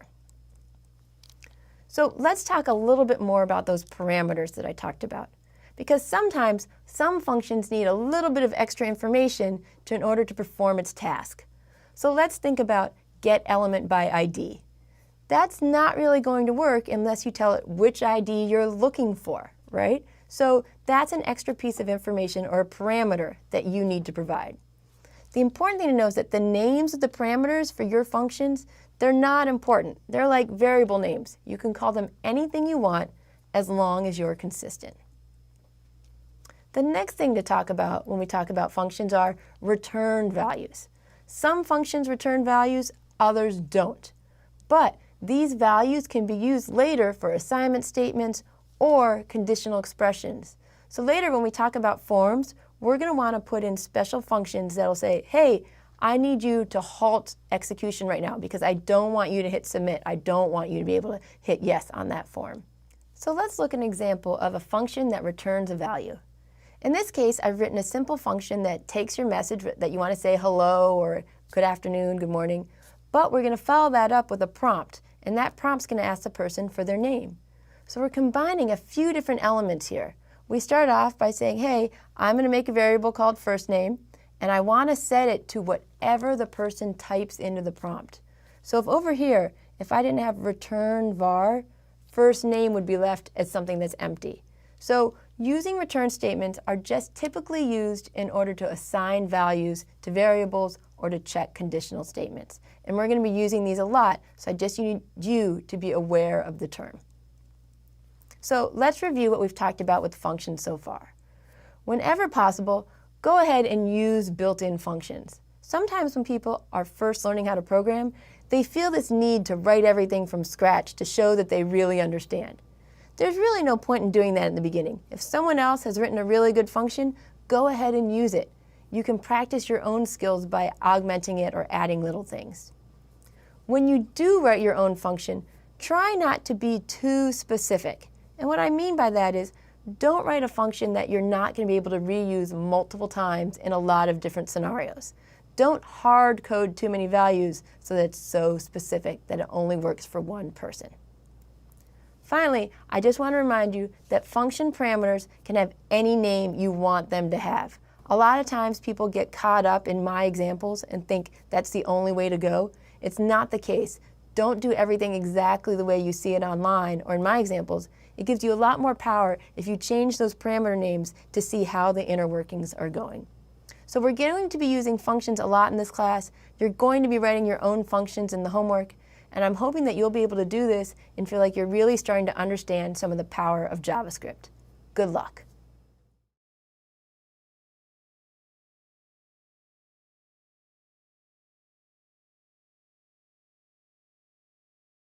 Hi everybody, welcome back. Today we're going to talk not about new concepts, but really putting our code in the best place to make it easier for you to follow what's going on. So up to this point, we've been putting our JavaScript into the HTML body tag. Now, it's fine to start off that way, but as we get more and more complex, it's going to make your life easier if we separate our content from our other style and JavaScript functions. So in order to do that, we need to think about where we can put our JavaScript code. And where you can put it is you can leave it in the body, as we've been doing. You can put your functions into the head section of your HTML code, or you can use an external file. If you decide to put your JavaScript functions in the head section, that's a really great idea because they're separated from the content and it makes it a little bit easier for you to follow the code that you're writing. It doesn't make any difference to the actual execution, but it just might make the debugging easier. If you're going to use this method, you need to remember that you have to use a script tag. Just as a style tag tells the browser that you're about to add some style to your page, the script tag says, wait, this isn't content, this is going to be some JavaScript code. If you do this, if you put your code into the head section, don't worry. All of your functions will still have access to all the document information, the IDs, the classes, etc. So let's take a quick look at an example. So as you can see, I've here have my head section, and inside there I have the script, ending script, and ending head. You need to make sure that you have the proper tags if you want your code to validate. Inside the script, I've put a very simple function called message. Now, what you need to understand is when I talk about putting your JavaScript code into the head, I'm only really talking about your JavaScript functions. It's still necessary down here in the body of your code to call the functions. But still, it's a lot cleaner than having the entire function written down here. Plus, for code reuse, you can now call the function multiple times, but only write it once up here. If instead you decide to put your JavaScript functions in an external file, Then you can use that code multiple times in multiple files. The one thing that's important to remember right from the start is, again, when you use an external file, don't use the script tag. It's just a JavaScript without any script tag. So let's go ahead and look at an example here. Here you can see that inside the head section, I've gone in and I've done my script, but instead of writing the actual function, I've gone ahead and given it a source, saying, oh, all my JavaScript is inside my JS folder, and here's the name of the file that I want to use. So if for some reason this doesn't work, you want to make sure that you're very careful about what you put right in here. You want to make sure that this is exactly correct, because if the browser can't find the file, then it's not going to be able to run your JavaScript. So let's say you do have a typo in your link to your external JavaScript file. Well, the problem with this is that it's actually harder to realize what's going on. If you mess up in your HTML code or your CSS code, it's usually pretty easy to figure out that you did something wrong because the colors aren't the way you wanted, or your text just isn't there. But with JavaScript, sometimes the changes you are making are so slight, you don't even realize that you have a problem. So it's very important, as your code becomes more and more complex, that you're using the console to debug your code. The console really is your friend. I can't stress enough how much you always want to have it on while you're coding. Myself, sometimes I forget to turn it on, and I'm always annoyed later when I realize I could have found my errors so much more easily. Another way that we can talk about separating your code into this external file from your HTML is to use these different types of software options, such as Codepen. When you use Codepen, you're able to have a separate window for your HTML, your CSS, and your JavaScript. What's great about this is it lets you see all of your code at once and see in real time what's happening as you change that code. The downfall of this, for when you're first getting started, is that I find that sometimes people don't realize that they don't understand how to link their code out there in the real world.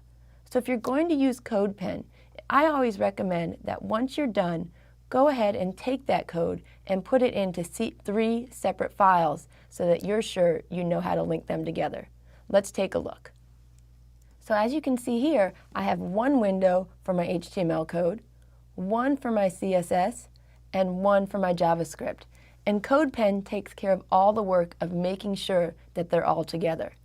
If this is your first time ever using Codepen, I did want to point out that there's this handy little function that you can resize the windows. So if you're not too concerned with your CSS right now, you know it's the way you want it to be, you can kind of make that smaller and really kind of focus on what you're working on in the HTML and the JS. All right, so let's go ahead and review what we talked about today. The first thing is that you need to feel comfortable with the idea that your JavaScript code can appear in the head or the body of your code, or very often in both. Code can also be placed in an external JavaScript file. If you do this, just make sure that you link the files correctly together, otherwise you might have some issues trying to figure out why your code isn't working. Luckily, the console can tell you if it can't find that file, and it leads you down the right path to fixing your code. Personally, I always develop in the same file. I tend to have my HTML and my JS in the same file while I'm doing my testing. Once I'm done, I move it out into an external style sheet. It's really up to you to determine which style you like best, whether you like your JavaScript in the same file or in a separate file. There are benefits to both, and the most important thing for you right now is to develop the confidence that you can get your JavaScript working in whatever way best suits you. Good luck.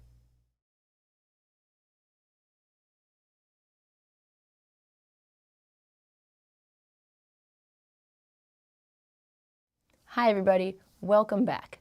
I know that one of the most frustrating things that can happen when you're designing and developing your web page is when you just can't get your code to talk to one another.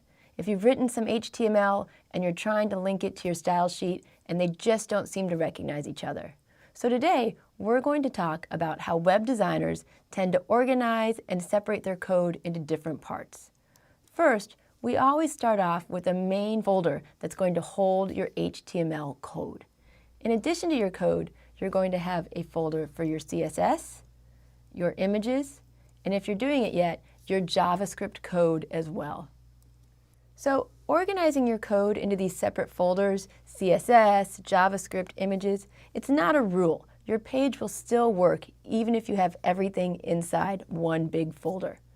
But as you go on in web design, your fellow designers are going to expect that you have similar conventions to their own. So you want to get used to doing things the right way right from the beginning. So here I've got a quick picture of how I could organize the code using these different folders. So I have Project 1, Project 2, and Project 3. Here in Project 3 is where I really want to look at what we're doing. As you can see, I've got an HTML file, all 4 of my HTML files. In addition though, I have my CSS, my images, and any JavaScript. We want to make sure that all these different files can talk to one another. And so we're going to use the convention here, and I'm going to show you how to make sure they can link together in the right way. So let's say that inside your HTML file, you want to link to your style sheet, your Java functions, and perhaps a picture. Well, this is the way you're going to do it.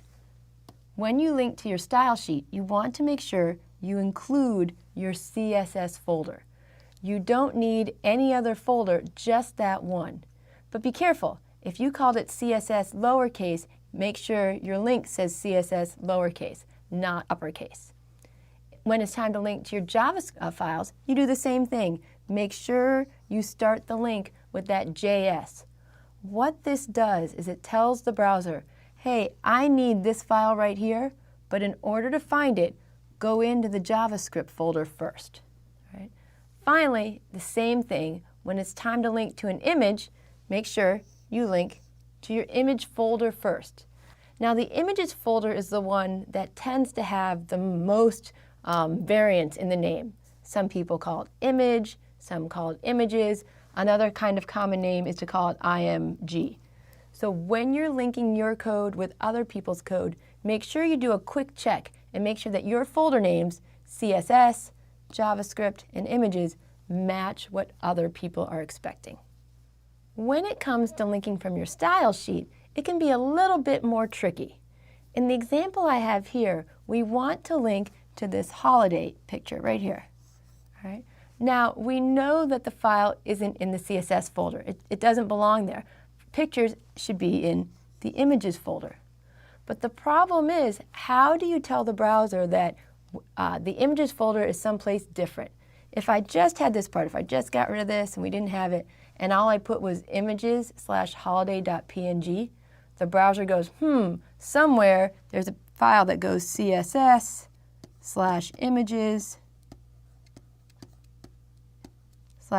and then there's your picture, holiday.png. And that's wrong, right? We don't have an images folder inside of our CSS folder. So instead, this little dot right here, it means go back one folder. So right now I'm in the CSS folder. Please back up, back up to my Project 2 folder or my Project 3 folder, whatever it happens to be in. This can be tricky, and this can cause a lot of people to have issues. I almost intentionally make people do this because I want them to learn how the folder structure works. So if things aren't working for you in your folder structure, here's a few tips you can do just to see if we can find out where the issue is. First, if the link isn't working for you, check to make sure that you spelled the file name correctly. Case matters. Uppercase, lowercase, it can make a big difference. You also want to make sure that the files are in those correct CSS, JS, or images folders.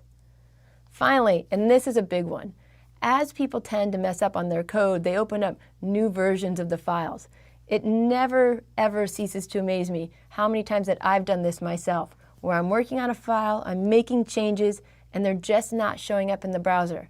Almost all the time, it's because I'm working on a bad copy. So I'm hoping that this is going to help you understand a little bit more how you can organize your code to make the best use of the different CSS, JavaScript, and images functions out there. Thanks.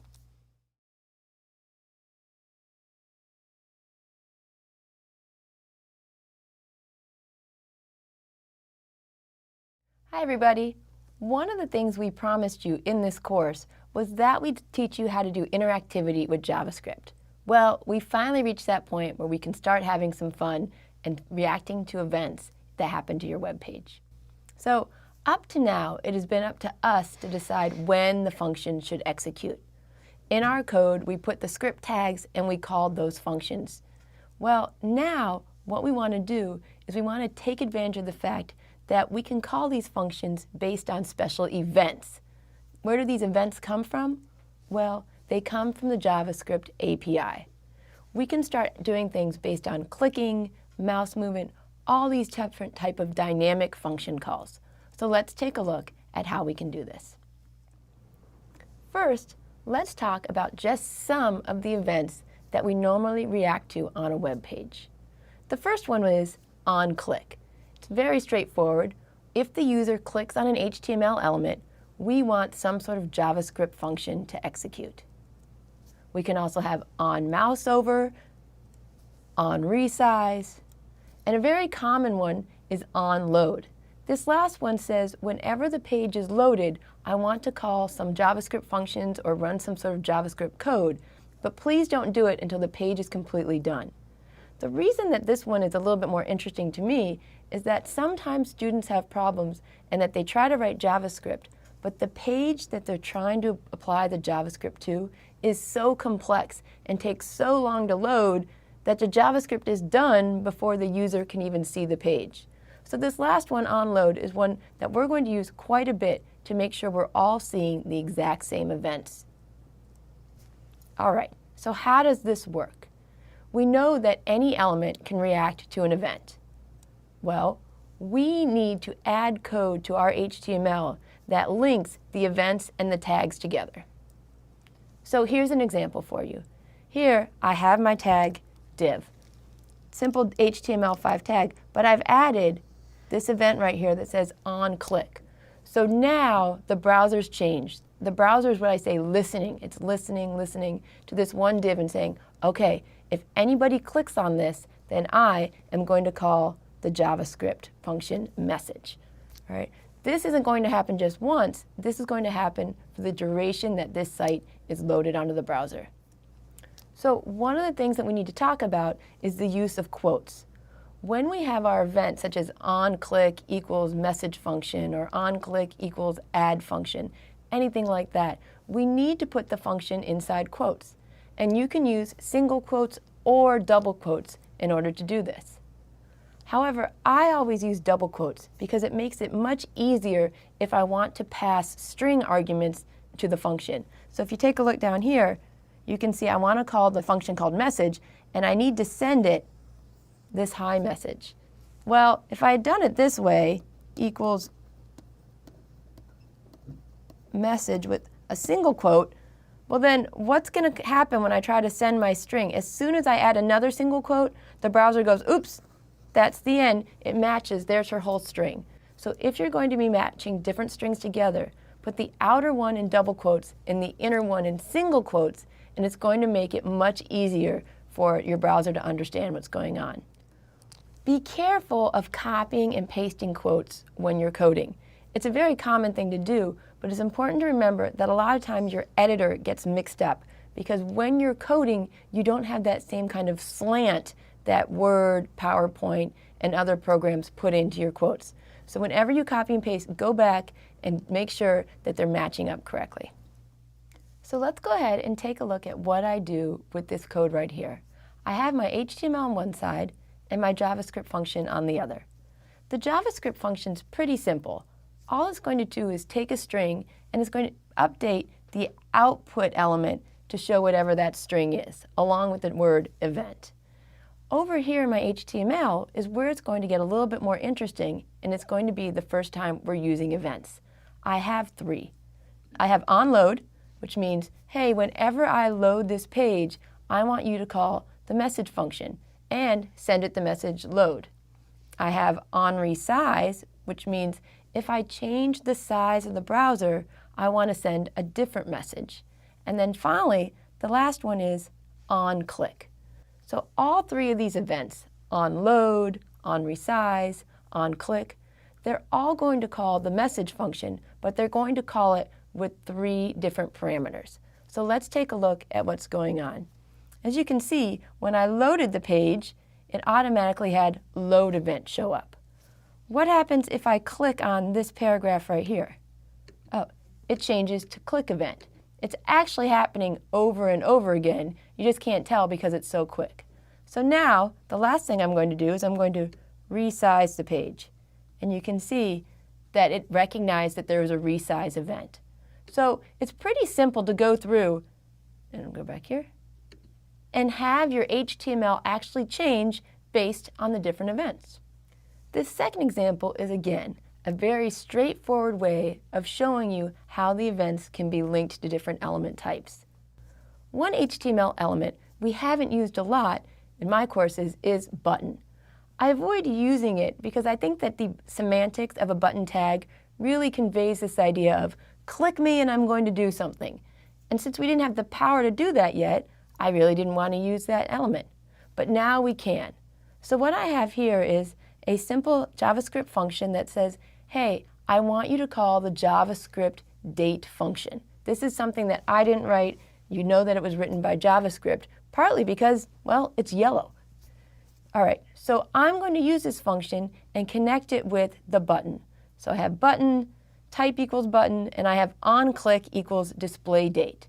As soon as I click on that, we want to keep our eye on where it says this is a paragraph, because when I click on it, that should be updated to what the current date and time is for when I'm running this. All right. Now, there's a good chance that this date doesn't look exactly the way you expected. Don't forget, computers are very specific, and they're going to give much longer answers than we're usually used to.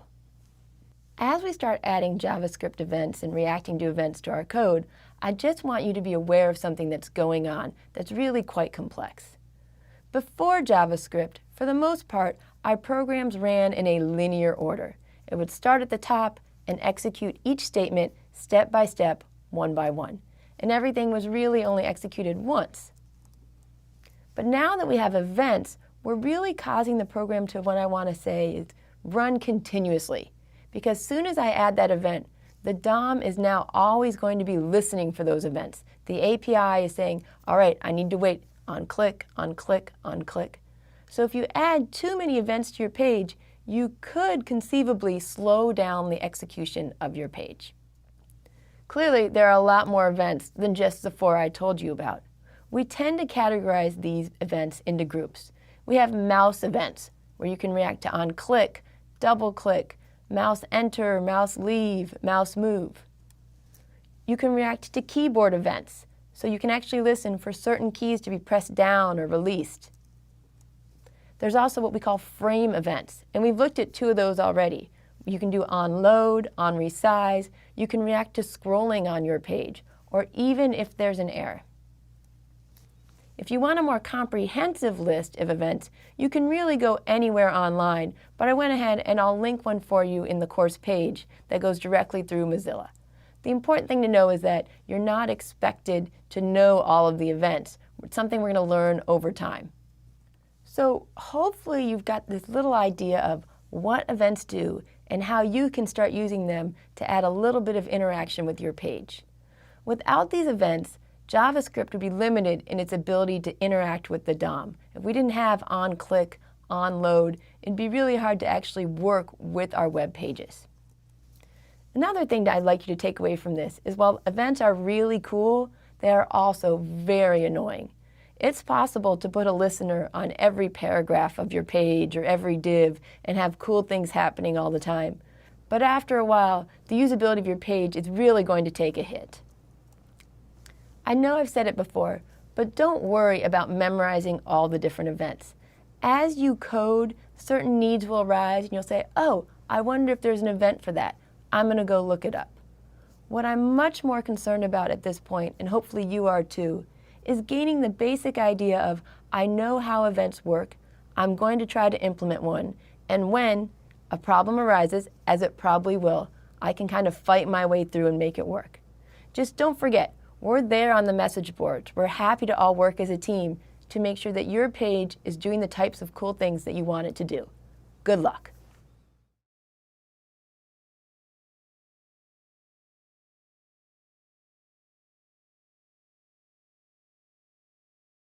Hi everybody, welcome back. It's time for us to take some of the things we've been learning and put them into practice.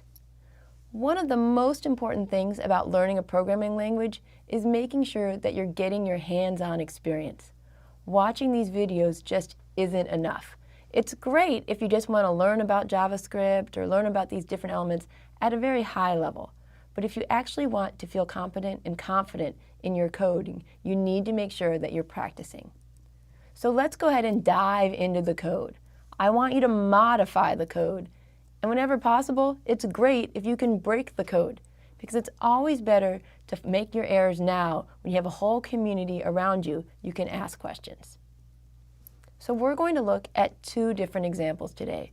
One in which you're going to modify the DOM, and the second where we're actually going to change the style of the page that we're looking at right now. So let's go ahead and get started. In this example, I'm going to do something a little bit different than we've done before. When I first introduced the idea of events, I said that events are matched with functions. Well, you can also match events just with JavaScript code, not a function itself. So here, I've created two buttons, and I named them first and second.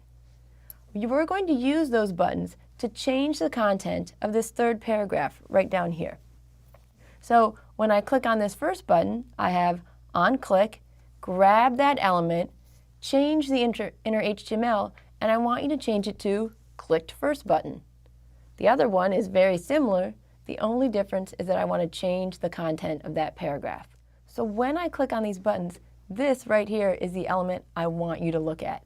So let's go ahead and click on the first button. And you can see that I clicked and said, hey, I know that I just clicked the first button. When I click on the second one, you know that I've clicked on the second button. So this seems like a really small program to write, but there's a lot going on in here and a lot of places where people tend to make mistakes. So let's just look at them quickly. The first thing I want you to look at is this idea of using document.getElementById. Whether or not you have these as uppercase or lowercase letters makes a big difference. If you accidentally change it from by ID to ID as uppercase, this is going to cause problems in your code. The other thing I see a lot of people do is they think that inner HTML is a method, just like all the other ones are. It's not. When you're using inner HTML, you need to make sure you use those equal, that assignment statement, okay? The other thing that I feel sometimes people really get kind of hung up on is the code that I give them. You can put anything you want in here. So let's go ahead and change some things. The first thing I want you to look at is this line right here. If I were to change this, I want you to intuitively know before I do it what part of this page is going to change. Is it the event that's going to change? Is it the button that's going to change? Is it the whole page? So luckily with Codepen, you'll be able to see it immediately. All right. Wow, and I really added something big. So that's how I can change the button itself. If I want to change what's going to happen, that's where I put it in here. Clicked another button. So let's go ahead. I'm going to save. I'm going to go ahead and click on first, second. Okay, so play with this. Go ahead and try putting it in yourself.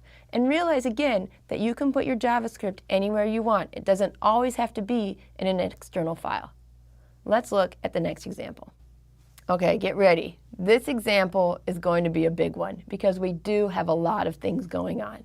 We have our HTML, we have our CSS, and we have our JavaScript. Let's start with the CSS because it's the simplest and it's not going to change as this program runs. I've declared two classes, one called closed and one called open. And what they do is, well, it's pretty straightforward. The closed one says, I want to change the display to none. So what's going to happen is right down here, this one right here, it's going to disappear. However, if I were to set the class to open, well, then now it's going to reappear again. All right, so that's all we really need to realize is that closed will make it go away, open is going to make it come back. All right, over here, in my HTML, I have a paragraph called demo, and that's right down here. It's all this entire thing we can see right here. This is the one we want to change in our code. And finally, in the HTML, we have two events. We have onClick, open me, and onClick, close me. So let's see how we can write the JavaScript that will make that div appear, and disappear. Let's start with close me. I've actually put two different options here, so the code looks a little bit longer than you might expect. What I need to do is I simply need to grab the demo element by doing document.getElementById. But now, instead of trying to change the inner HTML, I'm going to change the style. So I go in and I say x, which is my element, .style.display equals none. So I'm not using my CSS. I'm actually hard coding it in here that I want it to go from none. And in open, similarly, it says, hey, grab that element, and I want it to go from whatever it used to be, and now it should be blocked. So let's look and see if this works. Close, open, close, open. Great. It works, but we've hard-coded those elements in. We've hard-coded block. What if we also wanted to change the color or the width or many other elements? This is where the idea of our classes can come in. Let's change it over here really quickly. I'm going to comment out this line of code. And same right here. All I've done here is we're going to have this same element, but the difference is now we can actually go in and we could say, you know what? For that element, I want you to change the class name. I don't know what it used to be, but now I want it to be closed. And down here, I want it to be open. So I can talk a lot, but it's important that even I stop and check that code and make sure I didn't break it.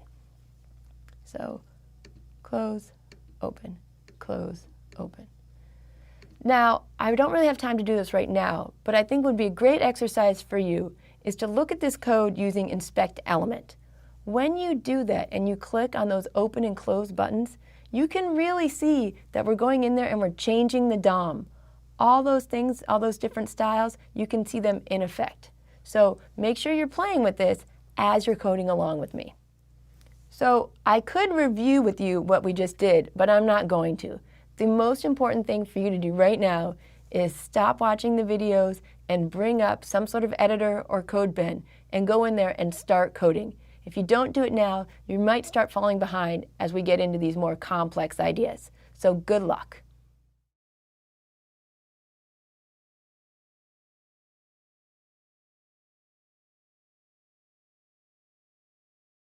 Hi everybody, welcome to my personal least favorite lecture of all time. It's the lecture where I try to explain the word this and how it's used in programming languages. The only reason I don't enjoy this lecture is that I find it extremely difficult to kind of talk about the word this without using the word this. So try your best to follow along and I'll do my best to make sure I'm as clear as possible. So why do we even need to use special keywords? Well, because a key to smart programming is using different functions. You don't want to write your own code. You want to use somebody else's code. But a common roadblock, especially for new programmers, is trying to figure out how can I write a function so that I can reuse it over and over again? How can I write this function so that different elements can use it, but the function knows basically how do I know what information to use? That's where this keyword comes in. So this allows an element to refer to itself. So every object in the DOM has an automatically generated this. This attribute allows you to access an element's info. Without this, it would be very difficult for functions to know what data to use. This is also used in outside functions. So let me draw something really quickly before we get to more explicit examples. When you're writing code, if you were to say have an A tag, and somewhere along the lines you say on click, and you want to write a function, how do you tell the function that you want to use this particular A tag as opposed to other A elements that might be in the program? Well, you can go ahead and you can somewhere put the word this in here. Whenever the computer sees the word this, boom, what it's going to do is it's just going to backtrack and go back, until it goes, oops, here's an open tag. They must be referring to this DOM element right here. So let's look at what I hope are a few simple examples of using the word this. Right here, I have 4 different elements on my page. I have 2 awesome pictures from the 80s and the 70s, and then I also have a few divs with some text in it right here. Boom and boom. Each one of these elements has been associated with an event, and I want to show you how I can use the word this so that the events can be very specific to the element I'm clicking on. So let's start by looking at this picture right here. In the HTML code, you can see that I have source check, I have alt text check, and I also have an event that says on click, I want you to log to the console the alt text of this particular element. So as soon as the computer sees the word this, it's going to back up until it gets to the image, and then we'll say, oh, they want the alt text for this image. So let's see what happens when I actually click on this image. As you can see, as soon as I clicked on it, the message, awesome 80s haircut, shows up. All right. If I were to click on this multiple times, it doesn't actually show up in the console multiple times. You can see that there's a little number over here that says, oh, this has happened 4 times in a row. But the important thing is that I clicked on an image and the event knew that this was the image I was clicking on. Let's look at the next example down here. I've got my div that just says, hi there, checking out a div. I'm looking at the second example right here. On this one, I want to do something similar, but divs don't have alt text. So instead, what I said to do is go ahead and log the inner HTML. So when I click on this div, I'm expecting to see, hi there, checking out a div to show up in the console. As you can see, it's working. These first 2 examples are very similar in that all I'm doing is basically kind of manipulating what's going on in the console. In these last 2, I did something very similar, but instead of just using onClick and do something, I'm going to go ahead and use this function over here. Here's a great example of code reuse. The first 2 examples, concept only. This one, I want to show you how I can use this same function called display ID on different elements. On my family Christmas photo down here, you can see that I have an ID of ID1. On this picture over here, I have an ID of ID2. So my hope is that they can both use the same exact function called display ID, and even though they're using the same function, it's actually going to show different results. So let's see what happens when I start to click. Up, ID1, ID1, ID2, ID2. Here's a simple example of us using onClick along with the function and the keyword this to provide different data. I want to show you, though, a slightly more colorful example that I think also makes this point really well. In this example, let's start right off with the JavaScript. I have a function called showProperties, and it is expecting to be sent some sort of element. Remember, I can call this parameter anything I want. I can call it element, I can call it E, I can call it elem. It doesn't matter to the computer. As long as it makes sense to you, the general idea of that, oh, I think I'm going to be passed a DOM element here. Once you get inside the function, it's going to do document.getElementById. Basically what it's doing is it's grabbing this section of my HTML, saying I want to go ahead and I want to change what's showing up inside that little box. What do I want to change it to? I want to change it to the alt text of whatever element is being sent to me.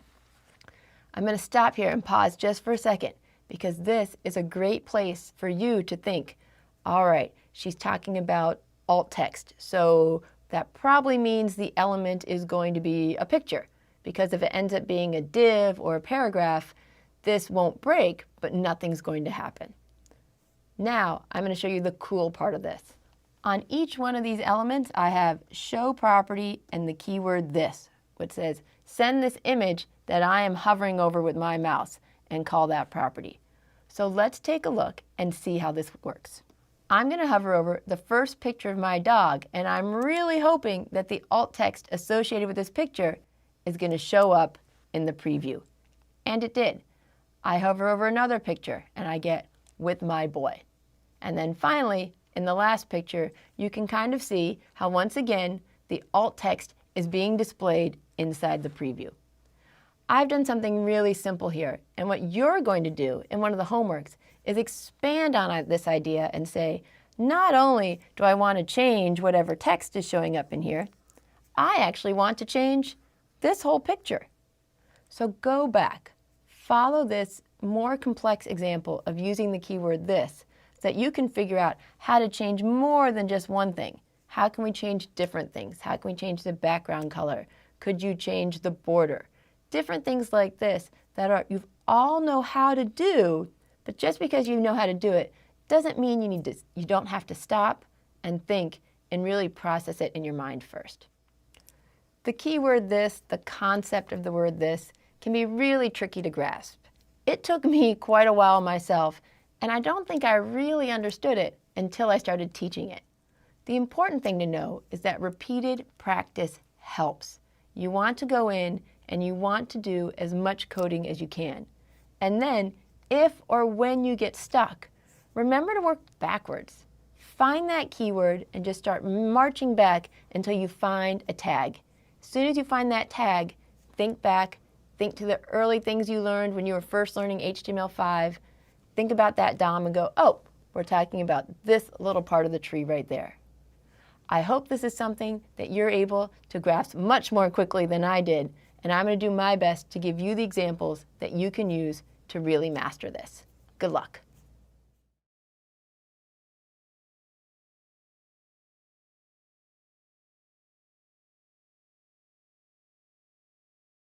Hi. In this video, I want to walk you through how we're going to be putting some of the things we've learned into practice. And the main things I'm looking for from you are your abilities to do two things. First is, if I give you some HTML code and some CSS code, can you change the background image of an element? The second thing I want you to try to do is, can you change the content of an element? I have a very specific plan to put into place, so let's go ahead and take a look at the gallery homework. In order to begin this assignment, I'm going to give you the HTML code and the CSS code that will create this page here. I've got one div and 3 images underneath it. Each one of those images has a link to the source file, and it has alt text. So right here, this alt text is styling with bandana. Now, did you notice that as soon as I put my mouse over this image, it changed the source image and the text for the main div? So we're creating a kind of photo gallery here. As I leave Bacon's picture and I go off to the side, we go back to the original image and color. When I go over the next picture, you can see, boom, it went in, it found out what the source file was for this image, it located the alt text, and used both of those things to update that upper div. Again, I'm going to leave, and I'm going to go over this last one. So I've actually put in the JavaScript function calls for you and the events. The one thing that I need you to do is write those functions. So let's look at the functions I want you to write. The first one is called update, and we're going ahead and send it the preview pic. And I've put in here, one of the things I want you to do is I want you to change the URL for the background image to be the source file of the image we're going over, that preview pic.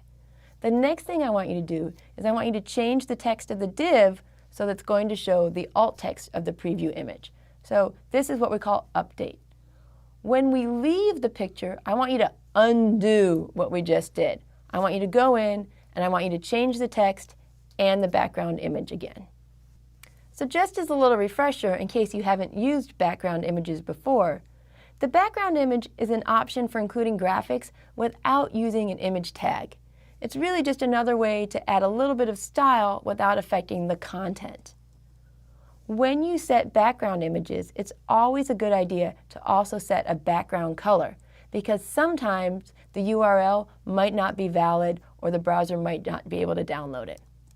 So here's an example of me setting the background image and the background color. In order to do this, we want to go ahead and say the URL, use this keyword URL, and then inside the parentheses, you need to put the name of the file. Okay? Now in this case, it just happens to be mypic.jpg. What you don't want to do in the homework is you don't want to hard code this right here. Instead of giving a name, you are going to want to use some sort of variable. Okay? After you do that, you're going to want to go ahead and you can hard code the background color because we're hoping it won't be there at all. For the element text, I'm going to leave that a little bit more up for you to figure out how you're going to do that. We've discussed two different ways to change the content of the DOM. One is to use document.write. The other one we've used quite a bit is inner HTML. So you need to think about what's the best way to update the content that's inside that div to have it display the message you want. Again, I really want you to avoid doing anything where you're using the actual alt tag. I don't want you saying, oh, look, this picture happens to say the alt text is happy, and you going in and hard coding something and saying, oh, well then this should equal happy. This isn't how programmers work. The way that programmers try to do things is instead you should have something's going to equal some sort of element. All right? So avoid using quotes on the right-hand side for this assignment. Really try to use something that can change as the document changes. Okay, so a couple tips to get you started. The code you need to write should actually be really short. If you're writing more than 5 or 6 lines of code, you probably want to stop and rethink the logic behind what you're working on. I wrote it in 2 lines of code, and that was actually each function in about 2 lines of code, but I can see you putting it more into 5 or 6 to break it down into small pieces. You will need to think about how you're going to incorporate the quotes, because don't forget, when you mix double quotes with single quotes, things can kind of get mixed up. You should also remember that if you want to put 2 strings together, you need to use that plus operator in order to concatenate the strings. This homework assignment is really meant to give you an opportunity to do something that you're proud of. If you find yourself getting frustrated or lost, you should really stop and ask for some help on the discussion board to make sure you're on the right track. But really, I'm hoping this is something that you can do that you can later use if you want to incorporate it into your own portfolio. So good luck.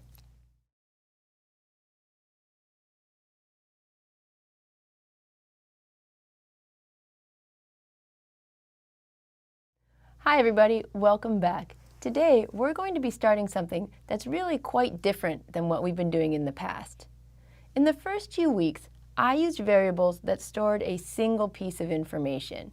So we talked about numbers, strings, true or false booleans, or objects. And while objects can be quite complex, where you can have entire DOM elements, the fact was that we're just dealing with one element at a time.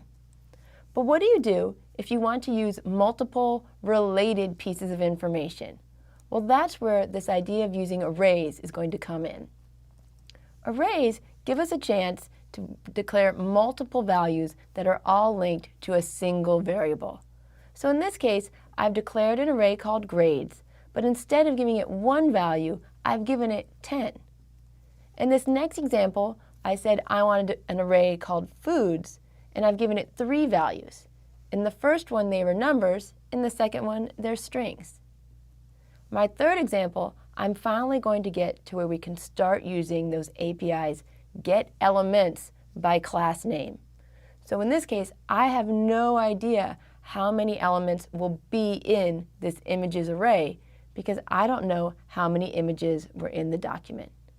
And in the same way, I could declare array by saying, you know what, I want to make a variable. I'm going to call it list items, and how I'm going to assign it or declare and initialize it is by doing document.getElements by tag name and giving it li. So now it'll travel through the DOM and grab every element that has that li tag. So hopefully you've seen this idea that an array is not a single value, but a collection of values. You start off by giving your array a name, and then you can assign as many values as you'd like. Each one of these values, my 80, 82, 81, etc., these are called elements. So my array is called grades, and it has 10 elements in it. Now, if I want to actually use these elements, I need to know that each element has a numeric index, or a number that goes with it. And in arrays, with almost all computer science ideas, we don't start at 1, we start at 0. So if I have an array of 10 elements, the index goes from 0 to 9. If I have an array of 5 elements, I know that it'll go from 0 to 4. Okay, so we have our array, and we know in this case that we have an array with 10 values in it. So each of those values is called an element. In computer science, when you're talking to other people, this is a term that you want to use because then you'll really be conveying that you're using an array. How do we get to those elements, though? Well, each element is referenced by an index. So if I were to say grade 0, right here, well, the computer knows, oh, I have this array up here, I need to go find the one that's in the 0 place. So grade 0 refers to 80. If I want to talk about grades 4, well, this refers to value 62. So grade 0 is the first value, grades 4 is actually the 5th value. If this is the first time you've really experienced starting your counting at 0, it can be a little bit confusing at first, but you'll get the hang of it in really no time. One thing I wanted to mention, because it's different than in other programming languages, is that elements in an array don't have to be all of the same type. So I could have an array, in this case called info, that has a string and a number, and then a string and a number, and that works just fine. However, it's very uncommon, and I wouldn't necessarily encourage you to do your arrays in this manner. Instead, we really want to focus on this idea that arrays tend to have the same values in them, and that they have attributes and methods, because JavaScript arrays are objects, and that gives them some special power. So for instance, we can refer to grades.length. We can call the method grades.sort, or we could even add additional elements to our array using the method called push, where we would add another element to it. Now, if you start thinking about some of the different ways we can use arrays, you can start to put things together. So for instance, when I talked earlier about grades 9 or grades 8, we knew exactly how big that array was because we had initialized it. But sometimes you won't know how long the array is, especially if you used getElementsByTagName or something like that. So it is possible to combine the idea of length and the idea of push to come up with our own way of adding things to our array. Grades, here's the element I need. I need grades.length because I know that's the last place where we don't have something, and set it equal to the element here. So these two things right here, grades.pushElement and grades.length equals element, they're the same thing. It's just a different way to program. This kind of flexibility can be really great once you get the hang of JavaScript. But when you first get started, it can sometimes be confusing when you see people doing the same thing in different ways. It's a really great learning opportunity for you to try to figure out which things match as you go out and see new code. So let's go ahead and review. As you learn to declare and manipulate arrays, your code is going to become much more powerful. You just need to take the time to switch your mindset from single values to collections of values. And once you do that, we can start playing with these new API methods that we haven't used before, the getElementsByTagName and getElementsByClassName. Quick note, because I know this is a typo a lot of us make, is that you're writing this the correct way. We've been using getElementById. Make sure you're typing this, else you might run into problems. So go ahead, start typing in some code use the console to make sure things are going the way you want them to, and keep coming along with me as we learn new ways to use arrays to improve your page. Thanks.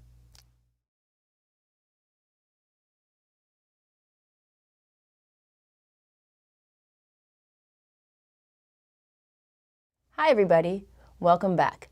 Today we're going to do what I call a code with me.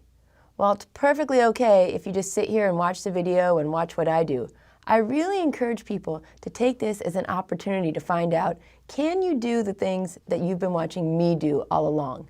Specifically, I'm wondering, can you declare an array? We've been talking about them, we've been using them, but I've been doing all the work. What if I ask you to declare an array? Would you be stuck, or can you jump right in?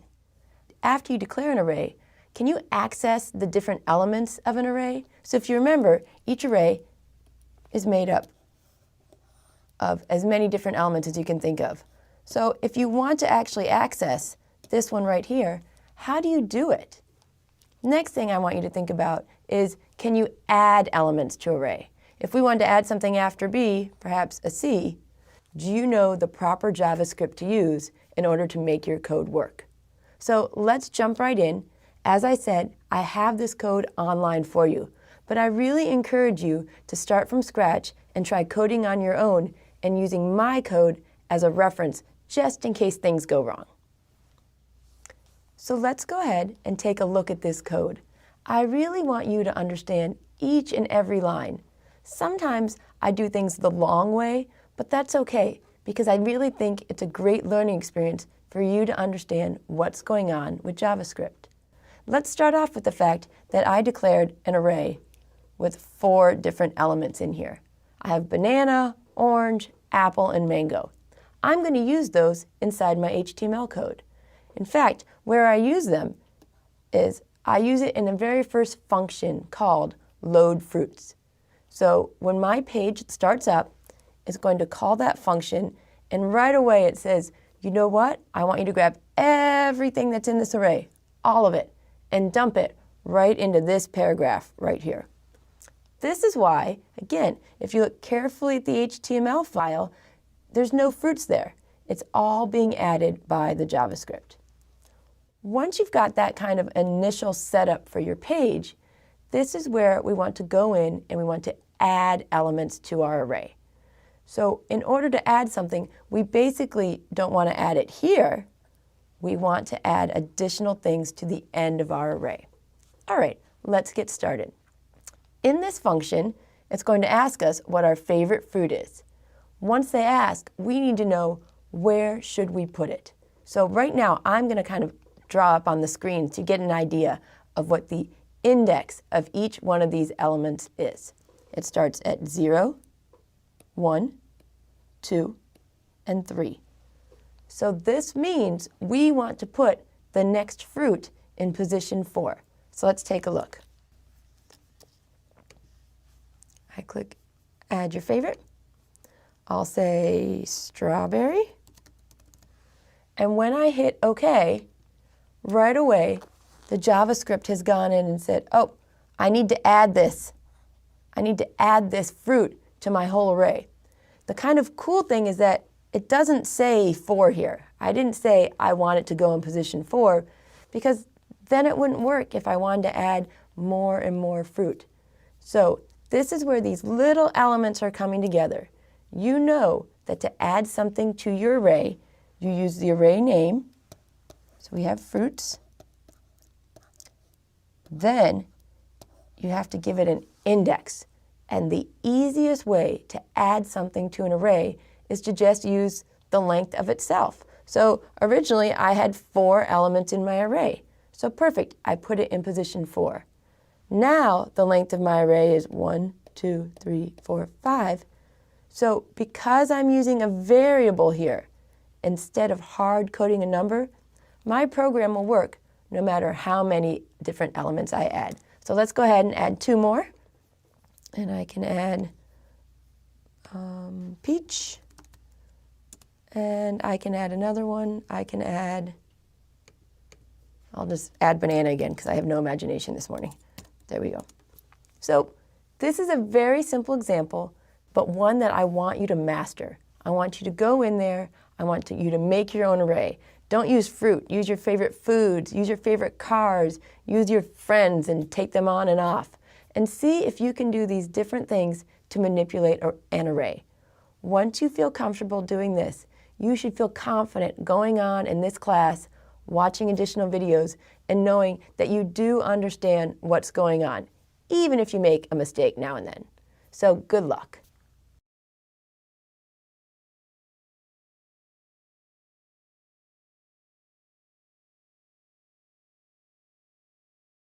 Hi everybody.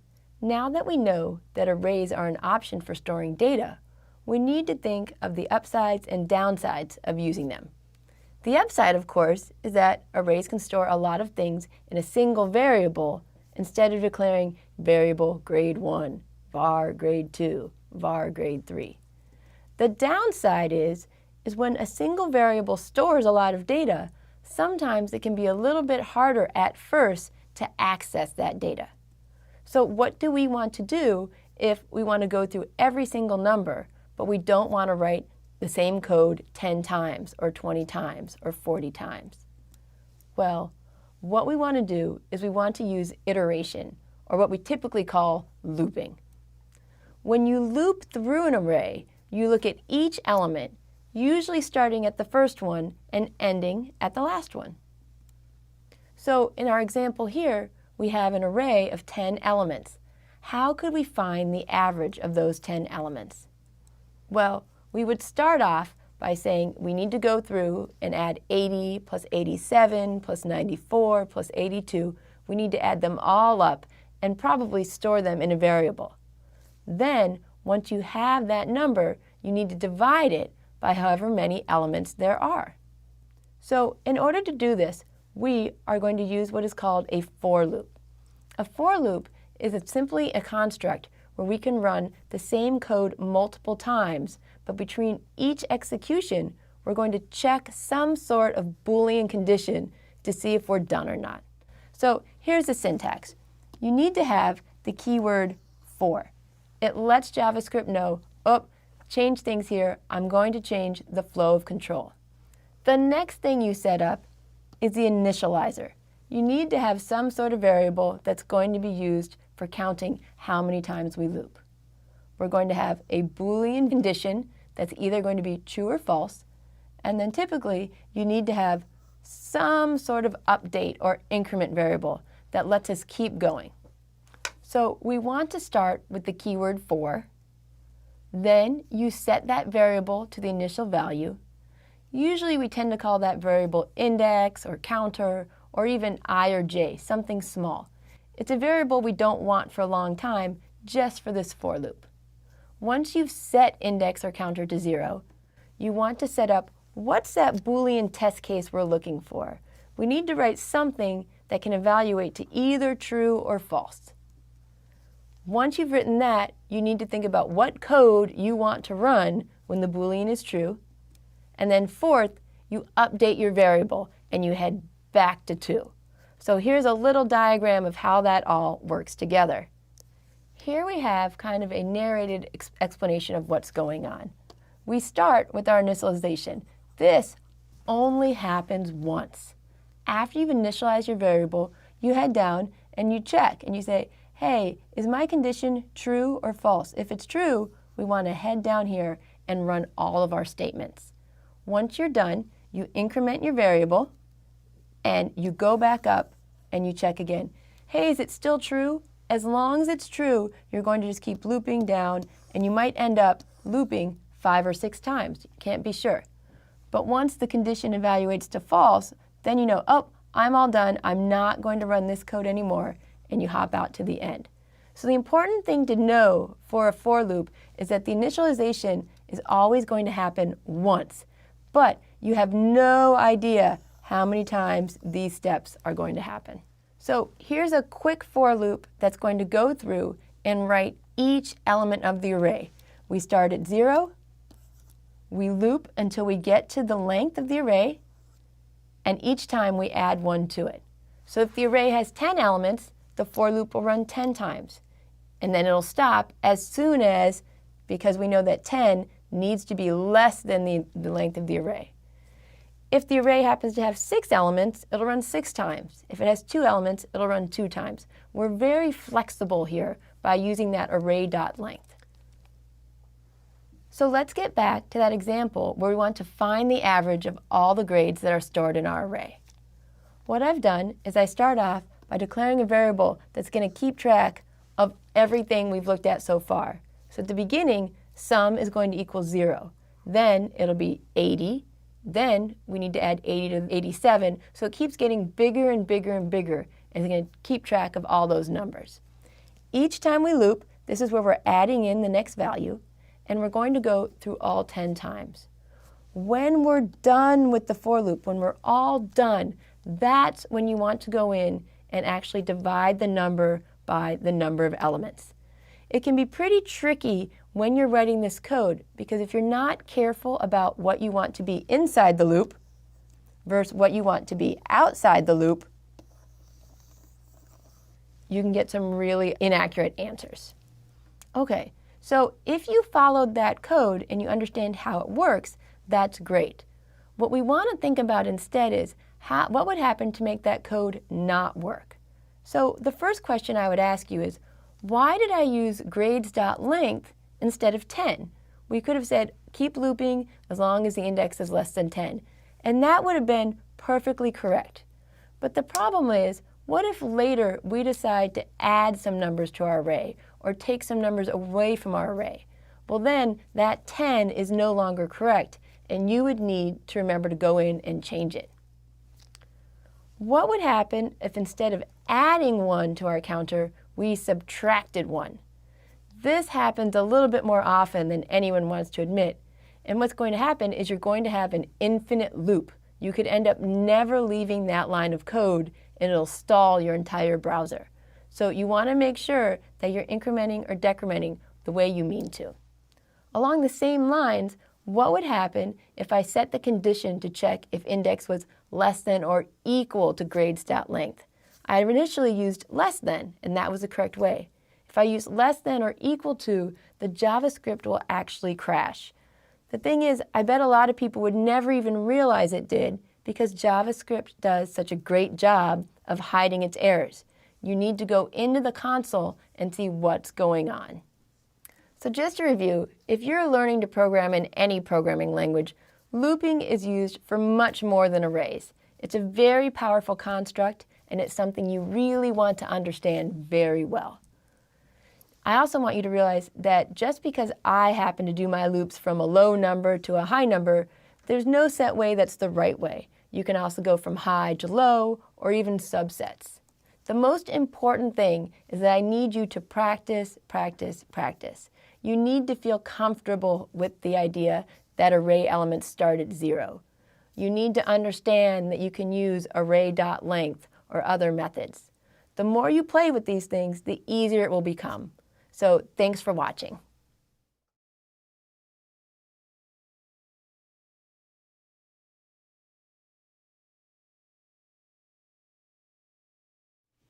Hi everybody.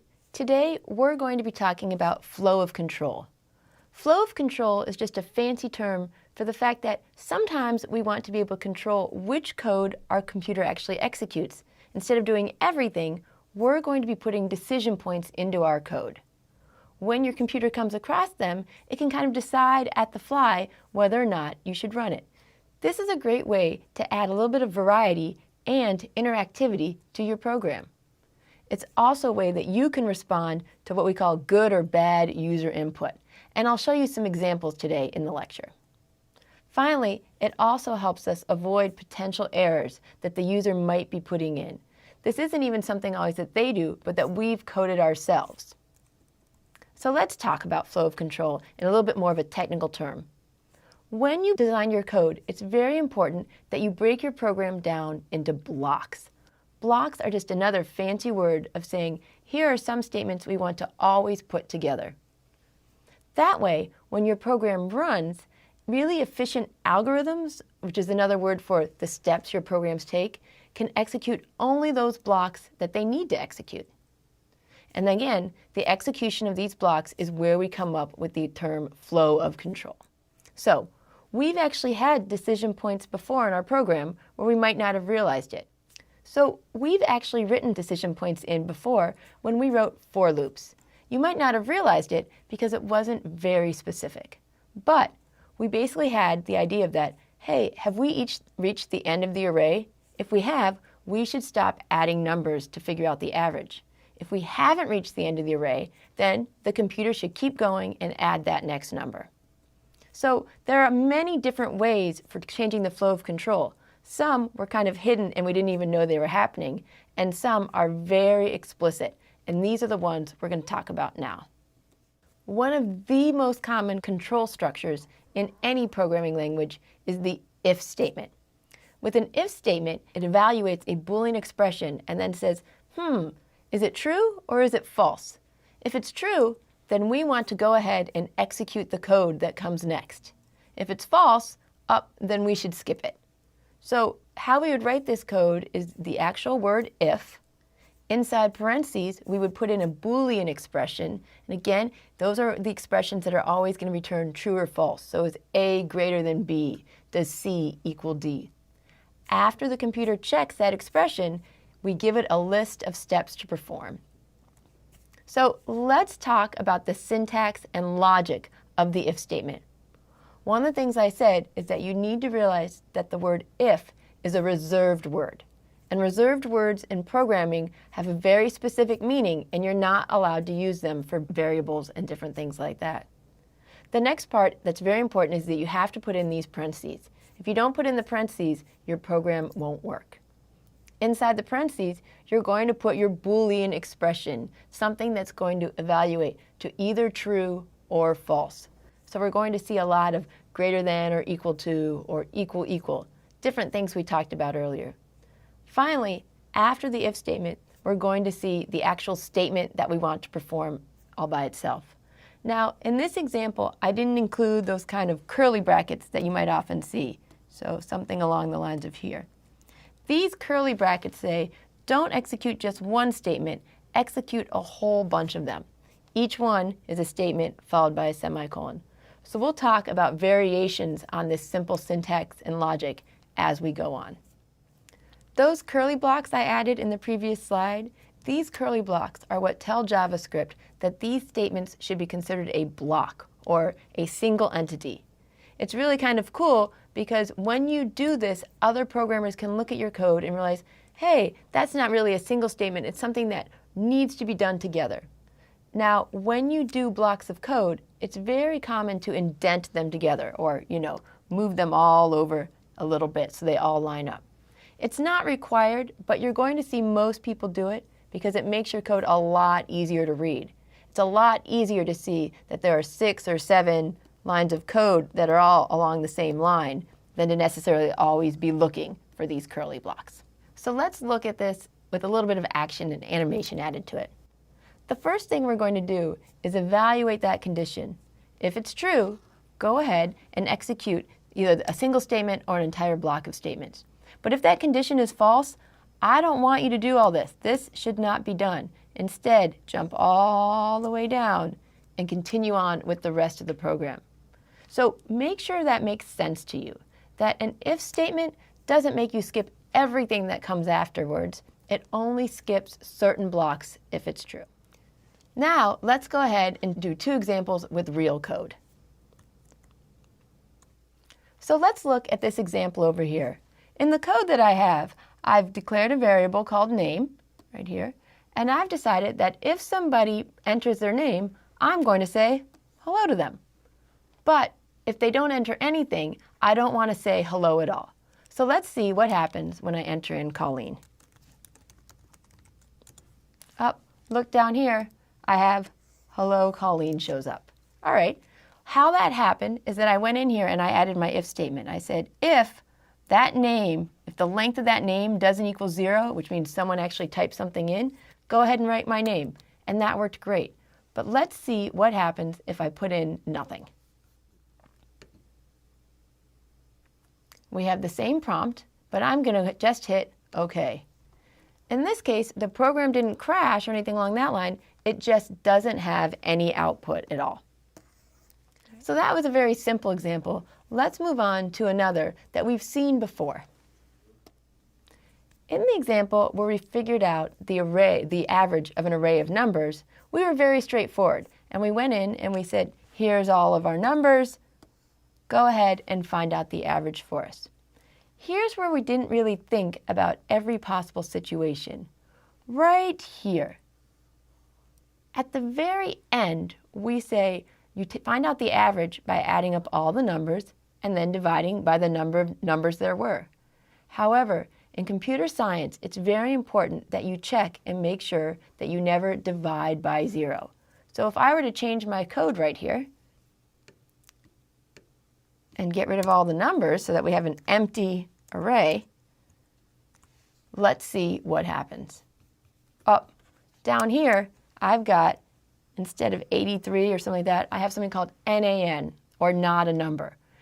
That would really freak people out if they were on your website and they saw something like that. It'd be much better if instead we gave them some sort of idea that, oh, it's okay, we're just not going to do the average. Or at the very least, we should get rid of this kind of weird not a number.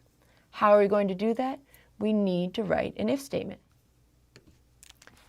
In the code I have here, called array average with 0, I took the same code we had before, but I added an if statement. And that if statement says, oh, you know what? Before you bother finding the average, before you do any of that, I want you to check the length of that array and make sure that it's greater than 0. So my code still works right now when I have these 4 simple numbers, but it's also going to work when I delete the ones that are in there. So in this case now, you can see that instead of having not a number, we have just a blank screen. Now, you might be thinking, I'm not sure a blank screen is such a great idea. Don't worry, we're going to handle that as well when we talk about the else that can go along with the if. So how do we do that? How do we add a second option to your code? Well, an else can be added to an if statement to make what we call an if-else statement. And in this case, it looks very similar. The only difference is that we have to include the word else and there are no parentheses. All right? You never want the parentheses after the else portion of the statement. When you have this if-else statement, how it works is that if the condition is true, then statement 1 will be executed. If the condition is false, then statement 2 is executed. One or the other will be executed, but not both. Again, let's kind of look at this in an animated version. We're going to evaluate the condition first. If it's true, go to statement 1. If it's false, do statement or statements 2. And then, you know what? Just keep going. So let's look back at our examples really quick with an added else. So I've gone back to our JavaScript if statement with the name, and I've added an else. And all it does is say, hey, that person didn't enter their name. Let's go ahead and send them a little message. So now, if I put in my name, it still works as we expected. Hello, Colleen. But if I leave it blank, instead of doing nothing, it just sends out a little message called feeling shy. We can do the same thing with our average, where here, instead of just doing nothing, instead of reading in those numbers and just acting like nothing happened if it's an empty array, we're going to go ahead and we're going to add a little message that says, you know what? There was an empty array, so I didn't do anything. Let's make sure I didn't break my code.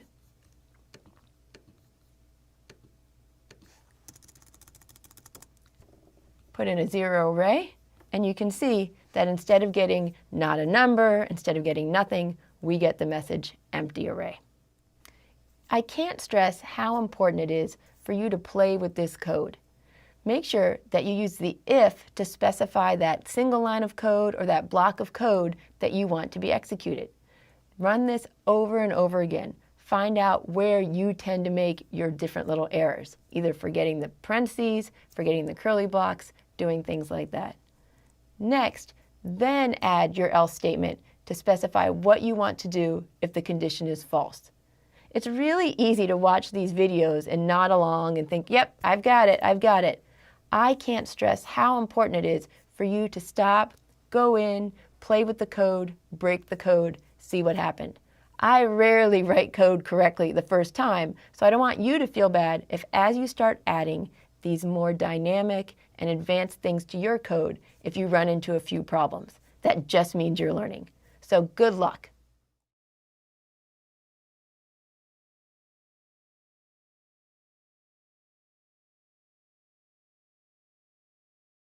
Hi everybody, welcome back. It's time for another Code with Me. This is one of those situations where I really hope you put down whatever else you're doing and really focus on writing your own code from scratch. I know it's easier when I provide the code for you and you follow along, but the real learning happens when you make the mistakes that come along with coding by yourself. So let's think about some of the things we've been learning and how you can incorporate them into a more complex situation. So for instance, can you identify where you need decision points? Up till now, I've given you the code, but if I were to present you with new situations, can you modify it in different ways? And when you do modify it, are you giving the very best answer for as many situations as possible? So in today's example, we're going to build on the previous code where we took the average of an array.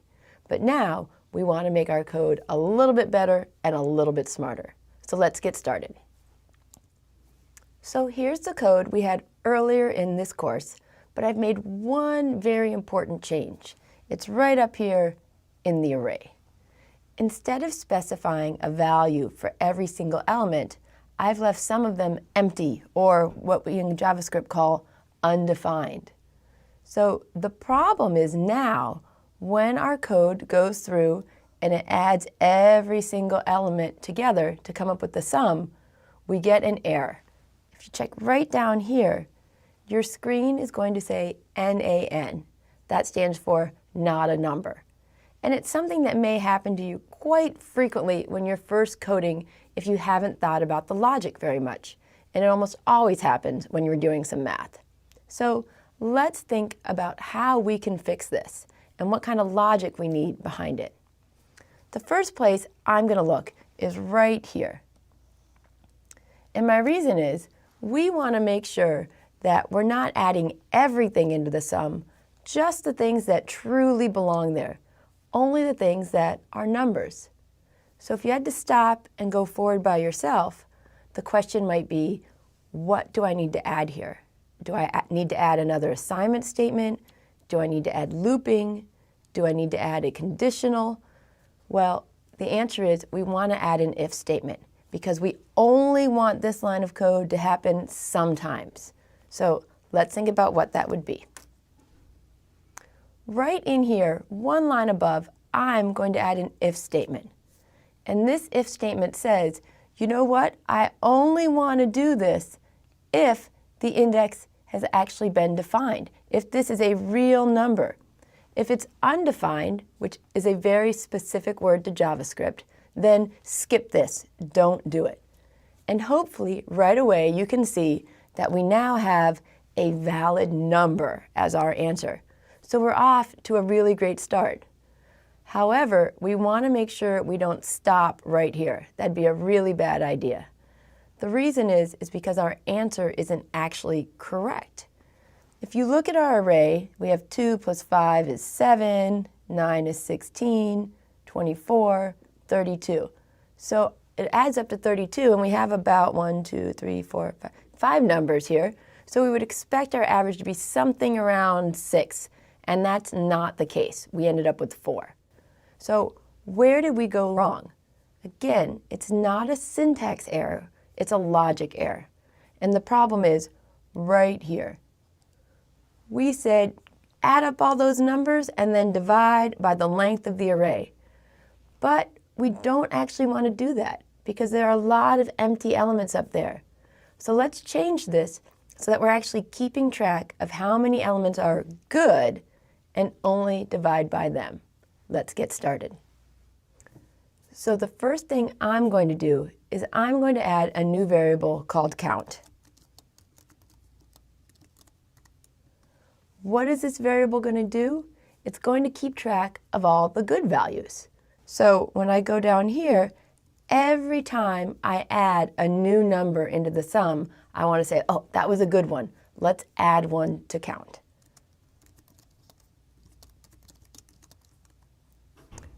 Now, this is very important. I want you to look so closely at this code and notice that these two lines right here line up. They're kind of right underneath each other.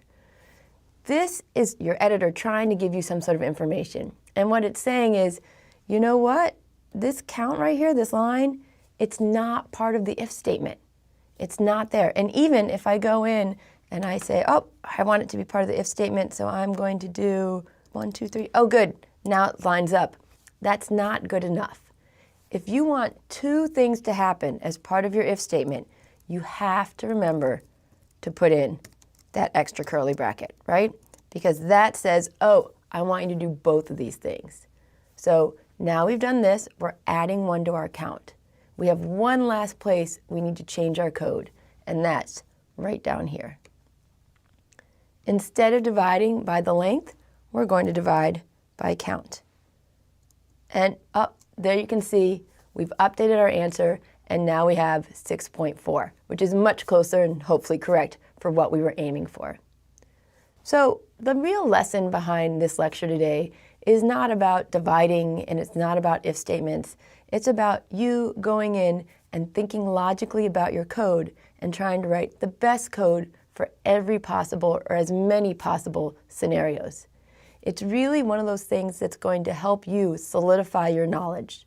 So go in there, change the array, try to think of other situations, and practice, practice, practice.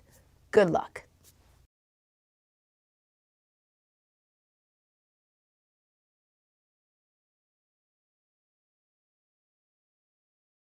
Hi everybody, welcome back. Earlier, we talked about how you can add if statements in order to affect the flow of control of your program. What you need to do is you go through and you kind of circle those little decision points in your code where the computer needs to make a decision whether or not it's going to execute this code or maybe that code. In our earlier examples, the decision points tended to be pretty simple, but it's not always going to be that way. What if you need to check for two conditions? Or what if one condition depends upon the value of another? I'm sure you can think of lots of everyday situations where when you make decision, it depends on more than one thing. Even if you're going to go to a movie, you need to decide, is the rating okay, and is it as much as I want to pay? So let's talk about what we call nested if statements. It's possible to put one if statement inside of another. So in this situation, I have an if statement right up here, and then I have my Boolean expression, and somewhere inside my block, as the program's working its way down, it says, oh, here's another if statement and another Boolean expression. In which case, we have two blocks to our program. We have a big outer block, but we also have this kind of smaller inner block as well. Now, here's where the logic comes in. It's important for you to understand, I will never get here, ever, ever, unless both Boolean expressions are true. So the first thing I'm going to say before we even go on with this is that it's so important that you think about your code and you plan ahead, because as we start to make these more complicated or more complex decision points, you want to make sure that your logic is correct. So what about else statements? I talked before about how you can nest if statements inside of each other. Well, if you want to have an else statement along with those if statements, it's important again to think about the logic, because an else statement always matches the most recent open if statement. Indentation, where you put your code, whether you put an else directly below an if, has nothing to do with it as far as the computer is concerned. It's all about the curly brackets. Let's go ahead and build on to that nested if we were doing before, or that if statements we were doing with a name before. The difference is, while earlier we would simply respond and say hi to whatever name they put on, we want to be a little bit more complex. We're going to leave that same part where if they don't enter anything, we're going to say, hey, are you feeling shy? But now, if they do enter a name, we want to do different things depending upon what they enter. So if they enter any regular name, I'm going to go ahead and still just leave out hello, whoever. But if the name they happen to enter is, say, Colleen, we're going to print out what a beautiful name. So we need to think about the decision points we're setting. First, we have to decide, did they enter a name or not? When we think about that, that gives us this first big outer block. Then we need to think about each of the different cases that might happen when we enter a name. And so I have my if name, and again, it's equal, equal, not equal, but equal, equal. That's how you check for equivalence. If name equals Colleen, do one thing, else do another. Now the reason that this else statement right here matches this one is that it's the last one that's open. Because what we don't want to happen is if someone enters in an empty name, we don't want this else to suddenly go, hello, emptiness. We want it to, again, skip and go all the way down here. Hopefully that'll make a little bit more sense as soon as I run this. So first, let's go ahead and put in my name. There we go, exactly the output we were hoping for. What if I put in a different name? Such as, well, then we get the hello, Catherine. Finally, if I try it one more time and I don't put anything in at all, we get that last message of feeling shy.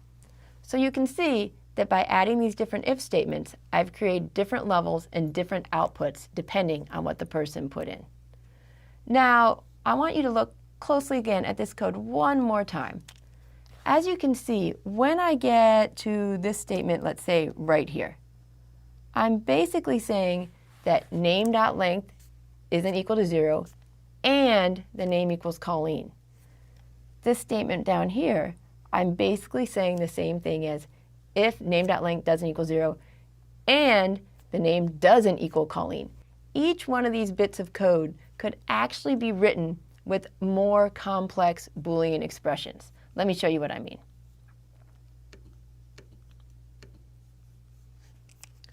Right here, I've replaced my nested if statements and replaced them with much longer conditional statements. Much more specific, we might also say, conditional statements. This code works and it's absolutely fine, but it's much less efficient than nesting the different if statements. And here's the reason why. When the computer runs through this code, it does this if statement. If it's true, it executes the code, but then it still goes down and it checks this one and that one as well. So we're not really doing flow of control as much as just checking one line at a time. In our previous example, if the computer sees that the name is empty, it skips all of this and it jumps all the way down here. In a similar manner, if the computer sees that this is true, it skips all the way down here. So when we write these flow of controls in these small programs, it may not seem like much that we're skipping 2 or 3 lines of code, but you can imagine how in the long run it could really make a difference.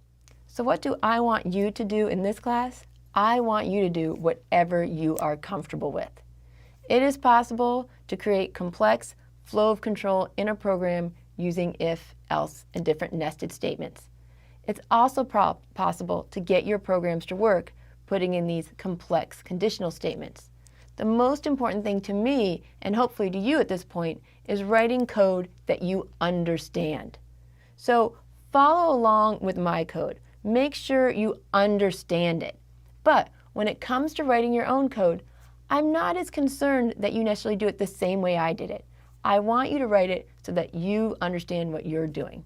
So go out there, code as much as you can, play with the examples. I promise that I'll provide more so you can keep practicing. Good luck.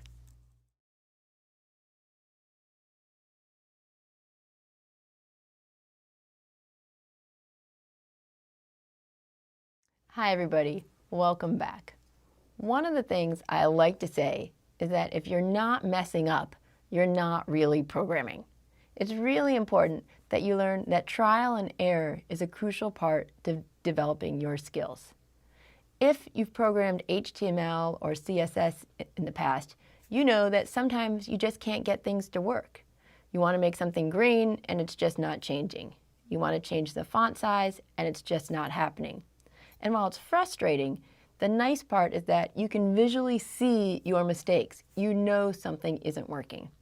However, when you're using JavaScript, most of the time, the browsers are just going to hide your errors. So you don't even know that your code isn't working unless you actually go in there and you look and you try to find the errors on your own. There are two classic types of errors in programming. They're called syntactic errors and logic errors. With syntactic errors, what you've done is you've broken some sort of rule of JavaScript. So perhaps you typed something wrong. This might look right at first, get elements by ID, but it's important to remember that it's actually get element by ID. A simple typo that breaks the rules and says, hey, we don't have a function called that. You might also just forget to close a curly bracket when you are making a block of statements. Another one that happens all the time is that you use an undefined variable. An undefined variable just means you're trying to use a variable, but you never actually told the computer what it was. This happens a lot when you're copying and pasting and using other people's code. Since you're not exactly sure what they were doing, it's very easy to introduce errors. The good thing is that these errors will often appear in the browser console if you're on a laptop or a desktop. That's why I'm always encouraging people to open up Inspect Element, take a look, click on that console button, and see if there's any errors, and it'll help you out immensely. But unfortunately, that console isn't available on mobile devices. I've really been looking for it. I'm hoping that if students find these kind of tools, they'll share them in the discussion board. Let me know, let me update the course information, because you're really at a disadvantage if you don't have that ability to look and seek out your errors. Now, logical errors are a little bit different.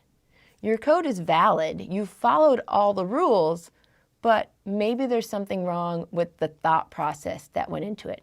You didn't think of every possible scenario of what the input might be. One example would be that array average, where we didn't really think to check to see if the length of the array was 0, and so we had to put it in. Some logic errors really are just typos. They're just typos that run. So let's look at some of the most common errors so I can try to help you kind of debug your code before you even do it. So a few things I don't want you to forget. First, you need to realize that the number 5 is actually equal to the letter 5 as far as JavaScript is concerned. If you're really concerned about making sure something's both the same value and the same type, you need to use that equal, equal, equal, the triple equal. Another common error is right here when people do their if statements. When you have a single equal statement to the computer, you're saying, hey, take the value Colleen and assign it into the variable name.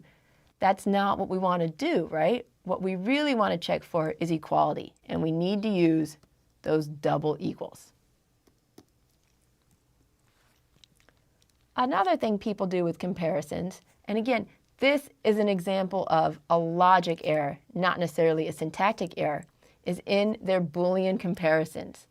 So what I'm going to check right here is if the variable age is greater than 65 and it's less than 18. If you think about that for a second, you realize it probably wasn't what you wanted to check, because there's no way that a number can be greater than 65 and less than 18 at the same time. This will never be true. Similarly, on this next line of code, I have something that's syntactically correct, and actually it's logically correct, but it's just kind of silly. Why would you ever check if something is greater than 65 or greater than 18? There's really no need to check both conditions, because if you know you're greater than 65, you pretty much are guaranteed that you're also over 18. This is why when you're writing your code, you want to just stop every once in a while and make sure you're double checking each line as to what it's actually doing. Another very common source of frustration and sometimes outright anger with people is the plus operator. You need to remember that the plus works differently depending upon the type of variables. So 5 plus 5, oh, well that evaluates to 10. But 5 plus 5, 2 strings, that's going to concatenate. It's not going to add it. It's going to concatenate it and give you 55. So what happens if you have a number with a string and you have that plus operator? Well, in that case, even if it only sees a single string, even if there were 18 things plus, plus, plus, as soon as it sees a single string, it says, oh, this is a concatenation operator, not an addition. This isn't always bad. Sometimes you want to concatenate strings and variables together. Sometimes you might want to have a variable right here, such as source, that says, oh, you know what? I want to grab a new source file. How can I do that? Because I need to use the exact words URL and the parentheses. And over here, I need it to end in another parenthesis. Now, who knows what image.source is? I have a pretty good idea that image.source is an element out there where we can grab the source. But this is a great and very useful to you example of how you can combine strings plus variables plus strings to create a new string. Next, let's talk about nesting. When you start nesting, it's very important that your else statements match the appropriate if. You don't also want to make sure that you never include semicolons inside the if itself. Let me show you an example.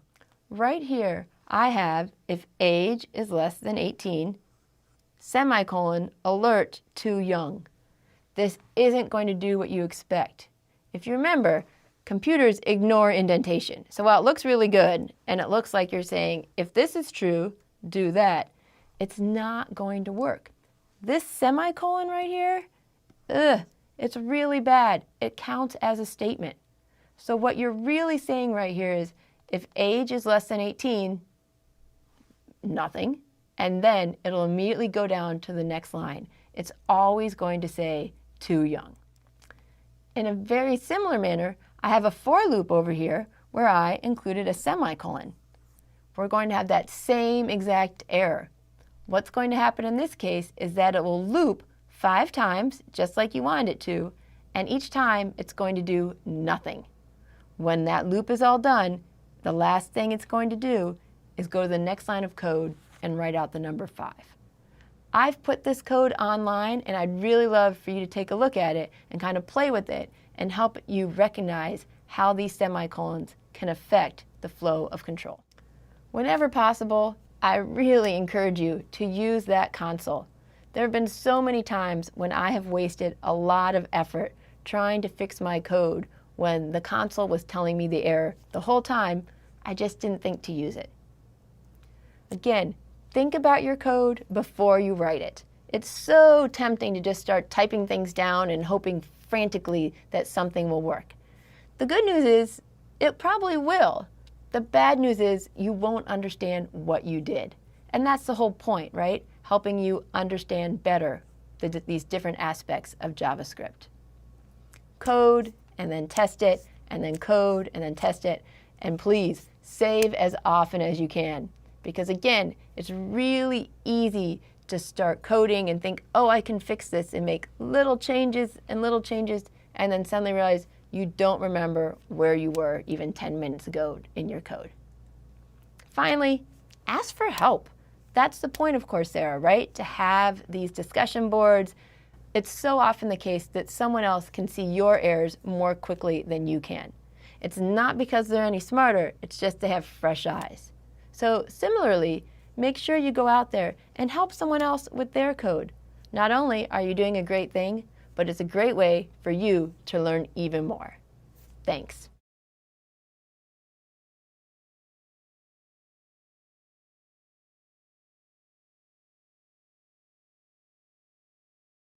Hi everybody. One place where you tend to see a lot of JavaScript use is when people are creating forms. Forms are a great way to let you give people the opportunity to send you feedback. Forms also add a new layer to what we call the request response cycle. So previously, we've had our phone. Yeah, no one has an antenna anymore, but I'll put one in. All right. And we had a server. And how it would work is from your phone or your laptop, you would send off a request and say, hey, can you send me back that file, index.html? And then the server would send back a whole bunch of information. It would send back the HTML file. It might send back a style sheet or two. It might send back some pictures. And it was really good. We can get things to work nicely that way. But now, what if you also want to send additional information? Instead of just the index.html, we said, hey, can you return a page? And by the way, here's my name and my username, and my password. There we go. Forms let us send that additional information. So forms pass this data, and how they can do that is they can let you put in different type of input elements, strings, numbers, files, a lot of different things like that. However, in order to really get the full power of forms, they must be associated with a server. So we aren't hooked up to servers in this class. You're just developing locally on your laptops. So we can create the forms, but we can't really process them yet. The reason for this is that we're doing what's called front-end web development.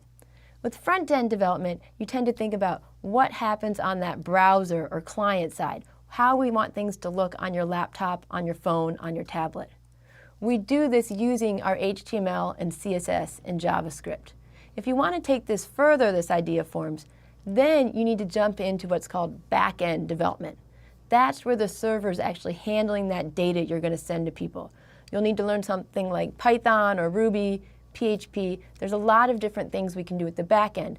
But in this class and in this lecture, we're only going to talk about the front end. We're going to talk about that HTML, CSS, and JavaScript that we use to put together a form. Okay, so how do we make a form?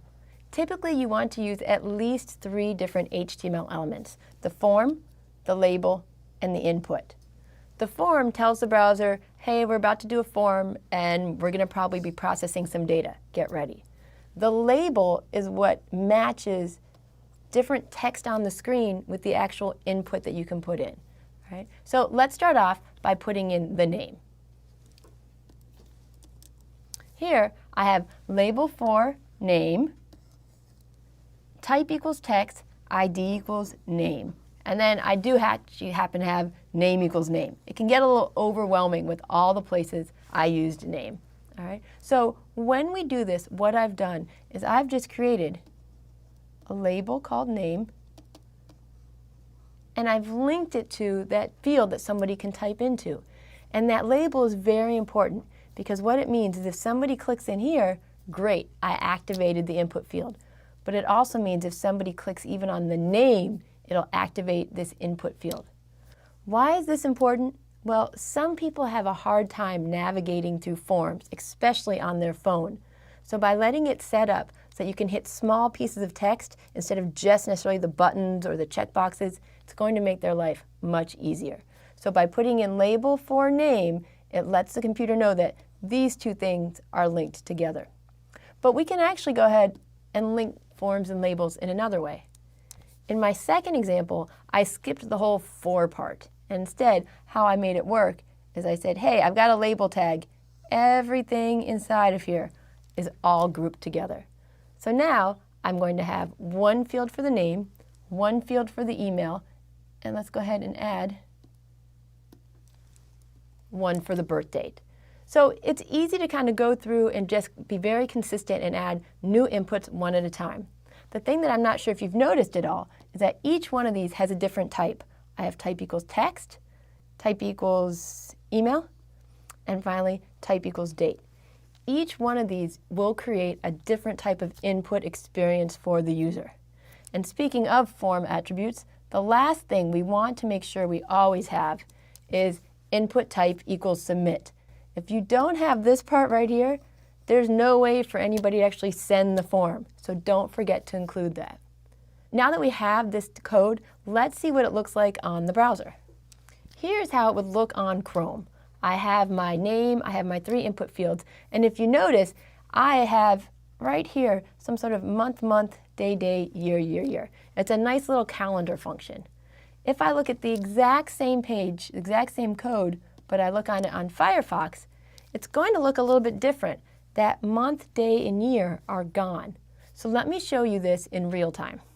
So here's my form when I'm looking at it on Chrome. And you can see down here in the corner I've got my name and my email and the birth date. And when I click here inside birth or inside here, I can have an entire calendar function pop up for me, where I can say, oh, I want to pick February 13th, 2015, right? And this is a really handy way for someone to be able to input data. But now let's look at the same code, but on Safari. You might notice that this isn't here anymore. There's no way for me to generate that calendar to pop up, right? Oops. Shouldn't have done that, but that's fine. And so these are the little things that you need to consider when you're coding for multiple different types of browsers. So you've seen a very simple form. Let's talk about the different attributes these form elements can have. The first one is type, the next one is name, and the next one is ID. These are the 3 attributes we're going to see the most, so I want to cover them in a little bit more depth.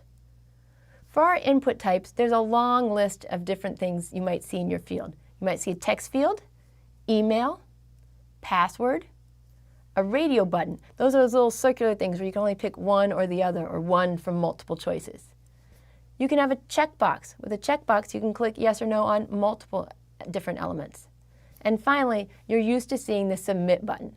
These are kind of the key input types that everyone would expect you to know how to use if you're a web developer. A few additional input types are number, range, color, date, and URL. Each one of these are very restrictive in what they let the user type in. If you have that something is a number, the form isn't going to submit if you put in some letters. Same thing for date, and for URL, it's expecting to see http://. If the user doesn't input that, the browser is going to say, nope, you just can't do it. The other really cool thing about these input types is that if somebody is looking at your page on a mobile phone, some of them will cause a different keyboard to pop up. Have you ever been on your phone and when you're filling something out, you'll get if it's a web address, you'll get the @ symbol on your keyboard? Well, if you're filling in a phone number, you'll get the number keypad instead of the character keypad. All these different input types can help make your site act a little bit better to the user. Let's go ahead and take a look at these just briefly on the website. So here are each of those input types on a form. And I'm just going to go in and type in a few of them so you can see. If I type in my name, it's as you expect. But look what happens when I start typing into the password. I'm going to go ahead and write in Colleen. And instead, you're getting it kind of masked or covered up. With radio buttons, I can only check one of the options, not both. While with checkboxes, you can click as many as you want. Now number, when you get the number, you get something, it's called a spinner, where you can actually press up and down. You don't see those in text boxes or email addresses. Range lets you pull back and forth. Color, if it's supported by the browser when I click on it, will actually give me a color wheel, a whole list of different things I can pick. Right? And finally, URL was the one where I said it's going to expect you to type HTTP. In addition to the input type, I mentioned there are 2 other attributes you want to make sure you understand. The first one is name. Almost every input type should have a name attribute associated with it. Because if you don't, when the time does come for you to work on your back-end development, if you decide to go and work on the servers, is that information is actually sent to the browser. So for my name example, I would have name equals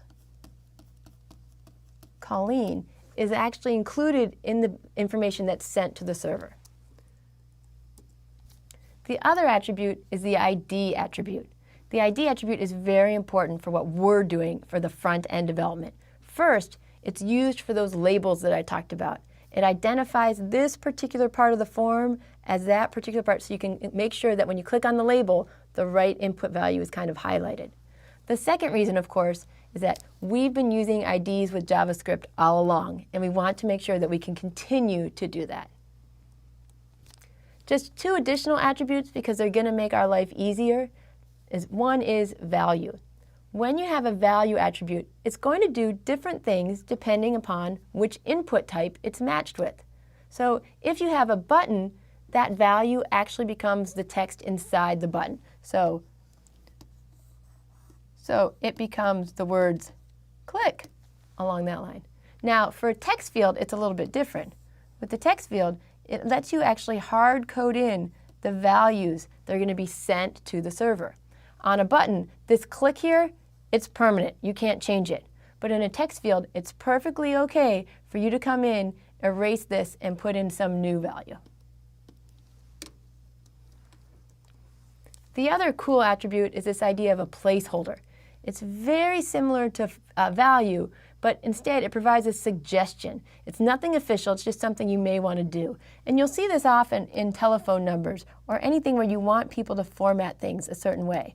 So in the telephone field, you wouldn't see in black ink usually like a grayed out color, something along the lines of 1, 2, 3, 4, 5, 6, 7, 8, 9, 0. It's a suggestion. It's letting the person know what kind of input you're expecting. Now, as soon as somebody clicks in there, it's gone, so it's not permanent. So let's review all the things we learned about forms in this one short video. First, you need to know the HTML tags for creating forms.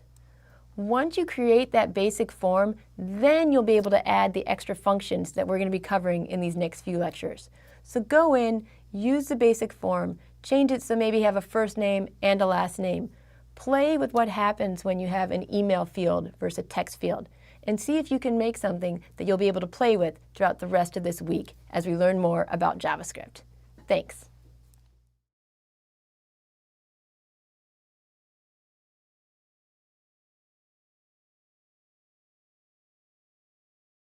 Okay, everybody, let's talk validation. Before we can validate input, we need to think ahead. We need to think, what is it we want to validate on our form or on our page? And after you decide what you want to evaluate, you have to decide how are we going to do it, because we always have a few different options. So let's talk about what we might want to validate. One option is the type of input. Is it important to you that you get a number instead of a string? Or the format of the input? If you're asking for an email address, do you want to make sure that the ampersand is in there and the dot? Or for URL, is it particularly important to you to have that www or that HTTP?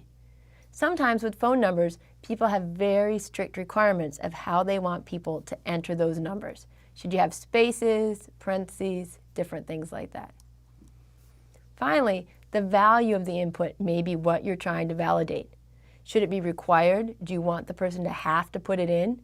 Do you want to check to make sure that two email values match? These are the type of things I'm talking about when I say what to validate. When we talk about how we want to validate, here's where it can get a little bit more interesting. One option is to just use the new HTML5 input types. So email, number, URL. They can actually force the person to type in just what you want them to put in and nothing else. You can also use HTML5 attributes, so required, placeholder. These are things we'll cover in just a few minutes. The third option is to use custom JavaScript functions, code that you're going to write to make sure that they're entering only the information you're expecting.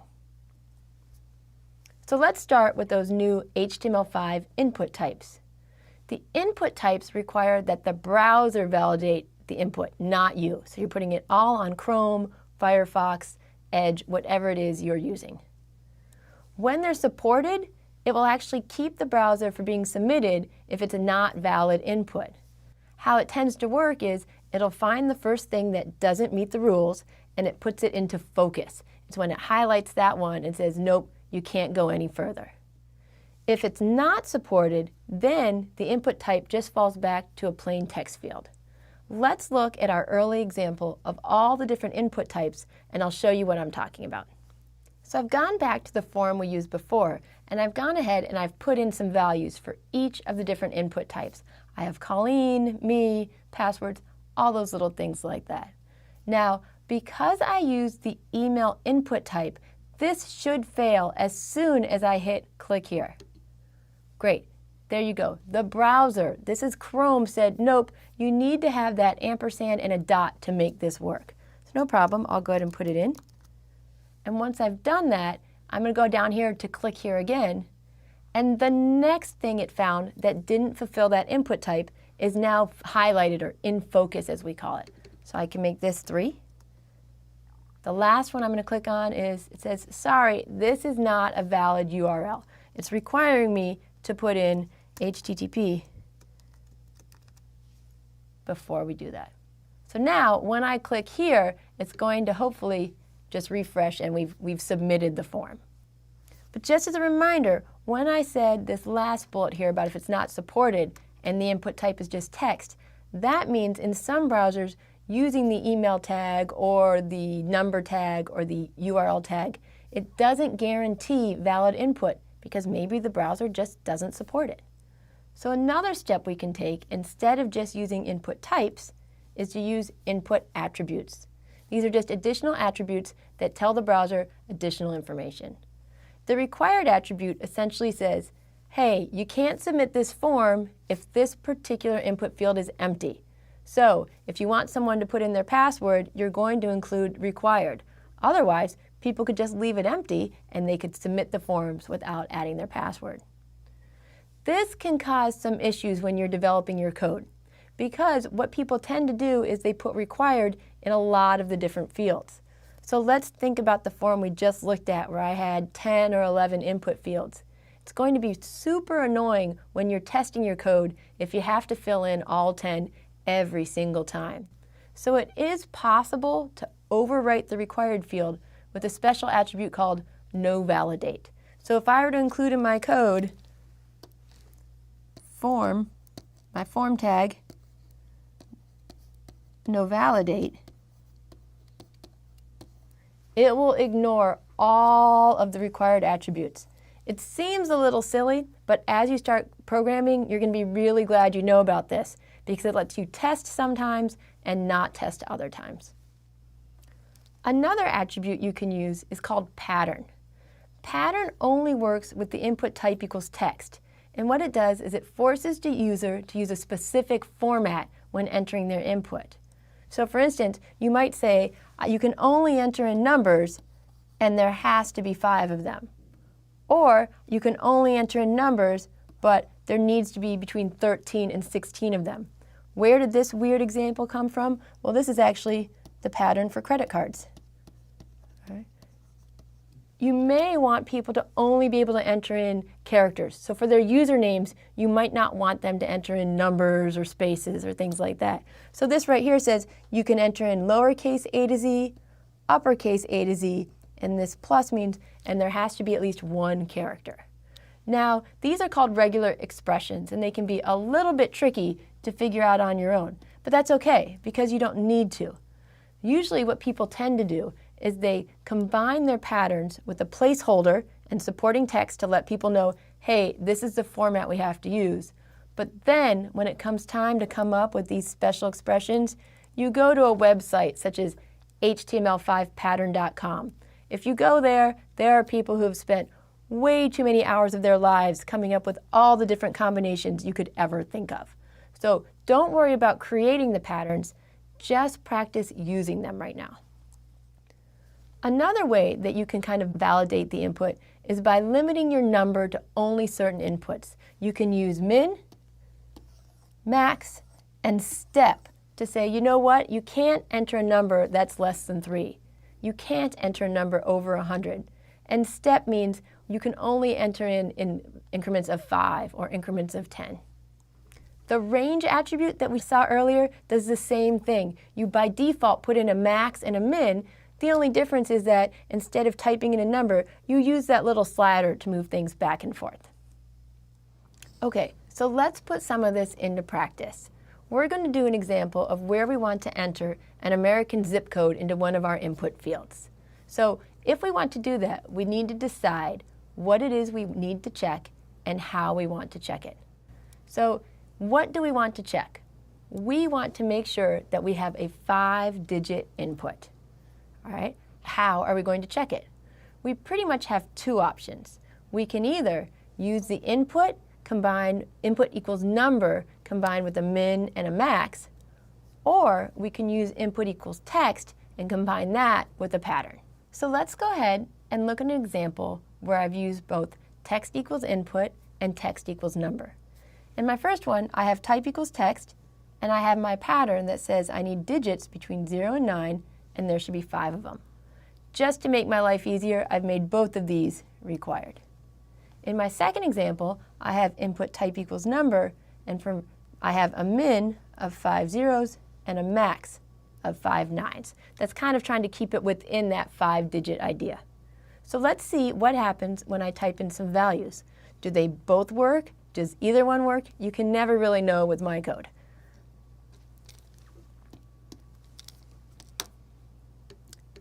I'm going to start off with bad inputs for both. 1, 2, 3, 4, and 1, 2, 3, 4. Now, when I hit submit, right away the browser says, sorry, that doesn't match the input. So I'm going to go ahead and stick in a 5. Great, that'll work. So now let's go ahead and hit submit, and you can see it actually accepted that value when I only put in 4 digits. The problem with min and max is that I'm not making it be at least 5 digits. In mathematics, this is the exact same thing as just plain old 0. So in this particular case, if you really want there to be 5 numbers, you want to save it as a pattern. So as we've seen, not every browser supports every input type or even the pattern attribute. So what we want to do is start thinking about how we can use the JavaScript that we've learned to write functions that can do a kind of custom validation on the events. So before you dump too much into JavaScript, go ahead and embrace these new input types and the attributes that are provided.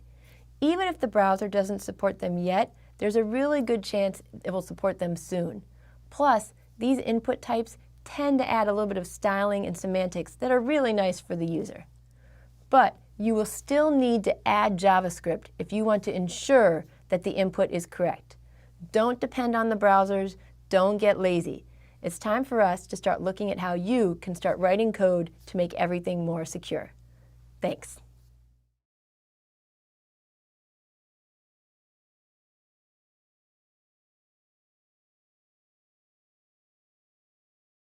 Hi everybody. We've seen how to use HTML5 attributes and input types to really try to validate the inputs that people can put into their forms. But that's not always going to be enough. One, we've seen that a lot of browsers don't support all these types, so you can't always depend on them. But two, there may be situations that go beyond what these tags and attributes can do for you. So in this video, we're going to do an example where we want to check to make sure that the 2 email addresses that are input match exactly. So let's go ahead and see how we're going to do that. One of the things I mentioned is right from the start, you want to think about what exactly is it you're trying to validate. In this case, we're trying to compare that 2 emails are the same. How are we going to do that? Well, it's going to be a little bit more complex. We'll start with the HTML. We can use the email input type and the required attribute to kind of get us started. But then we want to add some JavaScript, and that JavaScript is going to be in charge of making sure that those values are actually the same. The last question that we didn't think about before is, when do we want to do this? We're going to use these API events that are linked to the DOM to decide when we should run our JavaScript. In this case, let's go ahead and validate as soon as that second email is entered. So we decided we wanted to validate at input time, but that still doesn't tell us which event we want to use. 2 options are on input and on change. Either one of them will react every time you type into the email form, but on input is going to check every single time you type in a character, and we probably don't want that. We want instead to use on change because that will wait until we're done typing in the email address and have hit tab or enter to leave that field. Okay, after we decide which event to trigger on, we need to decide what is it we're going to compare. Because in JavaScript, when we talk about the different elements, it rarely is that it's as simple as just some text. So is it the inputs we want to compare or some attribute of those email inputs? Finally, what's our output? What is our goal? We need to let the user know and communicate the result of when we did our check. So here's our kind of goal. This is what we want to look for. I have a field. It has two email input types, 1 and 2, and right here, they don't match. When they don't match, I'm going to generate a JavaScript alert that lets the user know, no, we really need them to be the same. So let's look at the actual code. All right. So on our left here, we have the HTML code that we need. I just have my two input types. They're both email, and I included my required. What's different is that on my second email type, the one that matches down here, I have an onChange equals check. This is responsible for calling the JavaScript code that's going to say, hey, I need to make sure these two things match. The other thing that's really important about this HTML code is that I've included IDs. So I have ID equals email address and ID equals email repeat. This is how JavaScript is going to identify who's who. All right, now let's switch over to the JavaScript code. I'm going to take a few extra steps just to try to make everything clear. I've created two variables, email1 and email2, and I used document.getElementById in order to grab those values. If by any chance you've reached this point and you don't follow what's going on with these two lines of code, I actually recommend that you stop, go back and review some of the earlier things. If you are okay with this idea, great, let's move on. Your first thought might be, we need to compare email 1 to email 2, and then we'll know. Not exactly. You have to remember that when JavaScript makes the DOM, this may be email 1, and this may be email 2, but it's not the whole node we want to compare, right? We don't care about background colors or things like that. What we care about are the actual values that are stored in email 1 and email 2. So we have this line of code. If email 1 doesn't equal email 2, then go ahead and send up that alert that says, hey, the two emails must match. Let's see if it works. I have me and me.com, and I'm going to put in me at me2.com.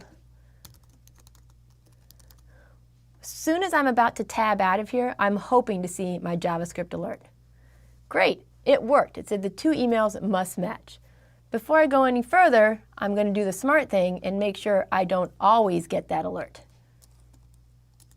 Tab out. Great, it didn't happen. Now, this works exactly the way we planned it out to work, but that doesn't mean we planned it out the right way. I'm going to click on Confirm Emails now. And you can see that it let me get away with that. So let's think about what we need to change. When you check on inputs, it can be the case that while everything's worked, it didn't really have what I call teeth. It didn't make anything happen. So how can we actually stop the form from being submitted if the values aren't correct? Well, we need to rethink our plan. The what was okay, the how was okay, and the when was kind of okay, but we want to add a second way to do this as well. We also want to check on the submit. So let's look at that code.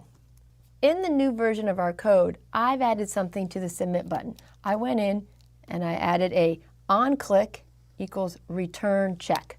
So there's something new here that you haven't seen before. It's this idea of the return value. And it says, hey, don't just run this function. I need to know, did it return true or false? Then I went over here and I added an additional line of code to our JavaScript. It says, go ahead, check all the same things, and still do that alert. But in addition, after the person hits OK, I need you to return false. So we're going to be returning things 2 times. We'll run this function. It'll go through. It says, oh, they didn't match. I'm going to return the word false over here. And whenever input type submit sees a false, it knows I've got to stop. I'm not allowed to do what it is I'm trying to do. So let's take a look if this works. I have the me and the me too. And now when I try to confirm, it won't let me. It won't let you hit that submit button until you get it right. So what is return? It's something we're going to get into in a future lecture, but for right now, you just need to know that every function can return values, whether they're numbers, strings, booleans, objects, arrays. When we do form submission, we tend to stick with the boolean, where we're saying, you know what, we need to stop this. And when we do that, it's going to stop whether it's a submit or a link or any type of HTML5 tag that has an action associated with it. So I hope from this lecture you got the general idea that it's more than just knowing how to code. You have to be careful about what you're comparing and when you're comparing it. Even though it can be tricky, JavaScript is still a great tool for verifying the input, and it's a great language to know no matter what you're doing on that front-end development.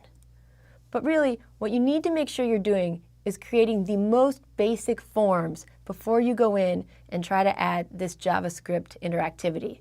It's going to make your life much easier, and it's always going to create better, cleaner code. Thanks.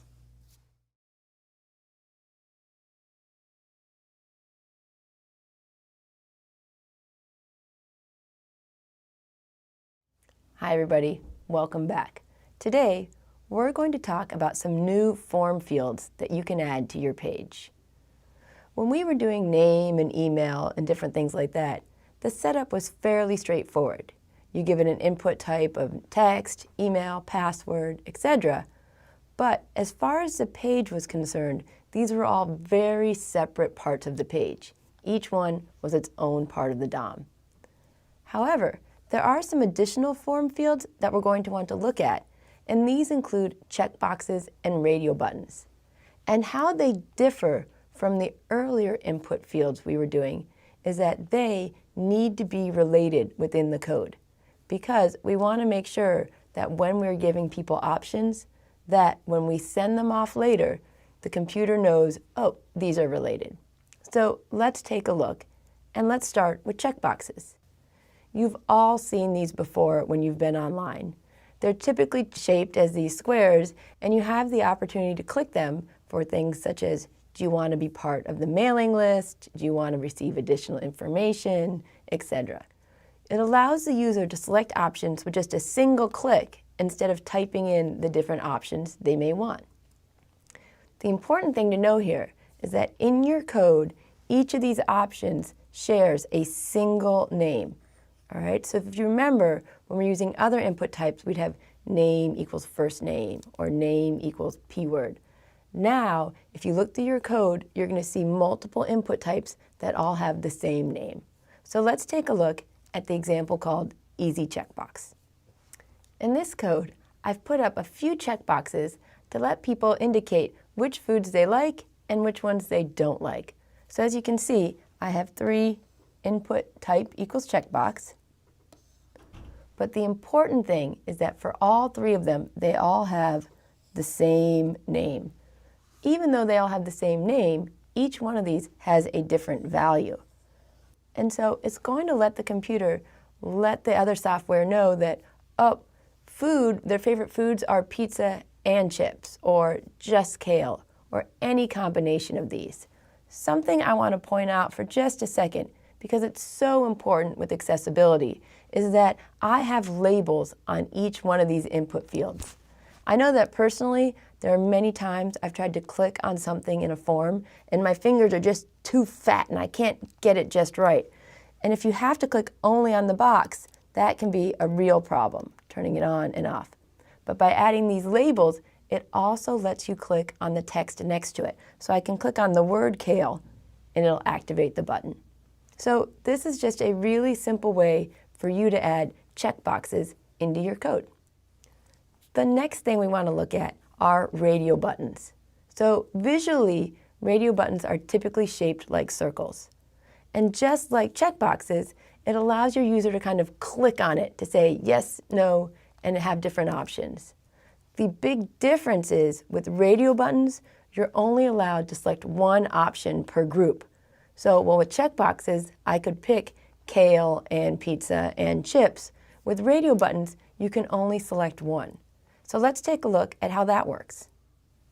In this example, I've gone in and I've made something for gender, and it's simply you can choose male or female. The important thing to notice is that when I click on male, that's fine, but when I click on female, not only does it select female, it unselects the male. And as you may have just noticed as I fumbled on this a little bit, I was like, why isn't it working when I click on the male? Why do I have to hit the actual button? It's because I forgot to put labels on these. And so the usability is really taken down a notch when you don't remember these simple things. So once again, I have the same exact name for every member of the radio button and a different value. So that's how the computer will know which one somebody selected.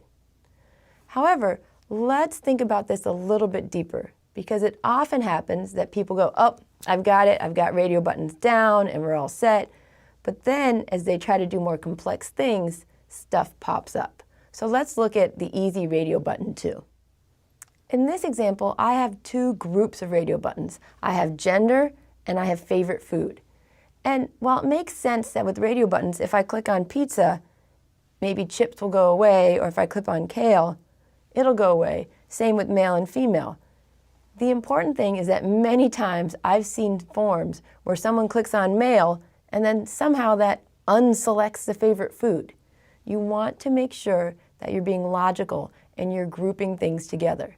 And how we do that is, again, with the name attribute. These share the same name, and that's gender. These share the same name, and that's food. And so this is how you can make sure that your code is clicking or unclicking the way you really want it to. Okay, great, we've got our checkboxes and our radio buttons, but this course is about JavaScript. So how do we incorporate JavaScript with these checkboxes and radio buttons and other kind of advanced form fields? Well, now, instead of looking at things such as inner HTML or if things have been clicked, these different attributes have something called a checked attribute. And so how this works is a radio button or a checkbox can be labeled as checked. And when you do that, by default, JavaScript will know whether it's on or off. In fact, in the code I did earlier, I threw that checked attribute in there. So let's take a look at that and then go on for a more advanced example of using JavaScript.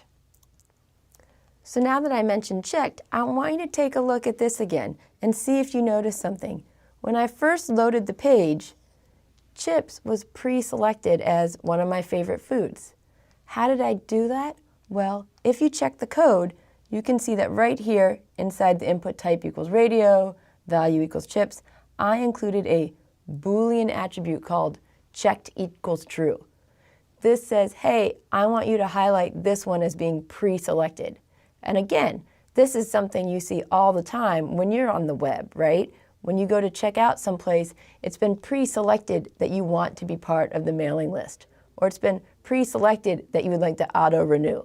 So this is a kind of tricky way that web developers can kind of guide people down the path they want to go. But now that we know about checked, let's look at a slightly more complex example where we'll use the JavaScript. Now, in this code, what we're trying to do is we're trying to give people the option of including a nickname in their form. So there's a lot of code, and I'm hoping you'll go back and you'll look at it line by line. But let me give you a quick introduction to what's going on. Once I have my names in, I need to decide if I want to include a nickname or not. So when I click on this checkbox, boom, a new input field opens up. So let's see how that worked. If you take a look at our code, you can see that right here on the checkbox, I have an on change. So if someone clicks or doesn't click it, let's call the nickname function. Now, this is something where, again, we need to use logic, because just because something changed doesn't mean we just clicked on it. We may have unclicked it as well. So the first thing we're going to check is say, hey, is that checkbox checked? Oh, yes it is. So that means it was closed before, and we want to change this little part down here from display hidden or display none to display inline. And then the next thing we want to do, and this is something new you haven't seen before, is not only do we want to make it display, but we want to set an attribute on it. Because if someone says they have a nickname, we're going to force them to add that nickname in there. And so I have set attribute required true. So this right here is the code that's going to be executed when I turn the checkbox on. However, when I turn the checkbox off, oops, right down there, this right here is the code that's going to be executed next. We say, oh, never mind, it's not required anymore. We're going to remove that attribute and we're going to hide it by setting the display to none. So it's an easy way to let us change the dynamics of the page, but what we're doing is actually very complex. It's few lines with a complex idea behind it. So let's just double check that it works. So we'll go here. I've got Colleen Van Lent. If I hit verify, it lets us go to a new page. However, if I go back and I click on that I have a nickname but I don't provide it, we get says, nope, sorry, you need to fill that in. Again, when I was coding this myself, I was all gung-ho and I did all the if part correctly and it worked great. It was the else part that I actually had to sit and think about and say, oh, that's right, now that I have these required attributes and different things like that, we really need to think about it. So the important thing for you to take away from this is that the idea that checkboxes and radio buttons are typically using the checked attribute in order to handle any type of interactivity. We've been playing a lot with forms, and forms are a really great way to allow a user to interact with your page. Checkboxes and radio buttons, these are very commonly used events on a page that really give the user a lot of power to do things without typing in a lot of code. However, even though we've covered this, I need you to understand that we're doing what's called front-end programming. We're out there making things look good. We're not doing what's called the back-end programming. That's where you have to learn additional programming languages, and that's how you actually get the forms to do something. So right now, let's go ahead and work on making beautiful forms and adding in that verification and the great styling. But I do want to make sure that you understand that we're only going to make them. We're not going to do anything with the data that sends them. Once you understand that and you can really focus on just learning the JavaScript, I think you can have a really good time adding these cool little tricks and tips to your page. Good luck.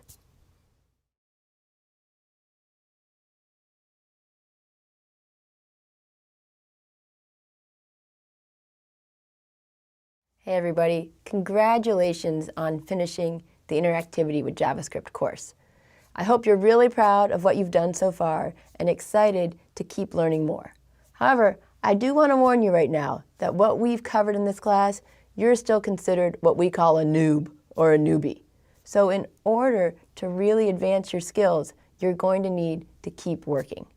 But the good news is that learning the basics of any programming language, whether it's Python, JavaScript, some other type of scripting language, is that it makes you feel like you've really done something that can last a long time. And it's true, because these different concepts of variables, arrays, functions, and looping, these are concepts that repeat everywhere else. So now that you've just begun programming, you'll find that learning new languages is actually easier. Now, we've done a lot of client-side processing, so I just want to talk to you one more time about the idea that what we've learned in this course is really only part of the picture. Learning about server-side code or kind of hardcore programming is something that you'll need to explore on your own in other courses if you decide that the coding part is what you really enjoy of web design. This full stack or back-end programming, they can help you with this, but it does require additional resources beyond what most people find on their laptop or phone. So what should you do next then? Well, I hope you continue to practice your skills, because unlike HTML and CSS and some other components of web design, with JavaScript, if you don't use it, you're absolutely going to lose it. You lose these ideas. You forget about checking the console. You forget about the logical errors you made earlier. What you can do now, if you want to make sure you're still keeping your skills sharp, is think about joining a meetup or offering your skills as a TA at different workshops. You might also want to consider learning jQuery. jQuery is an extremely powerful and popular programming language that's built up from the basics of JavaScript. However, I always encourage my students to understand just at least the nuances of JavaScript before you jump into jQuery, because it can make your learning curve so much easier. Of course, the other thing I must mention is that if you want to do more, I hope you'll join us in our responsive design course that we're doing in this web development for everybody specialization. So whether you're done and you hope to never code again, or you're really excited and you want to do more, I can't say anything else but thank you for joining me in this course. And thank you to everyone who was on the message boards, mentoring each other and encouraging each other. Good luck.